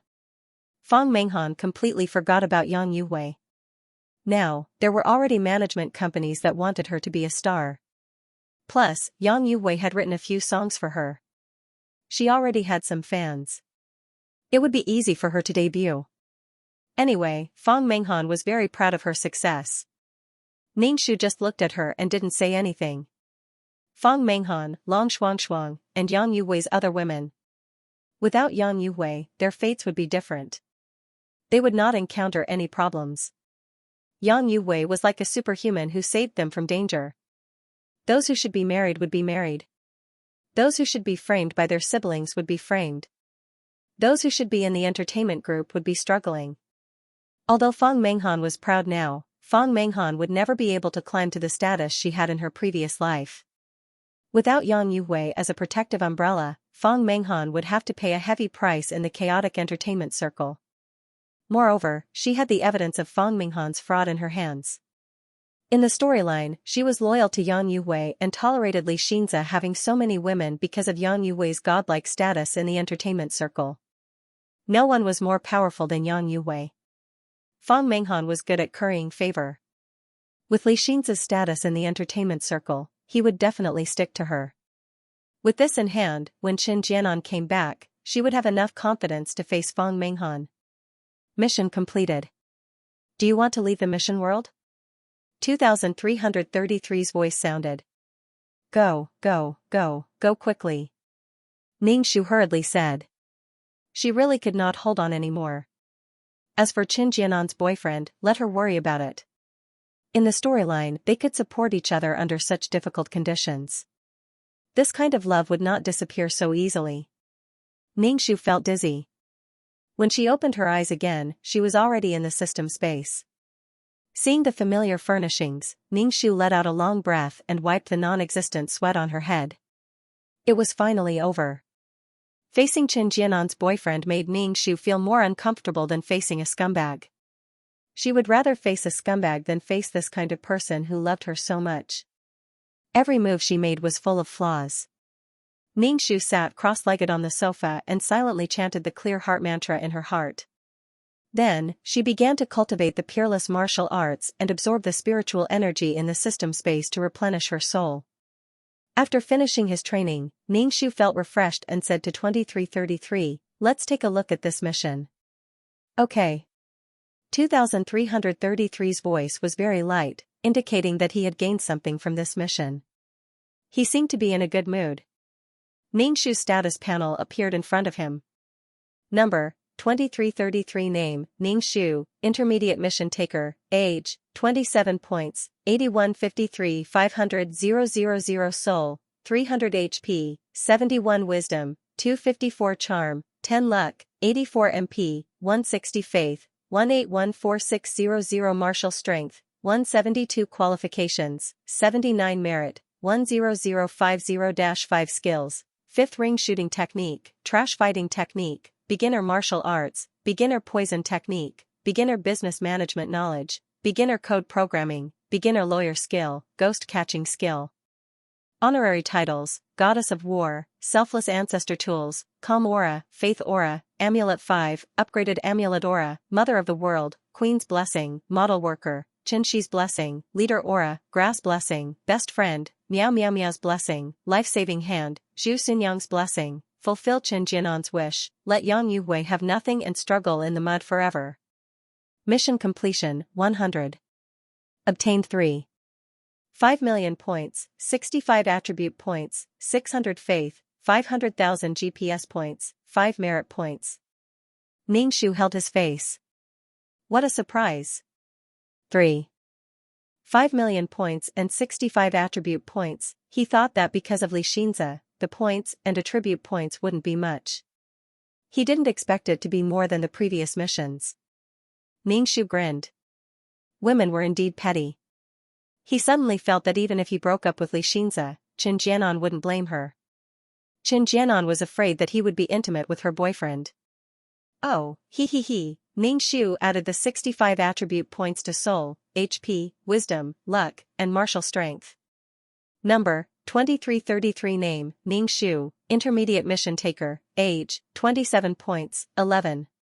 15 million Soul, 30010 HP, 7110 Wisdom, 25410 Charm, 10 Luck, 8 for 15 MP, 16010 Faith, 2 for 14 Combat Power, 17210 Aptitude, 79 Merit, 10045 Skills, 5th Ring Shooting Technique, Trash Fighting Technique, Beginner Level Peerless Martial Arts, Beginner Level Poison Technique, Beginner Level Business Management Knowledge, Beginner Level Code Programming, Beginner Level Lawyer Skills, Master Ghost Catching Skills.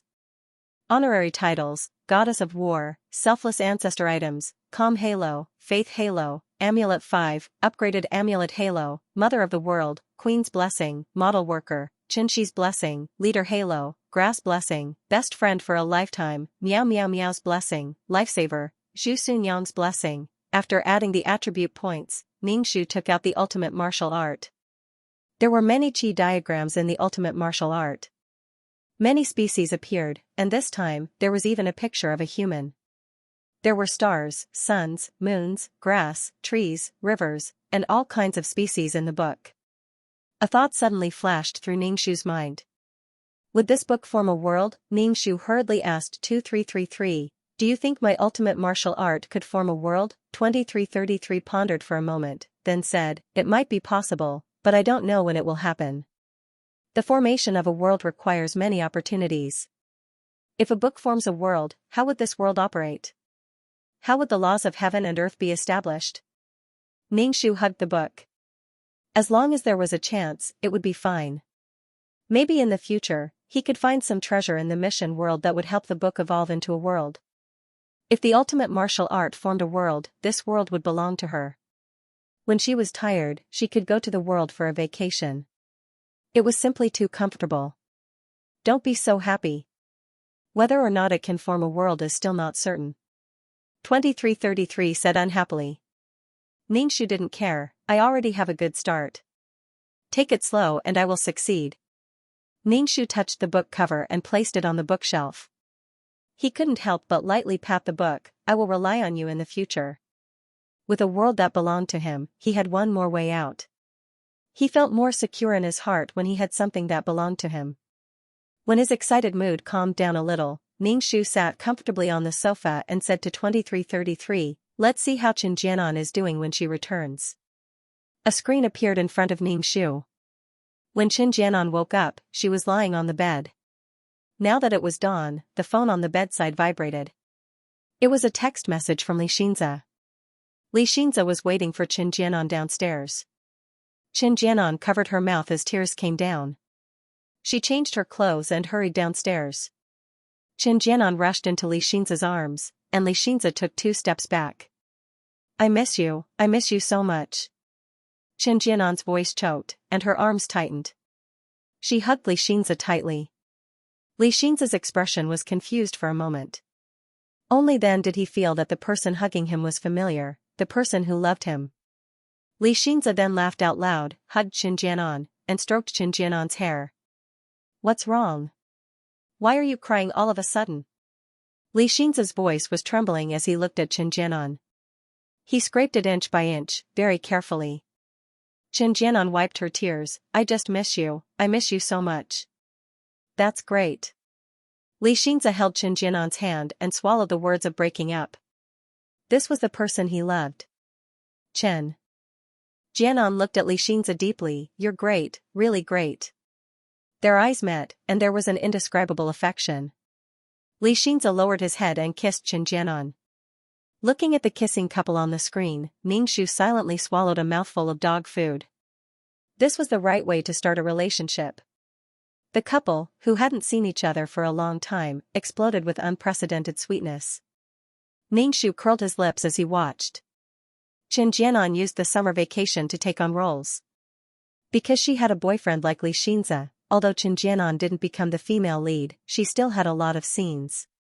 Qin Jianan slowly improved her acting skills, and the opportunities to appear in front of the audience increased. When Qin Jianan graduated, Xianxia prepared a grand proposal for her. Such a grand scene, a prince, and a dreamy proposal, it was the lifelong wish of all women. Qin Jianan cried tears of joy, and Xianxia put the ring on her index finger. The two of them hugged and kissed, beautiful and romantic. Ningxu rolled his eyes, and silently swallowed some dog food. I wish you two happiness. The princess and prince will live happily together from now on. A year after Qin Jianan graduated, she married Xianxia. The wedding ceremony was very grand. All the political and business celebrities were present. It was a grand occasion. Just looking at it was enough to make people drunk, not to mention Qin Jianan, the female lead. Just this wedding alone was enough to make people talk about it. Yang Yuwei looked at the newlyweds on the television. They looked like they had walked out of a painting. Yang Yuwei drooled and made a chuckling sound. Yang Yuwei's eyes were fixed on the television. The two of them were together again. The wedding was even grander than in his previous life. And he was even worse than in his previous life. In his previous life, he was just a person doing odd jobs on the set. He had no right to attend Qin Jianan's wedding. This life was even worse than in his previous life. He was like a cripple who couldn't move at all. What was the point of his rebirth? God was playing with him, giving him a chance to prosper. He vowed solemnly and was full of confidence, but his hope was extinguished again. Studying until you're paralyzed. A sharp female voice came from outside the house. The whole family is scrimping to study. If you have the money, you might as well eat and drink. Look at how thin your family is. You spent so much money on a fool. Now you have to be supported for the rest of your life. You can't do anything and you're wasting food. When Yang Yuwei heard his sister-in-law's words, his face turned black. His mouth was crooked and his eyes were filled with disgust. He had also given his family more than 100,000 yuan. Why did they despise him for not being able to do anything? Yang Yuwei looked at his house. It was extremely shabby. The television was very small and the image was blurry. Yang Yuwei's eyes were filled with tears. Living like this was worse than death. But when he was really about to die, Yang Yuwei was terrified. He was reborn once. He didn't know if he could be reborn after death. Would this kind of thing happen to him again? If he could, Yang Yuwei wanted to return to the past. He wouldn't confess to Qin Jianan, who was like a plague. He wouldn't pass by an alley in the middle of the night and be harmed like this. Until now, Yang Yuwei didn't know who harmed him. He didn't even know who to hate. The heavens were unfair. That was why his rebirth was so tragic. Seeing Xianxia and Qin Jianan get married, Yang Yuwei felt that all the tragic things in the world were concentrated on him. Qin Jianan and Xianxia were in love during their honeymoon after their marriage. Qin Jianan wanted to continue acting after marriage, but Xianxia hugged Qin Jianan from behind and said gently, "You just need to be a good Mrs. Li. I don't want you to suffer." Qin Jianan nodded sweetly. Everything in the house was tidied up nicely. From the selection of furniture to the arrangement of flowers, everything was done beautifully. She tried her best to make the house as warm and sweet as possible. Xianxia always said that he was lucky to have a wife like Jianan. Qin Jianan smiled sweetly. When they went out, people always called Qin Jianan Mrs. Li. It seemed that very few people knew Qin Jianan's name. As the Li family's company grew bigger and bigger, Xianxia's work became busier and busier. Basically, he did not return home for 24 hours a day. Qin Jianan stood at the door waiting for him. She often slept on the sofa until the wee hours of the morning. When she woke up, Xianxia still hadn't returned. The entertainment news and magazines were all about the entertainment tycoon, Xianxia, attending various events and bringing that female celebrity to a hotel. Some of it was true, but some of it was just groundless speculation. Qin Jianan felt mentally and physically exhausted. She couldn't help but ask Xianxia if these things were true and if he had an ambiguous relationship with that female celebrity. Xianxia denied it flatly. It was just his job and he was just putting on a show. Xianxia told Qin Jianan not to think too much. Qin Jianan didn't know whether to believe Xianxia or not. The entertainment industry was complicated. Maybe a female celebrity wanted to get close to Xianxia and deliberately made up such news. Qin Jianan loved Xianxia. In addition, she and Xianxia had a spectacular wedding. It was so dazzling and happy. Many women were envious. Qin Jianan didn't want her happiness to disappear like this. She had to pretend to be happy. Until Fang Menghan called to provoke her and said that she and Li Xianxia were at a hotel. The hotel was obvious. When Qin Jianan rushed over, Fang Menghan and Li Xianxia were hugging each other on the bed. The reporters who followed Qin Jianan took a big picture. Qin Jianan realized that she was being photographed by the reporters. She closed the door and isolated the reporters outside. Fang Menghan covered her body with the quilt and smiled proudly and provocatively. Li Xianxia rubbed his forehead and said softly, "Jianan." "Why?" Qin Jianan asked. Li Xianxia didn't say anything. "You are just an old woman," Fang Menghan said with a sneer. Qin Jianan directly pulled the quilt from Fang Menghan's body. Fang Menghan quickly covered her body with her hands. Qin Jianan grabbed Fang Menghan's hair and the two of them started to fight. Their faces were full of scratches. It was as if they were mortal enemies. They didn't hold back at all. "That's enough. Look at you. Qin Jianan, stop fighting." Li Xianxia separated the two of them. Qin Jianan looked at Li Xianxia and felt that the man in front of her had become a stranger. Their love in the past was gone. "She stole my husband. I really want to strangle her," Qin Jianan said as she cried. "If you don't know what's good for you, I will divorce you." "I don't know what the headlines will be tomorrow," Li Xianxia said irritably as he rubbed his forehead. Ningxu was speechless. Ningxu was really hurt by the sudden turn of events. They were able to support each other when they were in trouble, but in peace, their hearts were gradually separated. Li Xianxia was a successful man in the entertainment industry. He was surrounded by beautiful women, and these beautiful women even took the initiative to offer themselves to him. The temptation was too great. Whether one could stay true to their heart depended on their will. Marriage was indeed the grave of love. The marriage between a princess and a prince might not be so happy. The prince would find a woman, and the princess would become a shrew. Qin Jianan used all her soul power to change her life, but she didn't expect that she and Li Xianxia would end up like this. The next day, the whole world was filled with news about Qin Jianan and Li Xianxia. The spectacular wedding of the century had become a joke. Fang Menghan even posted on Weibo that she and Li Xianxia were true love. They had liked each other since they were students, and Qin Jianan was the third party. Qin Jianan was so angry that her head was about to explode. She directly released a few videos. They were videos of Fang Menghan cheating Yang Yuwei. The limelight changed. Fang Menghan became a green TB*TCH.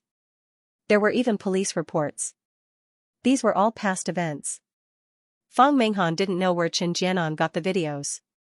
She only knew that she was finished. Qin Jianan won the battle.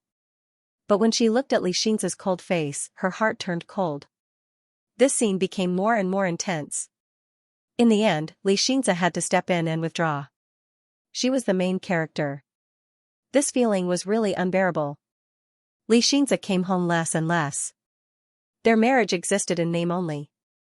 In front of the media, Qin Jianan had to find an excuse for Li Xianxia to tell the outside world that their relationship was very good. Qin Jianan swallowed all the bitterness and cried night after night like a resentful wife. Qin Jianan looked at herself in the mirror. She used to be so beautiful, but now she was melancholy and resentful. The corners of her mouth were so heavy that she couldn't smile. Was she going to waste her time like this? Was she going to hate Li Xianxia like this? Was she going to tear apart countless women? It was too tiring. Qin Jianan tossed and turned for a few nights. After sorting out her emotions, she smiled and pushed the divorce agreement to Li Xianxia. Li Xianxia took a look and signed it. Seeing him sign it just like that, Qin Jianan's heart ached. Li Xianxia asked Qin Jianan, "What do you want? I can make it up to you." Qin Jianan shook her head and said no need. Qin Jianan took her suitcase and left. She bought a plane ticket that day and went abroad. Abroad, Qin Jianan lived in a small room. Before dawn, she would eat sandwiches and look for roles on set in Hollywood. As long as there was a film that needed a Chinese face, no matter the size of the role, Qin Jianan would act. The hanging wire left marks on Qin Jianan's body. It was so hard that she wouldn't feel sad and self-pity for this failed marriage. Gradually, Qin Jianan received more and more roles. Qin Jianan, who had experienced all kinds of hardships, became more dazzling. When she flipped her hair in front of the camera, she was so beautiful. Even if her face was covered in dust, she was still so beautiful when she held a gun and fought. Her soul-stirring beauty was not the beauty of the face. When time really passed, the pain was actually nothing. People grew up to forget the pain and live for themselves. There was no need to guess where her husband went today. She was not affected by the gossip magazines. Qin Jianan wore a dress that outlined her beautiful figure to the Oscars. On the red carpet, she met Xianxia. A female star held Xianxia's arm. The two of them looked at each other. Qin Jianan didn't look away. "How are you?" "I'm good." Qin Jianan was very calm. Without Xianxia, her life was more exciting. On the podium, Qin Jianan held the trophy and smiled brightly. Xianxia looked at Qin Jianan. Qin Jianan was so beautiful that it made his heart tremble. She was so mesmerizing. Xianxia stayed abroad and moved in next door to Qin Jianan. He tried his best to talk to Qin Jianan. Before dawn, he would run in front of Qin Jianan's door, hoping to meet Qin Jianan who was running. Qin Jianan just looked at Xianxia indifferently. The worst way to win a man's heart was to be completely obedient. The best way to deal with him was to keep him at arm's length. The best way was to ask for it but not get it. Men were just wretches. Even if Xianxia were to drink Qin Jianan's foot-washing water, Xianxia would probably drink it.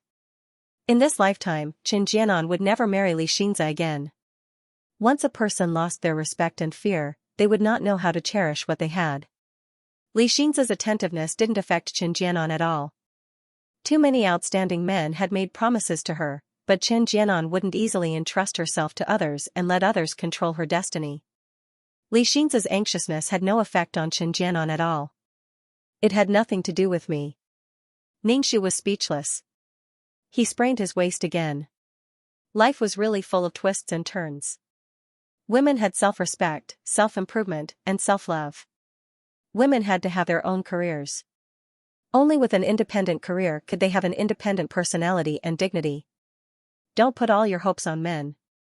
Love was a kind of chemical. After the chemical reaction, love would naturally disappear. How could one love a person deeply day and night without tiring? Ningxu smacked his lips. Although this pair of true loves had separated, Qin Jianan's life could be considered a reversal. A woman's life wasn't just about marrying a good man. There were other kinds of success. Did a good man really exist? Ningxu turned off the screen. He felt like he had watched a soul-stirring love story. No, the story of a woman's rise. If Ningxu had to choose, he would rather live as a Qin Jianan with a free soul. Qin Jianan and Xianxia's marriage. From the beginning, Qin Jianan regressed and became a housewife dependent on Xianxia. It was a wrong beginning. Ningxu let out a long breath. He moved his body and took a book from the bookshelf. He heard 2333 say, "Someone sent you a message." Ningxu raised his eyebrows and opened the chat system. It was a message from number 696, whom he had met in the virtual space before. "There's a collapsed plane repair mission. Do you want to come?" Ningxu replied, "I'm an intermediate mission. Can I participate?" Ding dong. A message came from the other side. "Yes, you can. Come to the trading hall in the virtual space for the details. The reward is very rich. There's a lot of merit points for repairing collapsed planes." Ningxu thought about it. He had always been a solo player. It would be good to meet some people this time. Now he had 10 million points. With another 10 million points, he could be promoted to a high-level mission taker. He could go to a high-level plane to collect resources that could make his secret book grow into a plane. If he didn't know something, he could ask others. Every time he asked the silver-haired man, he would be slaughtered. Ningxu asked 2333, "What's the danger of a collapsed plane? You want to do this kind of mission?" 2333's voice was a little doubtful. "This kind of plane is very dangerous. The plot is very chaotic. You receive a plot. Maybe what happens in the plane is thousands of miles away from the plot you received." Ningxu was speechless. However, Ningxu still decided to give it a try. He exchanged for fasting pills, water, some basic medicine, and antidote pills from the system store. Thinking that this was a group mission, Ningxu doubled the amount of fasting pills and water. Taking a deep breath, Ningxu said, "Let's go to the virtual space." To be honest, Ningxu was a little nervous to do a mission with other mission takers. After a moment of weightlessness, Ningxu was already standing on the blue stone. "I wonder where the trading hall is?" Ningxu wanted to ask someone. "Didn't you activate the GPS? 5 points of merit points are free?" 2333 said. "Oh right, I forgot about the GPS." A little red dot appeared in Ningxu's mind and told him how to get there. Ningxu successfully arrived at the entrance of the trading hall. The trading hall was very big. The building was majestic and majestic. It was filled with a strong aura that made people hold their breath. There were people coming and going in the trading hall. Some people's souls were weak, some people's souls were solid. The aura on them was very strong. There were people trading things in the trading hall. They were all strange things. Ningxu learned from books that these were all good stuff. Ningxu realized that he didn't have anything good. It was nothing compared to these people. But he had a spirit pearl. The spirit pearl was good stuff. Ningxu didn't plan on exchanging it with others. 2333, over here. Meiziqing leaned against a pillar in the hall and waved at Ningxu. Ningxu lowered his head and pretended not to see her. 2333. Ningxu, he hated this number. Ningxu walked slowly towards Meiziqing. "Let's go upstairs." Meiziqing walked in front and Ningxu followed behind her. The mission this time is about a high-level plane evolving into a superplane. "The laws are in chaos," Meiziqing said to Ningxu. "There are a few people on this mission. When they ask for your name, just say your number. For example, my number is 696, Meiziqing said to Ningxu. Ningxu nodded. He was depressed. "Her number?" Meiziqing opened the door to a room. As soon as she opened the door, she heard an argument inside. "Aren't you here for that person?" "It's just a plane repair mission." "You came when you knew she was coming," a man said. He didn't look outstanding and his face was full of disdain. This disdain was obviously directed at the woman sitting opposite him. This woman was extremely beautiful. Her every move was elegant, and her eyes were stunning. She was wearing an exquisite ancient costume with long sleeves. Her hair was slightly tied up, and there was no jewelry on her body. She was ethereal and beautiful. It felt like no jewelry in the world was good enough for her. Ningxu's eyes were glued to her. Beautiful, really beautiful. But she was very angry now. Her aura was strong. She said to the man coldly, "What do you mean? It's just a small conflict in the mission. Do you have to hold a grudge for so long?" He. The man's face was filled with disdain. "I don't talk to bitches." "What are you talking about?" "Watch your mouth. I'm a super mission enforcer, and you're just a little high-level mission enforcer," the woman said with a frown. Even when she was angry, she was still very beautiful. "Oh, a super prostitute who deceives her body, life, and heart," the man said fearlessly. "You, all right, stop arguing," someone at the side advised. Ningxu, why was there such a fiery scene as soon as he entered? It seemed that the grudge between the two of them was not small. Meiziqing led Ningxu in. The 4 people in the room looked at Ningxu and Meiziqing. After looking around, Ningxu's gaze finally stopped on a man. He really wanted to turn around and leave. F***ck, why is Xianxia here? Why? Xianxia saw Ningxu and smiled at her. What a coincidence. Seeing Xianxia's fake smile, Ningxu expressed that she did not want to play with Xianxia. "Do you know each other?" Meiziqing asked. Ningxu shook her head. "No. We do." Ningxu rolled her eyes. "Let me introduce you. The people in the room are mission enforcers. This is 496, a super mission enforcer." Meiziqing's gaze landed on the woman in ancient clothes. "Hello." 496 just nodded his head indifferently. This is 2333, an intermediate mission enforcer. Mei Ziqing introduced Ning Shu. 2333. The man who had a conflict with 496 could not help but laugh. Your number is not bad. Ning Shu's mouth twitched. Thank you. If not for the fact that I can't beat you, I would have beaten you up long ago. Mei Ziqing introduced everyone in the room one by one, and finally introduced Xianxia. This is a beginner mission enforcer, 6457. Xianxia smiled and said, hello. Hello, Ning Shu said lightly. So Xianxia was a beginner mission enforcer. Ning Shu sat beside Mei Ziqing. The room was quiet, and no one spoke. Ning Shu also kept his mouth shut. Feeling that someone was looking at him, he turned his head and saw Xianxia looking at him and winking.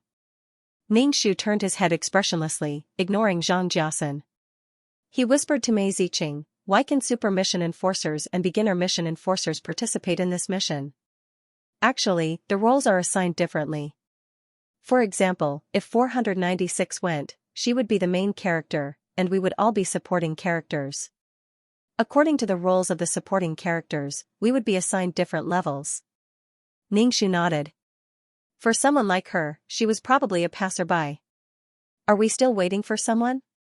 The atmosphere in the room was not good. Everyone was silent. How could they complete the mission with this kind of relationship? Yes, we are still missing one, Mei Ziqing said. Gotcha. The door handle turned. The female super mission enforcer was the first to stand up, staring at the door. The others also stood up. When Ning Shu saw that they had all stood up, she quickly stood up as well. The door slowly opened. A man in black stood in front of the door. His legs were very long, making the door look shorter. The corners of his black windbreaker fluttered slightly. Ning Shu was speechless. I don't want to do this mission. Xianxia aside, why is there a school doctor uncle too? The uncle looked around the room and finally stopped at 496, the super mission enforcer. You don't meet the requirements for this mission. You don't have to go. I can do it. This world is about to evolve into a super realm. It is already a super realm, but the realm is unstable, 496 hurriedly said, her expression anxious. Let me go. You, come and wipe the chair. The uncle looked at Ning Shu and pointed at the chair beside him. Wipe it clean. Ning Shu was speechless. Can't I wipe it myself? Everyone in the room looked at Ning Shu. Mei Ziqing elbowed Ning Shu. Go and wipe it clean. Feeling everyone's probing gazes, Ning Shu wanted to die. Ning Shu pinched his sleeves and wiped the chair with all his might. Then, he stood aside without a change in expression. The uncle sat down and said coldly, this mission is very dangerous. You will die. You may die several times in a row. If you don't want to go now, you can back out. Ning Shu heard the word death. What the hell is this? I don't have many protective talismans. Otherwise, I won't go. Ning Shu raised his hand. Just as he was about to speak, Xianxia said, let's go together. Ning Shu, F***ck off. I don't know you at all. The school doctor looked at Ning Shu indifferently. You're not going? Ning Shu was about to nod when Mei Ziqing nudged him. Ning Shu turned to look at Mei Ziqing. Mei Ziqing shook his head. Ning Shu was speechless. F***ck, can't you talk nicely? Ning Shu retracted his hand and said calmly, my arm hurts. Mei Ziqing heaved a sigh of relief. Ning Shu frowned. What's going on? The super mission enforcer kept looking at Ning Shu, frowning. Ning Shu said, do you not want to go? If you don't want to go, tell us now. We can find someone else. Could she really? Ning Shu was about to speak when Mei Ziqing poked her again. Ning Shu immediately said, I want to go. Don't force yourself if you don't want to go, the super mission enforcer said. The super task enforcer said. Her voice was so pleasant that even Ning Shu felt her heart go numb when she heard it. She was a beauty in a painting. She was natural and elegant. She was so beautiful that it was difficult to describe her. Just looking at such beauty would make people feel comfortable. Everyone liked beautiful things. I think she's suitable. You can come with us, the man who had a conflict with the super mission enforcer said to Ning Shu. He was purposely angering the super mission enforcer. Ning Shu saw that everyone in the room was looking at her. She couldn't back down now. If she really left, it would be awkward to meet these people in the future, especially Mei Ziqing who brought her here. Ning Shu shook her head. I'm not forcing you. I'm just afraid that I'll drag everyone down. The uncle pushed up his gold-rimmed glasses. You deserve to be killed if you're not strong enough. Just worry about yourself. It has nothing to do with the others. Ning Shu, what did he mean? Shouldn't everyone help each other? She didn't want to go. Let's start the mission. The uncle was the first to disappear, and the heavy atmosphere in the room immediately dissipated a lot. The atmosphere relaxed a little. Ning Shu wiped away her cold sweat and whispered to Mei Ziqing, who is this person? I heard that he's the first batch of mission enforcers. It's as if he's been here since the existence of this dimension. Mei Ziqing patted her chest. He has the right to kill ordinary mission enforcers. Damn, the uncle was older than she thought. After the uncle left, the super mission enforcer disappeared too. She had entered the mission. Everyone in the room disappeared. Mei Ziqing said, you should enter the mission too. With that, Mei Ziqing disappeared. Only Ning Shu and Zhang Jiasan were left in the room. Zhang Jiasan asked, do you hate me? Yes. Ning Shu nodded and said to 2333 in his mind, enter the quest. Ning Shu disappeared from the room. Zhang Jiasan pursed his lips and disappeared as well. The previously crowded room was now empty. Ning Shu felt that he was entering a body, but he couldn't fuse with it for a long time. This was the first time Ning Shu had encountered such a situation. After squeezing into his body with great difficulty, Ning Shu opened his eyes and saw the mottled ceiling. There were also some traces of water soaking. Ning Shu looked left and right. There were a few girls lying on the big Kong bed, sleeping soundly. Ning Shu couldn't help but wrap himself in the blanket. He felt the chill seeping into his bones and the howling cold wind outside the window. Ning Shu was shivering from the cold. He sniffled and began to accept the plot. This body was called Tang Shimin and she was a second-year student. She was a member of the Chinese Arts Society. During the winter break, more than 30 members of the Chinese Arts Society gathered together. They said that they were going to a remote mountain village. In the end, all of the students died mysteriously. Everyone died, but no one knew who the murderer was. Moreover, everyone seemed to be trapped here. After they died, everything would start over again, and then everyone would die again. Moreover, the way they died was different from the first time. The way they died was different every time. But they still couldn't find the murderer. No one knew who the murderer was. The second time, everyone died again. It was an endless loop, and they were trapped here. It was like a movie. It played over and over again, but the content was different. So the mission this time was to end this endless game of death. Ning Shu sniffled. She was thinking about who could be the murderer. The first person she suspected was the president of the Chinese Arts Society. Who would freeze someone to death in such a cold weather? There was snow everywhere. Why would he come to such a remote place to collect wind? Ning Shu was thinking in his heart. A girl sleeping next to him whispered to Ning Shu, is it a mission enforcer? Yes. Ning Shu quickly replied. 696, Mei Ziqing said. 2333. Mei Ziqing smiled to Ning Shu, the two of us are really fated. Ning Shu asked Mei Ziqing, have you accepted the plot?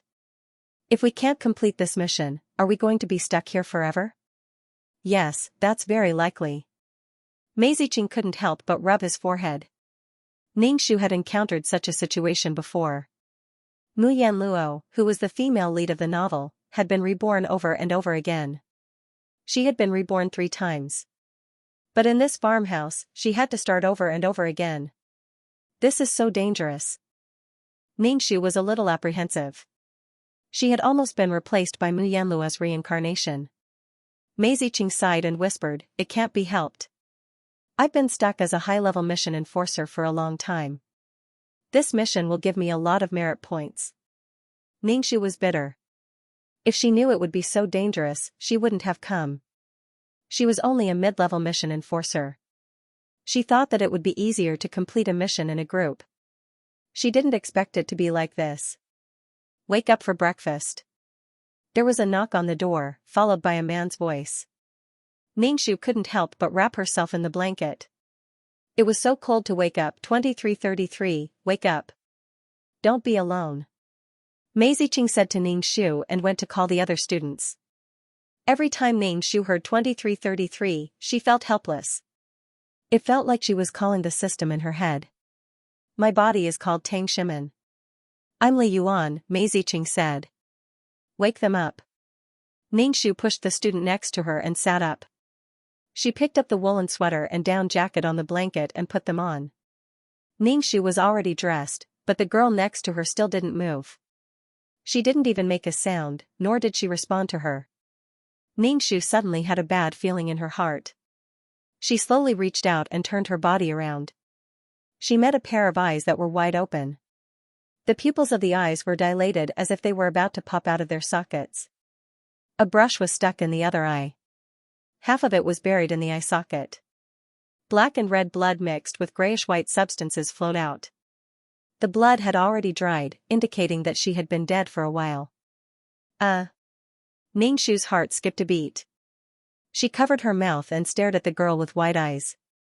Did that mean she had been lying next to a corpse for a long time? She had been given such a big shock as soon as she entered the realm. The other girls in the room screamed when they saw this horrifying scene. Their screams rose and fell one after another. Mei Ziqing frowned and checked the condition of the corpse. Ningxu reached out and touched the corpse. The skin was still soft. It was probably under the blanket and kept warm. The corpse wasn't hard, but it was dead. In the room, only Ningxu and Mei Ziqing were calm. The other girls hugged each other, scared out of their wits. Ningxu took out a notebook and a pen from his bedside bag and recorded the victim's condition. He wrote down the name and symptoms to see if there were any clues. Ningxu observed carefully and found a name engraved on the brush. Pan Chen. It was a boy from the Chinese Arts Club. The boy entered the girl's room. How did he get in? The door was locked and couldn't be opened from the outside. Or was there an accomplice in the room? The brush was inserted into the victim's eyeball. Why didn't she struggle? The bedsheets weren't messy either. Someone must have tidied it up afterward. There was no movement. The 6 girls in the room didn't hear anything. Was she sleeping so soundly? Ningxu sniffed. Could it be that there was some incense in the room, or perhaps he had been drugged? Mei Ziqing and Ningxu shook their heads. Knock, knock, knock. The sound of someone knocking on the door rose and fell. What happened? Open the door. There was a commotion outside the door. Mei Ziqing was about to open the door when Ningxu said, Wait, I haven't put on my pants. Ningxu put on his pants. Mei Ziqing opened the door and a swarm of young students rushed in. When they saw the person killed by the brush, their faces turned pale and the girls screamed. The one walking in front was a handsome young man. Although he was afraid when he saw this situation, he was much calmer than the others. He was the president, Fan Junyang, who suggested coming here to collect literature. Dead, it's so scary. More than 30 people crowded the room. There was a large empty space near the bed. No one dared to go near the dead body. Teacher is here. An uncle in a black trench coat walked in. He walked to the corpse, put on medical gloves, and pulled out the brush from the eyeball. When he pulled it out, there was some blood on Ningxu, who was standing beside the corpse. Ningxu was speechless. The uncle checked the wound. When he saw Pan Chen's name, he asked calmly, Who is Pan Chen? I. A fair-skinned, frail-looking boy stammered, I didn't kill anyone. The school doctor twirled the tip of the brush and finally pulled out a needle from the brush. The uncle squinted his eyes slightly to size up the needle. Ningxu recorded this situation. This needle was an ordinary embroidery needle, and it was stuck in the brush. This way, it would be faster to kill someone. The uncle glanced at Ningxu's book and didn't say anything. I really didn't kill anyone, it wasn't me. Pan Chen hurriedly shook his head. Everyone's painting tools are placed together. Anyone could have taken them, but only mine. Pan Chen's face was red as he tried to defend himself. He did not even dare to look at the corpse on the Kong bed. The uncle said indifferently, "Carry the body down there." When they heard that they had to move the body, everyone was so scared that they scrambled out of the room. "Move away," the uncle said to Ningshu, who was about to run away. "I'm a girl, I can't move it," Ningshu said. The uncle took off his blood-stained gloves and threw them out of the window. Then, he turned around and left the room. Ningshu was speechless. Why was she always the one who got hurt? Ningshu carried the body down the stairs with difficulty. It was really scary to carry a dead person like this. Ningshu had overestimated himself. This body did not practice any peerless martial arts, so it was not strong. When he carried it to the courtyard, he was so tired that he could not breathe. The snow on the ground was already up to his calves, and snow was falling from the sky. They could not walk at all, nor could they drive the car. Why did they have to court death? If they didn't court death, they wouldn't have died. He placed the body at the foot of the courtyard wall with difficulty. The girl was wearing thick silk pajamas. Her eye socket was black, and the other eye was wide open. It was very scary. Ningshu thought about it and undid her clothes to check if there were any other wounds on her body. "Are you a pig?" The uncle's voice came from behind. "I only asked you to carry it down, I didn't ask you to carry it to the courtyard. The snow will cover the body. At least wait for me to dissect it before throwing it out." Ningshu was speechless. Ningshu was speechless. He was the one who did not make it clear. If he did not take the body out, did he have to keep it at home and sleep with it? Ningshu carried the body on his shoulders and carried it into the living room. The living room was very simple. There was only one table, and the table was made up of a few pieces of wood. There were 4 benches, and many people could not sit. They could only stand. When they saw Ningshu carrying the body back, they said, "Don't put it here, we are scared." Many girls were so scared that they cried. Ningshu could not even straighten his back. He carried more than 50 kilograms of body down the stairs, to the courtyard, and then back to the living room. It was very tiring. "Teacher, what should we do? Should we call the police?" Fan Junyang, the president of the Chinese Arts Society, said to the uncle. His face was pale, and his pupils were trembling. It was obvious that he was holding on. The snow has sealed the mountain. Even if we call the police, they might not be able to get in. The signal here is not good. We can't even get through to the phone. A pretty girl said. She looked at the uncle and said, "Teacher, what do you think we should do?" The uncle pushed up his glasses and said, "Do you want me to feed you?" The girl's face turned red. She could not help but say, "Teacher, it's me." The uncle was expressionless. Ningshu looked at the pretty girl. He guessed that she was the super mission enforcer. After entering this body, the body's aura and charm had increased by a lot. Many boys were looking at her, but she was looking at the school doctor. "Put the body on the table," the uncle said to Ningshu. Ningshu thought, "Why is it me again?" He treated a girl like a coolie. There were so many people in the room. How could he order her around? "Let me do it." A boy stood up and moved the body to the wooden table. "Thank you." Ningshu thanked him. "You're welcome. We know each other." The boy smiled. Damn, it was definitely Zhang Jiasen. The uncle used a pair of medical scissors to cut off the clothes on the body, revealing the pale skin. The body was naked, revealing 2 lumps of flesh. Some of the boys could not help but blush. They slanted their eyes to take a peek. But it was another body.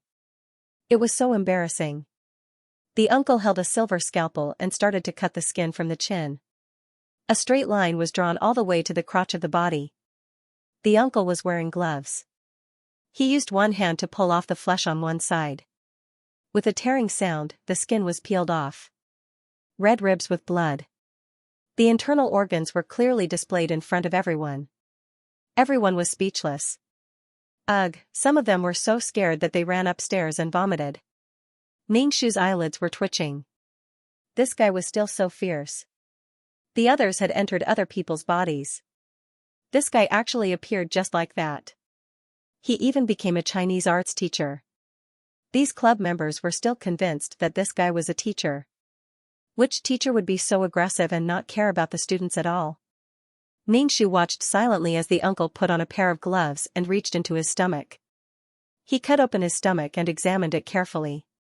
Ningxu swallowed her saliva. She was not used to this. Who do you think the murderer is? Xianxia asked Ningxu. Everyone is a suspect. Ningxu said calmly. Everyone who was in the same room as the deceased, including her and Mei Ziqing, were suspects. Perhaps the original owner had already killed the deceased before she entered this body. It was also possible that the people in the room worked together to kill the deceased. It could also be the owner of the paintbrush, Pan Chen. There were countless possibilities, so there was no way to be sure. Why did the club leader, Fan Junyang, choose such a place? Ningxu looked out of the window. There were a few families around, and it was very quiet. Occasionally, a dog barked. There was no one in sight. Ningxu could not figure out why the first person to die was someone close to her. The deaths were different every time, and the order was different. There was no pattern at all. Everyone in the Chinese arts club was a suspect, but everyone was in danger. Zhang Jiasen squinted his eyes. Could it be the power of ghosts? It shouldn't be the power of ghosts. Mei Ziqing shook her head. I have the psychic body, and there is no strange magnetic field around me. Ningxu looked at Mei Ziqing in surprise. She did not expect Mei Ziqing to be so capable. Ningxu thought for a while. She picked up Zhang Jiasen's hand and pinched it. Her fingers were stained with blood. She chanted a spell and smeared the blood on her eyelids. TSK, your body isn't a virgin anymore. Ningxu's expression was full of disdain, but she couldn't see anything. Ningxu wiped the blood off her eyelids. The surroundings are very normal. These deaths were caused by someone. The uncle said calmly. Throw the bodies out. The uncle took off his gloves and threw them on the bodies. Then, he took out the antiseptic spray and sprayed it on his hands. What's going on? An old woman came out from the room next to the central room. This old woman had a stooped figure, many age spots on her face, and snow-white hair. Beside him was a 17 or 18-year-old girl.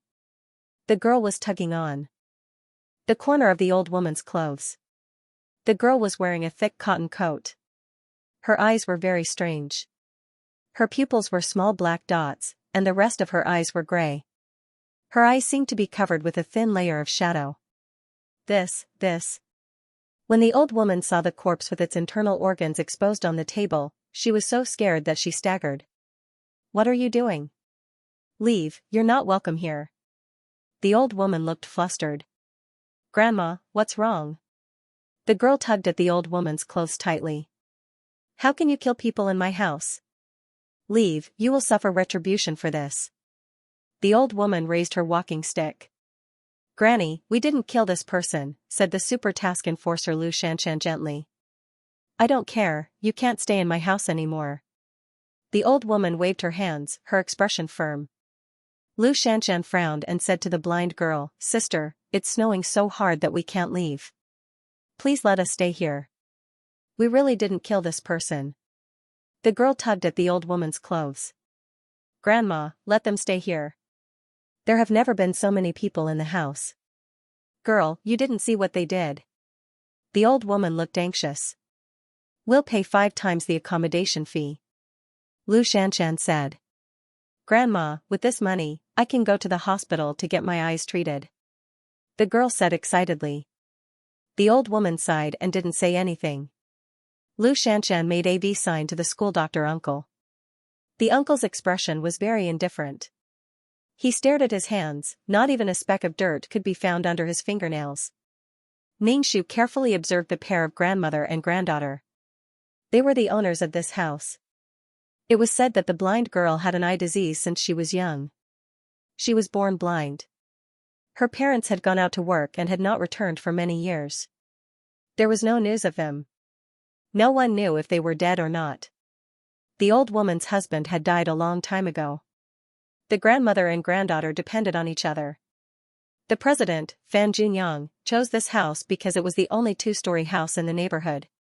There were 32 people in the club.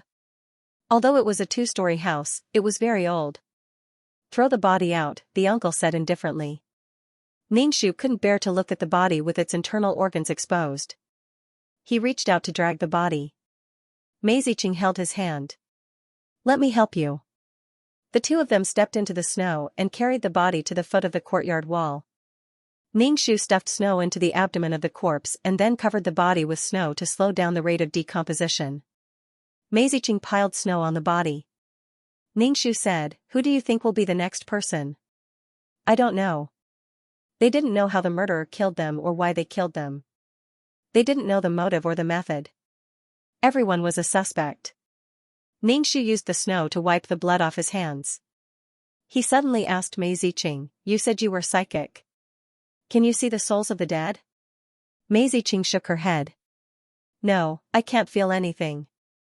Everyone had a soul. How could the souls of the dead dissipate so quickly? Ningshu's brain was a mess. Was his IQ really that low? The snow was getting heavier. After a while, Ningshu and Mei Ziqing's bodies were covered in snow. Mei Ziqing pulled Ningshu into the room. There were a few people sitting around a table in the living room. They were all mission enforcers and were discussing something. Everyone had their own thoughts and slowly sorted out the situation. "Ouch, I'm getting a mouth ulcer." A guy covered his mouth with a helpless expression. The guy looked at Ningshu and said, "I heard that the girl's saliva can treat mouth ulcers." Ningshu shook his head and said, "There's no scientific basis for this." Why were they talking about this in such a serious situation? Lu Shanshan was obviously prettier. Why didn't they ask for Lu Shanshan's saliva but ask for hers? Was this body also pretty? Looking at his sloppy appearance, it was obvious that he was 795, who had insulted the super mission enforcers and called them super prostitutes. "Give me some of your saliva, will you? It hurts so much." "Just a touch of my tongue hurts," 795 said Ningshu. Ningshu was really annoyed. With a click, she spat out a mouthful of phlegm on the table. "Go ahead and lick it, 795, everyone else." The uncle looked at Ningshu with a murderous look. "Wipe it clean." Ningshu wiped the sputum off her mouth with a piece of tissue paper. 795 didn't ask Ningshu for her saliva anymore.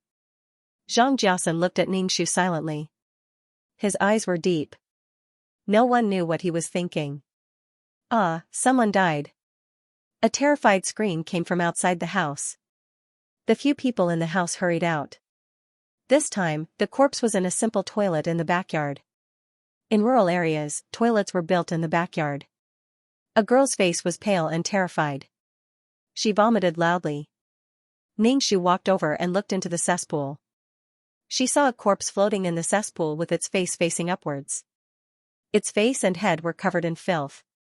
Her face was twisted and her mouth was slightly open. There was dirty water in her mouth. Ningshu felt his stomach churning. He wanted to vomit. She died in the cesspit.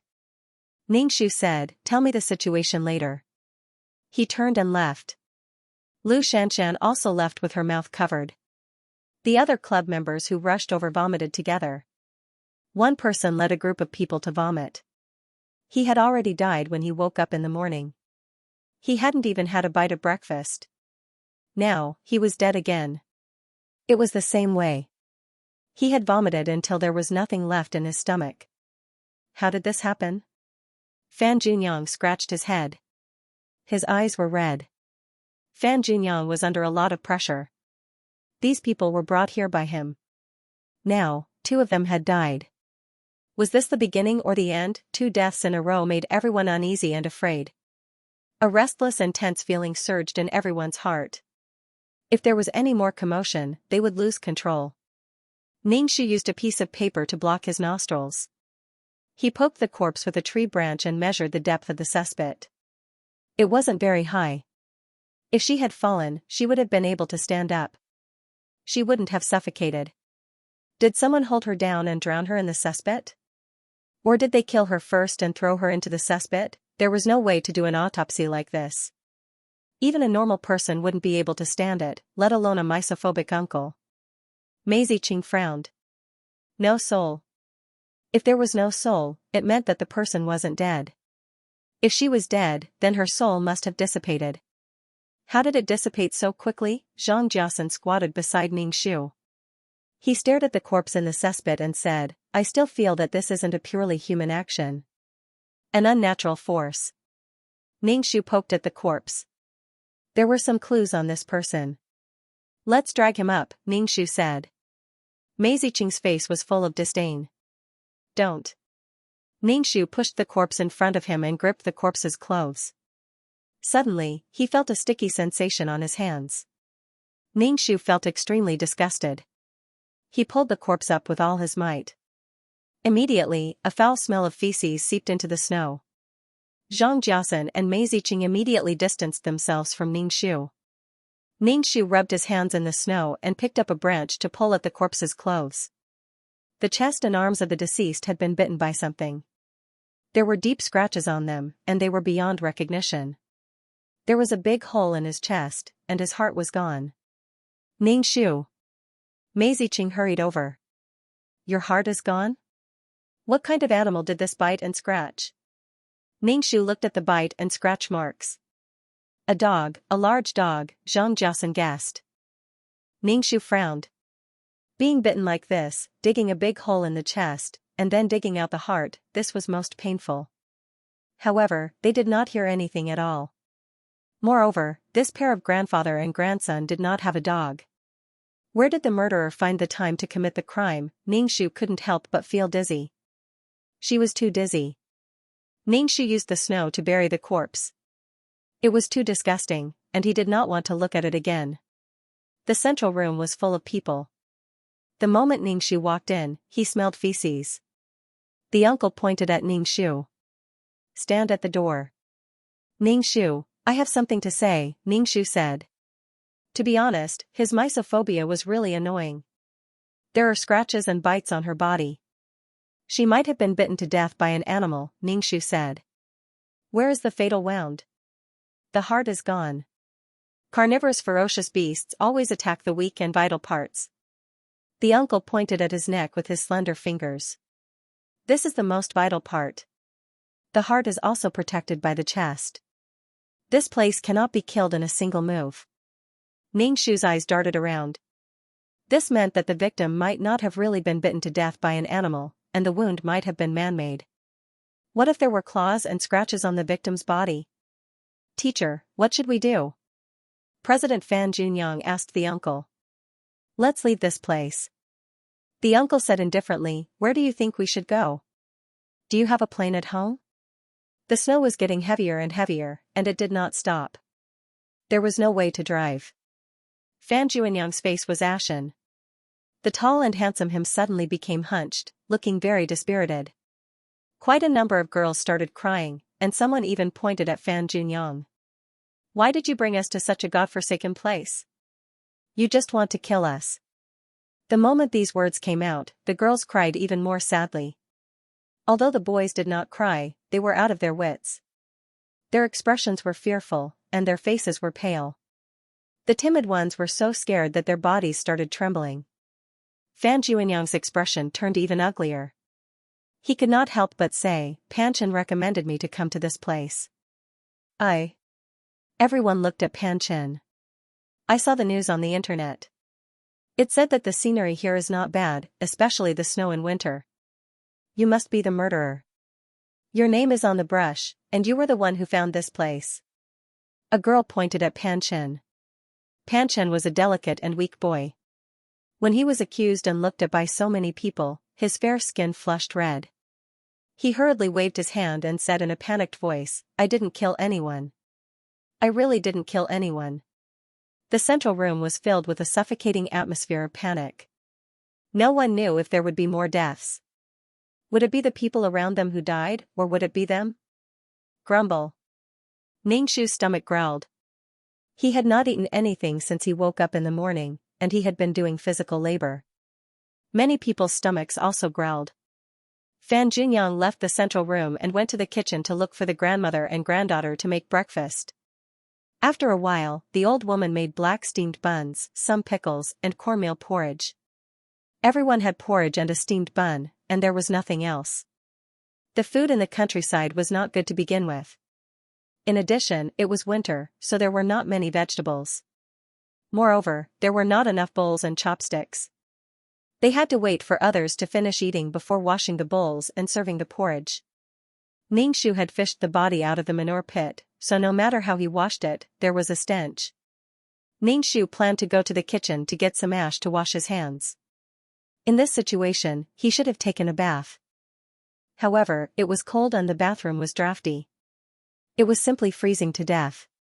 Ningxu walked into the kitchen and saw the blind girl sitting in front of the stove. Her eyes were blank, and her small pupils looked particularly strange. She touched the firewood beside her and stuffed it into the stove. Ningxu pursed his lips and walked over. "I'll get some ash to wash my hands." "Oh, okay." Lan was stunned for a moment before saying, "There's ash in the stove next to it." Ningxu walked around Lan and used a wooden stick to scoop out the dust from another hole. "This is for you." Lan passed the poker to Ningxu. Ningxu looked at the poker and then at Lan's face, which was illuminated by the fire. Ningxu looked at the poker. Lan uneasily retracted her hand. "Are you afraid of me?" "No." Ningxu took the poker. "Thank you." Ningxu washed his hands with water mixed with herbs. After washing his hands, he smelled them. There was no smell of feces on his hands, but the smell on his body was still there. Ningxu looked at Lan and asked, "Have you eaten?" Lan smiled, as if she was happy that Ningxu took the initiative to talk to her. She said, "Not yet. Grandma said we should wait for you to finish eating." Lan's voice had a heavy accent. Ningxu could barely hear her. "You're here." Meizicheng walked in and gave Ningxu a black steamed bun. Ningxu thanked her with a smile and nibbled on the steamed bun. Meizicheng glanced at Lan and said, "The teacher asked you to go over." "Oh." Ningxu followed Meizicheng out of the kitchen. He turned around and saw Lan looking in their direction. Her eyes were empty. Her eyes were not focused at all. Ningxu walked into the living room and asked the uncle, "Why are you looking for me?" "You'll be on night watch tonight," the uncle said. "Two people together. Who do you want to be with?" Ningxu was speechless. Nothing good came out of being called. Why didn't he ask her to eat? Ningxu really wanted to spit on his face. "I'll go with her." Meizicheng stood beside Ningxu and said. Ningxu was touched. He held Meizicheng's hand tightly. "Sister, you're so cute." The uncle glanced at Ningxu. However, Lu Shanshan said, "When did you two become so close? It's not safe for two girls to keep watch at night." "I'll keep watch tonight," Zhang Jiasan said. Ningxu, no matter what Zhang Jiasan did or said, Ningxu felt that he was up to no good. "No need, just the two of us are enough." Ningxu refused. The uncle said aloud, "Try not to go out at night. Don't go out alone and give the murderer a chance." "Yes, sir." As soon as the uncle spoke, these people were as obedient as primary school students. No one could skin them and cut their internal organs without batting an eyelid like their instructor. Ningxu went upstairs to get a notebook. He recorded everything down and then slowly straightened it out. Ningxu felt like his head was about to explode from this kind of test of intelligence. Seeing that the mission enforcers were all calm and composed, Ningxu felt very flustered. An indescribable panic. His mind was in a daze. F***ck, it felt like his brain was on fire. Ningxu climbed onto the bed and took out a notebook from the bedside bag. One of them was stabbed through the eye by a writing brush. There was an embroidery needle in the brush. They were all students. It was impossible for them to carry embroidery needles with them. Besides, these students couldn't mend their own clothes. Then the embroidery needle must have belonged to the old woman. If the wound on the other person was really like what the uncle said, and he wasn't bitten to death by an animal, then there must be a tool. Where was the tool hidden? No matter how he looked at it, it was a crime committed by someone familiar with this house. 2333, something happened again. Meizicheng walked in and said to Ningxu with a bad expression. Ningxu hurriedly got down from the bed and asked, "Who is it?" "Pan Chen." Ningxu hurried to the crime scene. Pan Chen was dead at the door of the room. The back of his head was knocked against the door frame. The back of his head was bleeding all over the floor. This kind of mud house in the countryside had a threshold. Pan Chen was lying on the floor, motionless. The uncle wore gloves and checked Pan Chen's head. Who was last with Pan Chen? The uncle's face was very stern. Everyone looked at each other and shook their heads. A boy whispered, he said he wanted to go back to his room to get something.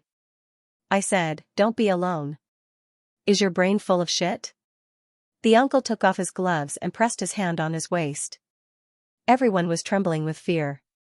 Ningxu frowned. Pan Chen was the most suspicious person. He was the one who suggested coming here. The brush was his. Now, Pan Chen was dead. The most suspicious person was dead. Now, anyone could be the murderer. The president, Fan Junyang, leaned against the wall. His forehead was covered in cold sweat. He couldn't suppress his panic, but he forced himself to calm down and said, in the future, if anyone wants to go anywhere, let's go together. His voice was trembling. There's a ghost, there's a ghost.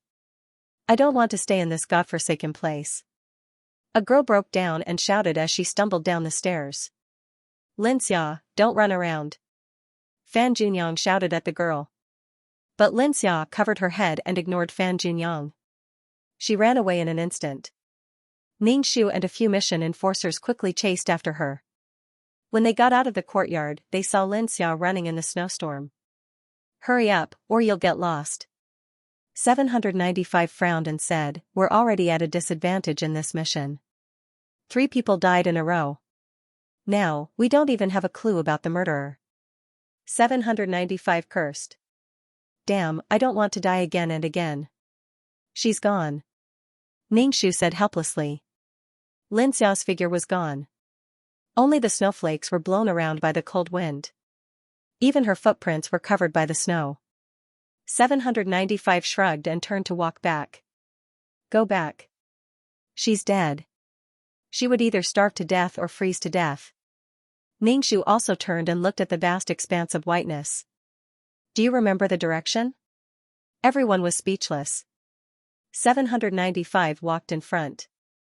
His fingers moved quickly as if there was an invisible thread wrapped around his hand. Follow me. Ningxu narrowed his eyes. He didn't see anything in 795's hand either.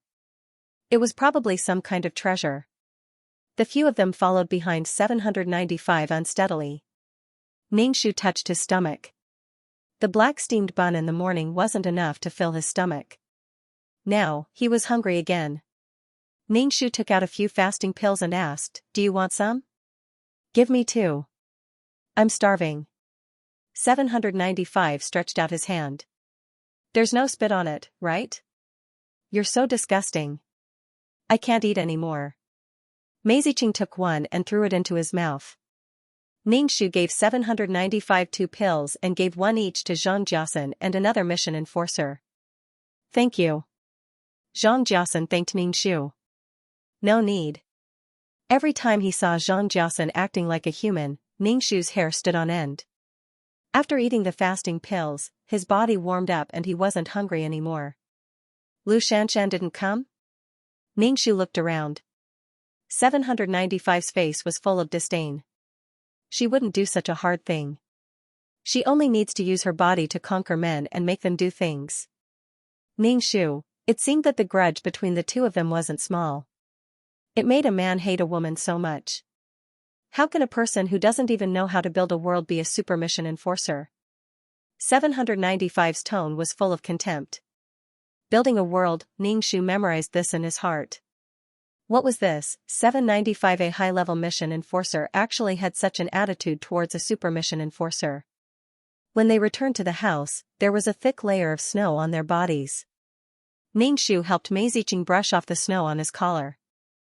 You didn't get her back? The uncle's expression was indifferent and his tone was light. He didn't care about a life at all. 795 shrugged his shoulders. She couldn't have escaped. Instructor, let's go and look for her. Something must have happened to Xianxia, Fan Junyang said anxiously. She and Panshen are the best members of the Chinese Arts Club. They are going to participate in the national competition this year. Fan Juanyang's face was pale. A few people had died. 2 of the top students in Chinese arts were also in trouble. The uncle said indifferently, then go and look for her. I won't stop you. I can't guarantee that she will come back. If there's nothing else, stay in the house. Don't walk around. The uncle held a shiny scalpel in his hand. Fan Junyang looked outside the house. The sky was dark and there were thick clouds. Even if he didn't know the weather, he knew that the snow would get heavier. Instructor, we'll stay with you, Fan Junyang said. Everyone stayed in the central room, making it seem very crowded. Some girls were sobbing softly and huddled together. Instructor, do you have any clues? Uncle Ningxu asked. The uncle stared at the old woman who came in with a brazier. Lan was behind the old woman and tugging on her clothes. Did the uncle suspect the old woman and Lan? Take it out. The house is dirty with so many people. Don't bring the brazier in, the uncle said. Ningxu was speechless. Damn, I thought the uncle suspected the old woman and her granddaughter to be the murderer. The central room is ventilated. The brazier will be warmer. The old woman put down the brazier and the charcoal crackled. Ningxu's nose twitched and he smelled a refreshing aroma. It was the refreshing aroma of wood. He couldn't help but ask, what is this? It smells so good. This is fragrant twig wood. The wood has a fragrance, Lan said to Ningxu, but she didn't look at Ningxu. Her eyes were unfocused. Ningxu sniffed carefully, but there didn't seem to be any strange smell. The old woman sighed. I wanted to drive you away, but now there's going to be a blizzard. Thank you, old man, Fan Junyang said immediately. Lunch was still black flour steamed buns, porridge, and pickled vegetables. The leaden clouds in the sky became lower and lower, and the sky darkened a lot. Because everyone was gathered in the central room, the afternoon was very peaceful, and nothing happened. The cold wind was blowing, and after dinner everyone in the main room was shivering with cold. Fan Junyang said to the uncle, Tutor, it's too cold. We want to go to the con. We won't be alone. The middle-aged man nodded.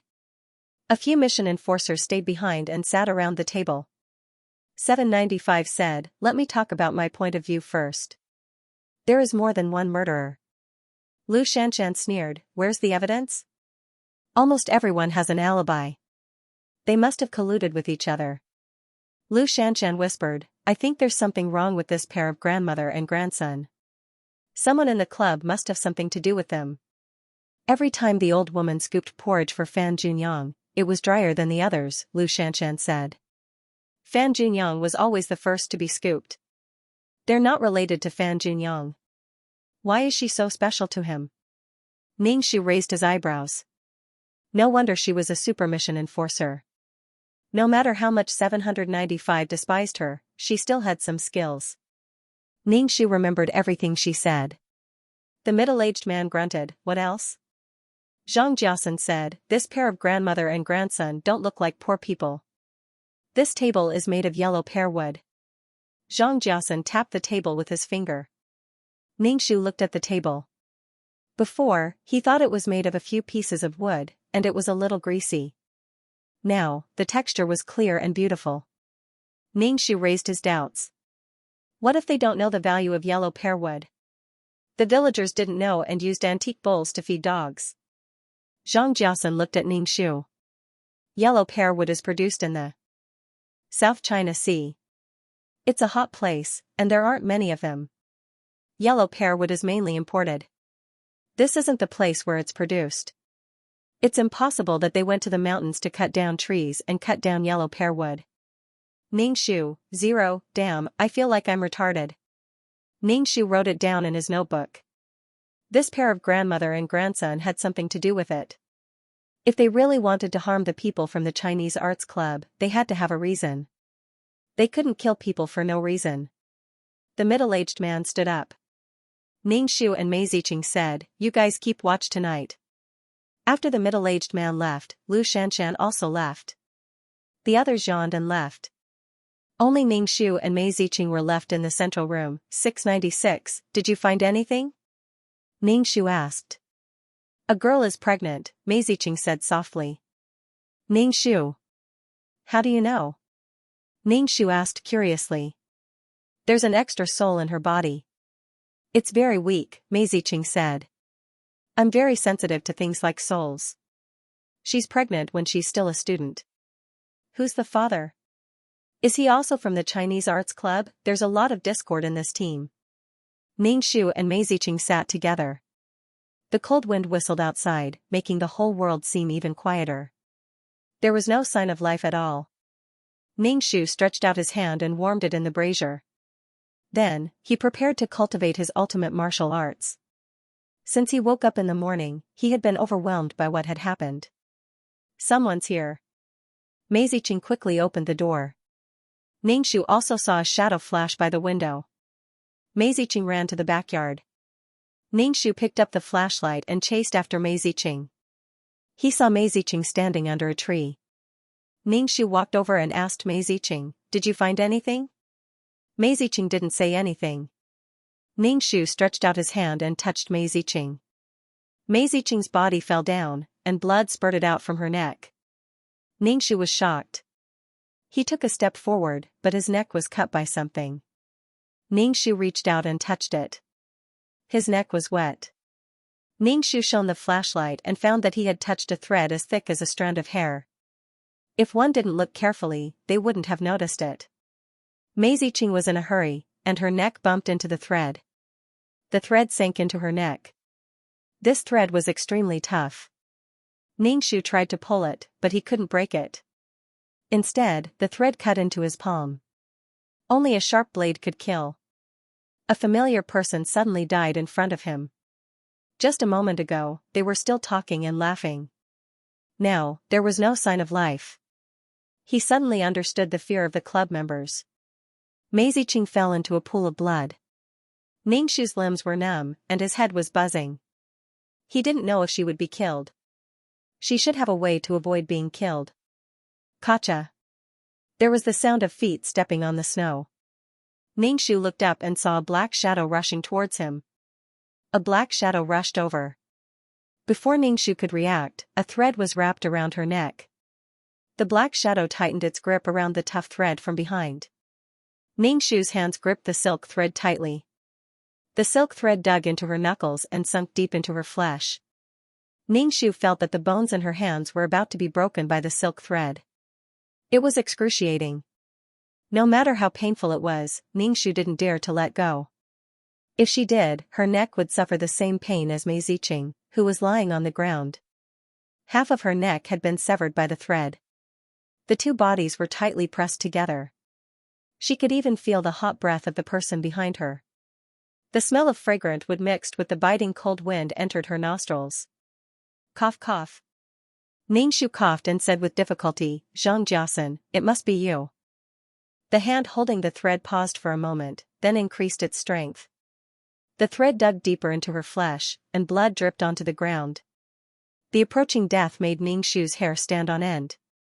She was terrified and in despair. Ningxu's face turned red. She raised her leg to step on the person behind her, but a kick landed on her calf. She immediately felt a piercing pain. She had only been in this world for a day.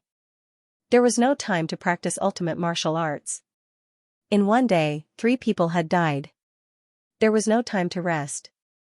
She was now at a disadvantage. She didn't even have the chance to fight back. From beginning to end, the person behind her didn't say a word. However, Ningxu clearly felt that it was a man. First, it was because of his strength. Second, the angle of his neck. If he was taller than her, the thread would be pulled up slightly. Creak. The sound of a window opening suddenly sounded. Ningxu turned to look at the second floor with bloodshot eyes. There was a weak light in the room. A black shadow stood by the window. Ningxu coughed violently. "Uncle, help." The person behind her didn't run away immediately. Instead, he increased his strength and tightened his grip. The thread dug deeper into his palm. The uncle pulled out a gun from his waist and fired a shot behind Ningxu. With a plop, the person behind Ningxu fell to the ground. His body twitched twice before he stopped breathing. Ningxu immediately fell onto the snowy ground, but before she could rejoice, a voice entered her soul. No matter what grudges you have, if you start an internal conflict during this mission, you will all be eliminated. Ningxu watched helplessly as the man fired a shot at her with the black gun barrel. Her body seemed to be fixed in place by some kind of force. She didn't even have the strength to move. A soundless force entered her glabella. Ningxu suddenly felt a huge force explode in her soul, wanting to annihilate her soul. The power of the amulet protected Ningxu. The pain in his soul made Ningxu sweat profusely. When he woke up, his soul was still in pain. Sweating profusely, Ningxu shivered as the cold wind blew.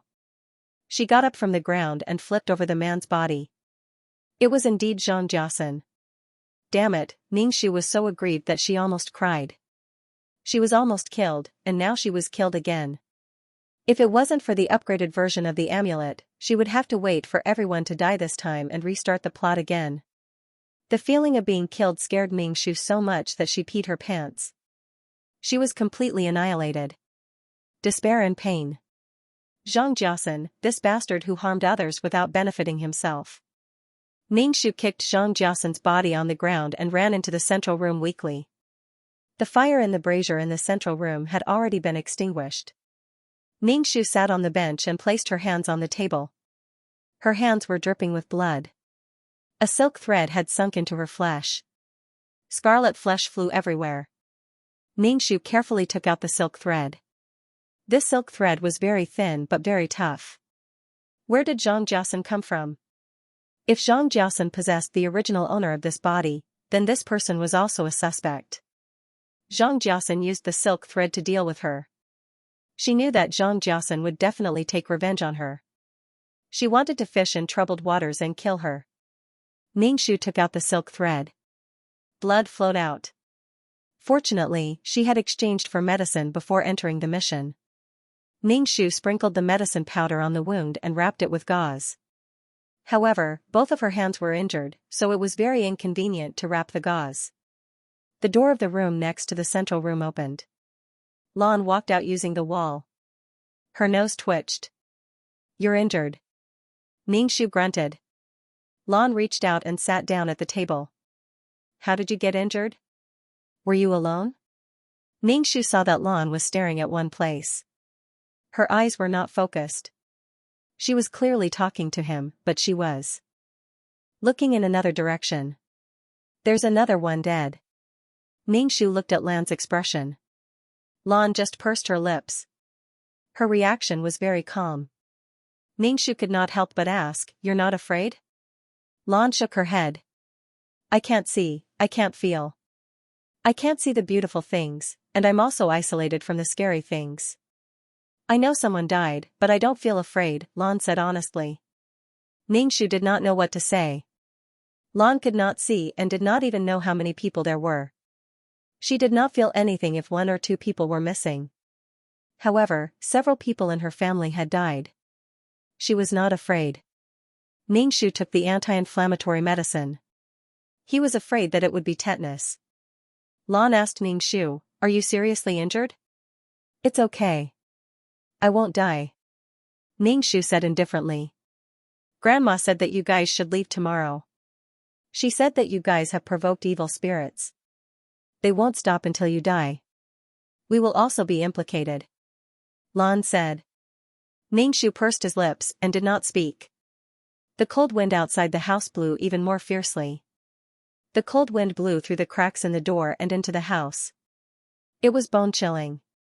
Ningxu saw that Lan was not wearing much and said, "Go to sleep. It's very cold." "Thank you." Lan stood up and reached out her hand to feel around. "Didn't you go to the hospital to have your eyes checked?" Ningxu asked aloud. Lan touched the wall and said, "We don't have money at home." Ningxu looked at the table made of yellow pear wood. This thing was worth a lot. This was not the origin of yellow pear wood. Moreover, these few pieces of yellow pear wood were put together to form a table. It was probably a tree that was over 100 years old. This pair of grandmother and granddaughter were really problematic. Selling this table would be enough for them to go to the hospital. Ningxu changed his medicine twice. It was very cold in the living room. Mei Ziqing was dead and there was no one around to talk to. Ningxu took 2 stools and put them together. He sat cross-legged on the stools and began to practice his ultimate martial arts. If she had a little bit of resistance, she would not have been choked by Zhang Jiasen. It was important to have the ability to protect herself. The uncle killed people mercilessly with a gun and did not even listen to an explanation. She did not have the strength. If he had enough strength, he would not bother to listen to an aunt's explanation. Ningxu finally understood what Mei Ziqing meant when he said that first-generation mission enforcers had the right to kill ordinary mission enforcers. If she was strong enough, if that perverted uncle wanted to kill her, she would have to kill him first. Without power, there would be no dignity or right to speak. Only the strong would be respected. After a night of cultivation, a small amount of qi jin appeared in her energy center. Her body was much warmer, and her hands and feet were much more comfortable. The wound that was tied by the silk thread was also itchy and red. Ningxu took a few anti-inflammatory pills to prevent fever and inflammation. The uncle and 795 came downstairs. Ningxu saw the uncle and quickly lowered her head. She could only see his slender legs and the slightly floating corner of his windbreaker. Step by step, he walked down the stairs. It was as if he was stepping on her heart, making it difficult for her to bear. She was afraid of this person. Ningxu took a deep breath and chanted the clear heart mantra in her heart, suppressing the negative emotions in her heart. One day, she would become strong, and one day, she would take her revenge and kill him once and for all. Ningxu fantasized for a while. Damn, 2 more people died in one night. And they were mission enforcers? 795 shrugged. This mission is simply bullshit *t, Ningxu was speechless. If it wasn't for the upgraded version of the amulet, 3 people would have died. Damn, it would take a lot of merit to exchange for an upgraded version of the amulet. Ningxu's heart was stuffed to the brim. She was about to cry again as she spoke. Wipe the stool. Ningxu waved his hand. Ningxu smiled and raised his messy hand. My hand is lame. Damn, you just killed her once, and now you're asking her to do things again. Do you have any shame? Don't you feel guilty? 795 thought for a while. She used her but to move a few times on the stool. She stood up and said to the uncle, I've wiped it. You can sit. The uncle glanced at him. He didn't sit on the chair he had just sat on. Instead, he sat on the chair next to him.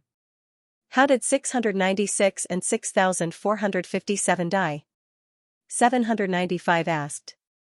It was extremely safe to be in the same room as boss. 795 directly fell asleep. What happened last night?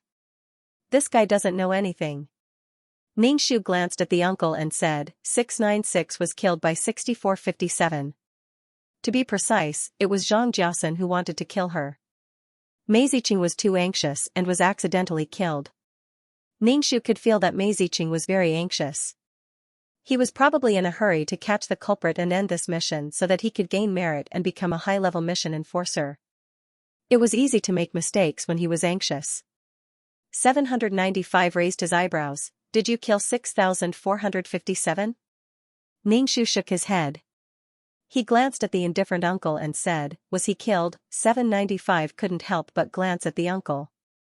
He pulled Ningxu out of the house and asked, what's going on?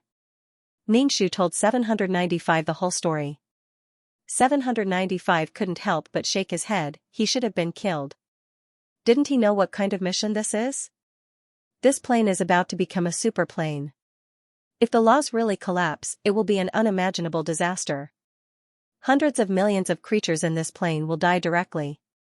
The plane fragments and the law fragments will cause damage to the surrounding planes. All planes are connected. Otherwise, why would there be so many transmigrators? Everything is for the sake of the mission. I hate that bitch 496 so much, but she didn't do anything. Grudges can be settled after completing the mission. 795 shook his head. Especially. 795 glanced at the room and whispered, with the first-generation mission enforcers here, we have to be careful. They are the ones who set the rules. Ningxu couldn't help but sigh. Zhang Jiaosan's level was too low. He was a beginner mission enforcer and didn't know much about the higher-ups. That was why he was so impulsive. He wanted revenge too much. 795 patted Ningxu's shoulder, take it slow. It's good that 6457 isn't here. You don't have to be wary of him. Thank you. Ningxu thanked him. Are the first-generation mission enforcers very strong? Don't they use other people's bodies? Ningxu asked. They only need to suppress their power to the minimum and directly enter the plane, 795 said. I also want to appear in my handsome original body. Ningxu, my mouth ulcer is serious. 795 pouted, give me some saliva. Ningxu turned and entered the room. When he saw the uncle with his long legs crossed, he swallowed a mouthful of saliva. Damn, the uncle now was so scary. Where did the cute school doctor who only knew how to dissect people with a scalpel and not kill people with a gun go? Dong dong dong. A series of hurried footsteps sounded on the stairs. 496 Lu Shanshan said to the uncle, 2 girls are dead. The uncle stood up and walked upstairs with his long legs. Ningxu also hurried to follow. When he entered the room, he saw 2 girls tied up with their backs facing each other. Wooden sticks in the shape of shuttles were inserted from their mouths to the back of their heads. Their heads were like a stick of candied haws. The wooden sticks pierced their heads from their mouths. Their mouths were open to the maximum and their eyes bulged. The sharp wooden sticks at both ends were stained with blood and brain matter. Ningxu's pupils constricted. So cruel. Why? Did they have to kill people like this? Ningxu felt a chill run down his spine. Was it a perverted killer who pursued the pleasure of killing people? What kind of deep hatred did they have to kill people in such a way? The uncle's face was cold and his body was cold. He wore gloves and checked the situation around him. He looked at the other 2 girls huddled in the corner of the Kong and asked, what happened last night? The 2 girls were already in a trance from fear. When they heard the uncle's voice, their bodies convulsed and they said in horror, no, I don't know. I don't know anything. One of the girls hugged her head. Her eyes were red and she actually cried nervously, we will die, we will all die, ha ha ha ha. While she was crying, a nervous smile appeared on her face. She was scared out of her wits. Plop. The club's president, Fan Junyang, knelt on the ground. His face was full of panic and despair. He desperately knocked his head on the floor, which was dripping with blood. How could this be? How could this be? Fan Junyang muttered to himself, how could this happen? The uncle tightly pursed his lips and coldly said, take the bodies away. Ningxu checked the scene. Did the people in the room commit the crime or did they come in from outside? The uncle lifted his foot and walked to the Kong. He knocked on the wall and the Kong with his hand to see if there were any hidden mechanisms or tunnels. There was no movement at all when they died. Every time they died, it was silent. When people felt pain, they would struggle and scream. But she was awake the whole night and did not hear any sound. If it was done by a human, there would definitely be traces. People were killed when they were unconscious or when they could not feel pain. Was it because they were drugged or injected with anesthetic? Ningxu suspected that the person who was killed while unconscious. Moreover, the people in the same room as her did not feel anything. Perhaps the people in the same room were all asleep. Ningxu twitched his nose but did not smell anything in the room.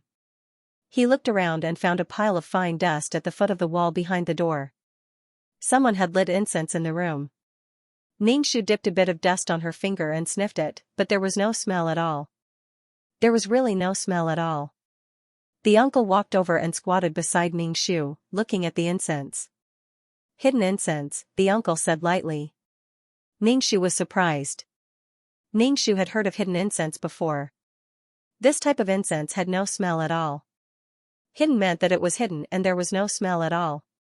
However, this incense had a strong calming effect. Legend had it that when Hua Tuo was scraping Guan Yu's bones, he lit the hidden incense. Guan Yu did not feel any pain at all. When the bones were scraped, he could drink wine, eat meat, chat, and play chess. Everyone in the room was dead asleep, but the person who was killed was completely unaware.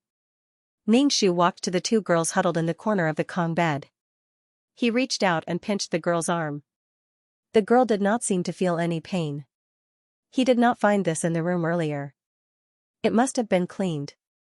Hidden incense was very rare. The workmanship was complicated and it belonged to the type that had lost its secret recipe. There was no such thing on the market. Rare things were definitely expensive, ridiculously expensive.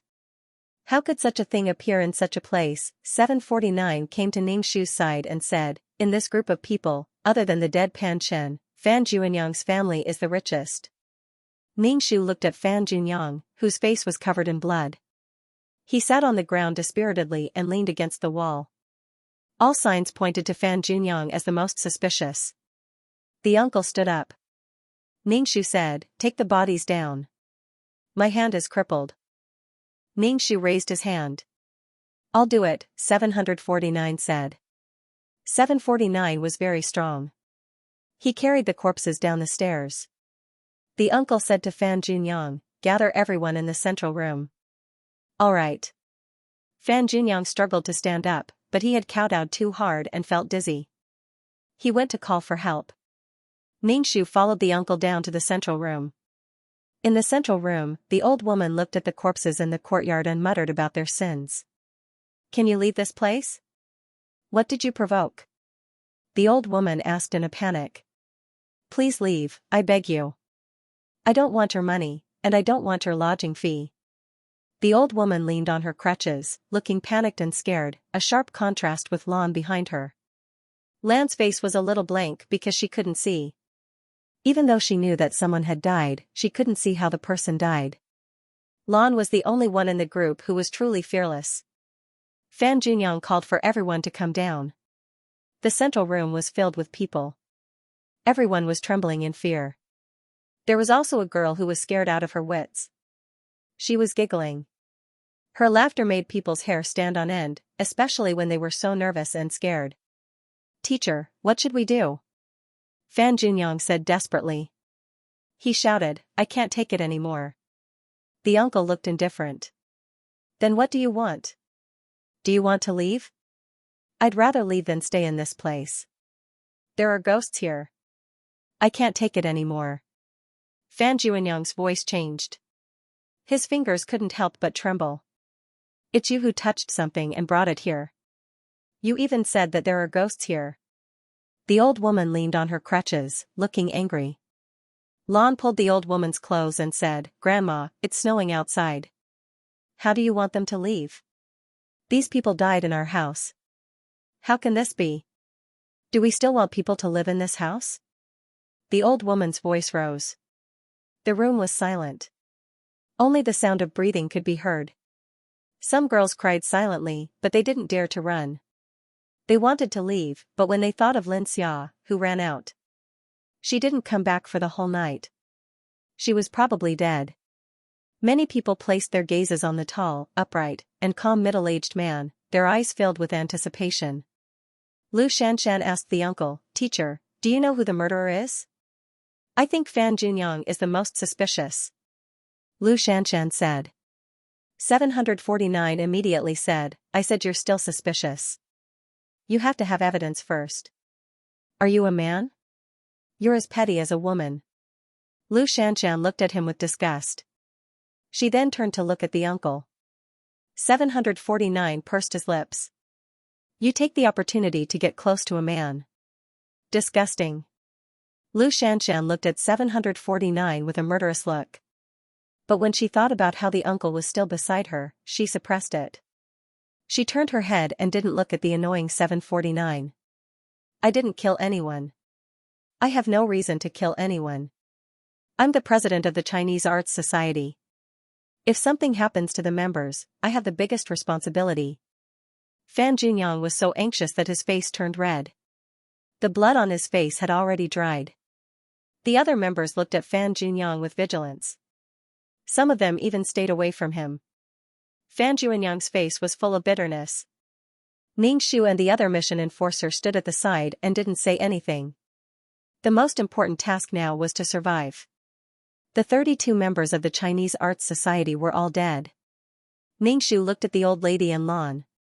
He tried to recall the plot. The members were all dead. What about the two of them? There weren't many plots for the two of them. Moreover, the plot had already been reincarnated countless times. The plot had already changed beyond recognition. Ningxu couldn't help but scratch his head. What should he do if he caught the murderer? Kill the murderer? The mission this time was to stop the endless reincarnation.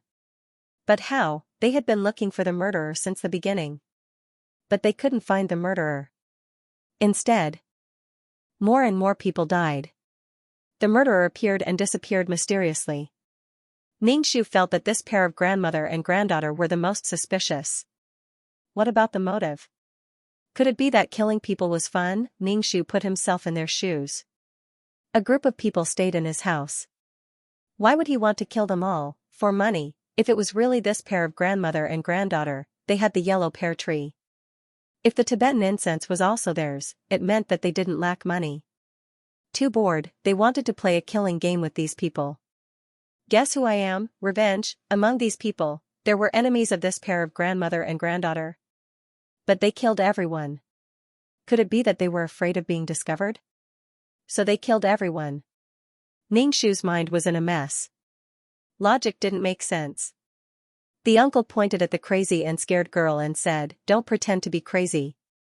You killed the two girls." Everyone looked at the crazy girl in a daze.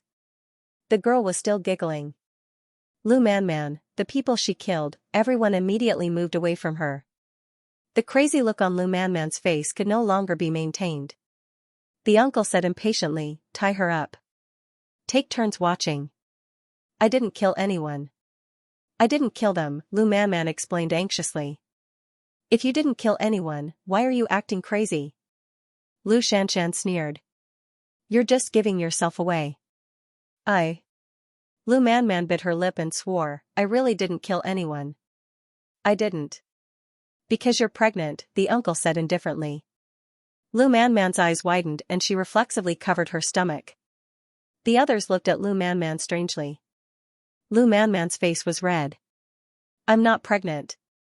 "I'm not." As Lu Manman spoke, she beat her stomach with her hand to prove that she wasn't pregnant. However, after beating it twice, her face became very pale and she didn't dare to beat it again. Ningxu looked at Lu Manman. Mei Ziqing had said that a girl was pregnant. So it was her. Mei Ziqing could see souls. Could the uncle also see that there was an extra soul in Lu Manman's body? Ningxu immediately understood. He was a first-generation mission enforcer and could definitely see it. "Why did you kill them? And in such a cruel way?" Fan Junyang asked in shock. Lu Manman bit her lip and said, "They whispered that I was pregnant." Ningxu pursed his lips and directly used the stick to pierce their mouths. Ningxu asked, "Where did you get the hidden incense?" "What hidden incense?" "I don't know." Lu Manman shook her head with tears streaming down her face.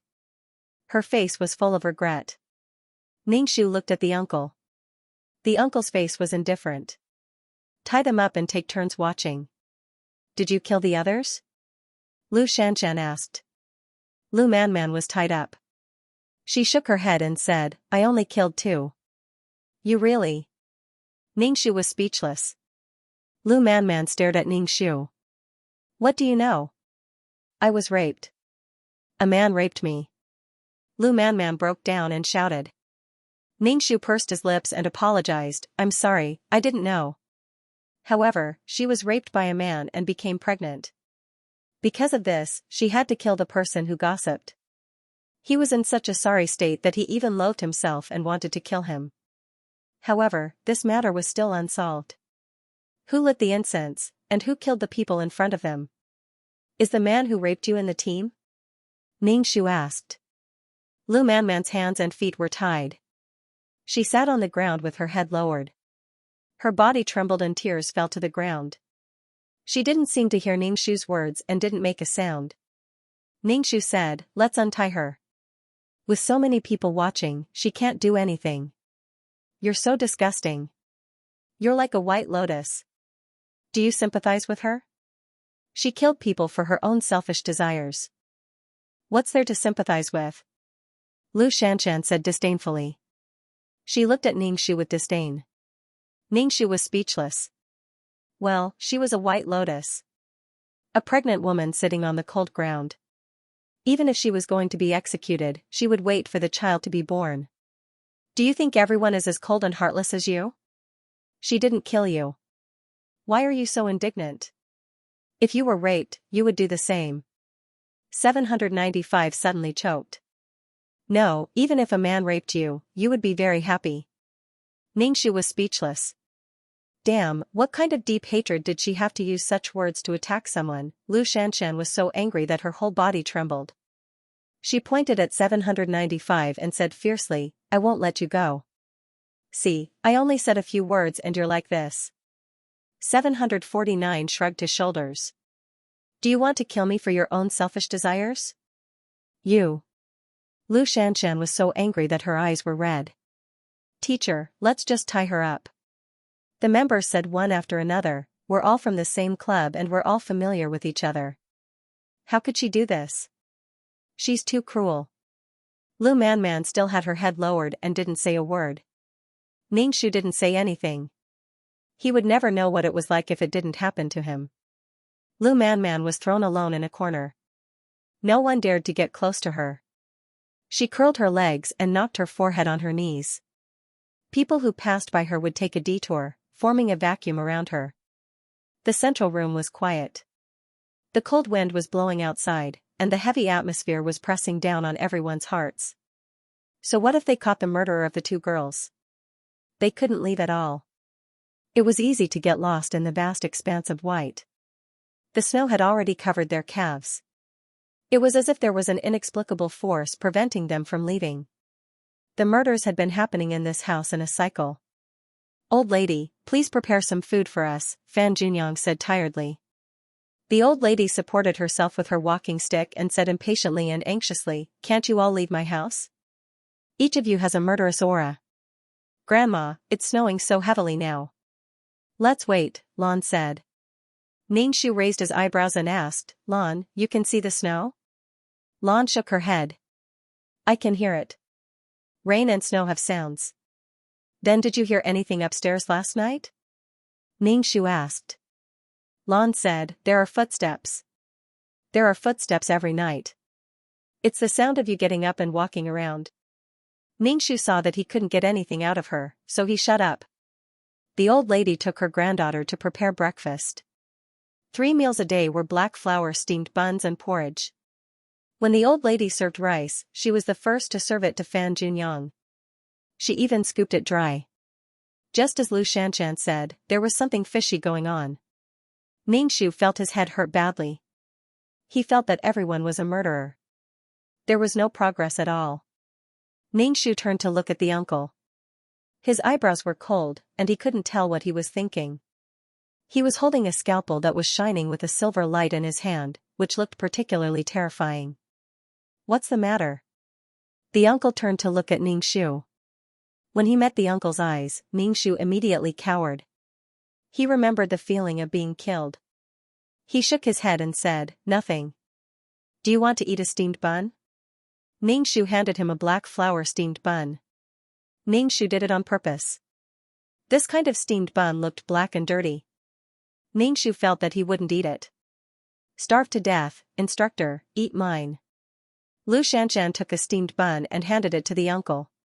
Faced with this situation, Ningxu retracted his hand and put the steamed bun in his mouth. This super mission enforcer was obviously doing this to the uncle. He didn't want to join in the fun. The uncle took out a bottle of water from somewhere. He looked at the black flour steamed bun with disdain. I'm not hungry. Lu Shanshan's face turned red. She didn't know if it was because she was embarrassed or embarrassed. Tisk 795 started to act up again. Don't other people have hands? Why do you have to take it? Lu Shanshan looked calm and glanced at 795 indifferently. 795 straightened her face and pointed at Lu Shanshan. If I die, it will be you who killed me. Ningxu. He didn't know what grudges there were between 795 and Lu Shanshan. No matter what Lu Shanshan said, 795 immediately objected and insisted on going against her. Ningshu felt that 795 must have a crush on Lu Shanshan and wanted to use a unique way to attract her attention. Lu Shanshan was the most beautiful woman Ningshu had ever seen. Her temperament and appearance were top-notch. Especially her ancient clothes, which made her look otherworldly. She didn't look like the bitch 795 was talking about at all. There was nothing wrong with liking someone, but 795's way of doing things had angered Lu Shanshan. Not to mention liking her, she might even want to destroy her. Ningshu looked at 795,795, who was eating a black steamed bun, with an inexplicable gaze. Seeing Ningshu's gaze, she asked, "Why are you looking at me like that?" Ningshu said, "If you like someone, work hard and earn a lot of money. When she gets married, you can contribute more money." 795, what are you talking about? 795 was confused. Ningshu smacked his lips and understood. Ningshu ate a steamed bun and saw Lu Manman, who was squatting in the corner with her head lowered. Ningshu took a steamed bun and walked over. He said, "Eat something." Lu Manman still had her head lowered and ignored Ningshu.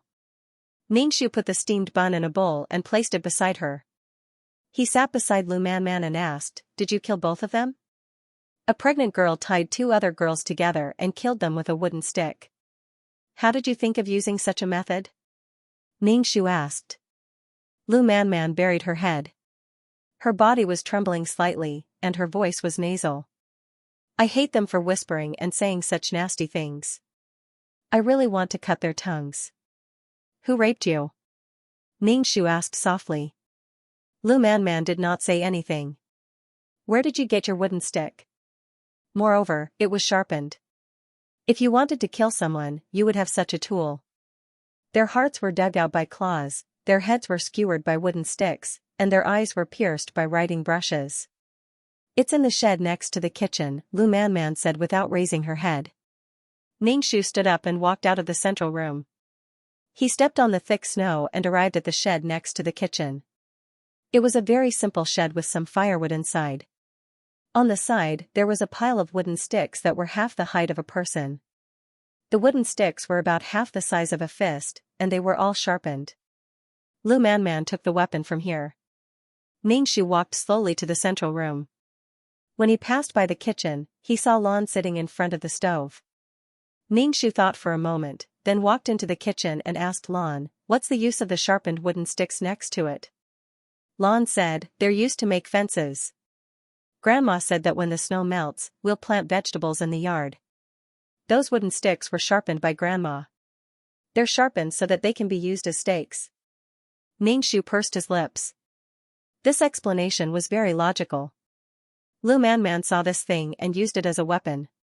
Ningshu turned and walked out of the kitchen.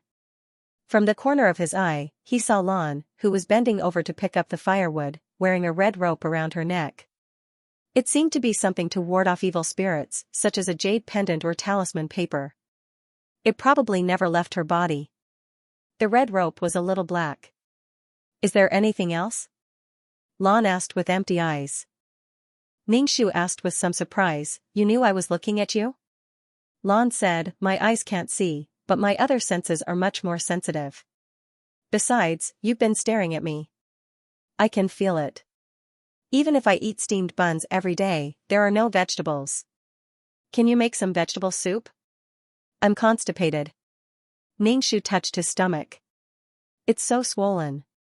In a northern area like this, there should be cellars to store some potatoes and sweet potatoes. Ningshu wanted to find a reason to go to the cellar. Lan shook her head. "Grandma is old, and I can't see. The vegetables I planted aren't enough to eat in winter." "Is that so? There's no vegetables in the cellar now?" Ningshu asked. Lan shook her head. "Actually, there's not much food at home. Grandma has always wanted you to leave. First, there's evil spirit on you. Second, there's not much food at home. If you don't leave, we'll starve to death." "We can't leave in this weather," Ningshu said. "Why don't we eat once a day from now on?" Lan smiled, but her eyes were empty. Coupled with her smile, it seemed a little creepy. Ningshu left the kitchen and returned to the living room. Uncle Ningshu waved. "Come here." Ningxu felt uncomfortable. He slowly moved over. Instructor, what's the matter? You're not dead, Uncle said. Ningxu was speechless. F*ck, what's wrong with him? It's one thing to kill someone, but he's deliberately provoking me. Ningxu's mouth twitched. He didn't know how to answer him. Remember, as a mission enforcer, you have to know what's important in order to go far. Endless life comes with a price. Uncle pointed at the chair next to him. Sit. Ningxu sat down. His hair stood on end. He could feel the uncle's cold aura through his clothes. Thank you, instructor. I understand, Ningxu said sincerely. F*ck, Ningxu really wanted to beat his chest. He was so sullen. He had been killed, and he still had to thank him. Uncle glanced at Ningxu. He crossed his long legs and tilted his neck slightly. His neck moved a little. Ningxu heard it and felt a little creepy. Are you afraid of me? Uncle turned to look at Ningxu. Ahahaha. Ningxu faked a laugh. I'm not afraid. Ningxu straightened his back and put his hands on his knees. He was so F*king afraid of death. The person next to him was in control of other people's fates. He had only killed him once last night. I'm just asking you if you're scared. Are you scared? Anyway, Ningxu was afraid of death. Ah, screams came from upstairs. Ningxu quickly stood up. Something must have happened again. Ningxu quickly went upstairs. 795 ran down the stairs and bumped into Ningxu. Ningxu fell to the ground. Aya, can you watch where you're going? 795 pulled Ningxu up and said anxiously to Uncle, he died again. This time, it's even more disgusting. Uncle stood up and went upstairs with his long legs. Ningxu hurried upstairs and saw a room full of people. Some girls were even supporting themselves against the wall and vomiting. Ningxu squeezed into the room and saw a corpse hanging upside down in the room. The lower half of the body was naked, and both legs were tied up with ropes. The palm-wide saw went from the crotch to the abdomen. It was as if the person was going to be cut in half. The buttocks were already separated, and the saw had already reached the navel. What was more terrifying was that this person seemed to be conscious. Because he was hanging upside down, there was enough blood to provide oxygen to his head. In his conscious state, he could clearly feel the saw in his body. Looking at such a dead person, Ningxu felt as if a huge hammer had hammered on her heart, making her dizzy. Ningxu's stomach churned and she wanted to vomit, especially when there was a bloody smell in the room mixed with the filth in the intestines. It was extremely disgusting. It challenged her psychological endurance again and again. The uncle looked at the body coldly and turned to leave. It seemed that he did not intend to do an autopsy. He was really not a qualified autopsy officer. Besides, the body was cut open, and it was the same. Ningxu covered her nose and walked into the room. The room was very small, and there was a spittoon in the corner, which was temporarily used as a toilet. It was too cold at night, and the toilet was in the backyard. No one could rest well when running up and down, and the weather was too cold. In other words, when this person went to the toilet, his pants were taken off and he was hung upside down. The body was still warm, and the cut-open body was still steaming. The male features were already unrecognizable. His mouth was stuffed with rags, and his eyeballs were protruding. He was dying. When he saw Ningxu, his eyes begged, but in the end, he still breathed his last. 795 walked in, glanced at the body, shook his head and said, "It's too cruel. This would make people suffer for a while longer." Ningxu sighed and said to 795, "Put him down." How many was this? It was the 8th. "I'll do it." 595 put the body down. When he dragged it down, there was a long bloodstain. Ningxu went downstairs and saw the pregnant Luman man looking at the body that had been sawed. Her eyes were full of sneer and pleasure. She turned her head and saw Ningxu. She immediately lowered her head and shrank in the corner. Ningxu walked to Luman man, narrowed his eyes and asked, "He is the one who raped you, right?" Luman man lowered her head and did not speak. Ningxu could not help but rub his forehead. It was a big headache. Another one died. Ning Shu asked 795, do you have any clues? In any case, it was done by this group of people. It might be a coordinated crime. 795 said, the footprints on the ground are messy and the sizes are different. Obviously, there are more than 2 people. Aren't you upstairs? Don't you know what's going on upstairs? Ning Shu asked. She was talking to the uncle downstairs. 795 brushed her hair. It happened very quickly. It only took a short while. The crime scene must have been set up beforehand. It should be 2 men. Girls wouldn't go into the male toilet, would they? The place where the girls lived had a spittoon behind the door. 795 heaved a sigh of relief. The mission this time is really a bit dangerous. If people die, we will be forced to reincarnate. I have some ways to avoid being erased. What about you? 795 Ning Shu asked. Every reincarnation is equivalent to being erased once. Ning Shu was speechless. He really wanted to die. Why did he randomly accept this mission? Do you have anyone in mind? Ning Shu asked. We can't just sit here and wait for death. I suspect that the deaths of these people are a religious ceremony, 795 guessed. Some religions have some fanatics who will use all kinds of extreme methods to show their loyalty and faith to the religion. Ning Shu thought for a moment and asked, you think it's a religious ceremony? But Lu Manman killed those 2 girls. Ning Shu said, there are too many suspicious points in this, and 696 was killed by the mission enforcer. 795 was also annoyed. There must be something more important that we have overlooked. There is still no news of Xianxia who ran out. If it's really a religious ceremony, her body will definitely appear, 795 said. I once encountered a mission where a serial killer would place all the bodies in a special position and use a special killing method. The problem now is that there is more than one murderer among these people. Could it be that he killed them all and then committed suicide? Ning Shu said angrily. 795 shrugged. That's hard to say. Ning Shu thought for a moment and whispered to 795, let's explore this house. With so many murder tools, there must be a place to hide them. In the northern area, every house has a cellar. So far, I haven't found where the cellar is. I think the cellar is the best place to hide things. 795 nodded and looked at the whole house with Ning Shu. Ning Shu even went to the pigsty to check, but he didn't see the cellar. There was no cellar at all in this house.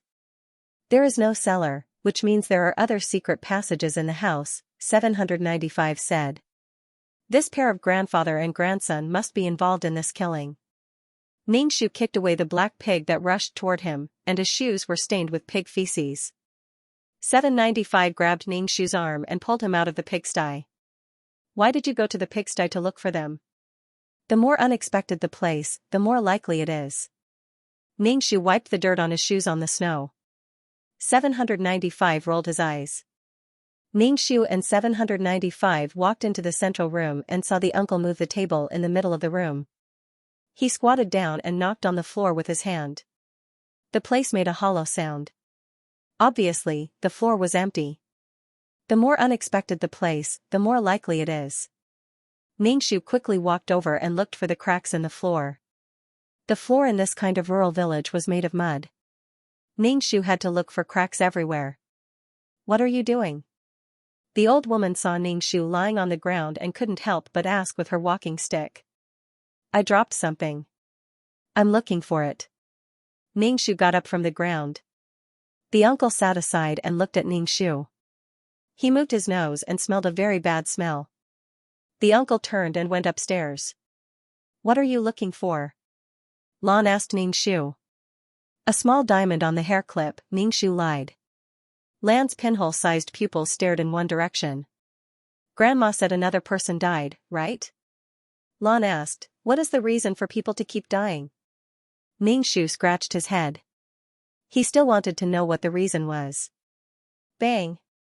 There was a loud sound from upstairs. It sounded like something heavy fell on the floor. Ning Shu's heart skipped a beat. Something happened again. Ning Shu hurried upstairs and saw a girl lying on the ground. Her face was chopped by an axe. The axe was deeply embedded in her facial bone. Ningxu was really annoyed. Why did another person die? How could this be? Fan Juanyang's expression became more and more frantic. We have to leave here. We can't stay here. Ningxu asked Fan Juanyang, what is the reason? Why do you have to come here in this weather? Fan Juanyang covered his head with both hands. I heard from Panchen that the snow here is very beautiful. But Panchen was already dead. Ningxu saw a red rope around Fan Juanyang's neck. He couldn't see the pendant because it was inside his clothes. Ningxu saw the red rope around Fan Juanyang's neck. She had also seen it around Lan's neck. She thought about it and felt that it was a coincidence. Since she did not see the pendant, it did not mean that they were related. Fan Juanyang wiped his face. He could not bear to look at the body on the ground that was deeply cut by the axe. I want to leave this place. I don't want to stay here. Fan Juanyang's eyes were red like he was about to cry. The others were panicking. Seeing their members die one by one, and in such a cruel way, they could not help but curse. Why did I come to this place? I'm scared. I want to go home, Mother *Ker, who is it? Come out, man or ghost. The anxious atmosphere made it hard for people to breathe. They suspected that the people around them were like birds startled by the twang of a bough. Fan Juanyang, it was you who brought us here. I want to go home now, go home. A boy grabbed Fan Juanyang's collar and punched him heavily in the face.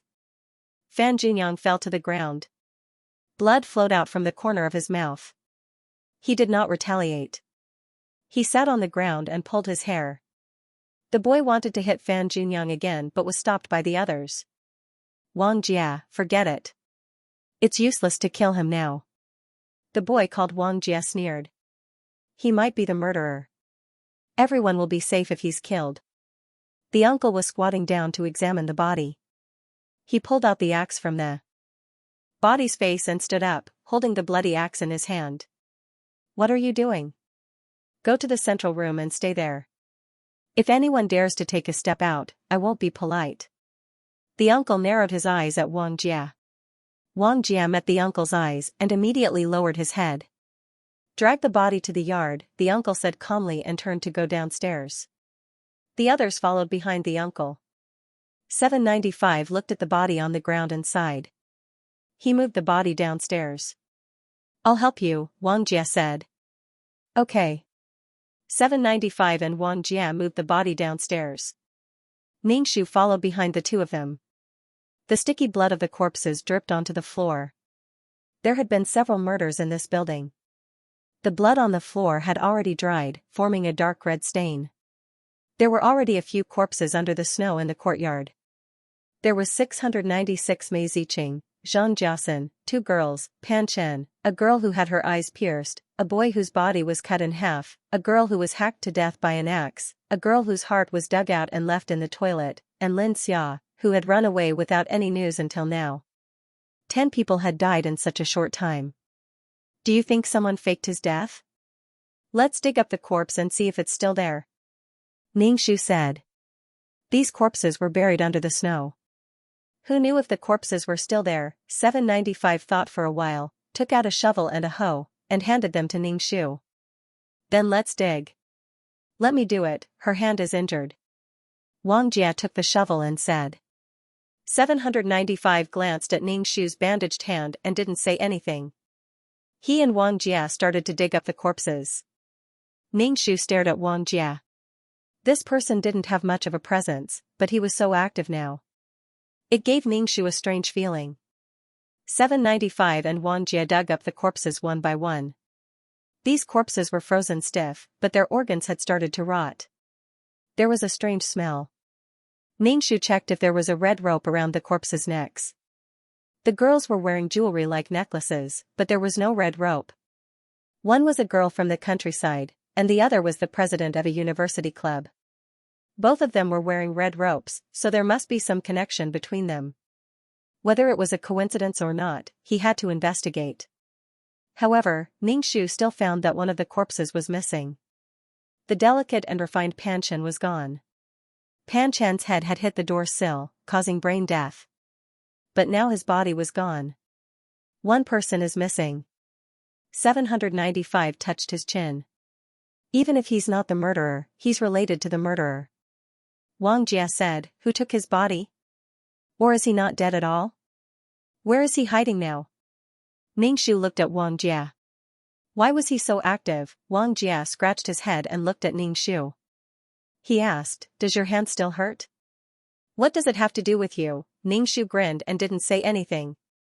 He turned around and went back to the central room. He brushed off the snow on his body and walked in. He said to the uncle, Pan Chen's body is gone. The uncle just narrowed his eyes. When the others heard the news, they started to whisper. Is Pan Chen the murderer? Pan Chen is not dead? Stay in the central room. Don't go out. The uncle said indifferently. It was getting dark. Everyone was hungry. There was no place to sit, so they just sat on the ground. The sound of their stomachs growling could be heard. It was quiet in the central room. Everyone looked dispirited. They were scared, hungry, and tired. They sat back to back. Ningxu had eaten the fasting pill, so he didn't feel hungry. He also cultivated some qi gene, so his body was in good condition. It was just that the wound on his hand was very itchy. Wang Jia and 795 buried the body with snow again. They entered the room and brought a chill. The old woman and Lan made dinner for everyone. Dinner was even less now. The black steamed buns were even smaller than before. They just had to be eaten with a bowl of water. Everyone chewed slowly. They were afraid that they would finish it all at once. They only had one meal a day, and it was such a small steamed bun. 795 ate the steamed bun absent-mindedly. He didn't feel hungry after eating the fasting pill for half a month. He really couldn't eat the lumps. For you. Wang Jia tore half of the black steamed bun and gave it to Ningxu. Ningxu was confused. One who was being nice for no reason was hiding evil intentions. Thank you, but I don't need it. Ningxu rejected directly. I don't know you at all. Tisk. The uncle squinted his eyes. There was a hint of mockery on his face. It was unknown whether he was looking at Ningxu or Wang Jia. Wang Jia saw the uncle looking at him. He didn't insist on giving Ningxu the steamed bun. He lowered his head and ate. The old woman carried the brazier to the central room. It was still made of fragrant wood. The room was a little warmer, and there was a faint fragrance. The old woman bent her body and said with a walking stick, When can you leave? There is no food in the house. As the leader of the team, Fan Junyang naturally had to solve the problem. He said helplessly, Old woman, can you go to another house to buy some food? We will pay you any price. How much food can we have in this poor place? It's good enough that we can survive this winter. There is no surplus food. The old woman shook her head and said. The old woman's expression was very bad. Her gaze was very unfriendly. It was as if everyone in the house was eating for free. Sigh, let us stay for 2 more days. We will leave as soon as the snow stops. Fan Junyang gritted his teeth and said, saving a life is better than building a 7th-floor pagoda. Moreover, there are so many of us. The old woman leaned on her walking stick and her face looked terrible. If we save you, we will starve to death. Why don't you think about us? Fan Junyang sighed. This was simply an unsolvable problem. We can only go to the other households tomorrow to see if there is any food. The old woman walked into the room next to the central room with her walking stick. Lan dragged the old woman into the room. Ningxu narrowed his eyes and carefully looked at the red rope around Lan and Fan Junyang's neck. It felt very similar. Ningxu looked at the other people's necks to see if there was a red rope. But it was winter and some people wore scarves to cover their necks. It was impossible to see. If there was a chance, he must get the things around Fan Junyang and Lan's necks. Because the uncle said that no one could leave tonight. Whether it was going to the toilet or doing other things, they had to report. Some people took blankets and covered themselves with them to warm each other up. Ningxu sat cross-legged in the corner and closed his eyes to cultivate. He looked like he was sleeping. Wang Jia sat beside Ningxu. Ningxu opened his eyes and looked at Wang Jia vigilantly. What are you doing? Nothing. Wang Jie smiled. Actually, I like you. I don't know how long we can live. I want to tell you how I feel before I die. Ningxu tilted his body. This guy likes the original owner, TSK, why didn't he try to please her before, why would he suddenly appear now? Who would believe him? Could it be that he wanted to have a breakthrough before he died so that he could have a good sleep? It wasn't that Ningxu's heart was dark. It was just that men were more calculating than women. They would only try to curry favor if there were benefits. After the fear was magnified, it gave birth to thoughts that they didn't dare to think about. Ningxu moved to the side and away from Wang Jie. Anyway, this person gave him a very bad feeling. Lu Manman, who was squatting in the corner, whispered, I want to go to the toilet. Ningxu was annoyed by Wang Jie. Hearing Lu Manman's words, he said, I'll go with you. Thank you. Lu Manman said to Ningxu. She was tied with a rope and said, Can you help me untie the rope? You're not allowed to untie the rope. The uncle said indifferently, 2 more people will go with you. You go too, the uncle said to Lu Shanshan. Lu Shanshan's expression was a little reluctant. She spread out the quilt and really didn't want to go. However, since the uncle had spoken, Lu Shanshan had to do it even if she was unwilling. I'll go in with you. Ningxu pulled Lu Shanshan's arm and entered the room next to the central room. There was a spittoon in the room. However, Ningxu looked around and did not find spittoon. Where did spittoon go? How would I know? Lu Shanshan frowned. Lu Manman clamped her legs together, and her face was red. Obviously, she couldn't hold it in anymore. Plus, she was pregnant, so she had to urinate frequently. We can only go out and solve it, Ningxu said. Ningxu opened the door, and a bone-chilling wind blew into the room. Suddenly, the room was filled with the sound of breathing.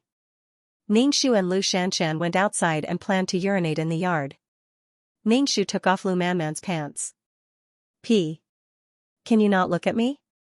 I can't pee, Lu Manman said in a muffled voice. What are you afraid of? We're all women, Ningxu said indifferently. Lu Shanshan was so cold that she couldn't help but rub her hands. When Lu Manman finished peeing, Ningxu pulled up her pants again and returned to the room. Thank you. Lu Manman thanked Ningxu. No need. But in the middle of the night, Lu Manman said to Ningxu, I want to go to the bathroom. Ningxu was speechless. Ningxu looked at Lu Shanshan, and Lu Shanshan fell asleep. Ningxu took the flashlight and said to Lu Manman, let's go. I'm the eldest, Lu Manman said. Ningxu was speechless. He brought Lu Manman to the yard and said, let's do it here. I want to go to the bathroom. Lu Manman's face was hot. Right here. The bathroom is too dangerous. If you pee, just bury it in the snow. Ningxu shook his head. He couldn't imagine what the yard would look like after the snow melted. There would be feces, urine, and corpses. Lu Manman had no choice but to do it in the yard. Someone's here. Ningxu saw a dark shadow flash by from the corner of his eye. Ningxu grabbed Lu Manman's clothes and didn't chase after the shadow. It was obvious that the shadow wanted to lure him away. The uncle stood at the door. Ningxu asked, what did you see? A shadow flashed by, Ningxu said. The uncle turned around and went back into the house. Lu Manman was so embarrassed that her face was red. She was still naked. After tidying up for a while, Ningxu and Lu Manman entered the house. Lu Manman was still squatting in the corner. Ningxu saw that everyone was in the house and didn't go out at all. This meant that there were other people in the house. Teacher, is it possible that Panchen isn't dead? Ningxu said. And Panchen's body is missing. 2 people are missing, the uncle said. Who said that the people in the house can't leave? Ningxu was speechless. Ningxu felt that there was still no progress. He said, at least the people in the central room didn't go out. Hee hee. The uncle smiled. Ningxu was speechless. Was he mocking her? Ningxu looked at the room of the old woman and Lan. Because Lan couldn't see, the grandmother and granddaughter slept together. If there was a passage in their room that led outside, it was hard to say. He had to find a chance to enter their room and take a look. Ningxu glanced at Fan Junyang, who was sleeping against the wall. He was wearing a red rope around his neck. Ningxu turned and saw the scalpel in the uncle's hand. He asked, "Can you lend me the scalpel?" The uncle glanced at Ningxu and handed the scalpel to Ningxu. Ningxu took the scalpel and carefully twisted the red rope around Fan Junyang's neck. He cut Fan Junyang's body and carefully pulled out the pendant. Fan Junyang moved his body as if he was about to wake up. Ningxu quickly put away the pendant. "Thank you." Ningxu returned the scalpel to the uncle and looked down at the pendant in his hand. The pendant was very ordinary. It was a very simple stone. The stone was round and there was a strange pattern drawn on it. It was very abstract. Ningxu couldn't tell what it was. Ningxu reached out his hand and Ningxu gave the pendant to the uncle. "Give it to me after you wipe it clean." The uncle didn't take it. Ningxu was speechless. This kind of strange illness was the most annoying. When did it happen again? Ningxu wiped the pendant on his body before handing it to the uncle. Even if he wiped it again, there would still be bacteria on it. The uncle looked at the stone and smiled. "This is good stuff." Ningxu thought back to the books he had read. None of the books mentioned this kind of thing. "What is this?" Ningxu asked softly. "Do you believe that this thing can bring the dead back to life?" The uncle raised his eyebrows. Ningxu immediately asked, "What kind of treasure is this?" "I'm not telling you." The uncle put the pendant away. Ningxu saw that the uncle had no intention of returning the item. She asked, "Should I return this to Fan Junyang?" "Why should I return it to him?" the uncle said calmly. "Then, can you tell me what this is?" Ningxu asked, scratching her head. No matter how she looked at it, it was just an ordinary stone, not a treasure. "It's a type of spirit stone. This is a child stone. There should be a mother stone," the uncle said in a good mood. "Idiot." He still didn't understand what it was. "What's it used for?" Ningxu asked. "It can absorb souls." "It can absorb souls from thousands of meters away," the uncle said. Ningxu nodded. This kind of stone could absorb souls. No wonder Mei Ziqing said that she didn't see any souls. Her soul must have been absorbed by the stone. This kind of stone that could absorb souls was very similar to her spirit pearl. Could it be that Fan Junyang killed so many people to collect souls? There should be a passage under the table. "It should be empty," the uncle Ningxu said. Ningxu was speechless. "You only know how to command people." Ningxu crawled under the table and felt around to see where the gap was. It was empty, but she didn't know where the mechanism was. There was also a thick layer of soil above the passage. Ningxu went to the woodshed in the yard to get a shovel and prepared to use it to pry the soil. With just a little movement, a few people woke up. Ningxu asked Wang Jia, "What are you doing?" Ningxu immediately put the shovel on his shoulder and said, "I'm using this as a weapon. If the murderer comes, I can fight back. There are so many people." "The murderer won't act for now," 795 said. "You didn't see wrong, did you?" "No, someone just flashed by," Ningxu said. Hearing someone speak, the people in the central room woke up one after another. When Fan Junyang woke up, his neck hurt because he was leaning against the wall. He touched his neck and found that the red rope around his neck was gone. Fan Junyang hurriedly touched his chest, but he didn't feel any stone. His face suddenly changed and became incomparably pale. "Have you seen what I have?" "It's a stone. It's a protective amulet that I've been carrying with me since I was a child." Fan Junyang looked around anxiously. Ningxu glanced at the uncle and didn't say anything. Was the uncle going to keep this thing for himself? "What is it?" 795 asked. It's a stone strung with a red rope. This stone is my amulet." Fan Junyang anxiously asked, "Did you see it?" 795 shook her head. Wang Jia frowned and said, "You can ask her.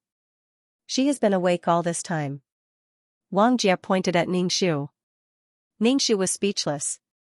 Damn, how could he say that he liked her with this kind of action? Ningxu wanted to bang her head against the wall.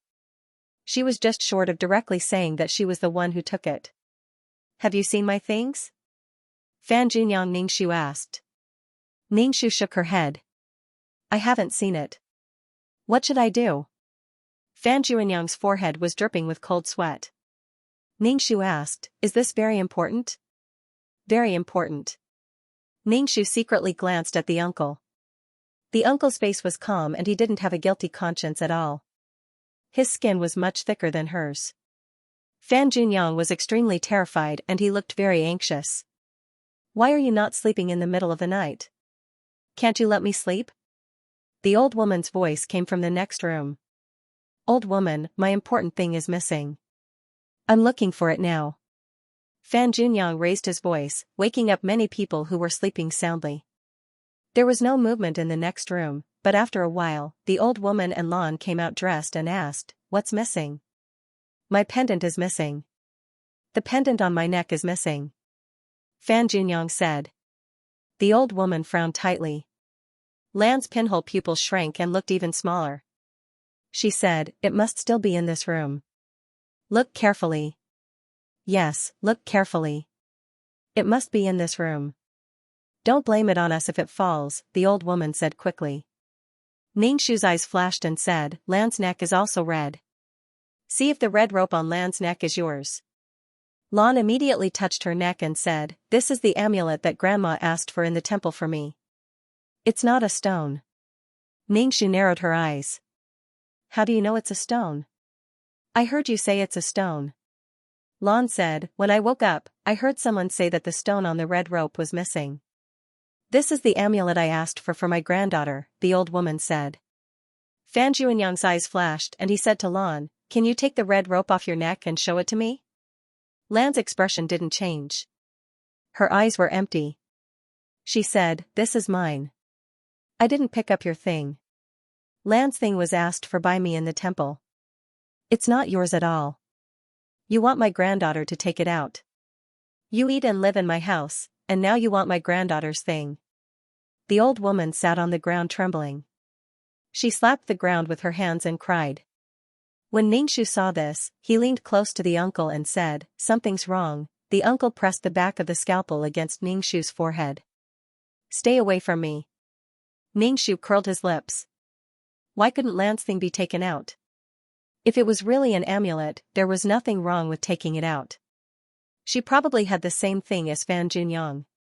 In other words, Lan might have a spirit stone that could absorb souls.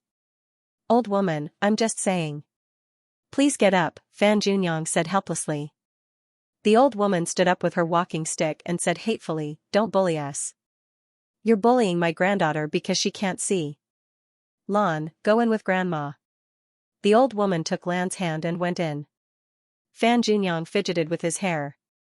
Teacher, I think we should use force to break the trick, Lu Xianxia said. We're too passive. The uncle spun the scalpel in his hand. It should be soon. Ningxu blinked. Did the uncle know who the murderer was? Fan Junyang didn't find his pendant. He was very irritated, but more than that, he felt a kind of fear and uneasiness. I want to go upstairs and look for it, Fan Junyang said to the uncle. Are you sure you want to go up and look for it yourself? The uncle said. I want to ask a few people to go with me. Can I, teacher? Fan Junyang said to the uncle. Yes, it's up to you. Thank you, teacher. Fan Junyang hurriedly thanked him and asked a few boys to go upstairs with him to look for the pendant. Wang Jia took the initiative and said, I'll go with you. Fan Junyang thought of this person who hit him before and felt a knot in his heart. He directly refused, no, the few of us are enough. Wang Jia pursed his lips and didn't insist on going. Ningxu looked at Wang Jia. Why did this guy suddenly become so active? Anyway, he did not have any good intentions. Before, he did not have any sense of existence. He was just an extra who would die soon. But now he had such a strong sense of existence. Anyway, Ningxu had an unspeakable hostility and disgust towards this Wang Jia. Ningxu even wanted to cut open his skin to see who was inside. Ningxu had a quite horrifying idea in his heart. He felt that this was Zhang Jiasen, but Zhang Jiasen had been killed by the uncle. If he could still jump, Ningxu would be convinced. Wang Jie saw Ningxu staring at him and also showed a gentle smile to Ningxu. Ningxu suddenly had goosebumps all over his body. He immediately looked away and saw that Lu Manman at the foot of the wall had disappeared. Where is she? Ningxu could not help but ask 795. I saw the old lady making a scene and did not pay attention. 795 said and stood up. I will go with you to find her. I will go too. Wang Jie said. Ningxu took the flashlight out of the central room and looked around. He went to the backyard and swept the flashlight everywhere. He saw Lu Manman sitting on something like a rocking wooden horse. Lu Manman was tied up. In order to prevent her from falling from the wooden horse, the rope was tied to the branch above her head and the other end was tied to the wooden horse. This was a pulley device. The wooden horse shook. Lu Manman could not fall from the wooden horse. Lu Manman was not wearing pants. Ningxu swept the flashlight and saw blood flowing down the snow-white leg. Ningxu ran over. Lu Manman was dying. Ningxu had a feeling of nausea. It was simply too cruel. Riding a wooden donkey was not a toy, but a very cruel torture for women. A wooden stick with a length of more than a foot and a diameter of 1 inch was protruding from the saddle. The tortured woman sat on it. As the wooden horse shook, the hard wooden stick would smash the woman's uterus and internal organs. This was the ancient feudal society's punishment for women who committed adultery. And Lu Manman was pregnant. This is obviously a trial, punishing Lu Manman as a criminal. 795 said. Lu Manman was raped and pregnant. She was a disloyal woman. Not only punished Lu Manman, but also the man who raped Lu Manman was sawed. Ningxu sneered. She didn't know where this cold-blooded murderer was hiding, but he thought that she was a messenger of justice. Hurry up and get her down. Ningxu said. 795 broke the rope and Wang Jie and helped Lu Manman down. She can't live. 795 said, the blood can't be stopped at all.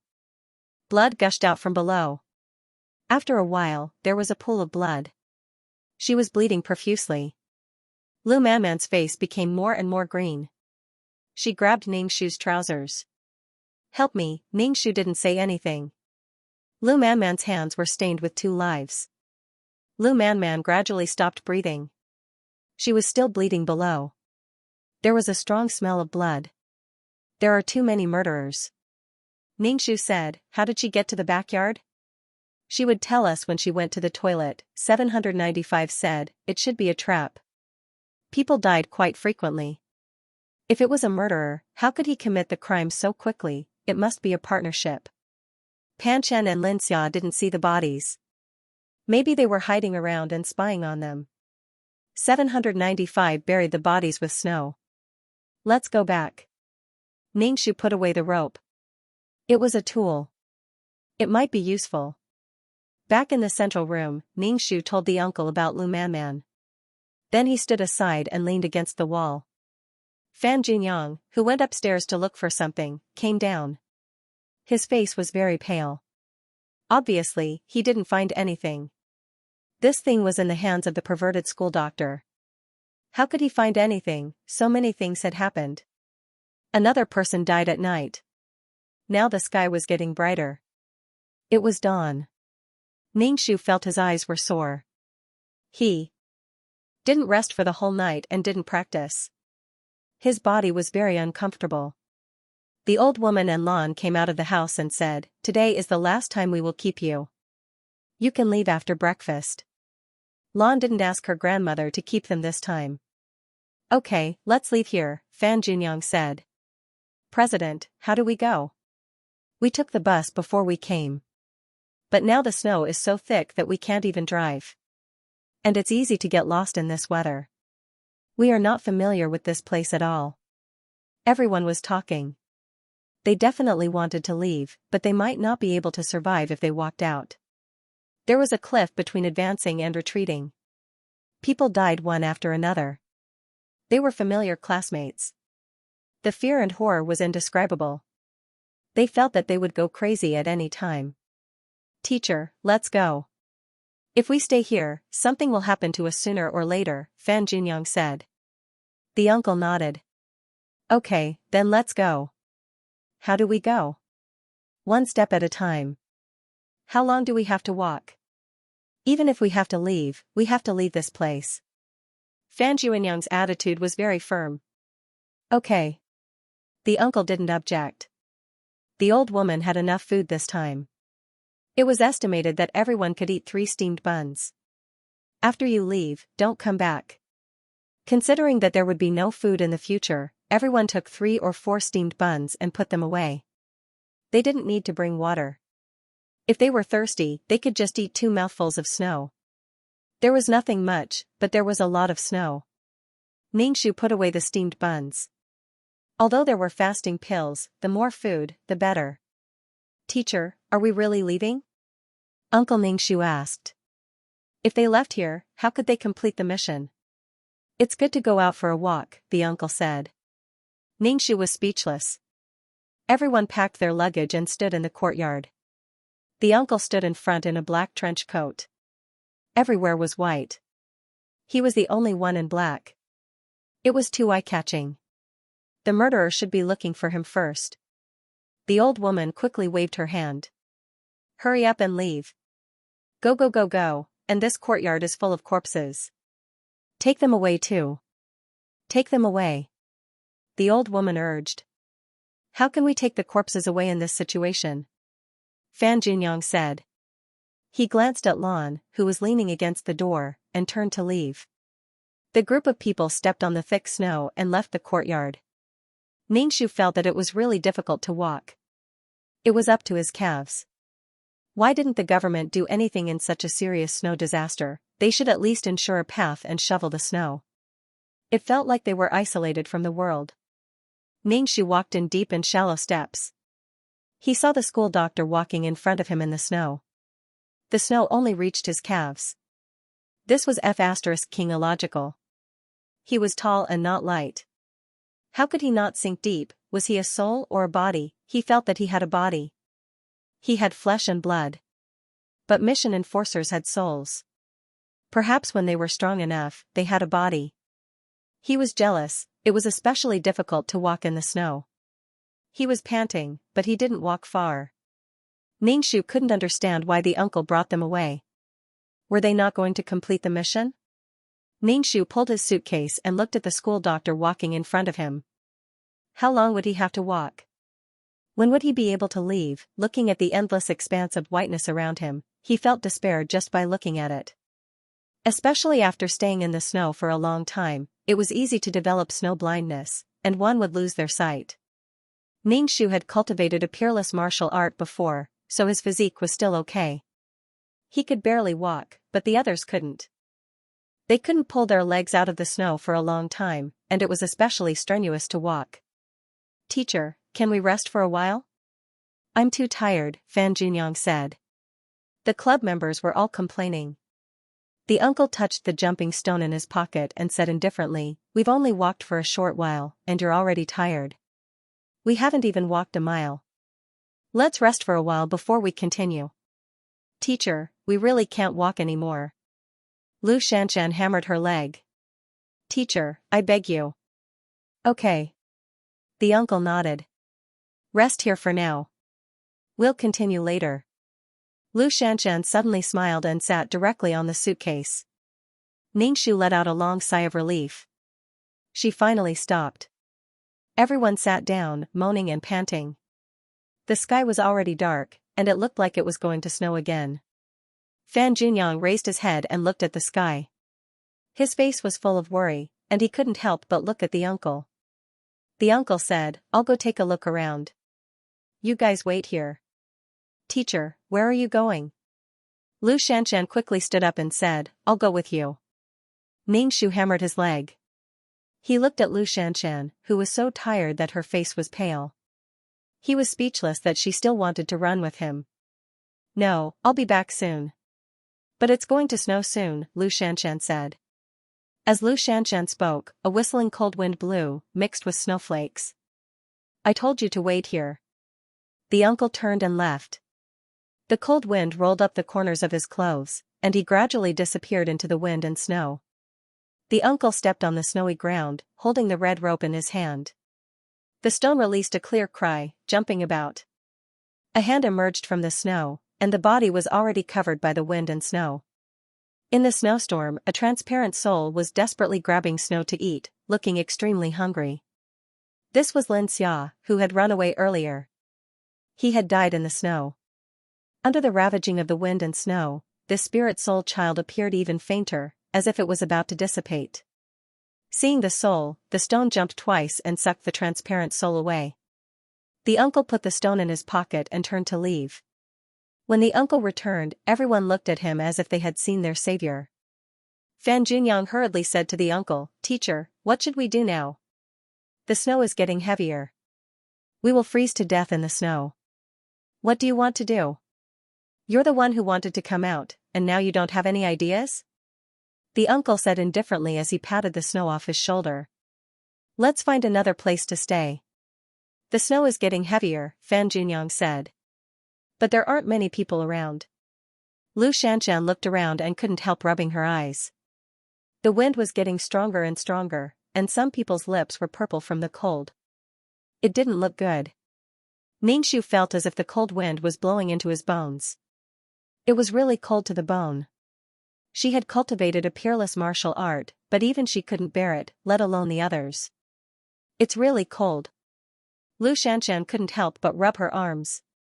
She looked at the uncle and said, "If the snow doesn't stop, we won't be able to survive the night." 795 came to Ningxu's side and said, "Look at Xianxia's behavior. She must want boss to take off his clothes and put them on her." Ningxu looked at 795 from the corner of his eyes. "You're too petty. Why are you treating a woman like this? Take out your masculinity. Besides, even if you put a shirt on a woman, it's a gentleman's performance." "TSK, TSK, tisk." 795 sneered. "Do you know who she is? Is she from ancient times?" Ningxu asked. Xianxia was the name of her body. Her number was 496. "Forget it. Modern people think that wearing ancient clothes can show off," 795 said. "Why bother with a woman?" Ningxu said indifferently. 795 pursed his lips. "We have to come back now." Sure enough, Fan Junyang struggled for a while and said to the uncle, "Let's go back." "Okay then," the uncle said indifferently and turned to walk back. Everyone was speechless. Were they going back now? "I'd rather freeze to death than go back. I'll definitely die if I go back." Some people objected. When they objected, they hugged their arms and shivered. "If you want to stay, stay. If you want to go back, Fan Junyang said impatiently. "You brought us to this godforsaken place. So many people died, and you still have this attitude. Fan Junyang, you bastard." Some people were very dissatisfied with Fan Junyang's attitude. Fan Junyang fidgeted with his hair. "Then what do you want? Anyway, things are like this. If you want to go back with me, go back." Ningxu raised his hand and said, "I want to go back." A few people also said that they wanted to go back. Everyone had a herd mentality. Seeing so many people wanting to go back, even those who didn't want to go back were shaken. Now, they had to endure the cold wind and trudge back to where they came from. Ningxu felt like she was drunk. What she was doing was completely useless. Okay, the journey back was not far. When they returned to the old woman's house, the sky was already dark. "Why did you come back? Didn't you leave already?" The old woman opened the door and saw a group of people. She immediately said impatiently, "Why did you come back? We really can't leave in this weather. We can only come back. Please give us a place to shelter us from the wind and rain," Fan Junyang said sincerely. "Now it sounds nice. Before, you wanted to steal my granddaughter's things. Were you planning to kill us?" The old woman said warily. "There was no such thing at all." Fan Junyang said, "I just wanted to see the thing on Lan's neck. I never thought of taking Lan's things for myself." "I don't believe you." The old woman still said warily. "Grandma, let them live in the woodshed," Lan said expressionlessly. Her eyes were straight and couldn't focus. This woodshed was called a room, but it was just a shed. The wind was leaking from all sides. It couldn't be sheltered from the wind and snow. Everyone felt very irritated. After going back and forth for a while, they could only live in a leaky shed. It was much worse than before.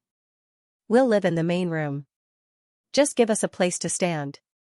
Fan Junyang negotiated with the old woman. In the end, Fan Junyang began to threaten the old woman.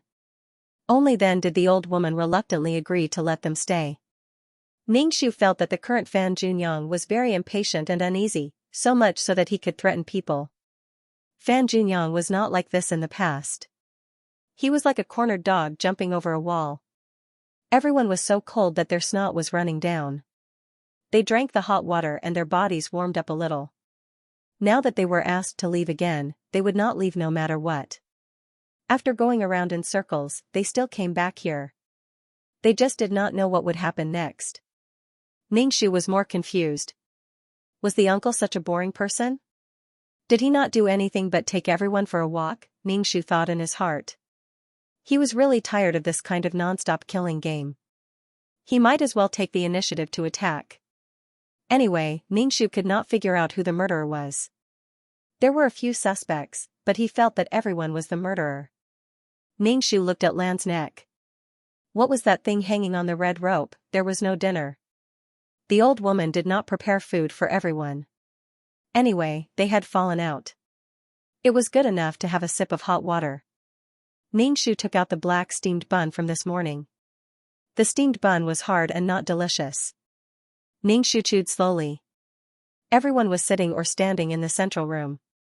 Although it was still cold, it was much more comfortable than in the ice and snow.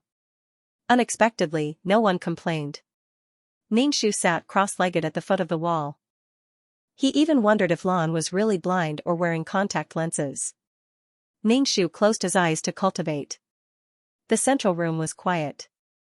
There was only the sound of breathing. Ningxu didn't know how long she had been cultivating when she heard the faint sound of footsteps. She opened her eyes and saw that Fan Junyang and Wang Jia were gone. Even the uncle lying on the recliner was gone. Where did they go? Ningxu tiptoed out of the central room and looked around for the missing people. Finally, he found two shadows in the backyard. Ningxu carefully hid and pricked up his ears to listen to what the two people were talking about. He faintly heard, "How dare you commit a crime? I don't care so much. Give me the thing. Fan Junyang, you are just a small outer sect disciple. How dare you talk to me?" Listening carefully, this voice sounded like Lan's. "Without that thing, I'll die." As the two of them spoke, they actually started to tug at each other. While they were tugging, Fan Junyang actually took out a knife. The knife actually reflected a snow-white light under the illumination of the snow. Then there was the sound of a knife piercing flesh. Lan couldn't believe it. "You actually dared to attack me." Fan Junyang pulled the thing off Lan's neck. Lan clutched her chest and collapsed. Fan Junyang put away the pendant. When he turned around, a sharpened wooden stick pierced his heart. The relieved expression on Fan Junyang's face froze. He stared blankly at the person in front of him, who had fallen onto the snow like Lan. Ningxu was speechless. What was going on? Ningxu squinted his eyes, trying to see who killed Fan Junyang. The black shadow bent down and picked up the pendant in Fan Junyang's hand. "Give it to me." The uncle's voice was light. "Ningxu, how many people were hiding here?" The uncle raised his gun. Wang Jia raised his hand and said calmly, "Even if you're a first-generation mission enforcer, this thing is mine." A first-generation mission enforcer wouldn't steal something from a beginner mission enforcer like me, right? The uncle sneered. "What right do you have to bargain with me?" Wang Jia's face was cold. He didn't speak for a long time, but he didn't give the pendant to the uncle. Ningxu picked his ear. Wang Jia was a beginner mission enforcer. He remembered that only Zhang Jiasan was a beginner mission enforcer. Damn, Zhang Jiasan changed his appearance? What the hell, how could this be possible? Why didn't Mei Ziqing come back? Why did he change his appearance? Why did he kill himself while he was scheming? Was it because of the spirit stone? What was the use of the spirit stone? Feeling like he didn't know anything, Ningxu asked 2333 in his mind, "What the hell is that stupid stone?" If it was a priceless treasure, she had to get one. This mission had cost her an upgraded version of the amulet. Her heart was bleeding. 2333, where the hell did you go? Ningxu called out for a long time, but 2333 didn't respond. What's wrong with him? Could it be that something went wrong? Seeing that 2333 didn't respond, Ningxu gave up. Anyway, 2333 was just a useless piece of trash who only knew how to make sarcastic remarks. Ningxu quietly stared at the uncle and Wang Jia. Snatching food from the tiger's mouth was just a thought in his mind. There was someone who could destroy space. Trying to snatch food from the tiger's mouth was like trying to hit a rock with an egg. Ningxu wanted to roll his eyes when he saw Xianxia. Damn, why didn't this guy die? He caused the death of Miao Miao Miao's family. He was living a superior life. She went to counterattack. In the end, he became a mission enforcer. Wang Jia, who was being held at gunpoint by the uncle, had no choice but to give the pendant to the uncle. The uncle directly put it in his pocket. He didn't kill Xianxia. He turned around and left. Ningxu thought that Xianxia would fight with the uncle. In the end, Xianxia didn't fight back and just admitted defeat. Ningxu ran back to the central room and sat cross-legged at the foot of the wall, pretending to cultivate. When the uncle came in, Ningxu opened her eyes slightly and looked at him. The uncle glanced at Ningxu and lay on the recliner. When Zhang Jiasen came back, her face was very ugly. Seeing that you're not well, I'm happy.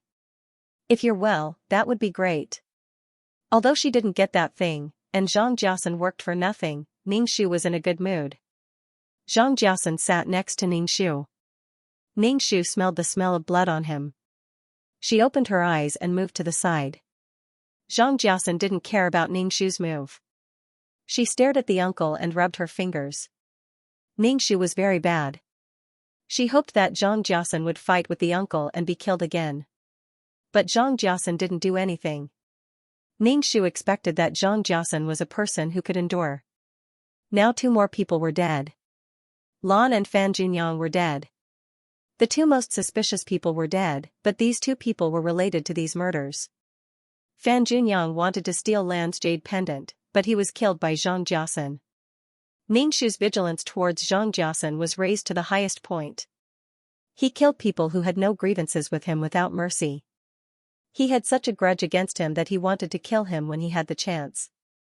2333, are you there? Ningxu called out to 2333 in her heart. Lalala was as stubborn as a rock. Ningxu let out a long breath and woke up 795,795. She rubbed her eyes and asked, "What's wrong? What do you think that treasure is for?" Ningxu asked. 795 looked puzzled. "What treasure?" Ningxu smiled. "Go back to sleep." "What treasure?" "You have to tell me. We're sleeping on the same bed. If there's anything good, we'll share it equally," 795 said. Ningxu shook his head. "We've never slept on the same bed. That's not the point. The point is that we need to earn some extra money for this mission," 795 said. Ningxu didn't know if 795 was pretending or not, but Ningxu didn't dare to look down on anyone. Moreover, 795 was a high-level mission enforcer. Ningxu didn't believe that he didn't have some skills. How many missions did one have to complete to become a high-level mission enforcer? Ningxu didn't say anything. He would see if he could pick up some scraps. Ningxu didn't dare to snatch the things that were in the uncle's hands. He was definitely tired of living. At this moment, Zhang Jiasen turned around and said to Ningxu and 795, "Do you want to work together?" "No need." Ningxu rejected directly. Zhang Jiasen looked at Ningxu. "Are you still angry?" "Oh, why can't I be angry?" Ningxu said sarcastically. Zhang Jiasen was silent for a moment and said, "Without forgiveness, one's life will be controlled by endless hatred and revenge. I really didn't mean to hurt you." Ningxu said, "Speak human language." Zhang Jiasen said, "Please forgive me." Ningxu, "Oh, greater than or equal to less than or equal to, slamming the table and laughing hysterically. Ningxu really had to hand it to Zhang Jiasen. How thick was his skin to say such shameless words? Seriously, forgive? Why don't you go to heaven? I'll kill you and say something on your grave. If you don't forgive me, one's life will be controlled by endless hatred and revenge. You have to forgive me. He would probably be so angry that his soul would scatter. Ningxu looked at Zhang Jiasen expressionlessly. I really have to hand it to you. Zhang Jiasen didn't say anything. Perhaps he didn't care about Ningxu's forgiveness at all. He was just casually saying a few words. The next morning, the old woman realized that her granddaughter was missing. She was so scared that her face turned purple. Where's my lawn? Lawn, the old woman used her walking stick to look for her granddaughter. She found Lan's body in the backyard, which was almost covered with snow. She immediately threw herself on the body and cried. It's you who killed my lawn. The old woman pointed at the crowd with a trembling finger. Give me back my lawn. Zhang Jiasen said coldly, is she really your granddaughter? She killed Fan Junyang, Zhang Jiasen said. Ningxu, nonsense, you were the one who killed Fan Junyang. The ability to talk nonsense with a straight face was also rare in the world. Zhang Jiasen was really a shameless B***tch. Impossible, Lan wouldn't kill anyone. She couldn't see at all. We lived together for more than 10 years. Lan is my granddaughter. How can she not be my granddaughter? The old woman held Lan's body and wailed. When she saw Fan Juanyang's body not far away, she hit Fan Juanyang's body with her walking stick. She hit Fan Juanyang's head so hard that Fan Juanyang's face was unrecognizable. Even his brain was smashed out. Everyone present felt a little disgusted and looked away. Who are you? How dare you treat my granddaughter like this, you despicable thing? The old woman looked very sad and frightened. Ningxu narrowed his eyes and turned to quietly go to the central room. He was going to sneak into the old woman's room to see if there were any hidden mechanisms. Anyway, the matter was relatively clear. There were several murderers and accomplices. Fan Junyang and Lan were definitely acquaintances. I'll go with you. 795 saw Ningxu sneaking and immediately said to Ningxu. Ningxu nodded and entered the room next to the central room. The room was very dark, a little dark and damp, and there was a musty smell. There was a small window curtain that had not been opened. Ningxu opened the curtain and light shone into the room.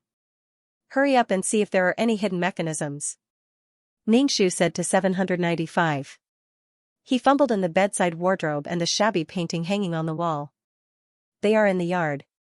Let's go out quickly. 795 said. Ningxu also heard the footsteps. He went out of the room and closed the door. The old woman's turbid eyes were filled with tears. She shouted, "Get out of my house now. You killed my Lan. Lan was just a child who couldn't see. Why did you do this to her? Leave my house, get out," Zhang Jiasen sneered. We won't leave. Now we can't leave at all. You are shameless. The old woman trembled with anger. Now you want to take over the magpie's nest? This is my home. Zhang Jiasen walked to the old woman and opened the old woman's collar. He saw a black rope and directly pulled the pendant on the old woman's body. Ningxu was a little surprised. The old woman actually had this kind of stone on her body. Why did you take my things? Give it back to me. The old woman reached out to take back the pendant, but the old woman was no match for the young and powerful Zhang Jiasen. Zhang Jiasen kicked the old woman in the chest and the old woman fell to the ground. The old woman covered her chest for a long time and couldn't get up.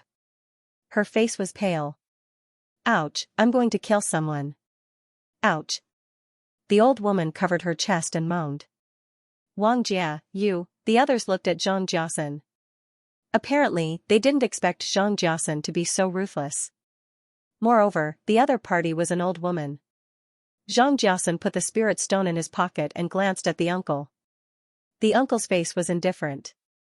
No one could see his emotions.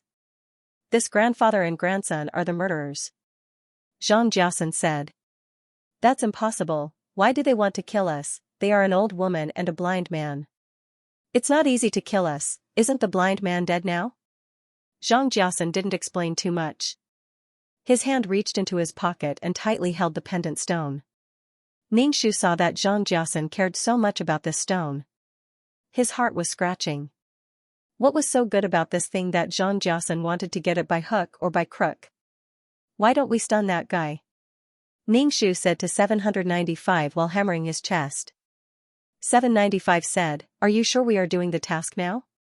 What if we get obliterated? Then forget it." Ningxu stared at Xianxia's pocket. This thing fell into Xianxia's hands. He was really unwilling. The old woman stood up with difficulty with her walking stick. Her back was hunched, and her eyes swept over the crowd. "You won't have a good ending." Then, she went to the room and closed the door. Which room is the situation developing now? Damn. It was clearly a murder case. Now it has become a robbery, the cold wind whistled. Everyone entered the central room. "Teacher, what should we do now?" Lu Shanshan asked the uncle. "Is it not done yet?" Lu Shanshan wanted to ask how the task was completed. Ningxu stared at Zhang Jiasen. Zhang Jiasen stood far away from the uncle. Obviously, he was afraid that the uncle would rob him again. Ningxu thought for a moment. Then, he took a shovel from the yard and began to dig up the soil. After removing a layer of soil on the ground, the wooden floor was exposed. 795 knocked on the wooden board and made a hollow sound. "It's empty," 795 said. "I guess there's a passage and a building below." 795 took the shovel from Ningxu's hand and began to dig at the solid soil on the ground. But after a while, the ground of the central room was turned over, revealing a floor that was pieced together by wooden planks. Ningxu crawled on the ground and tried to see through the cracks to see what was below. All he saw was darkness. He couldn't see anything at all. "Help me see if there are any traps around here," 795 said to the others. The uncle sat steadily on the recliner and didn't move. Lu Shanshan whispered to the uncle. "Look at her," 795 said to Ningxu. Ningxu was speechless. What did Lu Shanshan do to 795? Ningxu's nose twitched. "Do you smell blood?" 795 kicked the door open. Ningxu looked inside and saw the old lady kneeling on the ground. Her eyes were dark and hollow. Her eyeballs were dug out. There was still some flesh and blood stuck on her face. Ningxu looked away after a glance. This was the bloodiest murder that Ningxu had ever seen. Everyone's death was particularly miserable. "There's a passage in this room. We didn't see anyone enter this room from next door." 795 looked around. Ningxu touched the wall and felt that there was a cobweb-like passage under the house that could lead to anywhere in the house. No one knew. Ningxu, Zhang Jiasen, and the other two searched around the house. Finally, 795 touched a bump under the bed. With a press, a passage appeared under the bed. "Here." 795 climbed out from under the bed. "Move the bed away." The boys worked together to move the bed away. They looked at the dark hole. It was like the mouth of a monster that wanted to swallow everyone. "Teacher, do we go down now?"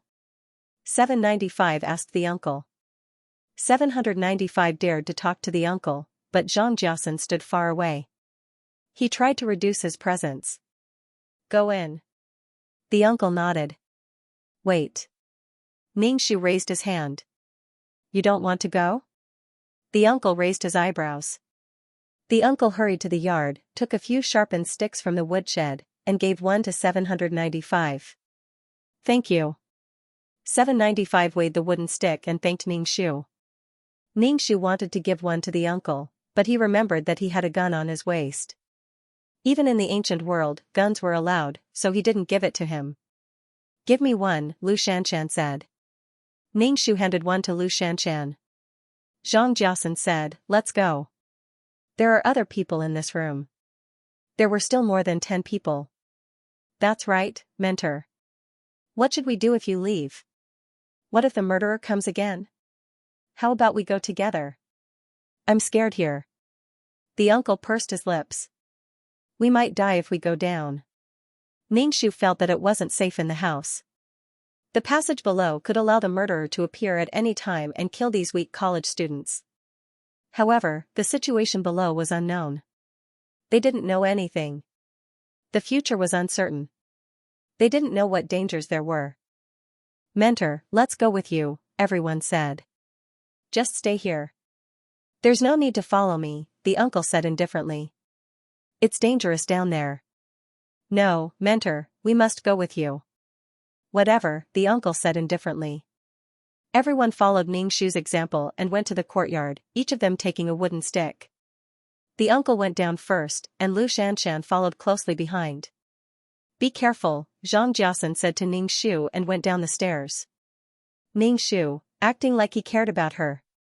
795 turned on the flashlight on his phone and went down. Ningshu held the wooden stick tightly in his hand and walked into the cave with the flashlight. He said to the nervous members, "Hurry up and follow me."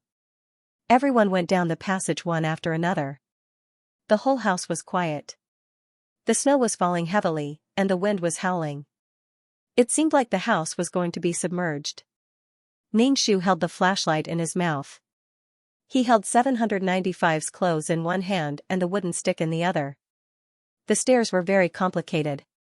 There were many passages, and they didn't know where these passages led. It was easy to get lost. There were all kinds of traps in the passages. If they weren't careful, they would lose their lives. As they walked, the people behind them disappeared. They fell into a trap. They didn't know if it was an illusion, but they felt like someone was spying on them. The atmosphere in the group was very gloomy. There were even soft sobs. Ningshu's palms were sweating. He said to 795, "I feel like someone is playing with us." As soon as Ningshu's voice fell, he heard a poof.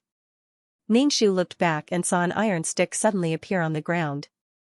The iron stick was sharpened. When a boy just took a step, this thing appeared from the bottom of his feet. It went straight through his head from below. The iron stick came out of his mouth. Some people couldn't bear it. They held their heads and screamed at the top of their lungs. The uncle walking in front pulled out the gun at his waist. He narrowed his eyes and shot at the wall. Then, he quickened his pace. The people behind had to jog, but there were no casualties for the time being. It felt like there was an inescapable net around them. There were surveillance cameras everywhere. The uncle's gun was always in his hand. He would shoot every few steps, but there were no bullets. Ningshu released her spiritual power, but her spiritual power was not strong. She could only look at the situation around her and see if there were any mechanisms or traps underground. Ningshu looked at the uncle walking in front. He seemed to have a direction.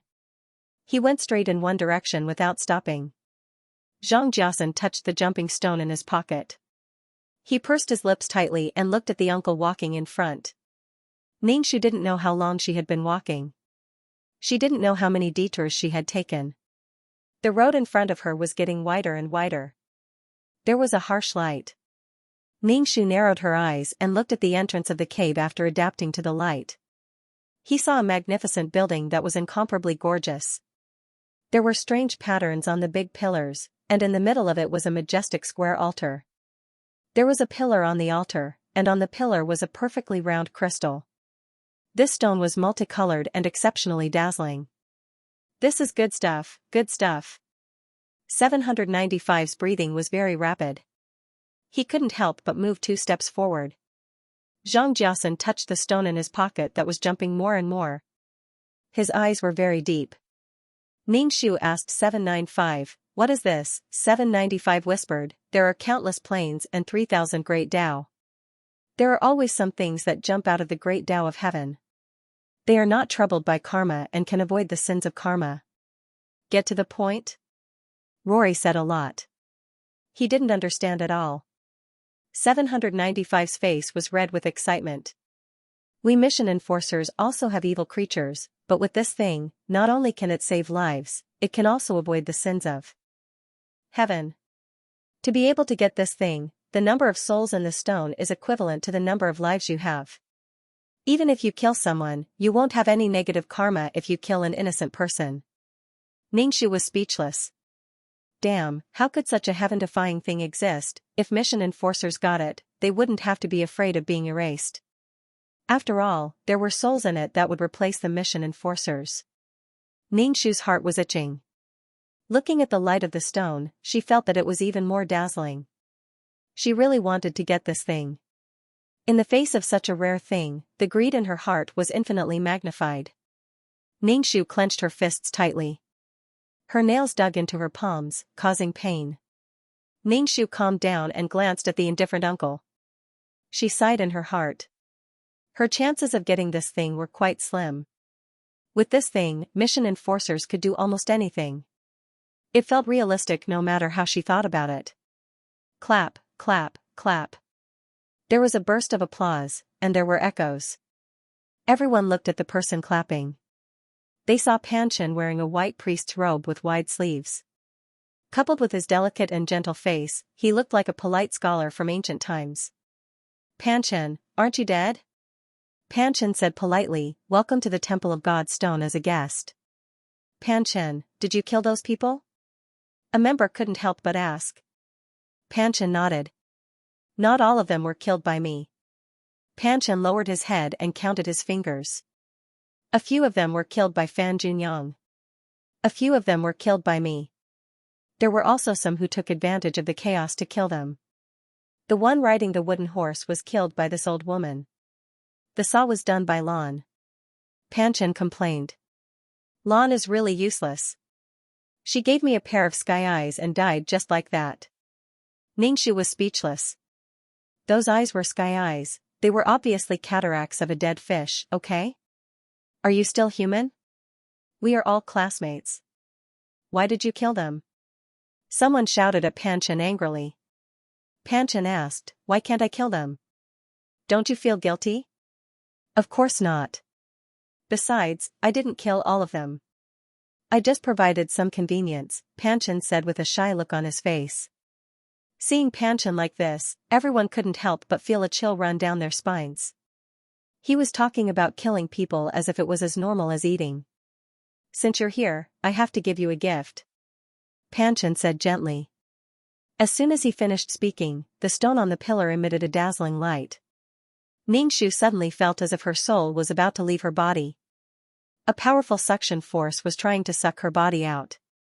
Everyone hugged their heads and held in pain. It was too painful to have their souls forcibly separated from their bodies. The uncle squinted his eyes and fired at the stone. The stone's light dimmed a little, and the power that wanted to pull the soul out of the body was gone. Panchen looked at the gun in the uncle's hand and asked with a frown, what gun is that? The uncle turned his arm and fired 2 shots at Panchen. Panchen's body moved twice and his figure dimmed a little. Can your gun erase souls? Panchen looked vigilant. Ningxu was speechless. What the hell was Panchen? Why couldn't he be killed? Was Panchen a soul? Ningxu asked 795. What is he? 795 felt terrible as she hammered her chest. Depressing, I don't know how many souls this guy has absorbed. He has already formed a soul. I thought I could get the stone by luck, but it already has its own consciousness. Ningxu was speechless. She had completely given up on this idea. Not to mention the uncle, this guy's soul was even stronger than hers. How could she get it? Instead, her soul was devoured by the other party. Ningxu clutched her chest like 795. Her heart was extremely stifled. Then why does it reincarnate again and again? Ningxu asked.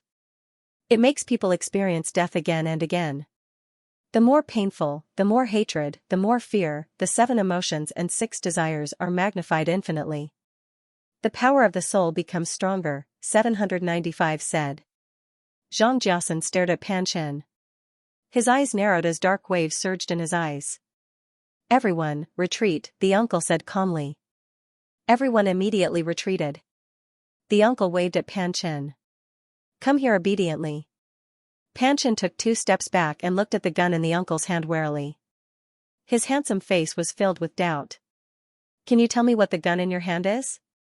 The uncle was expressionless. You're really disobedient. He fired 2 more shots at Panchen. Panchen's soul dimmed a little. His expression became serious as he turned into a stream of light and entered the stone. The uncle fired at the stone. The stone shook slightly and the entire underground building started to shake. The stone emitted a strong suction force, wanting to suck everyone's souls into the stone. The uncle frowned. Stubborn resistance. The uncle pulled the bolt and turned his body slightly. His body and the gun formed a straight line and he fired at the stone. Ningxu held his head and saw that the space was slightly distorted. A strong force hit the stone. The stone exploded with a bright light to resist this strong force. But the result was obvious. You guys can go. I won't make things difficult for you. Pan Chen's voice came from the stone. A light shot out from the stone and went towards the uncle's face. The middle-aged man dodged to the side and fired 2 more shots at the rock. Pan Chen showed his body and looked at the uncle. You're a soul too? We're the same. Why are you making things difficult for me? Pan Chen said unhappily. Ningxu looked at the uncle's windbreaker.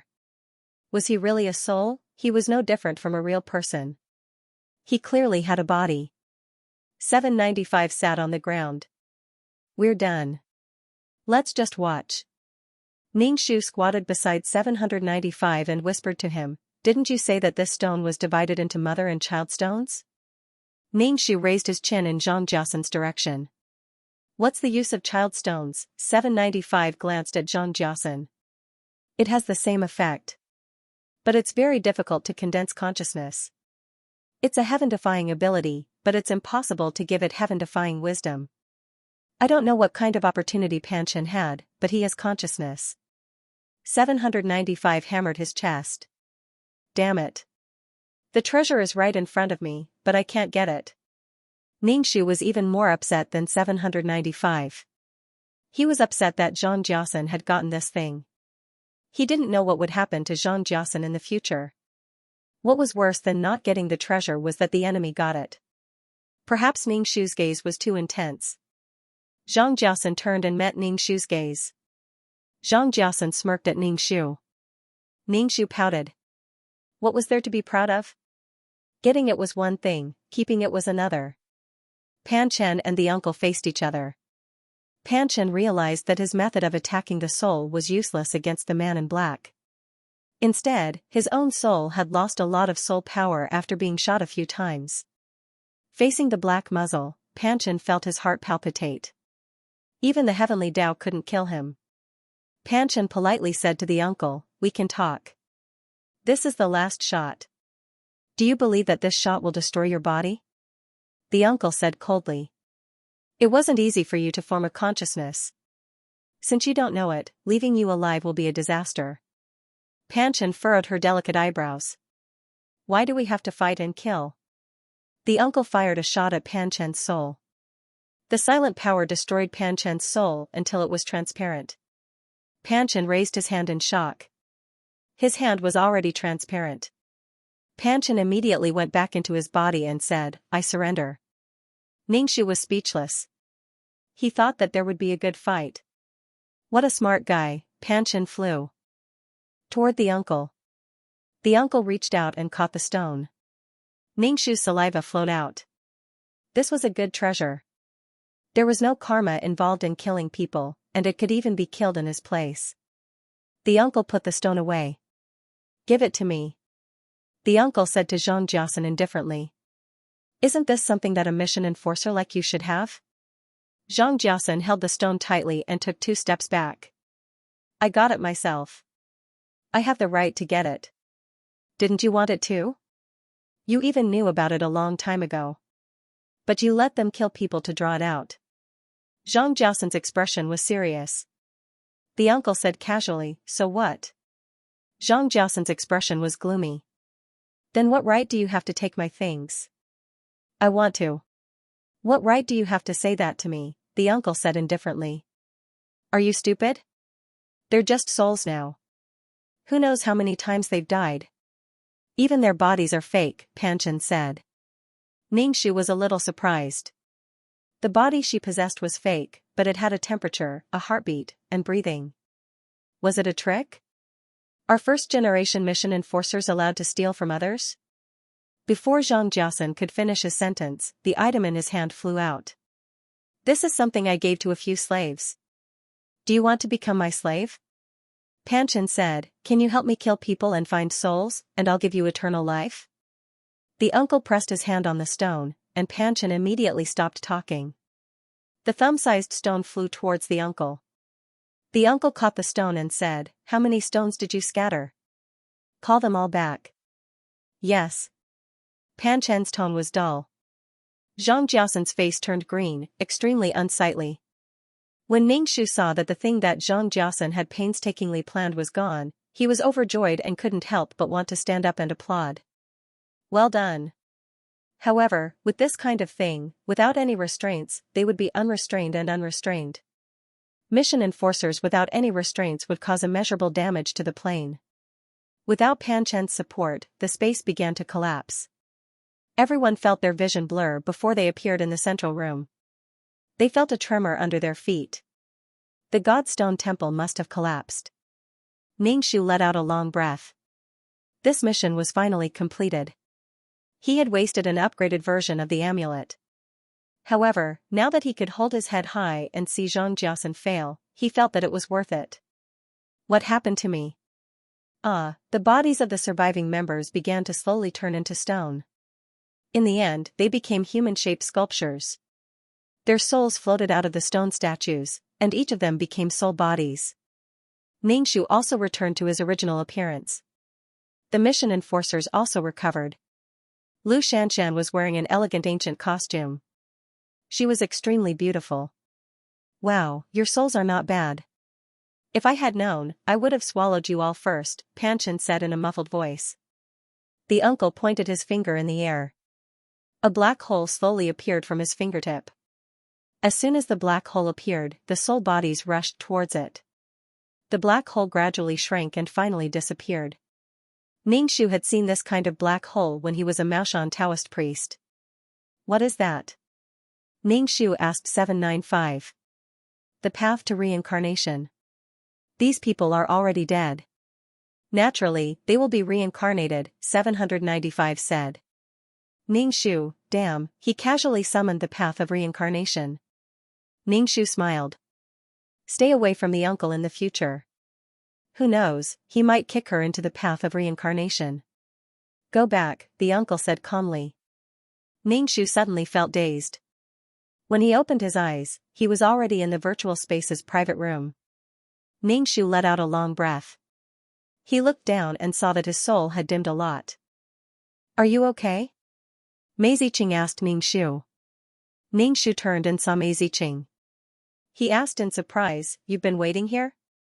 Yes, I had to wait for you guys to come back. The mission is only considered complete, Mei Ziqing said. Ningxu asked in confusion, don't you have an upgraded version of the amulet? Why didn't you exchange for one? Mei Ziqing said helplessly, I've been stuck at the high-level mission enforcer level for a long time. Every bit of merit I use is a little less. I have to save it to level up. Ningxu nodded. Mei Ziqing said, then I'll leave first. I have to see how much merit I have this time. But I died early, so I don't think I have much merit left. I still have to do this kind of mission. Looks like I still have to exchange for a few upgraded versions of the amulet. Sigh, Mei Ziqing's figure disappeared after he finished speaking.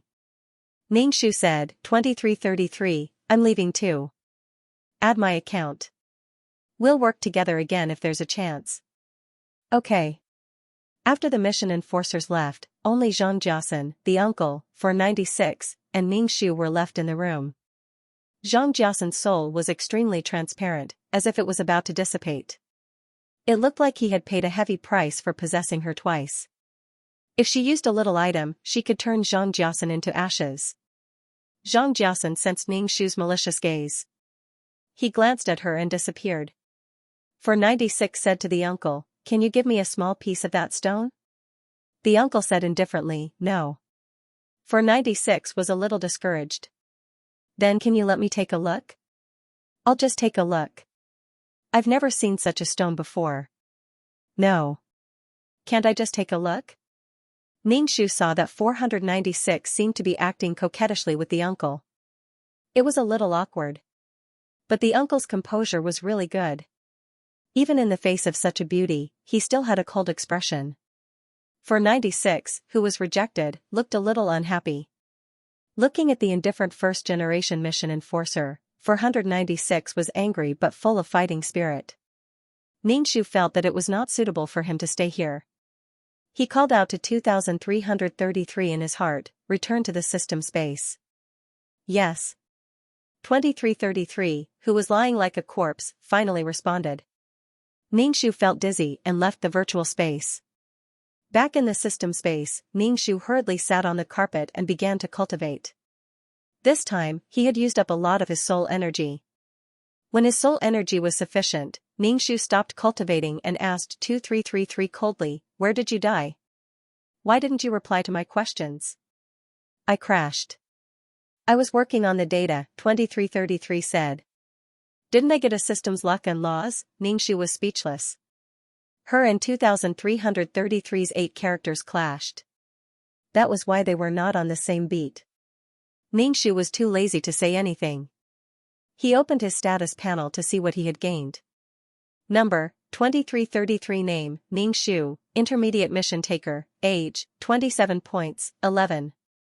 15 million Soul, 310 Health Points, 81 Wisdom, 264 Charm, 10 Luck, 99 Mental Power, 170 Faith, 2414100 Combat Power, 182 Aptitude, 79 Merit, 100453000 Skills, 5th Ring Shooting Technique, Trash Fighting Technique, Entry to Ultimate Martial Arts, Beginner Poison Technique, Beginner Business Management Knowledge, Beginner Code Programming, Beginner Lawyer Skills, Ghost Hunter Skills Honorary Titles, Goddess of War, Selfless Ancestor Items, Calm Aura, Faith Aura, Amulet 5, Upgraded Amulet Auras, Mother of the World, Queen's Blessing, Model Worker, Qinshi's Blessing, Leader Aura, Grass Blessing, Best Friend, Meow Meow Meow's Blessing, Life-Saving Hand, Zhu Sunyang's Blessing, Completed Special Mission.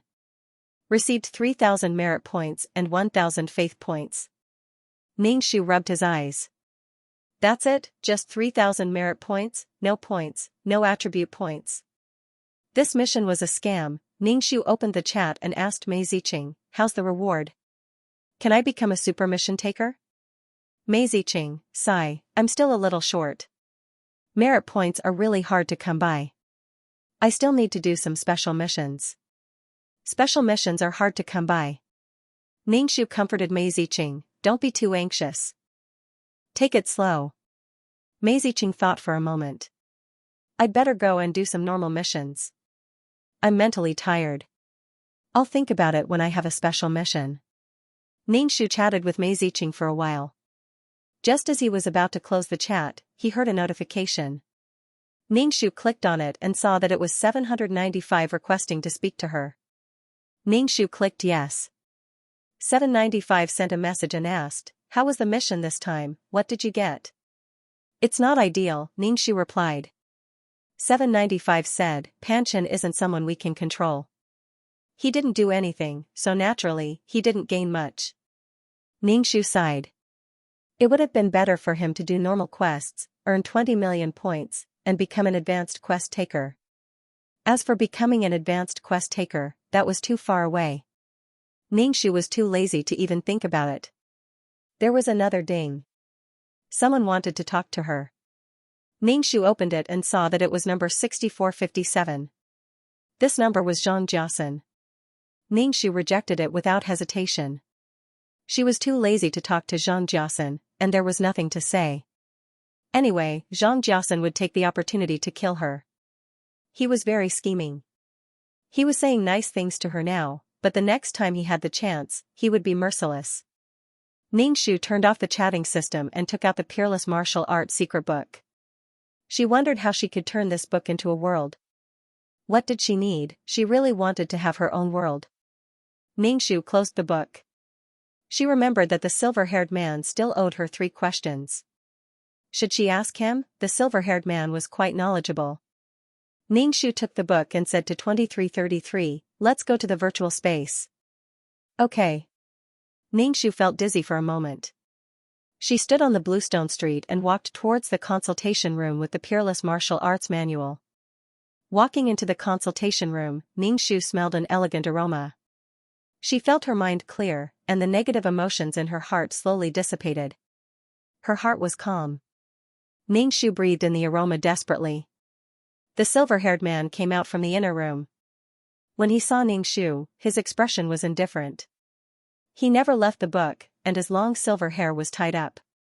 "What do you want to ask this time?" The silver-haired man sat down. His movements were elegant, gentlemanly. Ningxu put the book on the table and asked, "What do I need to form a world?" The silver-haired man raised his eyebrows. "You are only an intermediate quest taker, and you want to build a world?" Build a world, she remembered that 795 also said to build a world. Ningxu opened the book and said to the silver-haired man, "Take a look and see if you can form a world." The silver-haired man took the book and flipped through it page by page. He raised his eyebrows. Patterns formed by the power of faith can form a world, but it is more difficult. A world must have its own laws and power system to maintain the world's operation. It must have an environment that allows living beings to survive. Water, sunlight, earth, and soul all have their own origins. The 5 elements of metal, wood, water, fire, and earth also have their own origins. These origins are what maintain the world.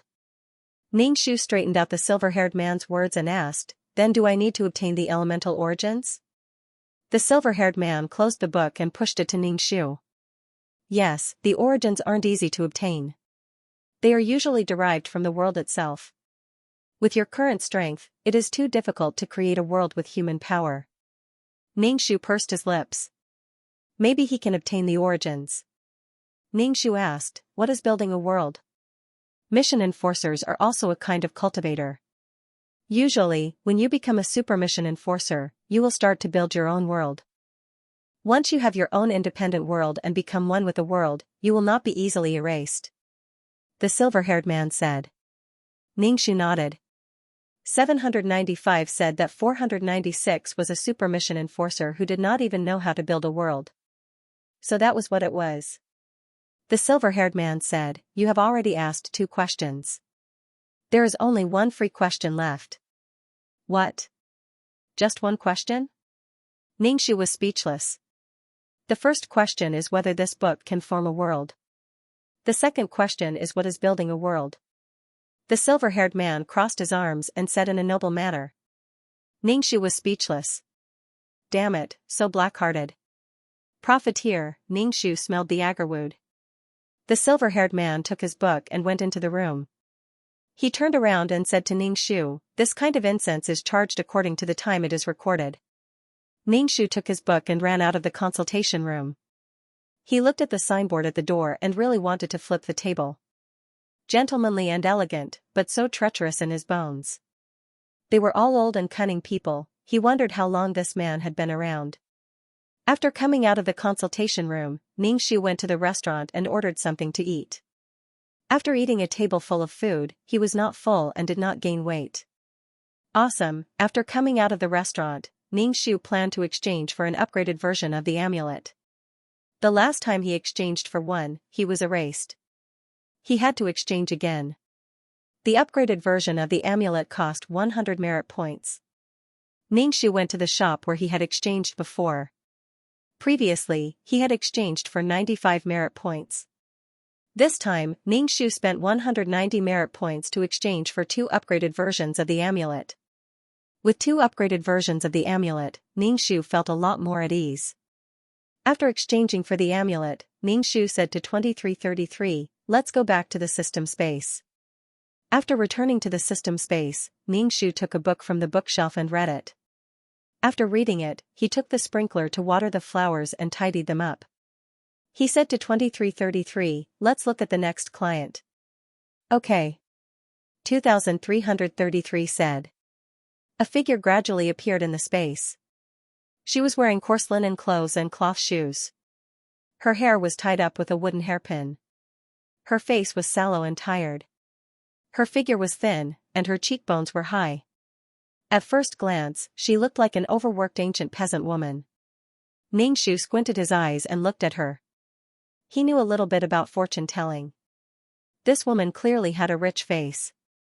The woman's cloudy eyes looked around the space. The space was bright, the floor was smooth, the plants dripping with water, the fresh and lovely flowers, the bookshelf was full of books, and the beautiful sofa.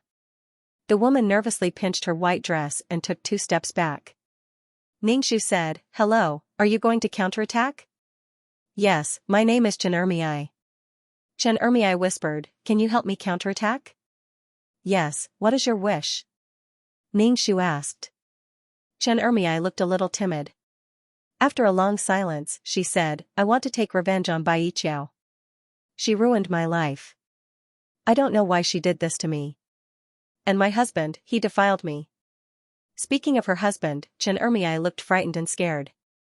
Ningxu decided to read the plot first before deciding whether to accept the quest. Chen Ermiai didn't know why Bai Yiqiao was so against her. In fact, Bai Yiqiao was reborn. Bai Yiqiao's father was a scholar. He took the imperial examination all his life and didn't get to high school. However, being a scholar in the corner of the village was still very amazing. Furthermore, once one became an elementary scholar, one would not have to pay exorbitant taxes. Bai Yiqiao was born delicate and pretty. Because she didn't work, her skin was white and she wore beautiful clothes. She was particularly conspicuous among the village girls and women. Bai Yiqiao's grandfather was engaged when Bai Yiqiao was young. Her future husband was a man who hunted for a living. Bai Yiqiao was proud and arrogant. Naturally, she didn't like this man. She broke off her marriage and went to the town to be a concubine for the son of a big family. At that time, the world was in chaos. Fang Yong, who had his marriage annulled, wanted to join the rebel army. However, before he left, Fang Yong's mother arranged another marriage for him. The other party was Chen Ermiai. Not long after they got married, Fang Yong joined the army.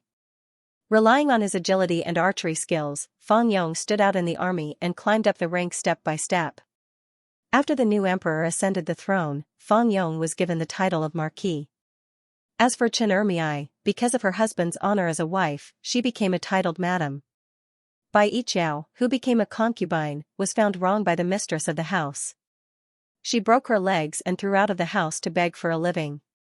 When Fang Yong returned home, Bai Yiqiao saw Chen Ermiai, who was not as good as her in every aspect, dressed in brocade clothes, wearing gold and silver, followed by several servant girls. Even the mistress of the house, who broke her legs, was in front of Chen Ermiai. Fang Yong, who was wearing an official's uniform, Bai Yiqiao was stunned. She never knew that Fang Yong was so heroic. All this glory and her husband became someone else's. Chen Ermiai was lucky to pick up the scraps. Bai Yiqiao crawled on the side of the road. Chen Ermiai threw a few copper coins into her bowl. Bai Yiqiao was ashamed and insulted. She covered her face with her dirty and messy hair. Watching Chen Ermiai and Fang Yong go farther and farther away, seeing Fang Yong's considerate care for Chen Ermiai, Bai Yiqiao regretted it. In remorse, Bai Yiqiao froze to death on the street. When she woke up again, she was reborn back to the time when she broke off the marriage. The reborn Bai Yiqiao decided to turn over a new leaf, no longer loved vanity, and lived a down-to-earth life with Fang Yong. Ningxu, who had accepted the plot, why was it reborn again? People with such character could be reborn. Those who were wronged and died, those who suffered great pain and died, had no chance to start over. Your mother, this Bai Yiqiao was a proper green tea bitch. The reason why she would live a down-to-earth life with Fang Yong was that she knew that Fang Yong would stand out sooner or later. Green tea bitch, she fell under the skirt of a man. Bai Yiqiao had always been afraid of Chen Ermiai, who had a husband and wife relationship with Fang Yong. Chen Ermiai's current situation was Bai Yiqiao's masterpiece. Bai Yiqiao was not a good person. As a concubine of a big family, her complicated backyard was full of struggles and she had experienced all kinds of shady things. Ningxu looked at Chen Ermiai. It was hard to imagine that when Chen Ermiai died, she was only in her 30s. Ningxu asked Chen Ermiai, to counterattack, you have to contribute your soul force. Are you sure? Chen Ermiai nodded, I'm sure. I'll contribute 50% of my soul force. Then your wish is to take revenge on Bai Yiqiao and your husband? Ningxu asked. Chen Ermiai's eyes dimmed. She bit her lips and nodded, yes. Well, I'll take this mission. Ningxu said. Thank you, girl. Chen Ermiai bowed to Ningxu. Her figure gradually disappeared from the system space. Ningxu opened the system exchange store and exchanged for fasting pills, some medicine, and detoxification pills. Thinking of the chaotic world of cannibalism, Ningxu wanted to exchange for some weapons. He exchanged for a dagger that could cut iron like mud. When everything was ready, Ningxu said to 2333, "Enter the mission." "Okay." 2333 replied. Ningxu's head was dizzy. She felt that her body was fusing with another body. She felt that someone was pressing on her body, pecking her neck, making a tsk sound and spitting out a disgusting breath. A pair of hands touched her body and took off her clothes. Ningxu immediately opened her eyes and saw a man lying on top of her. Ningxu's heart was filled with a disgusting feeling. She reached out and slashed the man's neck. The man's eyes rolled back and fainted on top of Ningxu. Ningxu pushed the man on top of her away and swung her hand. Her hand hurt from the palm strike. Ningxu fiercely kicked the man and quickly buttoned up her unbuttoned clothes. This man should be the husband of the original owner, Li Guzi. He was a loafer who stole chickens and dogs. He looked wretched. This was the time to change Chen Ermiai's life. Li Guzi defiled Chen Ermiai and was caught in bed. Under the pressure of all parties, even Chen Ermiai's suicide threat could not change the fate of marrying Li Guzi. Ningxu put on her shoes and took out her dagger. This Li Guzi was simply a scum. Ningxu held a sharp blade and planned to teach Li Guzi a lesson. He heard hurried footsteps outside the house. Second sister said she went to the toilet, but we still can't find her. We've looked everywhere. The voices outside the house were getting closer and closer, and the footsteps were getting louder and louder, and listening to the footsteps, there were a lot of people. Ningxu thought quickly in his mind. The most important thing now was not to have anything to do with Li Guzi. Putting away the dagger, Ningxu opened the window, jumped out of the window, and then closed the window.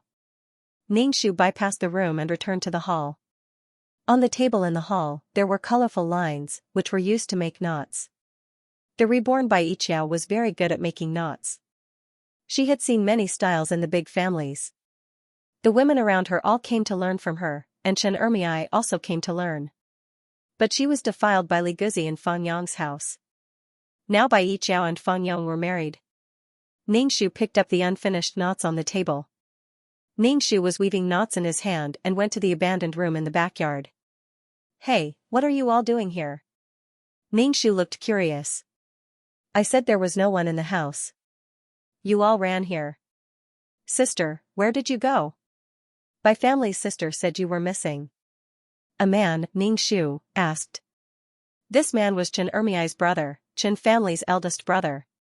He looked simple and honest. Ningxu looked at Bai Yiqiao. "After I went to the toilet, I went back to the house." Although Bai Yiqiao was wearing rural women's clothes, they were embroidered with complicated embroidery, which made the coarse linen clothes immediately rise in grade. Bai Yiqiao was a concubine in her previous life. She knew how to serve people with beauty. A woman would dress up for herself. Under limited conditions, she would also make herself look good. At this time, Bai Yiqiao looked a little surprised, and then said with a smile, "Second sister went back and didn't tell us. She let us look everywhere. I heard that Dog Li came to find you. I thought you went to play." Bai Yiqiao said again. Ningxu hurriedly shook her head, "I didn't play with Li Guzi." "Sister-in-law Fang, how can you say that? I learned how to play with Li Guzi from you. Everyone knows what kind of person Li Guzi is. How can I have anything to do with Li Guzi? I can't wait to avoid him." "Sister-in-law Fang, how can you say that?" Bai Yiqiao said gently, "I'm just saying. What are you guys doing here?" Ningxu squeezed into the house and saw Li Guzi who had been tied up. He said in surprise, "Sister-in-law Fang, why is there a man in your house? Isn't this Doggy Li?" Bai Yiqiao reluctantly said, "He must have slipped into the room to sleep." Ningxu's face was full of disdain for Li Guzi. "When big brother Fang Yong comes back, let him teach this Doggy Li a good lesson. If I don't know, I'll think that you're hiding a man and ruin your reputation for no reason." Bai Yiqiao's face was a little ugly. There was a moment of sharpness in her eyes. Looking at a few long-tongued women pointing and whispering to each other, Bai Yiqiao scolded Li Guzi in her heart. Especially when she heard Ningxu call Fang Yong and call him Big Brother Fang, Bai Yiqiao suppressed the dissatisfaction in her heart. It must be that Li Guzi is not honest. He came to my house to steal chickens and dogs. As a result, he lay down and fell asleep. Bai Yiqiao calmly explained. Ningxu nodded. This Li Guzi is a scum. Sister-in-law Fang, I'm telling you, don't let him off easily. I'll listen to second sister. Bai Yiqiao said. Chen family's eldest brother Ningxu said, let's go back. Father and mother should be worried. Ningxu smiled and said to Bai Yiqiao, then sister-in-law Fang, I'll go back first. Ningxu turned around and the smile on his face disappeared. Chen family's eldest brother saw Ningxu like this. After leaving the Fang family's house, Ningxu asked, Sister, are you not feeling well? It's okay. Ningxu said. Looking back at the Fang family, he felt that Bai Yiqiao was really vicious. She knew the importance of reputation to a woman, but she used this method to destroy Chen Ermiai. So many people saw her doing dirty things with Li Guzi, and Li Guzi also said that Chen Ermiai seduced him and said that Chen Ermiai was an incomparably lewd woman. No matter how Chen Ermiai refuted, no one believed her. The eyes of others were like knives and swords. The Chen family's reputation was ruined by Chen Ermiai. A woman who lost her chastity was simply dirty to the eyes at a glance. Wherever she went, she would point and talk. Chen Ermiai was going to be drowned in a pig cage, or Chen Ermiai would be put under house arrest. This house arrest was a punishment for women. It punished the improper relationship between men and women, destroyed the woman's desire, and directly sewed up the nether regions to achieve the effect of house arrest. It was so harsh to women. At this time, Li Guzi stood up and said that he wanted to marry Chen Ermiai. In the situation at that time, marrying Li Guzi was the best choice. Chen Ermiai was given to Li Guzi to be his wife. Li Guzi was an out-and-out hooligan. Calling him a hooligan was an exaggeration. He was a shameless, unmanly, and shameless person. Li Guzi was lazy. He would not run around for the family's livelihood.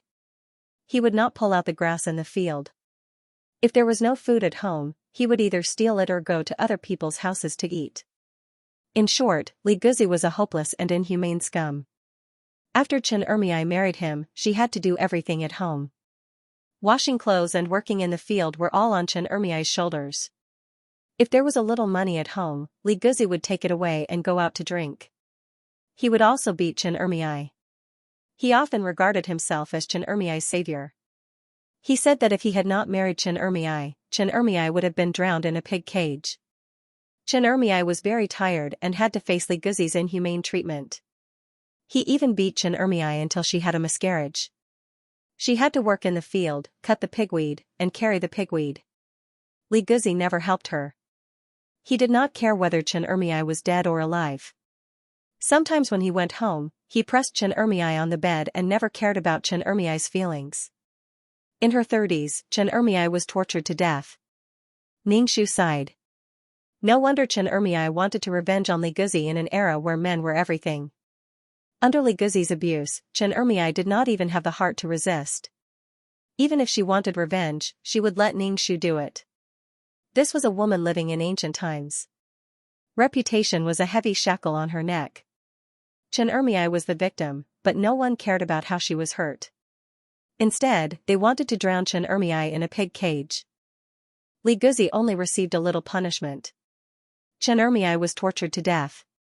If it were Ningxu, even if she died together with him, she would teach Li Guzi a lesson.